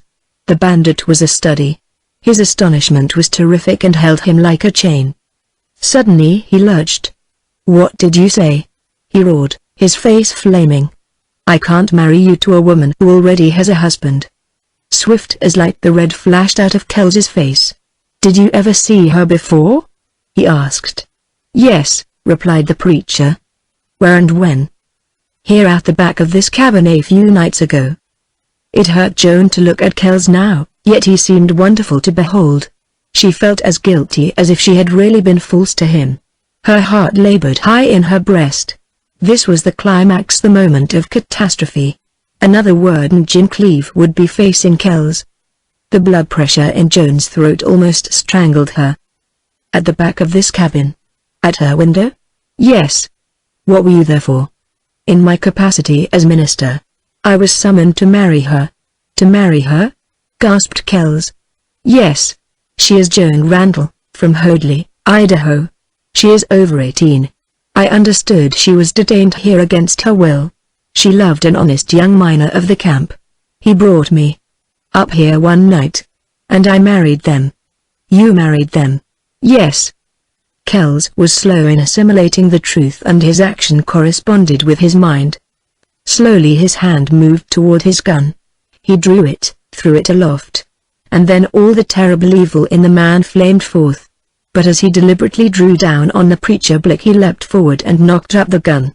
Flash and report followed, the discharge went into the roof. Blicky grasped Kells's arm and threw his weight upon it to keep it down. "I fetched that person here," he yelled, "and you ain't a-going to kill him. Help, Jesse. He's crazy. He'll do it." Jesse Smith ran to Blicky's aid and tore the gun out of Kells's hand. Jim Cleave grasped the preacher by the shoulders and, whirling him around, sent him flying out of the door. "Run for your life!" he shouted. Blicky and Jesse Smith were trying to hold the lunging Kells. "Jim, you block the door," called Jesse. "Bait, you grab any loose guns and knives. Now, boss, rant and be damned." They released Kells and backed away, leaving him the room. Joan's limbs seemed unable to execute her will. "Joan. It's true," he exclaimed, with whistling breath. "Yes. WHO?" he bellowed. "I'll never tell." He reached for her with hands like claws, as if he meant to tear her, rend her. Joan was helpless, weak, terrified. Those shaking, clutching hands reached for her throat and yet never closed round it. Kells wanted to kill her, but he could not. He loomed over her, dark, speechless, locked in his paroxysm of rage. Perhaps then came a realization of ruin through her. He hated her because he loved her. He wanted to kill her because of that hate, yet he could not harm her, even hurt her. And his soul seemed in conflict with two giants, the evil in him that was hate, and the love that was good. Suddenly he flung her aside. She stumbled over Pierce's body, almost falling, and staggered back to the wall. Kells had the center of the room to himself. Like a mad steer in a corral, he gazed about, stupidly seeking some way to escape. But the escape Kells longed for was from himself. Then either he let himself go or was unable longer to control his rage. He began to plunge around. His actions were violent, random, half insane. He seemed to want to destroy himself and everything. But the weapons were guarded by his men and the room contained little he could smash. There was something magnificent in his fury, yet childish and absurd. Even under its influence and his abandonment he showed a consciousness of its futility. In a few moments the inside of the cabin was in disorder and Kells seemed a disheveled, sweating, panting wretch. The rapidity and violence of his action, coupled with his fury, soon exhausted him. He fell from plunging here and there to pacing the floor. And even the dignity of passion passed from him. He looked a hopeless, beaten, stricken man, conscious of defeat. Jesse Smith approached the bandit leader. "Jack, here's your gun," he said. "I only took it because you was out of your head. And listen, boss. There's a few of us left." That was Smith's expression of fidelity, and Kells received it with a pallid, grateful smile. "Bait, you and Jim clean up this mess," went on Smith, "and, Blicky, come here and help me with Pierce. We'll have to plant him."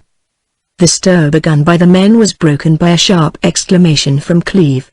"Kells, here comes Golden Beatty Jones, Williams, Beard." The bandit raised his head and paced back to where he could look out. Batewood made a violent and significant gesture. "Something wrong," he said, hurriedly. "And it's more to do with Gull. Look down the road. See that gang? All excited and waving hands and running. But they're going down into camp." Jesse Smith turned a gray face toward Kells. "Boss, there's hell to pay. I've seen that kind of excitement before." Kells thrust the men aside and looked out. He seemed to draw upon a reserve strength, for he grew composed even while he gazed. "Jim, get in the other room," he ordered sharply. "Joan, you go, too. Keep still." Joan hurried to comply. Jim entered after her and closed the door.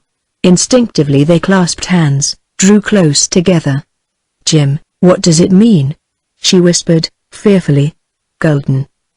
"He must be looking for me," replied Jim. "But there's more doing." "Did you see that crowd down the road?" "No. I couldn't see out." "Listen." Heavy tramp boots sounded without. Silently Joan led Jim to the crack between the boards through which she had spied upon the bandits. Jim peeped through, and Joan saw his hand go to his gun. Then she looked. Golden was being crowded into the cabin by fierce, bulging-jawed men who meant some kind of dark business. The strangest thing about that entrance was its silence. In a moment they were inside, confronting Kells with his little group. Beard, Jones, Williams, former faithful allies of Kells, showed a malignant opposition. And the huge Golden resembled an enraged gorilla. For an instant his great, pale, cavernous eyes glared. He had one hand under his coat and his position had a sinister suggestion. But Kells stood cool and sure.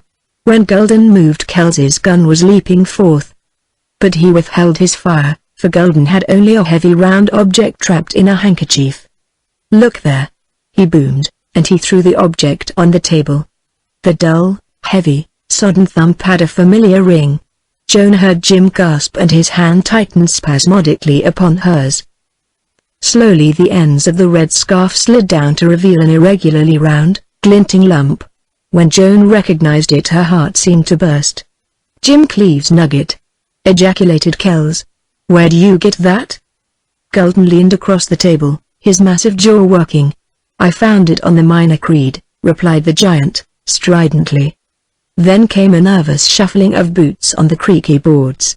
In the silence a low, dull murmur of distant voices could be heard, strangely menacing. Kells stood transfixed, white as a sheet. "On Creed?" "Yes." "Where was his body?" "I left it out on the Bannock Trail." The bandit leader appeared mute. "Kells, I followed Creed out of camp last night," fiercely declared Golden. "I killed him. I found this nugget on him." Chapter 17. Apparently to Kells that nugget did not accuse Jim Cleave of treachery. Not only did this possibility seem lost upon the bandit leader, but also the sinister intent of Gulden and his associates. "Then Jim didn't kill Creed?" cried Kells. A strange light flashed across his face. It fitted the note of gladness in his exclamation. How strange that in his amaze there should be relief instead of suspicion. Joan thought she understood Kells.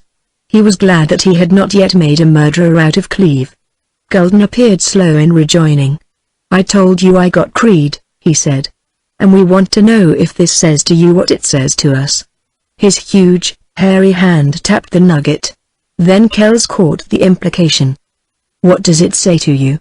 he queried, coolly, and he eyed Gulden and then the grim man behind him. "Somebody in the gang is crooked. Somebody's giving you the double cross. We've known that for long. Jim Cleave goes out to kill Creed. He comes in with Creed's gold belt and a lie. We think Cleave is the crooked one." "No. You're way off, Gulden," replied Kells, earnestly. "That boy is absolutely square. He's lied to me about Creed. But I can excuse that. He lost his nerve. He's only a youngster. To knife a man in his sleep, that was too much for Jim. And I'm glad. I see it all now. Jim swapped his big nugget for Creed's belt. And in the bargain he exacted that Creed hit the trail out of camp. You happened to see Creed and went after him yourself. Well, I don't see where you've any kick coming. For you've 10 times the money in Cleave's nugget that there was in a share of Creed's gold." "That's not my kick," declared Gulden. "What you say about Cleave may be true. But I don't believe it. And the gang is sore. Things have leaked out. We're watched. We're not welcome in the gambling places anymore. Last night I was not allowed to sit in the game at Belcher's." "You think Cleave has squealed?" queried Kells. "Yes. I'll bet you every ounce of dust I've got that you're wrong," declared Kells. "A straight, square bet against anything you want to put up." Kells's ringing voice was nothing if not convincing. "Appearances are against Cleave," growled Gulden, dubiously. Always he had been swayed by the stronger mind of the leader. "Sure they are," agreed Kells. "Then what do you base your confidence on?" "Just my knowledge of men. Jim Cleave wouldn't squeal." "Gulden, did anybody tell you that?" "Yes," replied Gulden, slowly. "Red Pierce." "Pierce was a liar," said Kells, bitterly. "I shot him for lying to me." Gulden stared. His men muttered and gazed at one another and round the cabin. "Pierce told me you set Cleave to kill me," suddenly spoke up the giant. If he expected to surprise Kells, he utterly failed. "That's another and bigger lie," replied the bandit leader, disgustedly. "Gulden, do you think my mind's gone?" "Not quite," replied Gulden, and he seemed as near a laugh as was possible for him. "Well, I've enough mind left not to set a boy to kill such a man as you." Gulden might have been susceptible to flattery. He turned to his men. They, too, had felt Kells's subtle influence. They were ready to veer round like weather vanes. "Red Pierce has cashed, and he can't talk for himself," said Beady Jones, as if answering to the unspoken thought of all. "Men, between you and me, I had more queer notions about Pierce than Cleave," announced Gulden, gruffly. "But I never said so because I had no proof." "Red sure was sore and strange lately," added Chick Williams. "Me and him were pretty thick once but not lately." The giant Gulden scratched his head and swore. Probably he had no sense of justice and was merely puzzled. "We're wasting a lot of time," put in Beard, anxiously. "Don't forget there's something coming off down in camp, and we ain't sure what." "Bah! Haven't we heard whispers of vigilantes for a week?" queried Gulden. Then one of the men looked out at the door and suddenly whistled. "Who's that on a hoss?"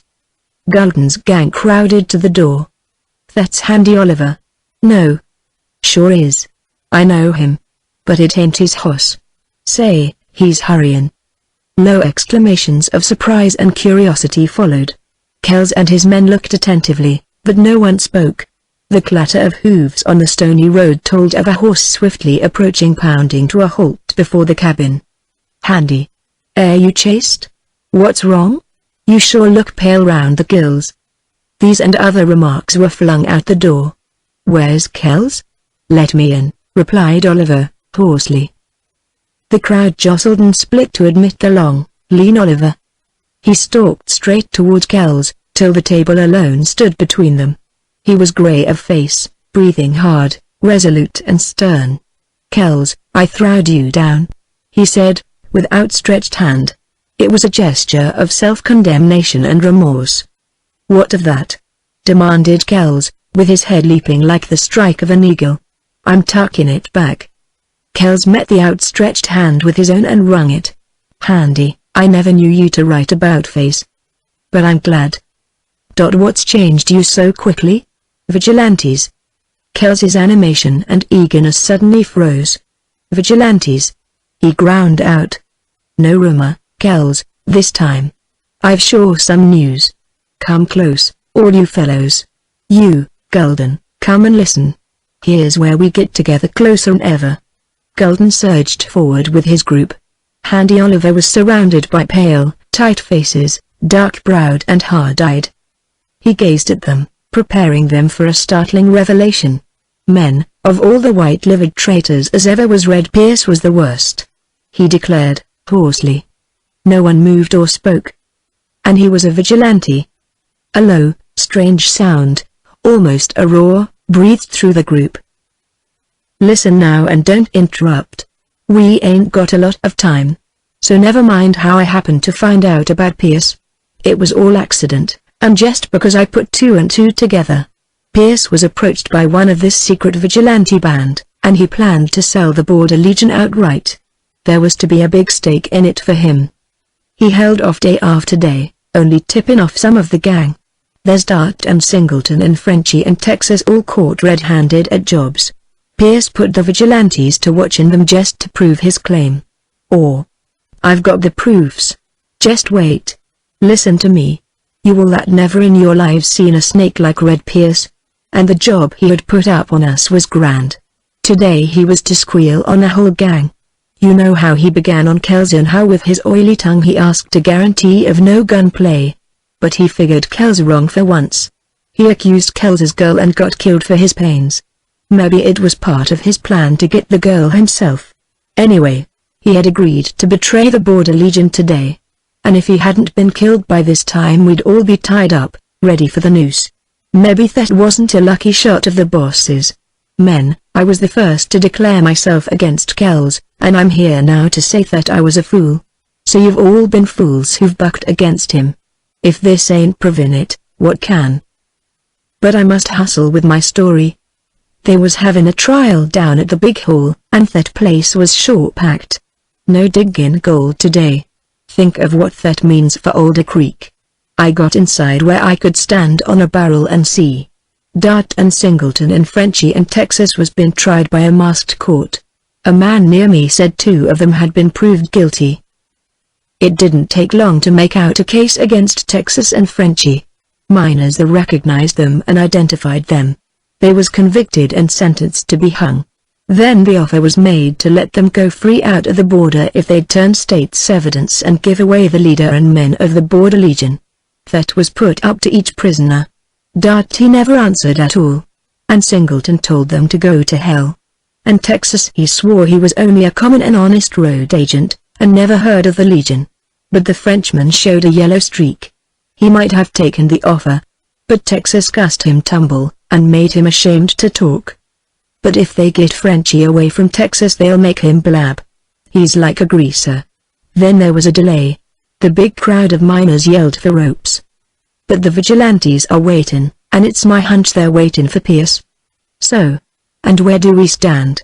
Cried Kells, clear and cold. We're not spotted yet, that's certain, replied Oliver, else the masked vigilantes would have been on the job before now. But it's not sense to figure we can risk another day. I reckon it's hit the trail back to Cabin Gulch. Gulden, what do you say? Queried Kells, sharply. I'll go or stay whatever you want, replied the giant. In this crisis he seemed to be glad to have Kells decide the issue. And his followers resembled sheep ready to plunge after the leader. But though Kells, by a strange stroke, had been made wholly master of the Legion, He did not show the old elation or radiance. Perhaps he saw more clearly than ever before. Still he was quick, decisive, strong, equal to the occasion. "Listen, all of you," he said. "Our horses and outfits are hidden in a gulch several miles below camp. We've got to go that way. We can't pack any grub or stuff from here. We'll risk going through camp. Now leave here 2 or 3 at a time, and wait down there on the edge of the crowd for me. When I come, we'll stick together. Then all do as I do." Golden put the nugget under his coat and strode out, accompanied by Bud and Jones. They hurried away. The others went in couples. Soon only Batewood and Handy Oliver were left with Kells. "Now you fellows go," said Kells. "Be sure to round up the gang down there and wait for me." When they had gone he called for Jim and Joan to come out. All this tune Joan's hand had been gripped in Jim's, and Joan had been so absorbed that she had forgotten the fact. He released her and faced her, silent, pale. Then he went out. Joan swiftly followed. Kells was buckling on his spurs. "You heard?" he said, the moment he saw Jim's face. "Yes," replied Jim. "So much the better. We've got to rustle.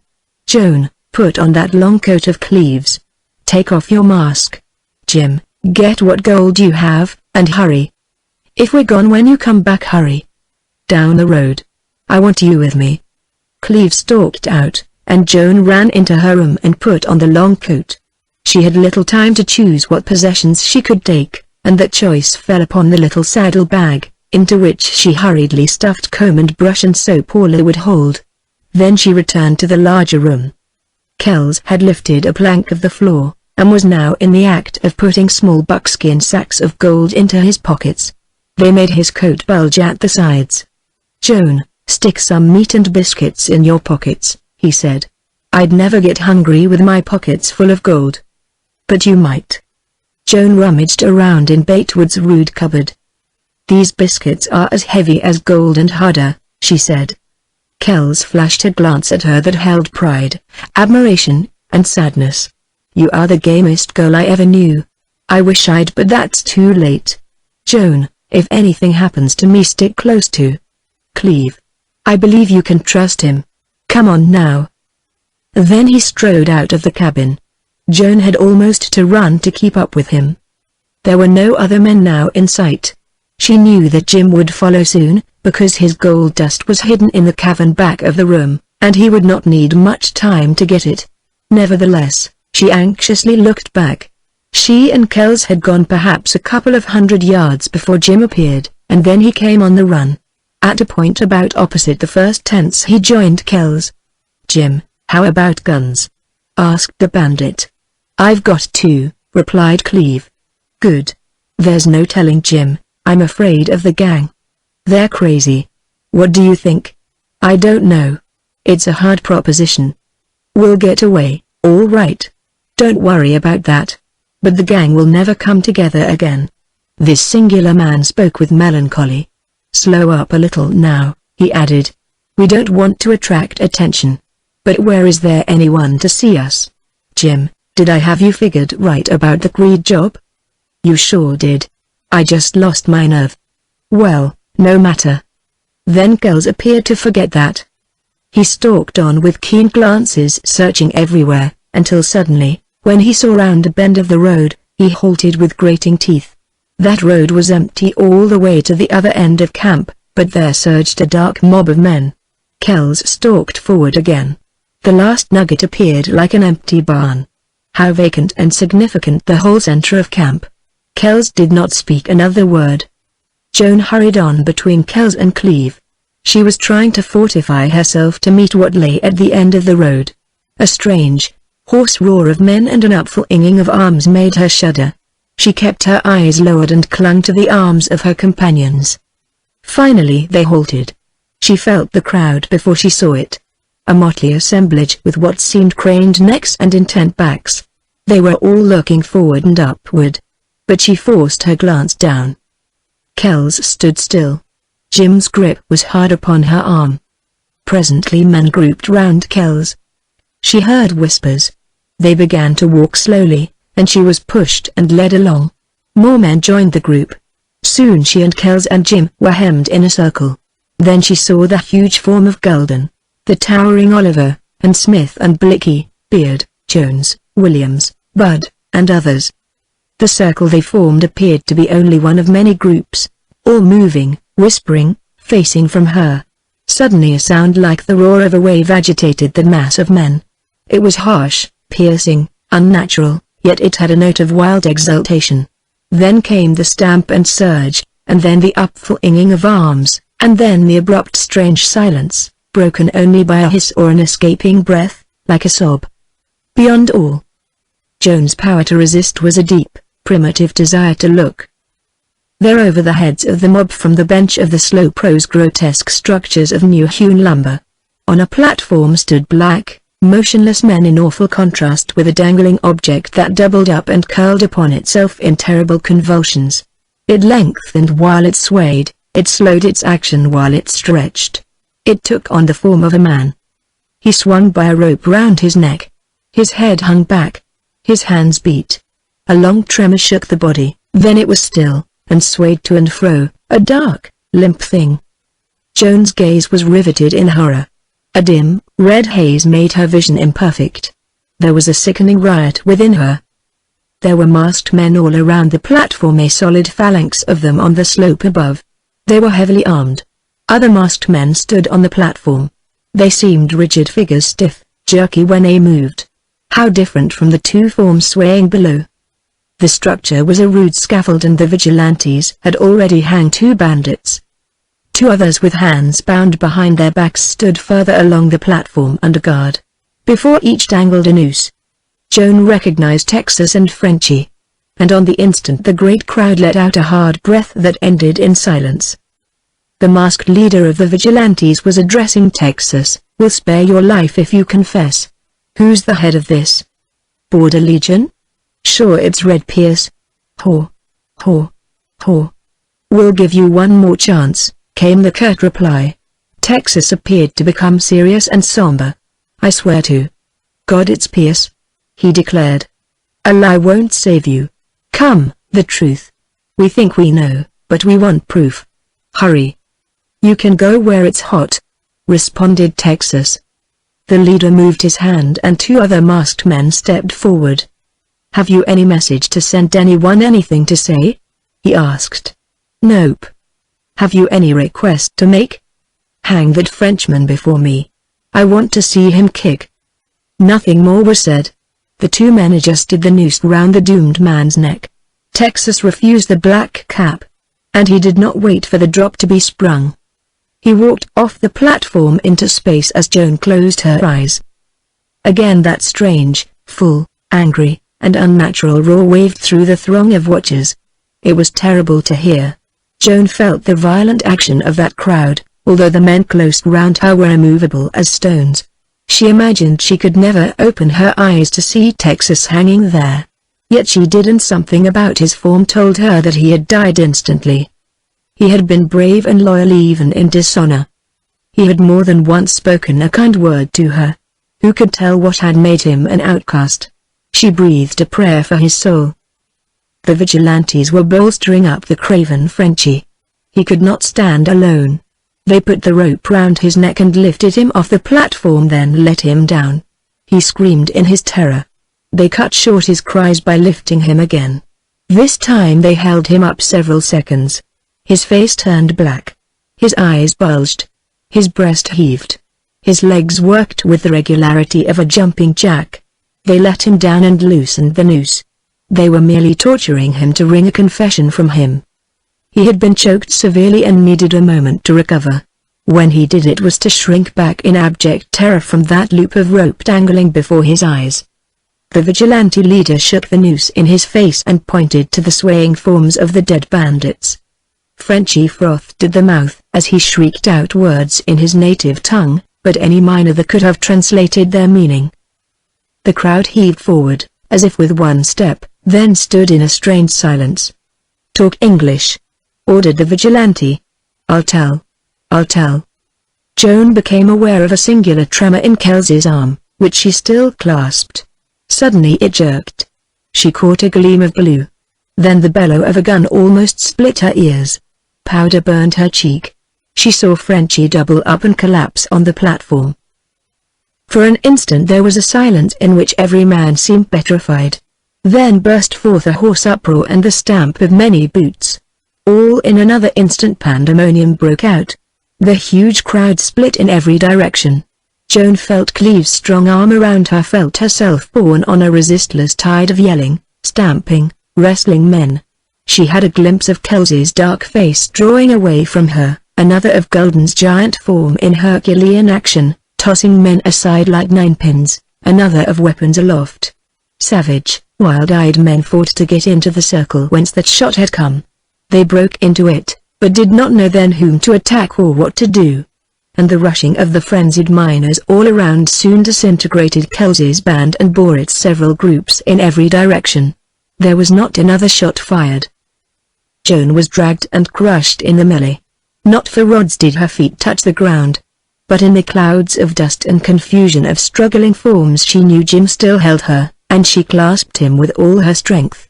Presently her feet touched the earth, she was not jostled and pressed, then she felt free to walk, and with Jim urging her they climbed a rock-strewn slope till a cabin impeded further progress. But they had escaped the stream. Below was a strange sight.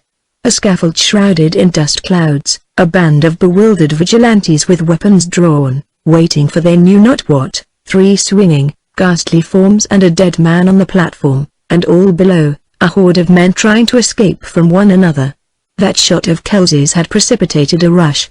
No miner knew who the vigilantes were nor the members of the Border Legion. Every man that expected a bloody battle distrusted the man next to him and had given way to panic. The vigilantes had tried to crowd together for defense and all the others had tried to escape. It was a wild scene, born of wild justice and blood at fever heat. The climax of a disordered time where golden violence reigned supreme. It could only happen once, but it was terrible while it lasted. It showed the craven in men, it proved the baneful influence of gold, it brought, in its fruition, the destiny of all the Creek camp. For it must have been that the really brave and honest men in vast majority retraced their steps while the vicious kept running. So it seemed to Joan.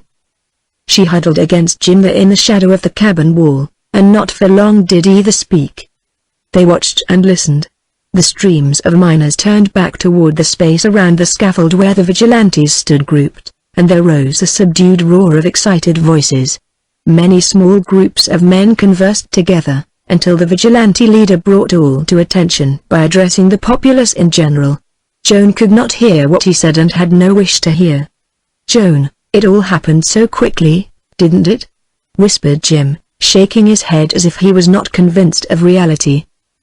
"Wasn't he terrible?" whispered Joan in reply. "He? Who?" "Kells." In her mind the bandit leader dominated all that wild scene. "Terrible, if you like. But I'd say great. The nerve of him. In the face of 100 vigilantes and thousands of miners. But he knew what that shot would do." "Never. He never thought of that," declared Joan, earnestly. "I felt him tremble. I had a glimpse of his face. Oh. First in his mind was his downfall, and, second, the treachery of Frenchie. I think that shot showed Kells as utterly desperate, but weak. He couldn't have helped it if that had been the last bullet in his gun." Jim Cleve looked strangely at Joan, as if her eloquence was both persuasive and incomprehensible. "Well, that was a lucky shot for us and him, too. Do you think he got away?" she asked, eagerly. "Sure. They all got away. Wasn't that about the maddest crowd you ever saw? No wonder.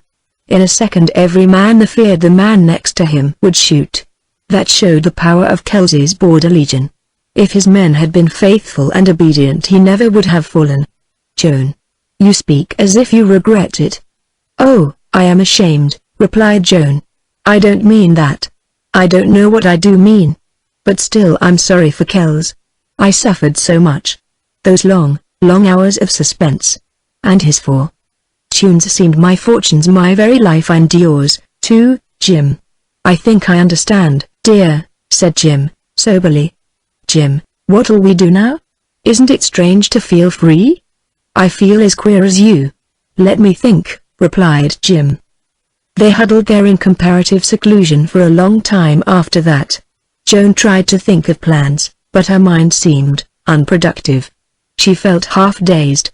Jim, too, appeared to be laboring under the same kind of burden. Moreover, responsibility had been added to his. The afternoon waned till the sun tipped the high range in the west. The excitement of the mining populace gradually wore away, and towards sunset strings of men filed up the road and across the open.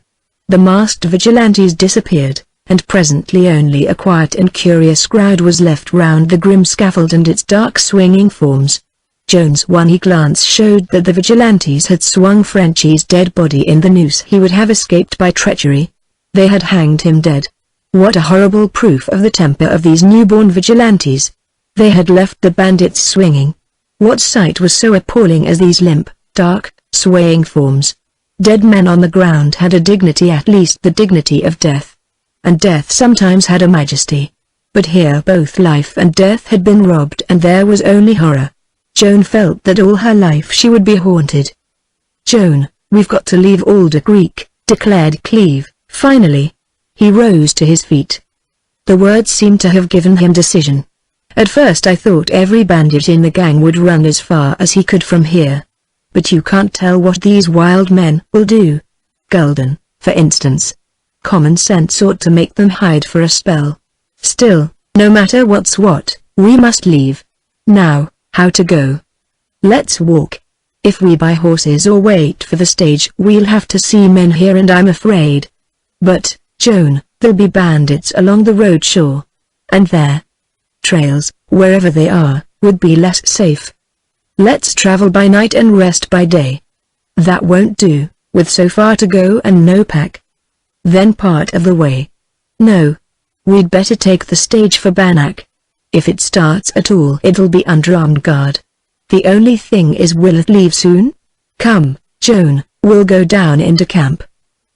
Dusk had fallen and lights had begun to accentuate the shadows. Joan kept close beside Jim, down the slope, and into the road. She felt like a guilty thing, and every passing man or low-conversing group frightened her. Still she could not help but see that no one noticed her or Jim, and she began to gather courage. Jim also acquired confidence. The growing darkness seemed a protection. The farther up the street they passed, the more men they met. Again the saloons were in full blast.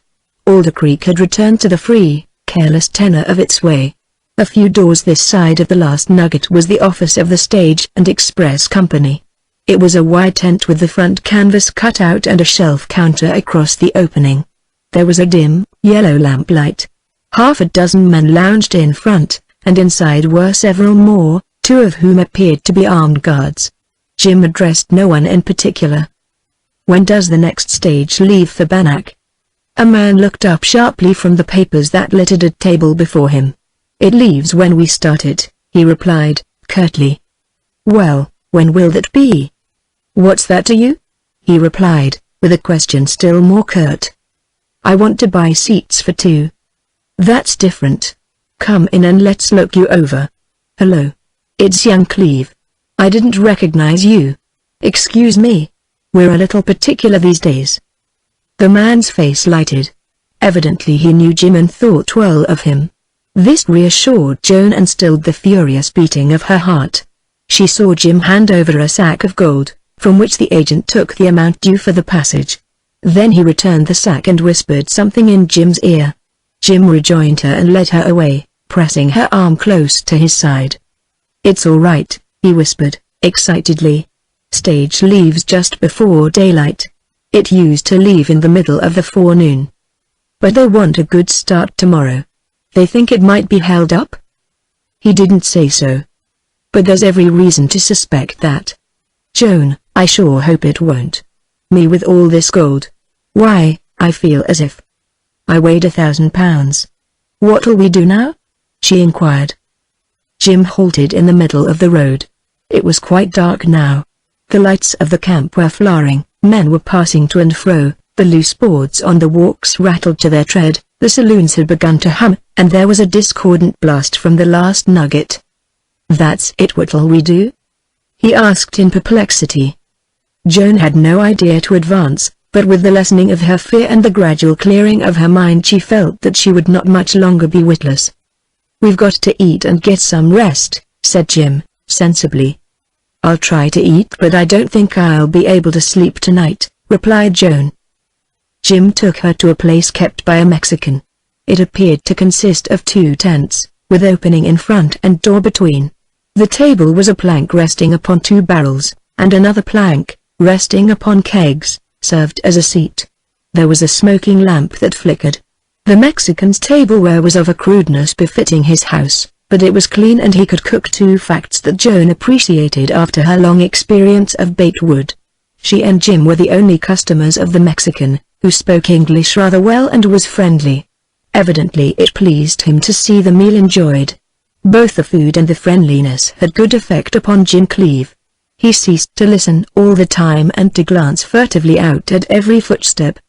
"Joan, I guess it'll turn out all right," he said, clasping her hand as it rested upon the table. Suddenly he looked bright-eyed and shy. He leaned toward her. "Do you remember we are married?" he whispered. Joan was startled. "Of course," she replied hastily. But had she forgotten? "You're my wife." Joan looked at him and felt her nerves begin to tingle. A soft, warm wave stole over her. Like a boy he laughed. "This was our first meal together on our honeymoon. Jim." The blood burned in Joan's face. "You sit you beautiful. But you're not a girl now. You're Dandy Dale." "Don't call me that," exclaimed Joan. "But I shall always. We'll keep that bandit suit always. You can dress up sometimes to show off to make me but to scare the kids." Jim Cleeve. "Oh, Joan, I'm afraid to be happy. But I can't help it. We're going to get away. You belong to me. And I've sacks and sacks of gold dust. Lord. I've no idea how much. But you can never spend all the money. Isn't it just like a dream?" Joan smiled through tears, and failed trying to look severe. "Get me and the gold away safe before you crow," she said. That sobered him. He led her out again into the dark street with its dark forms crossing to and fro before the lights. "It's a long time before morning. Where can I take you so you can sleep a little?" he muttered. "Find a place where we can sit down and wait," she suggested. "No." He pondered a moment. "I guess there's no risk." Then he led her up the street and through that end of camp out upon the rough, open slope. They began to climb. The stars were bright, but even so Joan stumbled often over the stones. She wondered how Jim could get along so well in the dark and she clung to his arm. They did not speak often, and then only in whispers. Jim halted occasionally to listen or to look up at the bold, black bluff for his bearings. Presently he led her among broken fragments of cliff, and half carried her over rougher ground, into a kind of shadowy pocket or niche. "Here's where I slept," he whispered. He wrapped a blanket round her, and then they sat down against the rock, and she leaned upon his shoulder. "I have your coat and the blanket, too," she said. "Won't you be cold?" He laughed. "Now don't talk any more. You're white and fagged out. You need to rest to sleep." "Sleep? How impossible," she murmured. "Why, your eyes are half shut now. Anyway, I'll not talk to you. I want to think." "Jim. Kiss me good night," she whispered. He bent over rather violently, she imagined. His head blotted out the light of the stars. He held her tightly for a moment. She felt him shake. Then he kissed her on the cheek and abruptly drew away. How strange he seemed. For that matter, everything was strange. She had never seen the stars so bright, so full of power, so close. All about her the shadows gathered protectingly, to hide her and Jim. The silence spoke.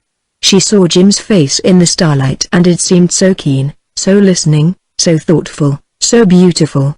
He would sit there all night, wide-eyed and alert, guarding her, waiting for the grey of dawn. How he had changed. And she was his wife. But that seemed only a dream. It needed daylight and sight of her ring to make that real. A warmth and languor stole over her. She relaxed comfortably. After all, she would sleep. But why did that intangible dread hang on to her soul?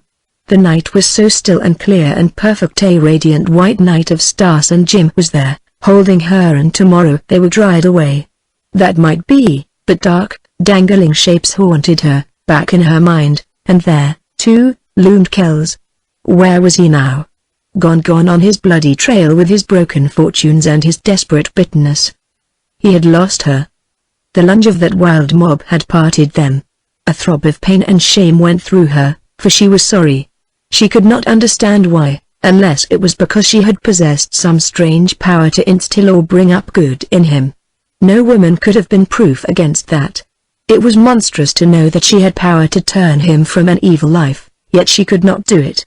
It was more than monstrous to realize that he had gone on spilling blood and would continue to go on when she could have prevented it, could have saved many poor miners who perhaps had wives or sweethearts somewhere. Yet there was no help for it. She loved Jim Cleave. She might have sacrificed herself, but she would not sacrifice him for all the bandits and miners on the border. Joan felt that she would always be haunted and would always suffer that pang for Kells. She would never lie down in the peace and quiet of her home, wherever that might be, without picturing Kells, dark and forbidding and burdened, pacing some lonely cabin or riding a lonely trail or lying with his brooding face upturned to the lonely stars. Sooner or later he would meet his doom. It was inevitable. She pictured over that sinister scene of the dangling forms, but no, Kells would never end that way. Terrible as he was, he had not been born to be hanged. He might be murdered in his sleep, by one of that band of traitors who were traitors because in the nature of evil they had to be. But more likely some gambling hell, with gold and life at stake, would see his last fight. These bandits stole gold and gambled among themselves and fought. And that fight which finished Kells must necessarily be a terrible one. She seemed to see into a lonely cabin where a log fire burned low and lamps flickered and blue smoke floated in veils and men lay prone on the floor, Kells, stark and bloody, and the giant Gulden, dead at last and more terrible in death, and on the rude table bags of gold and dull, shining heaps of gold, and scattered on the floor, like streams of sand and useless as sand, dust of gold the destroyer. Chapter 18. All Joan's fancies and dreams faded into obscurity, and when she was aroused it seemed she had scarcely closed her eyes. But there was the grey gloom of dawn. Jim was shaking her gently. "No, you weren't sleepy, it's just a mistake," he said, helping her to arise. "Now we'll get out of here." They threaded a careful way out of the rocks, then hurried down the slope. In the greyness Joan saw the dark shape of a cabin, and it resembled the one Kells had built. It disappeared. Presently when Jim led her into the road she felt sure that this cabin had been the one where she had been a prisoner for so long. They hurried down the road and entered the camp. There were no lights. The tents and cabins looked strange and gloomy. The road was empty. Not a sound broke the stillness. At the bend Joan saw a stagecoach and horses looming up in what seemed grey distance. Jim hurried her on. They reached the stage. The horses were restive. The driver was on the seat, whip and reins in hand. Two men sat beside him with rifles across their knees. The door of the coach hung open. There were men inside, one of whom had his head out of the window. The barrel of a rifle protruded near him. He was talking in a low voice to a man apparently busy at the traces. "Hello, Cleave. You're late," said another man, evidently the agent. "Climb aboard. When'll you be back?" "I hardly know," replied Cleave, with hesitation. "All right. Good luck to you." He closed the coach door after Joan and Jim. "Let him go, Bill." The stage started with a jerk. To Joan what an unearthly creak and rumble it made, disturbing the silent dawn. Jim squeezed her hand with joy. They were on the way. Joan and Jim had a seat to themselves. Opposite sat three men, a guard with his head half out of the window, a bearded miner who appeared stolid or drowsy, and a young man who did not look rough and robust enough for a prospector. None of the three paid any particular attention to Joan and Jim. The road had a decided slope downhill, and Bill, the driver, had the four horses on the trot. The rickety old stage appeared to be rattling to pieces. It lurched and swayed, and sometimes jolted over rocks and roots. Joan was hard put to it to keep from being bumped off the seat. She held to a brace on one side and to Jim on the other. And when the stage rolled down into the creek and thumped over boulders, Joan made sure that every bone in her body would be broken. This crossing marked the mouth of the gulch, and on the other side the road was smooth. "We're going the way we came," whispered Jim in her ear. This was surprising, for Joan had been sure that Bannack lay in the opposite direction. Certainly this fact was not reassuring to her. Perhaps the road turned soon. Meanwhile the light brightened, the day broke, and the sun reddened the valley. Then it was as light inside the coach as outside. Joan might have spared herself concern as to her fellow passengers. The only one who noticed her was the young man, and he, after a stare and a half-smile, lapsed into abstraction. He looked troubled, and there was about him no evidence of prosperity. Jim held her hand under a fold of the long coat, and occasionally he spoke of something or other outside that caught his eye. And the stage rolled on rapidly, seemingly in pursuit of the steady roar of hoofs. Joan imagined she recognized the brushy ravine out of which Jessie Smith had led that day when Kelsey's party came upon the new road. She believed Jim thought so, too, for he gripped her hand unusually hard.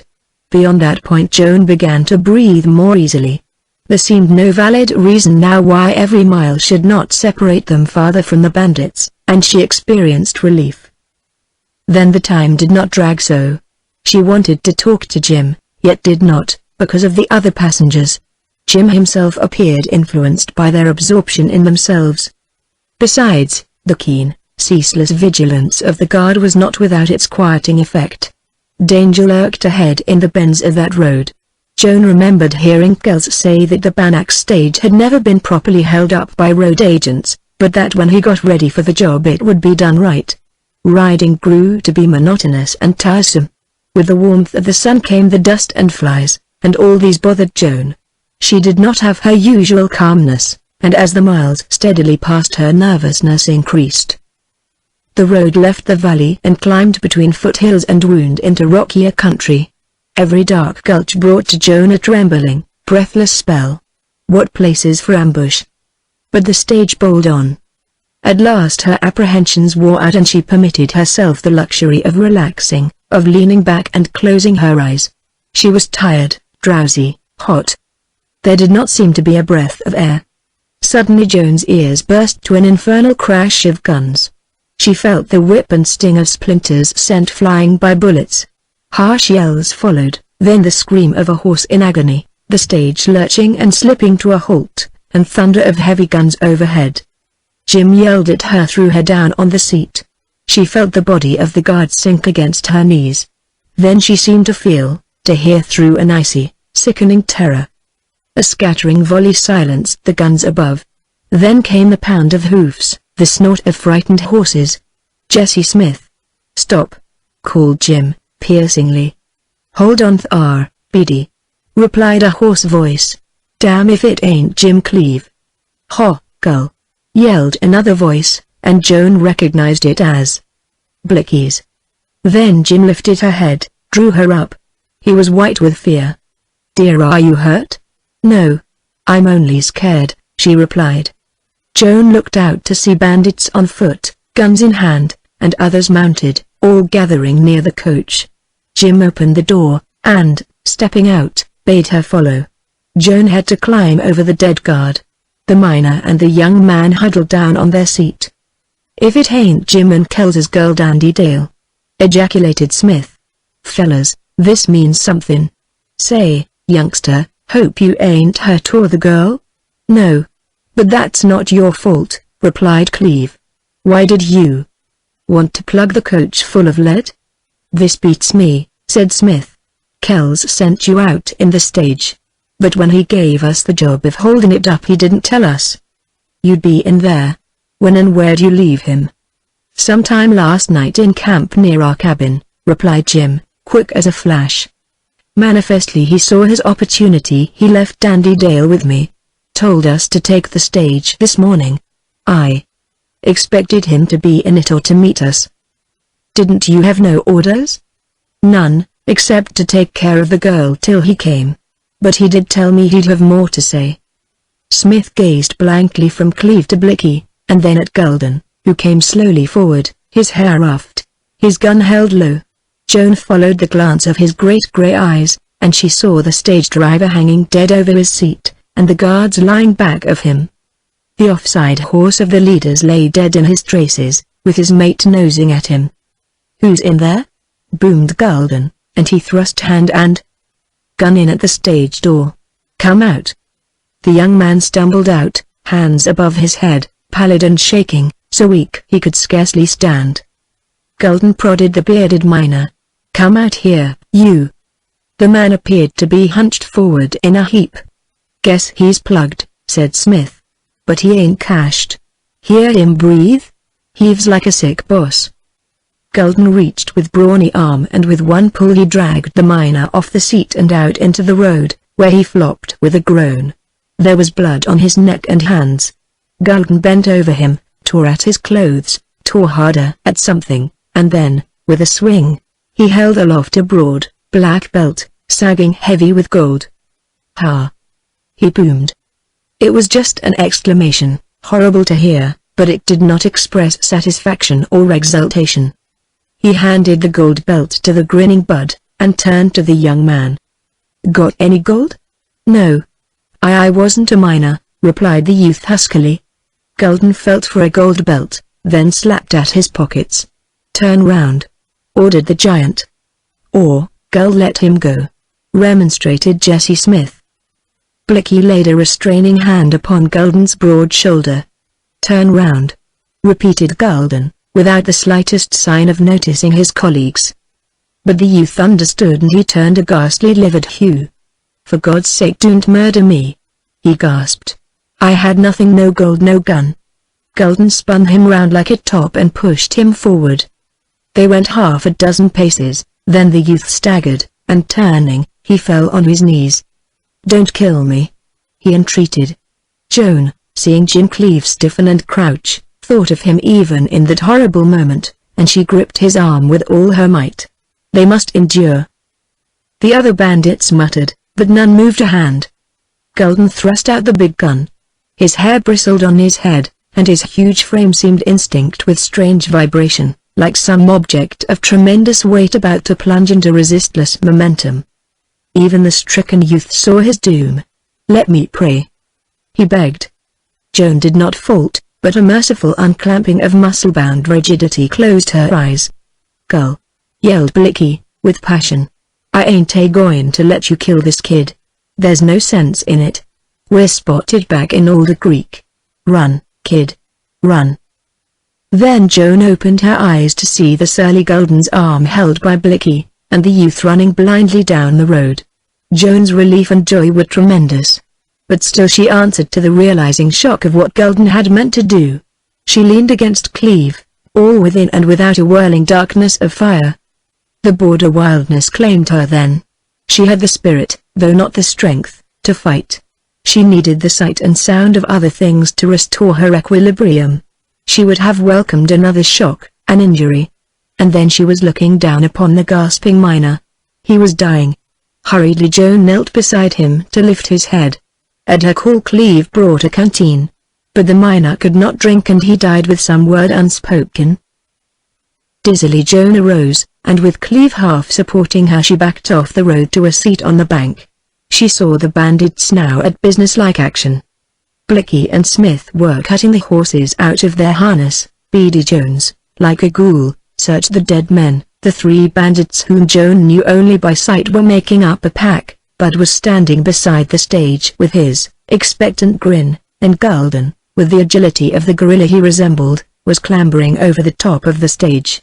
Suddenly from under the driver's seat he hauled a buckskin sack. It was small, but heavy. He threw it down to Bud, almost knocking over that bandit. Bud hugged the sack and yelled like an Indian. The other men whooped and ran toward him. Gulden hauled out another sack. Hands to the number of a dozen stretched clutchingly. When he threw the sack there was a mad scramble. They fought, but it was only play. They were gleeful. Blicky secured the prize and he held it aloft in triumph. Assuredly he would have waved it had it not been so heavy. Gulden drew out several small sacks, which he provokingly placed on the seat in front of him.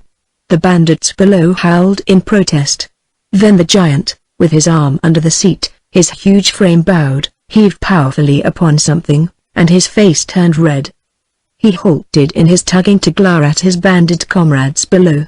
If his great cavernous eyes expressed any feeling, it was analogous to the reluctance manifest in his posture. He regretted the presence of his gang. He would rather have been alone. Then with deep muttered curse and mighty heave he lifted out a huge buckskin sack, tied and placarded and marked £100. He boomed. It seemed to Joan then that a band of devils surrounded the stage, all roaring at the huge, bristling demon above, who glared and bellowed down at them. Finally Gulden stilled the tumult, which, after all, was one of frenzied joy. Share and share alike. He thundered, now black in the face. Do you fools want to waste time here on the road, dividing up this gold? What you say goes, shouted Bud. There was no dissenting voice. What a stake! Ejaculated Blicky. Gull, the boss had it. Figured. Strange, though. He hasn't showed up. Where'll we go? Queried Gulden. Speak up, you men. The unanimous selection was Cabin Gulch. Plainly Gulden did not like this, but he was just. All right. Cabin Gulch it is. But nobody outside of Kells and us gets a share in this stake. Many willing hands made short work of preparation. Gulden insisted on packing all the gold upon his saddle, and had his will. He seemed obsessed. He never glanced at Joan. It was Jesse Smith who gave the directions and orders. One of the stage horses was packed. Another, with a blanket for a saddle, was given Cleve to ride. Blicky gallantly gave his horse to Joan, shortened his stirrups to fit her, and then whistled at the ridgy back of the stage horse he elected to ride. Gulden was in a hurry, and twice he edged off, to be halted by impatient calls. Finally the cavalcade was ready. Jesse Smith gazed around upon the scene with the air of a general overlooking a vanquished enemy. Whoever first runs across this job will have blind staggers, don't you forget that. What's Kells going to figure? Asked Blicky, sharply. Nothing for Kells. He wasn't in at the finish, declared Bud. Blicky gazed darkly at him, but made no comment. I tell you Blick, I can't get this all right in my head, said Smith. Say, ask Jim again. Maybe, now the job's done, he can talk, suggested Blicky. Jim Cleve heard and appeared ready for that question. I don't know much more than I told you. But I can guess. Kells had this big shipment of gold spotted. He must have sent us in the stage for some reason. He said he'd tell me what to expect and do. But he didn't come back. Sure he knew you'd do the job. And just as sure he expected to be on hand. He'll turn up soon. This ruse of Jim's did not sound in the least logical or plausible to Joan, but it was readily accepted by the bandits. Apparently what they knew of Kells's movements and plans since the breakup at Alder Creek fitted well with Cleve's suggestions. Come on, boomed Gulden, from the fore. Do you want to rot here? Then without so much as a backward glance at the ruin they left behind, the bandits fell into line. Jesse Smith led straight off the road into a shallow brook and evidently meant to keep in it. Gulden followed, next came Beady Jones, then the three bandits with the pack horse and the other horses, Cleve and Joan, close together, filed in here, and last came Bud and Blicky. It was rough, slippery traveling and the riders spread out. Cleve, however, rode beside Joan. Once, at an opportune moment, he leaned toward her. We'd better run for it at the first chance, he said, somberly. No, Gulden. Joan had to moisten her lips to speak the monster's name. He'll never think of you while he has all that gold. Joan's intelligence grasped this, but her morbid dread, terribly augmented now, amounted almost to a spell. Still, despite the darkness of her mind, she had a flash of inspiration and of spirit. Kells is my only hope. If he doesn't join us soon, then we'll run. And if we can't escape that, Joan made a sickening gesture toward the fore, you must kill me before. Her voice trailed off, failing. I will, he promised through locked teeth. And then they rode on, with dark faces bent over the muddy water and treacherous stones. When Jesse Smith led out of that brook, it was to ride upon bare rock. He was not leaving any trail. Horses and riders were of no consideration. and he was a genius for picking hard ground and covering it. He never slackened his gait, and it seemed next to impossible to keep him in sight. For Joan the ride became toil and the toil became pain. But there was no rest. Smith kept mercilessly onward. Sunset and twilight and night found the cavalcade still moving. Then it halted just as Joan was about to succumb. Jim lifted her off her horse and laid her upon the grass. She begged for water, and she drank and drank. But she wanted no food. There was a heavy, dull beating in her ears, a band tight round her forehead. She was aware of the gloom, of the crackling of fires, of leaping shadows, of the passing of men to and fro near her, and, most of all, rendering her capable of a saving shred of self-control, she was aware of Jim's constant companionship and watchfulness. Then sounds grew far off and night became a blur. Morning when it came seemed an age removed from that hideous night. Her head had cleared, and but for the soreness of body and limb she would have begun the day strong. There appeared little to eat and no time to prepare it.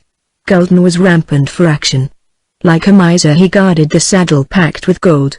This tune his comrades were as eager as he to be on the move. All were obsessed by the presence of gold. Only 1 hour loomed in their consciousness, that of the hour of division. How fatal and pitiful and terrible! Of what possible use or good was gold to them? The ride began before sunrise. It started and kept on at a steady trot.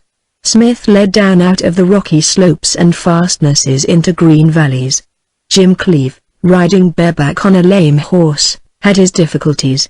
Still he kept close beside or behind Joan all the way. They seldom spoke, and then only a word relative to this stern business of traveling in the trail of a hard-riding bandit. Joan bore up better this day, as far as her mind was concerned. Physically she had all she could do to stay in the saddle. She learned of what steel she was actually made, what her slender frame could endure. That day's ride seemed 1,000 miles long, and never to end. Yet the implacable Smith did finally halt, and that before dark. Camp was made near water. The bandits were a jovial lot, despite a lack of food. They talked of the morrow. All the world lay beyond the next sunrise. Some renounced their pipes and sought their rest just to hurry on the day. But Gulden, tireless, sleepless, eternally vigilant, guarded the saddle of gold and brooded over it, and seemed a somber giant carved out of the night. And Blicky, nursing some deep and late-developed scheme, perhaps in Kells's interest or his own, kept watch over Gulden and all. Jim cautioned Joan to rest, and importuned her and promised to watch while she slept. Joan saw the stars through her shut eyelids. All the night seemed to press down and softly darken. The sun was shining red when the cavalcade rode up Cabin Gulch. The grazing cattle stopped to watch and the horses pranced and whistled. There were flowers and flitting birds, and glistening dew on leaves, and a shining swift flow of water, the brightness of morning, and nature smiled in Cabin Gulch. Well indeed Joan remembered the trail she had ridden so often. How that clump of willow where first she had confronted Jim thrilled her now. The pines seemed welcoming her. The gulch had a sense of home in it for her, yet it was fearful. How much had happened there? What might yet happen? Then a clear, ringing call stirred her pulse. She glanced up the slope. Tall and straight and dark, there on the bench, with hand aloft, stood the bandit Kells. Chapter 19. The weary, dusty cavalcade halted on the level bench before the bandit's cabin. Gulden boomed a salute to Kells. The other men shouted greeting. In the wild exultation of triumph they still held him as chief. But Kells was not deceived. He even passed by that heavily laden, gold-weighted saddle. He had eyes only for Joan. "Girl, I never was so glad to see anyone," he exclaimed in husky amaze. "How did it happen? I never—" Jim Cleeve leaned over to interrupt Kells. "It was great, Kells, that idea of yours putting us in the stagecoach you meant to hold up," said Cleeve, with a swift, meaning glance. "But it nearly was the end of us. You didn't catch up. The gang didn't know we were inside, and they shot the old stage full of holes." "Aha. So that's it," replied Kells, slowly. "But the main point is you brought her through." "Jim, I can't ever square that." "Oh, maybe you can," laughed Cleeve, as he dismounted. Suddenly Kells became aware of Joan's exhaustion and distress. "Joan, you're not hurt?" he asked in swift anxiety. "No, only played out. You look hit. Come." He lifted her out of the saddle and, half carrying, half leading her, took her into the cabin, and through the big room to her old apartment. How familiar it seemed to Joan. A ground squirrel frisked along a chink between the logs, chattering welcome. The place was exactly as Joan had left it.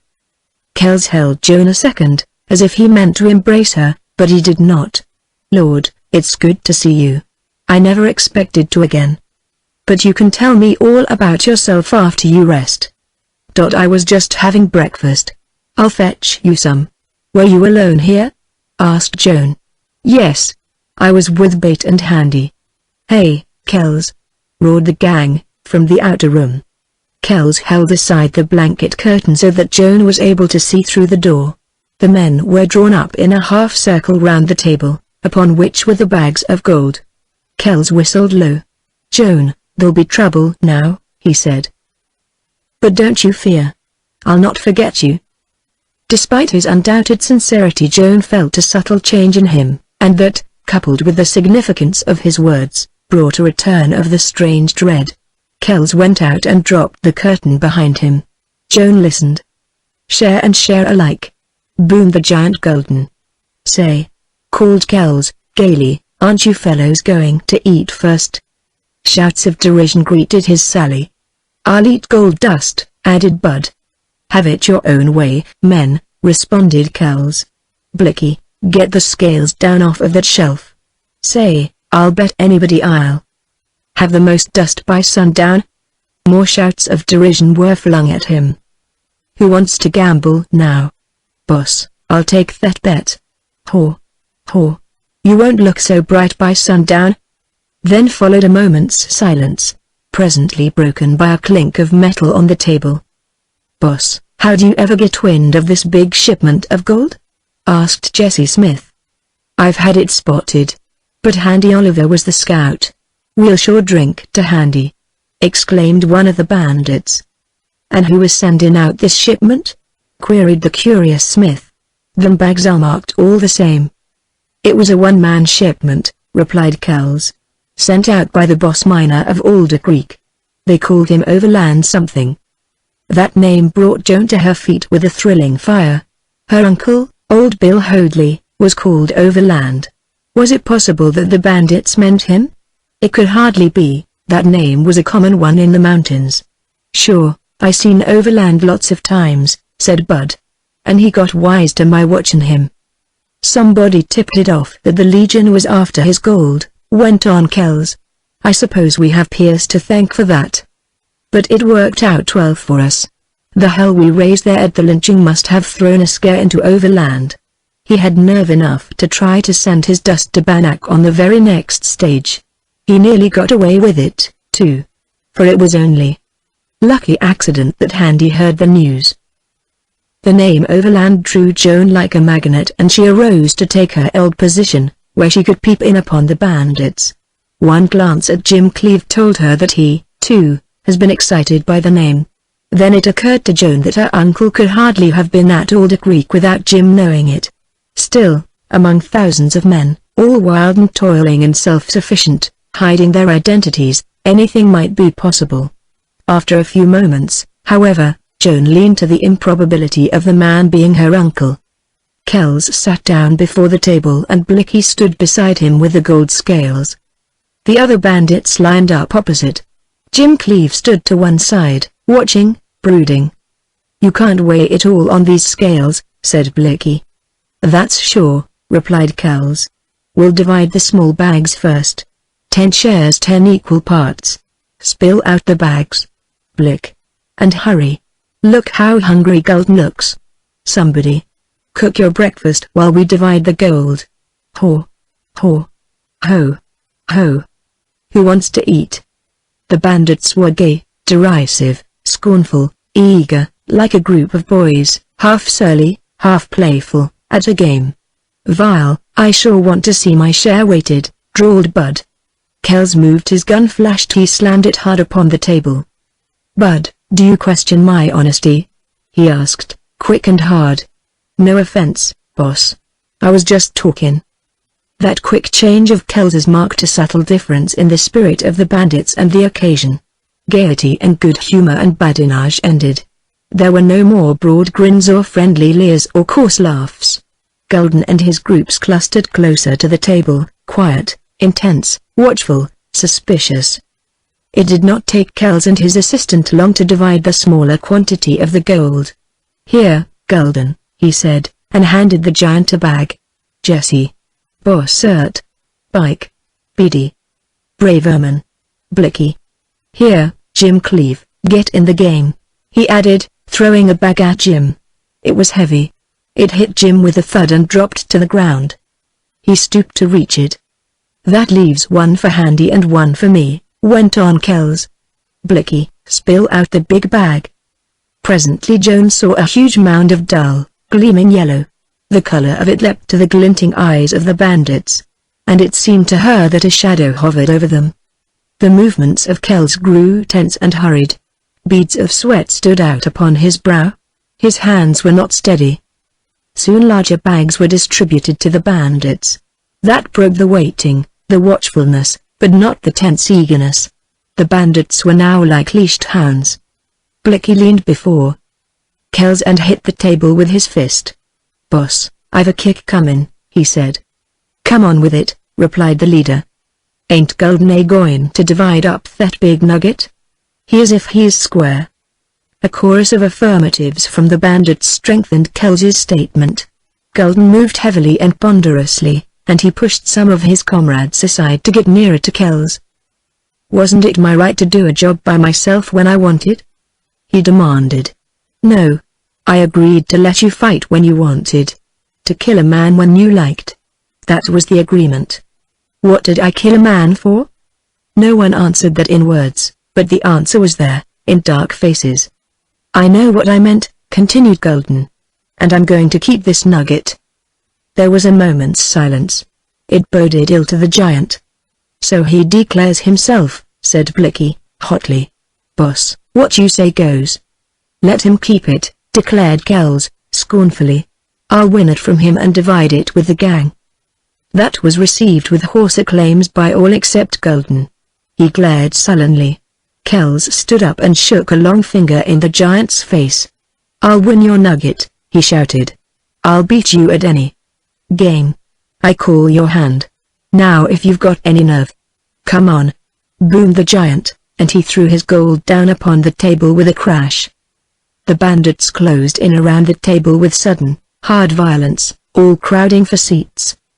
"I'm going to set in the game," yelled Blicky. "We'll all set in," declared Jesse Smith. "Come on," was Golden's acquiescence. "But we all can't play at once," protested Kells. "Let's make up 2 games. No. Some of you eat, then, while the others get cleaned out." "That's it, cleaned out," ejaculated Bud, meanly. "You seem to be sure, Kells. And I guess I'll keep shady of that game." "That's twice for you, Bud," flashed the bandit leader. "Beware of the third time." "Hiya, fellas, cut the cards for who sets in and who sets out," called Blicky, and he slapped a deck of cards upon the table. With grim eagerness, as if drawing lots against fate, the bandits bent over and drew cards. Bud, Braverman, and Beady Jones were the ones excluded from the game. "Beady, you fellows unpack those horses and turn them loose. And bring the stuff inside," said Kells. Bud showed a surly disregard, but the other 2 bandits got up willingly and went out. Then the game began, with only Cleve standing, looking on. The bandits were mostly silent, they moved their hands, and occasionally bent forward. It was every man against his neighbor. Golden seemed implacably indifferent and played like a machine. Blicky sat eager and excited, under a spell. Jesse Smith was a slow, cool, shrewd gambler. Bossert and Pike, 2 ruffians almost unknown to Joan, appeared carried away by their opportunity. And Kells began to wear that strange, rapt, weak expression that gambling gave him. Presently Beady Jones and the Braverman bustled in, carrying the packs. Then Bud jumped up and ran to them. He returned to the table, carrying a demijohn, which he banged upon the table. "Whiskey!" exclaimed Kells. "Take that away. We can't drink and gamble." "Watch me," replied Blicky. "Let them drink, Kells," declared Golden. "We'll get their dust quicker. Then we can have our game." Kells made no more comment. The game went on and the aspect of it changed. When Kells himself began to drink, seemingly unconscious of the fact, Joan's dread increased greatly, and, leaving the peephole, she lay back upon the bed. Always a sword had hung over her head. Time after time by some fortunate circumstance or by courage or wit or by an act of providence she had escaped what strangely menaced. Would she escape it again? For she felt the catastrophe coming. Did Jim recognize that fact? Remembering the look on his face, she was assured that he did. Then he would be quick to seize upon any possible chance to get her away, and always he would be between her and those bandits. At most, then, she had only death to fear, death that he would mercifully deal to her if the worst came. And as she lay there listening to the slow rising murmur of the gamblers, with her thought growing clearer, she realized it was love of Jim and fear for him, fear that he would lose her, that caused her cold dread and the laboring breath and the weighted heart. She had cost Jim this terrible experience and she wanted to make up to him for it, to give him herself and all her life. Joan lay there a long time, thinking and suffering, while the strange, morbid desire to watch Kells and Golden grew stronger and stronger, until it was irresistible. Her fate, her life, lay in the balance between these two men. She divined that. She returned to her vantage point, and as she glanced through she vibrated to a shock. The change that had begun subtly, intangibly, was now a terrible and glaring difference. That great quantity of gold, the equal chance of every gambler, the marvelous possibilities presented to evil minds, and the hell that hid in that black bottle, these had made playthings of every bandit except Golden. He was exactly the same as ever. But to see the others sent a chill of ice along Joan's veins. Kells was white and rapt. Plain to see he had won. Blicky was wild with rage. Jesse Smith sat darker, grimmer, but no longer cool. There was hate in the glance he fastened upon Kells as he bet. Beady Jones and Brave Erman showed an inflamed and impotent eagerness to take their turn. Bud sat in the game now, and his face wore a terrible look. Joan could not tell what passion drove him, but she knew he was a loser. Pike and Bossert likewise were losers, and stood apart, sullen, watching with sick, jealous rage. Jim Cleave had reacted to the strain, and he was white, with nervous, clutching hands and piercing glances. And the game went on with violent slap of card or pound of fist upon the table, with the slide of a bag of gold or the little, sodden thump of its weight, with savage curses at loss and strange, raw exultation at gain, with hurry and violence more than all, with the wildness of the hour and the wildness of these men, drawing closer and closer to the dread climax that from the beginning had been foreshadowed. Suddenly Bud rose and bent over the table, his cards clutched in a shaking hand, his face distorted and malignant, his eyes burning at Kells. Passionately he threw the cards down. "There!" he yelled, hoarsely, and he stilled the noise. "No good," replied Kells, tauntingly. "Is there any other game you play?"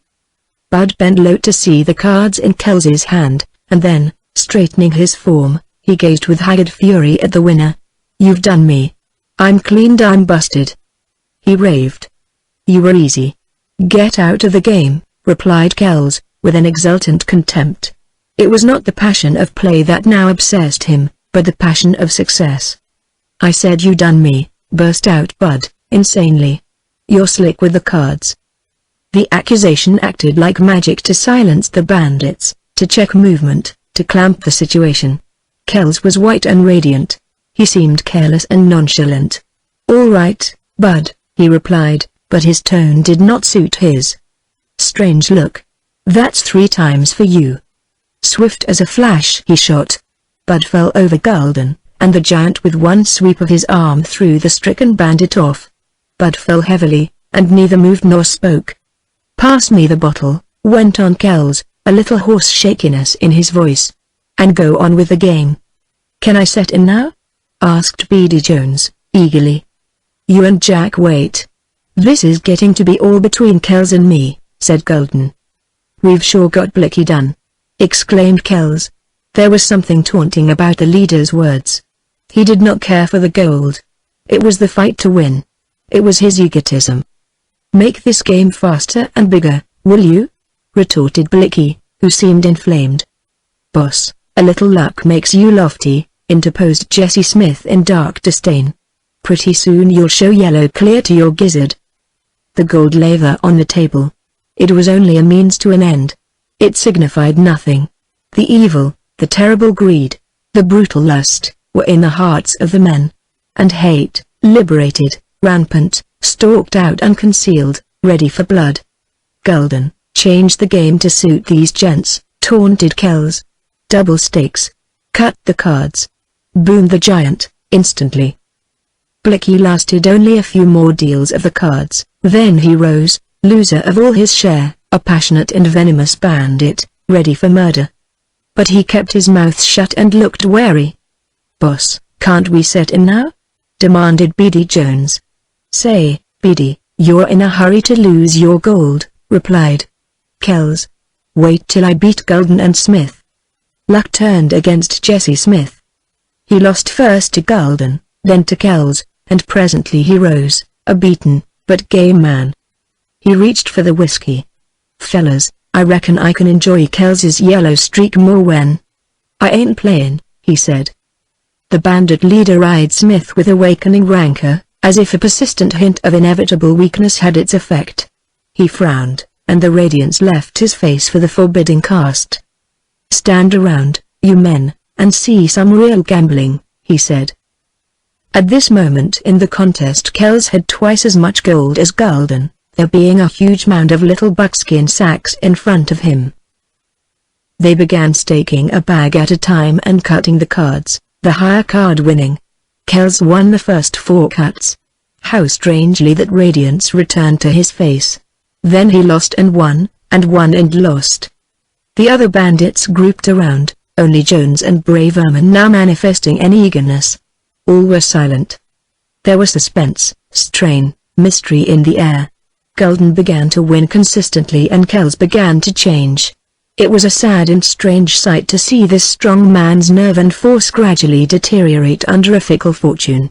The time came when half the amount he had collected was in front of Gulden. The giant was imperturbable.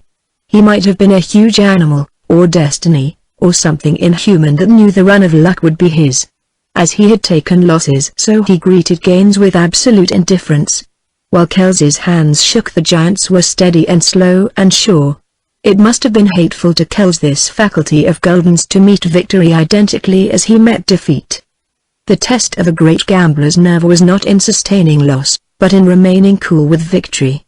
The fact grew manifest that Gulden was a great gambler and Kells was not. The giant had no emotion, no imagination. And Kells seemed all fire and whirling hope and despair and rage. His vanity began to bleed to death. This game was the deciding contest. The scornful and exultant looks of his men proved how that game was going. Again and again Kells's unsteady hand reached for one of the whiskey bottles. Once with a low curse he threw an empty bottle through the door. "Hey, boss, ain't it about time?" began Jesse Smith. But whatever he had intended to say, he thought better of withholding it. Kells's sudden look and movement were unmistakable. The goddess of chance, as false as the bandit's vanity, played with him. He brightened under a streak of winning. But just as his face began to lose its haggard shade, to glow, the tide again turned against him. He lost, and with each bag of gold dust went something of his spirit. And when he was reduced to his original share, he indeed showed that yellow streak which Jesse Smith had attributed to him. The bandit's effort to pull himself together, to be a man before that scornful gang, was pitiful and futile. He might have been magnificent, confronted by other issues, of peril or circumstance, but there he was craven. He was a man who should never have gambled. One after the other, in quick succession, he lost the 2 bags of gold, his original share. He had lost utterly. Gulden had the great heap of dirty little buckskin sacks, so significant of the hidden power within. Joan was amazed and sick at sight of Kells then, and if it had been possible she would have withdrawn her gaze. But she was chained there. The catastrophe was imminent. Kells stared down at the gold. His jaw worked convulsively. He had the eyes of a trapped wolf. Yet he seemed not wholly to comprehend what had happened to him. Gulden rose, slow, heavy, ponderous, to tower over his heap of gold. Then this giant, who had never shown an emotion, suddenly, terribly blazed. "One more bet, a cut of the cards, my whole stake of gold," he boomed. The bandits took a stride forward as one man, then stood breathless. "One bet?" echoed Kells, aghast. "Against what?" "Against the girl." Joan sank against the wall, a piercing torture in her breast. She clutched the logs to keep from falling. So that was the impending horror. She could not unrivet her eyes from the paralyzed Kells, yet she seemed to see Jim Cleave leap straight up, and then stand, equally motionless, with Kells. "One cut of the cards, my gold, against the girl," boomed the giant. Kells made a movement as if to go for his gun. But it failed. His hand was a shaking leaf. "You always bragged on your nerve," went on Gulden, mercilessly. "You're the gambler of the border. Come on." Kells stood there, his doom upon him. Plain to all was his torture, his weakness, his defeat. It seemed that with all his soul he combated something, only to fail. "One cut, my gold, against your girl." The gang burst into one concerted taunt. Like snarling, bristling wolves, they craned their necks at Kells. "No, damn you! No!" cried Kells, in hoarse, broken fury. With both hands before him he seemed to push back the sight of that gold, of Gulden, of the malignant men, of a horrible temptation. "Reckon, boss, that yellow streak is operatin'," sang out Jesse Smith. But neither gold, nor Gulden, nor men, nor taunts ruined Kells at this perhaps most critical crisis of his life. It was the mad, clutching, terrible opportunity presented. It was the strange and terrible nature of the wager. What vision might have flitted through the gambler's mind? But neither vision of loss nor gain moved him. There, licking like a flame at his soul, consuming the good in him at a blast, overpowering his love, was the strange and magnificent gamble. He could not resist it. Speechless, with a motion of his hand, he signified his willingness. "Blicky, shuffle the cards," boomed Gulden. Blicky did so and dropped the deck with a slap in the middle of the table. "Cut," called Gulden. Kells's shaking hand crept toward the deck. Jim Cleave suddenly appeared to regain power of speech and motion. "Don't, Kells, don't!" he cried, piercingly, as he leapt forward. But neither Kells nor the others heard him, or even saw his movement. Kells cut the deck. He held up his card. It was the King of Hearts. What a transformation! His face might have been that of a corpse suddenly revivified with glorious, leaping life. "Only an ace can beat that," muttered Jesse Smith into the silence. Gulden reached for the deck as if he knew every card left was an ace. His cavernous eyes gloated over Kells. He cut, and before he looked himself he let Kells see the card. "You can't beat my streak," he boomed. Then he threw the card upon the table. It was the ace of spades. Kells seemed to shrivel, to totter, to sink. Jim Cleave went quickly to him, held to him. "Kells, go say goodbye to your girl," boomed Gulden. "I'll want her pretty soon. Come on, you beady and brave ermine. Here's your chance to get even." Gulden resumed his seat, and the two bandits invited to play were eager to comply, while the others pressed close once more. Jim Cleave led the dazed Kells toward the door into Joan's cabin. For Joan just then all seemed to be dark. When she recovered she was lying on the bed and Jim was bending over her. He looked frantic with grief and desperation and fear. "Jim! Jim!" she moaned, grasping his hands. He helped her to sit up. Then she saw Kells standing there. He looked abject, stupid, drunk. Yet evidently he had begun to comprehend the meaning of his deed. "Kells," began Cleave, in low, hoarse tones, as he stepped forward with a gun. "I'm going to kill you and Joan and myself." Kells stared at Cleave. "Go ahead. Kill me. And kill the girl, too. That'll be better for her now. But why kill yourself? I love her. She's my wife." The deadness about Kells suddenly changed. Joan flung herself before him. "Kells, listen," she whispered in swift, broken passion. "Jim Cleave was my sweetheart back in Hoadley. We quarreled. I taunted him. I said he hadn't nerve enough even to be bad. He left me bitterly enraged. Next day I trailed him. I wanted to fetch him back. You remember how you met me with Robert, how you killed Roberts? And all the rest? When Jim and I met out here I was afraid to tell you. I tried to influence him. I succeeded till we got to Alder Creek. There he went wild. I married him hoping to steady him. Then the day of the lynching we were separated from you in the crowd. That night we hid and next morning took the stage. Golden and his gang held up the stage. They thought you had put us there. We fooled them. But we had to come on here to Cabin Gulch hoping to tell that you'd let us go. And now. Joan had not strength to go on. The thought of Golden made her faint. "It's true, Kells," added Cleave, passionately, as he faced the incredulous bandit. "I swear it. Why, you ought to see now." "My God, boy, I do see," gasped Kells. That dark, sodden thickness of comprehension and feeling, indicative of the hold of drink, passed away swiftly. The shock had sobered him. Instantly Joan saw in him the return of the other and better Kells, house-stricken with remorse. She slipped to her knees and clasped her arms around him. He tried to break her hold, but she held on. "Get up," he ordered, violently. "Jim, pull her away. Girl, don't do that in front of me. I've just gambled away her life, Kells, only that, I swear," cried Cleave. "Kells, listen," began Joan, pleadingly. "You will not let that cannibal have me?" "No, by God," replied Kells, thickly. "I was drunk crazy. Forgive me, girl. You see, how did I know what was coming?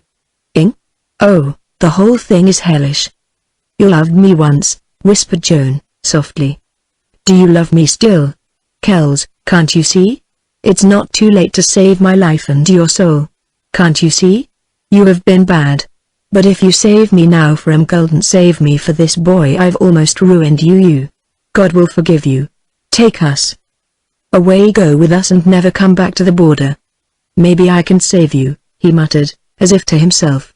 He appeared to want to think, but to be bothered by the clinging arms around him. Joan felt a ripple go over his body and he seemed to heighten, and the touch of his hands thrilled. Then, white and appealing, Cleave added his importunity. "Kells, I saved your life once. You said you'd remember it someday. Now. For God's sake don't make me shoot her." Joan rose from her knees, but she still clasped Kells. She seemed to feel the mounting of his spirit, to understand how in this moment he was rising out of the depths. How strangely glad she was for him. "Joan, once you showed me what the love of a good woman really was. I've never seen the same since then. I've grown better in one way, worse in all others. I let down. I was no man for the border. Always that haunted me. Believe me, won't you, despite all?" Joan felt the yearning in him for what he dared not ask. She read his mind.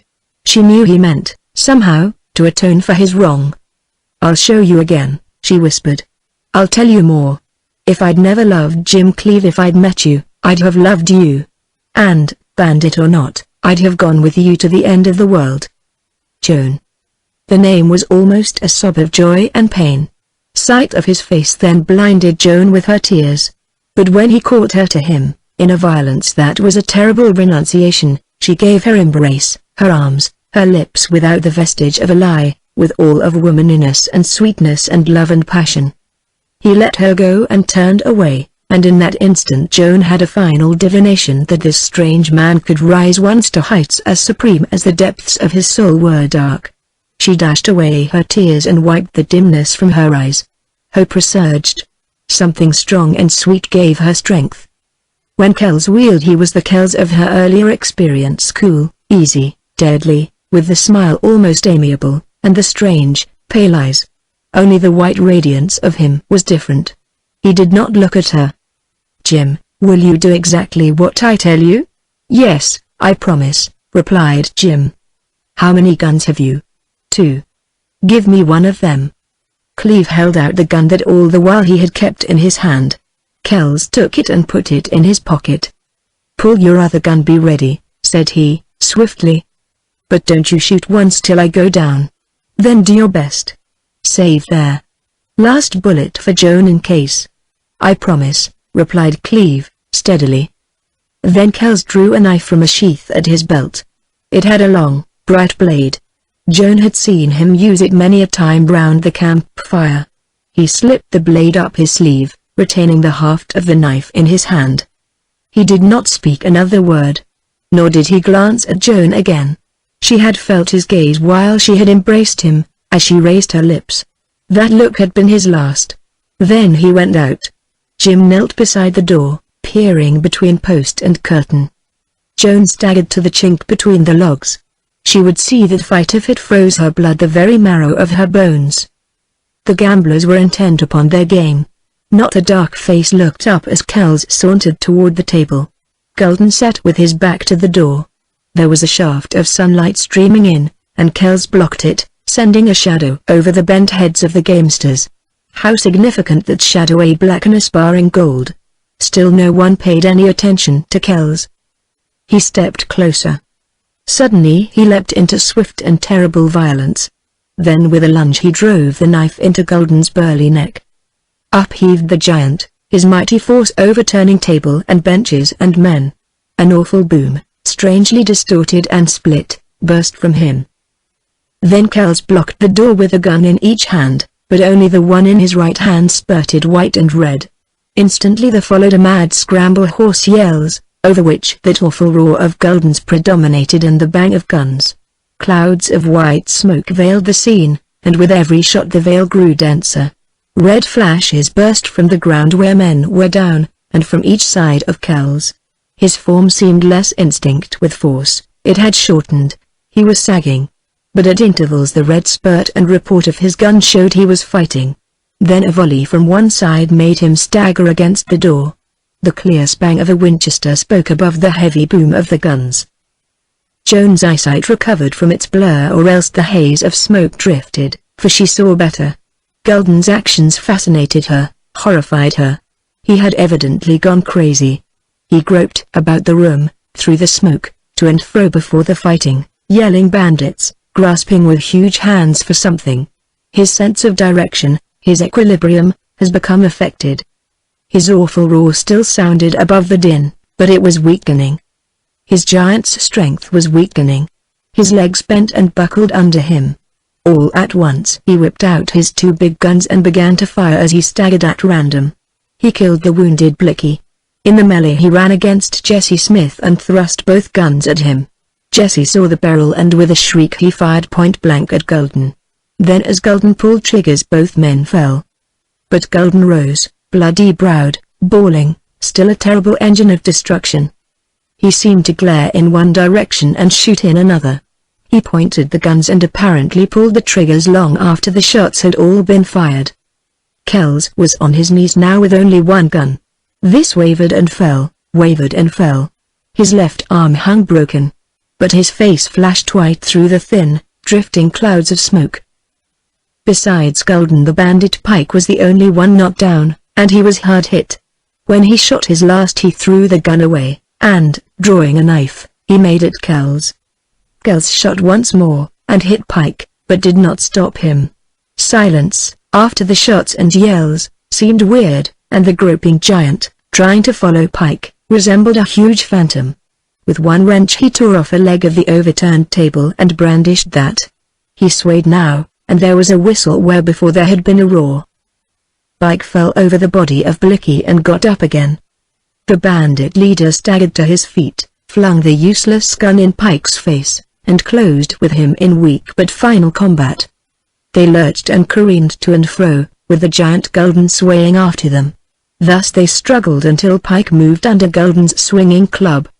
The impetus of the blow carried Gulden off his balance. Kells seized the haft of the knife still protruding from the giant's neck, and he pulled upon it with all his might. Gulden heaved up again, and the movement enabled Kells to pull out the knife. A bursting gush of blood, thick and heavy, went flooding before the giant as he fell. Kells dropped the knife, and, tottering, surveyed the scene before him, the gasping Gulden, and all the quiet forms. Then he made a few halting steps, and dropped near the door. Joan tried to rush out, but what with the unsteadiness of her limbs and Jim holding her as he went out, too, she seemed long in getting to Kells. She knelt beside him, lifted his head. His face was white, his eyes were open. But they were only the windows of a retreating soul. He did not know her. Consciousness was gone. Then swiftly life fled. Chapter 20. Cleve steadied Joan in her saddle, and stood a moment beside her, holding her hands. The darkness seemed clearing before her eyes and the sick pain within her seemed numbing out. "Brace up. Hang to your saddle," Jim was saying, earnestly. "Any moment some of the other bandits might come. You lead the way. I'll follow and drive the pack horse." "But, Jim, I'll never be able to find the back trail," said Joan. "I think you will. You'll remember every yard of the trail on which you were brought in here. You won't realize that till you see." Joan started and did not look back. Cabin Gulch was like a place in a dream. It was a relief when she rode out into the broad valley. The grazing horses lifted their heads to whistle. Joan saw the clumps of bushes and the flowers, the waving grass, but never as she had seen them before. How strange that she knew exactly which way to turn, to head, to cross. She trotted her horse so fast that Jim called to say he could not drive a pack animal and keep to her gait. Every rod of the trail lessened a burden. Behind was something hideous and incomprehensible and terrible, before beckoned something beginning to seem bright. And it was not the ruddy, calm sunset, flooding the hills with color. That something called from beyond the hills. She led straight to a campsite she remembered long before she came to it, and the charred logs of the fire, the rocks, the tree under which she had lain all brought back the emotions she had felt there. She grew afraid of the twilight, and when night settled down there were phantoms stalking in the shadows. When Cleve, in his hurried camp duties, went out of her sight, she wanted to cry out to him, but had not the voice, and when he was close still she trembled and was cold. He wrapped blankets round her and held her in his arms, yet the numb chill and the dark clamp of mind remained with her. Long she lay awake. The stars were pitiless. When she shut her eyes the blackness seemed unendurable. She slept, to wake out of nightmare, and she dared sleep no more. At last the day came. For Joan that faint trail seemed a broad road, blazoned through the wild canyons and up the rocky fastness and through the thick brakes. She led on and up and down, never at fault, with familiar landmarks near and far. Cleve hung close to her, and now his call to her or to the pack horse took on a keener note. Every rough and wild mile behind them meant so much.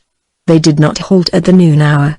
They did not halt at the next campsite, still more darkly memorable to Joan. And sunset found them miles farther on, down on the divide, at the head of Lost Canyon. Here Joan ate and drank, and slept the deep sleep of exhaustion. Sunrise found them moving, and through the winding, wild canyon they made fast travel. Both time and miles passed swiftly. At noon they reached the little open cabin, and they dismounted for a rest and a drink at the spring. Joan did not speak a word here. That she could look into the cabin where she had almost killed a bandit, and then, through silent, lonely weeks, have nursed him back to life, was a proof that the long ride and distance were helping her, sloughing away the dark deadlock to hope and brightness. They left the place exactly as they had found it, except that Cleve plucked the card from the bark of the balsam tree Gulden's ace of hearts target with its bullet holes. Then they rode on, out of that canyon, over the rocky ridge, down into another canyon, on, past an old campsite, along a babbling brook for miles, and so at last out into the foothills. Toward noon of the next day, when approaching a clump of low trees in a flat valley, Joan pointed ahead. "Jim, it was in the whereabouts and I camped and you ride around." "I'll catch up with you," replied Cleve. She made a wide detour, to come back again to her own trail, so different here. Presently Cleve joined her. His face was pale and sweaty, and he looked sick. They rode on silently, and that night they camped without water on her own trail, made months before. The single tracks were there, sharp and clear in the earth, as if imprinted but a day. Next morning Joan found that as the wild border lay behind her so did the dark and hateful shadow of gloom. Only the pain remained, and it had softened. She could think now. Jim Cleave cheered up. Perhaps it was her brightening, to which he responded. They began to talk, and speech liberated feeling. Miles of that back trail they rode side by side, holding hands, driving the pack horse ahead, and beginning to talk of old associations. Again it was sunset when they rode down the hill toward the little village of Hoadley. Joan's heart was full, but Jim was gay. "Won't I have it on your old fellows?" he teased. But he was grim, too. "Jim, you won't tell just yet," she faltered. "I'll introduce you as my wife. They'll all think we eloped." "No. They'll say I ran after you." "Please, Jim. Keep it secret." "A little. It'll be hard for me. Aunt Jane will never understand." "Well, I'll keep it secret till you want to tell for two things," he said. "What?" "Meet me tonight, under the spruces where we had that quarrel. Meet just like we did then, but differently. Will you?" "I'll be so glad." "And put on your mask now. You know, Joan, sooner or later your story will be on everybody's tongue. You'll be Dandy Dale as long as you live near this border. Wear the mask, just for fun. Imagine your Aunt Jane and everybody." "Jim. I'd forgotten how I look," exclaimed Joan in dismay. "I didn't bring your long coat." "Oh, I can't face them in this suit." "You'll have to. Besides, you look great. It's going to tickle me the sensation you make. Don't you see, they'll never recognize you till you take the mask off." "Please, Joan." She yielded, and donned the black mask, not without a twinge. And thus they rode across the log bridge over the creek into the village. The few men and women they met stared in wonder, and, recognizing Cleave, they grew excited. They followed, and others joined them. "Joan, won't it be strange if Uncle Bill really is the Overland of Alder Creek? We've packed out every pound of Overland's gold. Oh, I hope I believe he's your uncle. Wouldn't it be great, Joan?" But Joan could not answer. The word gold was a stab. Besides, she saw Aunt Jane and two neighbors standing before a log cabin, beginning to show signs of interest in the approaching procession. Joan fell back a little, trying to screen herself behind Jim. Then Jim halted with a cheery salute. "For the land's sake!" ejaculated a sweet-faced, gray-haired woman. "If it isn't Jim Cleave!" cried another. Jim jumped off and hugged the first speaker. She seemed overjoyed to see him and then overcome. Her face began to work. "Jim! We always hoped you'd fetch Joan back." "Sure!" shouted Jim, who had no heart now for even an instant's deception. "There she is." "Who? What?" Joan slipped out of her saddle and, tearing off the mask, she leapt forward with a little sob. "Auntie! Auntie! It's Joan alive. Well. Oh, so glad to be home. Don't look at my clothes, look at me." Aunt Jane evidently sustained a shock of recognition, joy, amaze, consternation, and shame, of which all were subservient to the joy. She cried over Joan and the murmured over her.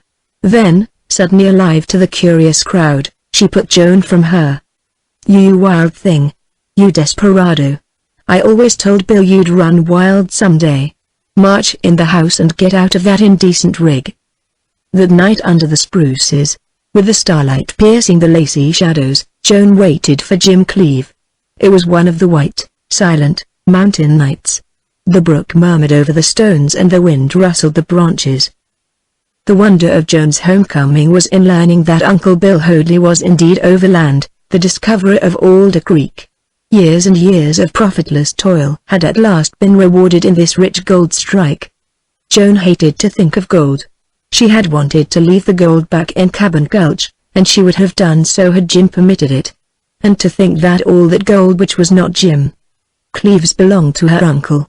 She could not believe it. Fatal and terrible forever to Joan would be the significance of gold. Did any woman in the world or any man know the meaning of gold as well as she knew it? How strange and enlightening and terrible had been her experience. She had grown now not to blame any man, honest miner or bloody bandit. She blamed only gold. She doubted its value. She could not see it a blessing. She absolutely knew its driving power to change the souls of men. Could she ever forget that vast ant-hill of toiling diggers and washers, blind and deaf and dumb to all save gold? Always limned in figures of fire against the black memory would be the forms of those wild and violent bandits. Gulden, the monster, the gorilla, the cannibal. Horrible as was the memory of him, there was no horror in thought of his terrible death. That seemed to be the one memory that did not hurt. But Kells was indestructible. He lived in her mind. Safe out of the border now and at home, she could look back clearly. Still all was not clear and never would be. She saw Kells the ruthless bandit, the organizer, the planner, and the blood spiller. He ought to have no place in a good woman's memory. Yet he had. She never condoned one of his deeds or even his intentions. She knew her intelligence was not broad enough to grasp the vastness of his guilt. She believed he must have been the worst and the most terrible character on that wild border. That border had developed him. It had produced the time and the place and the man. And therein lay the mystery. For over against this bandit's weakness and evil she could contrast strength and nobility. She alone had known the real man in all the strange phases of his nature, and the darkness of his crime faded out of her mind. She suffered remorse, almost regret. Yet what could she have done?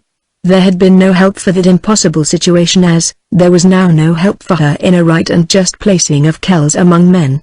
He had stolen her, wantonly murdering for the sake of lonely, fruitless hours with her.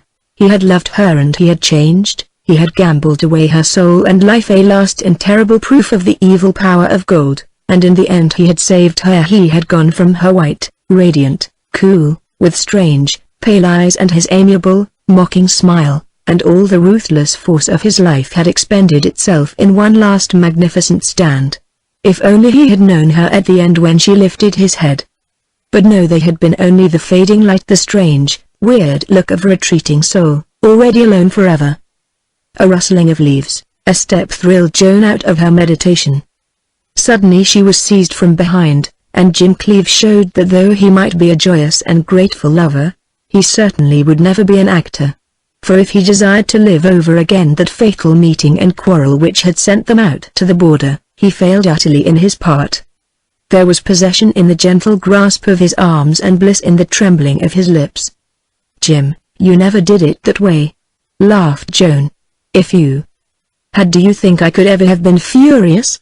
Jim in turn laughed happily. "Joan, that's exactly the way I stole upon you and mauled you." "You think so? Well, I happen to remember. Now you sit here and make believe you are Joan. And let me be Jim Cleave. I'll show you." Joan stole away in the darkness, and noiselessly as a shadow she stole back to enact that violent scene as it lived in her memory. Jim was breathless, speechless, choked. "That's how you treated me," she said. I don't believe I could have been such a bear," panted Jim. "But you were. And consider I've not half your strength. Then all I say is you did right to drive me off. Only you should never have trailed me out to the border." "Ah. But, Jim, in my fury I discovered my love,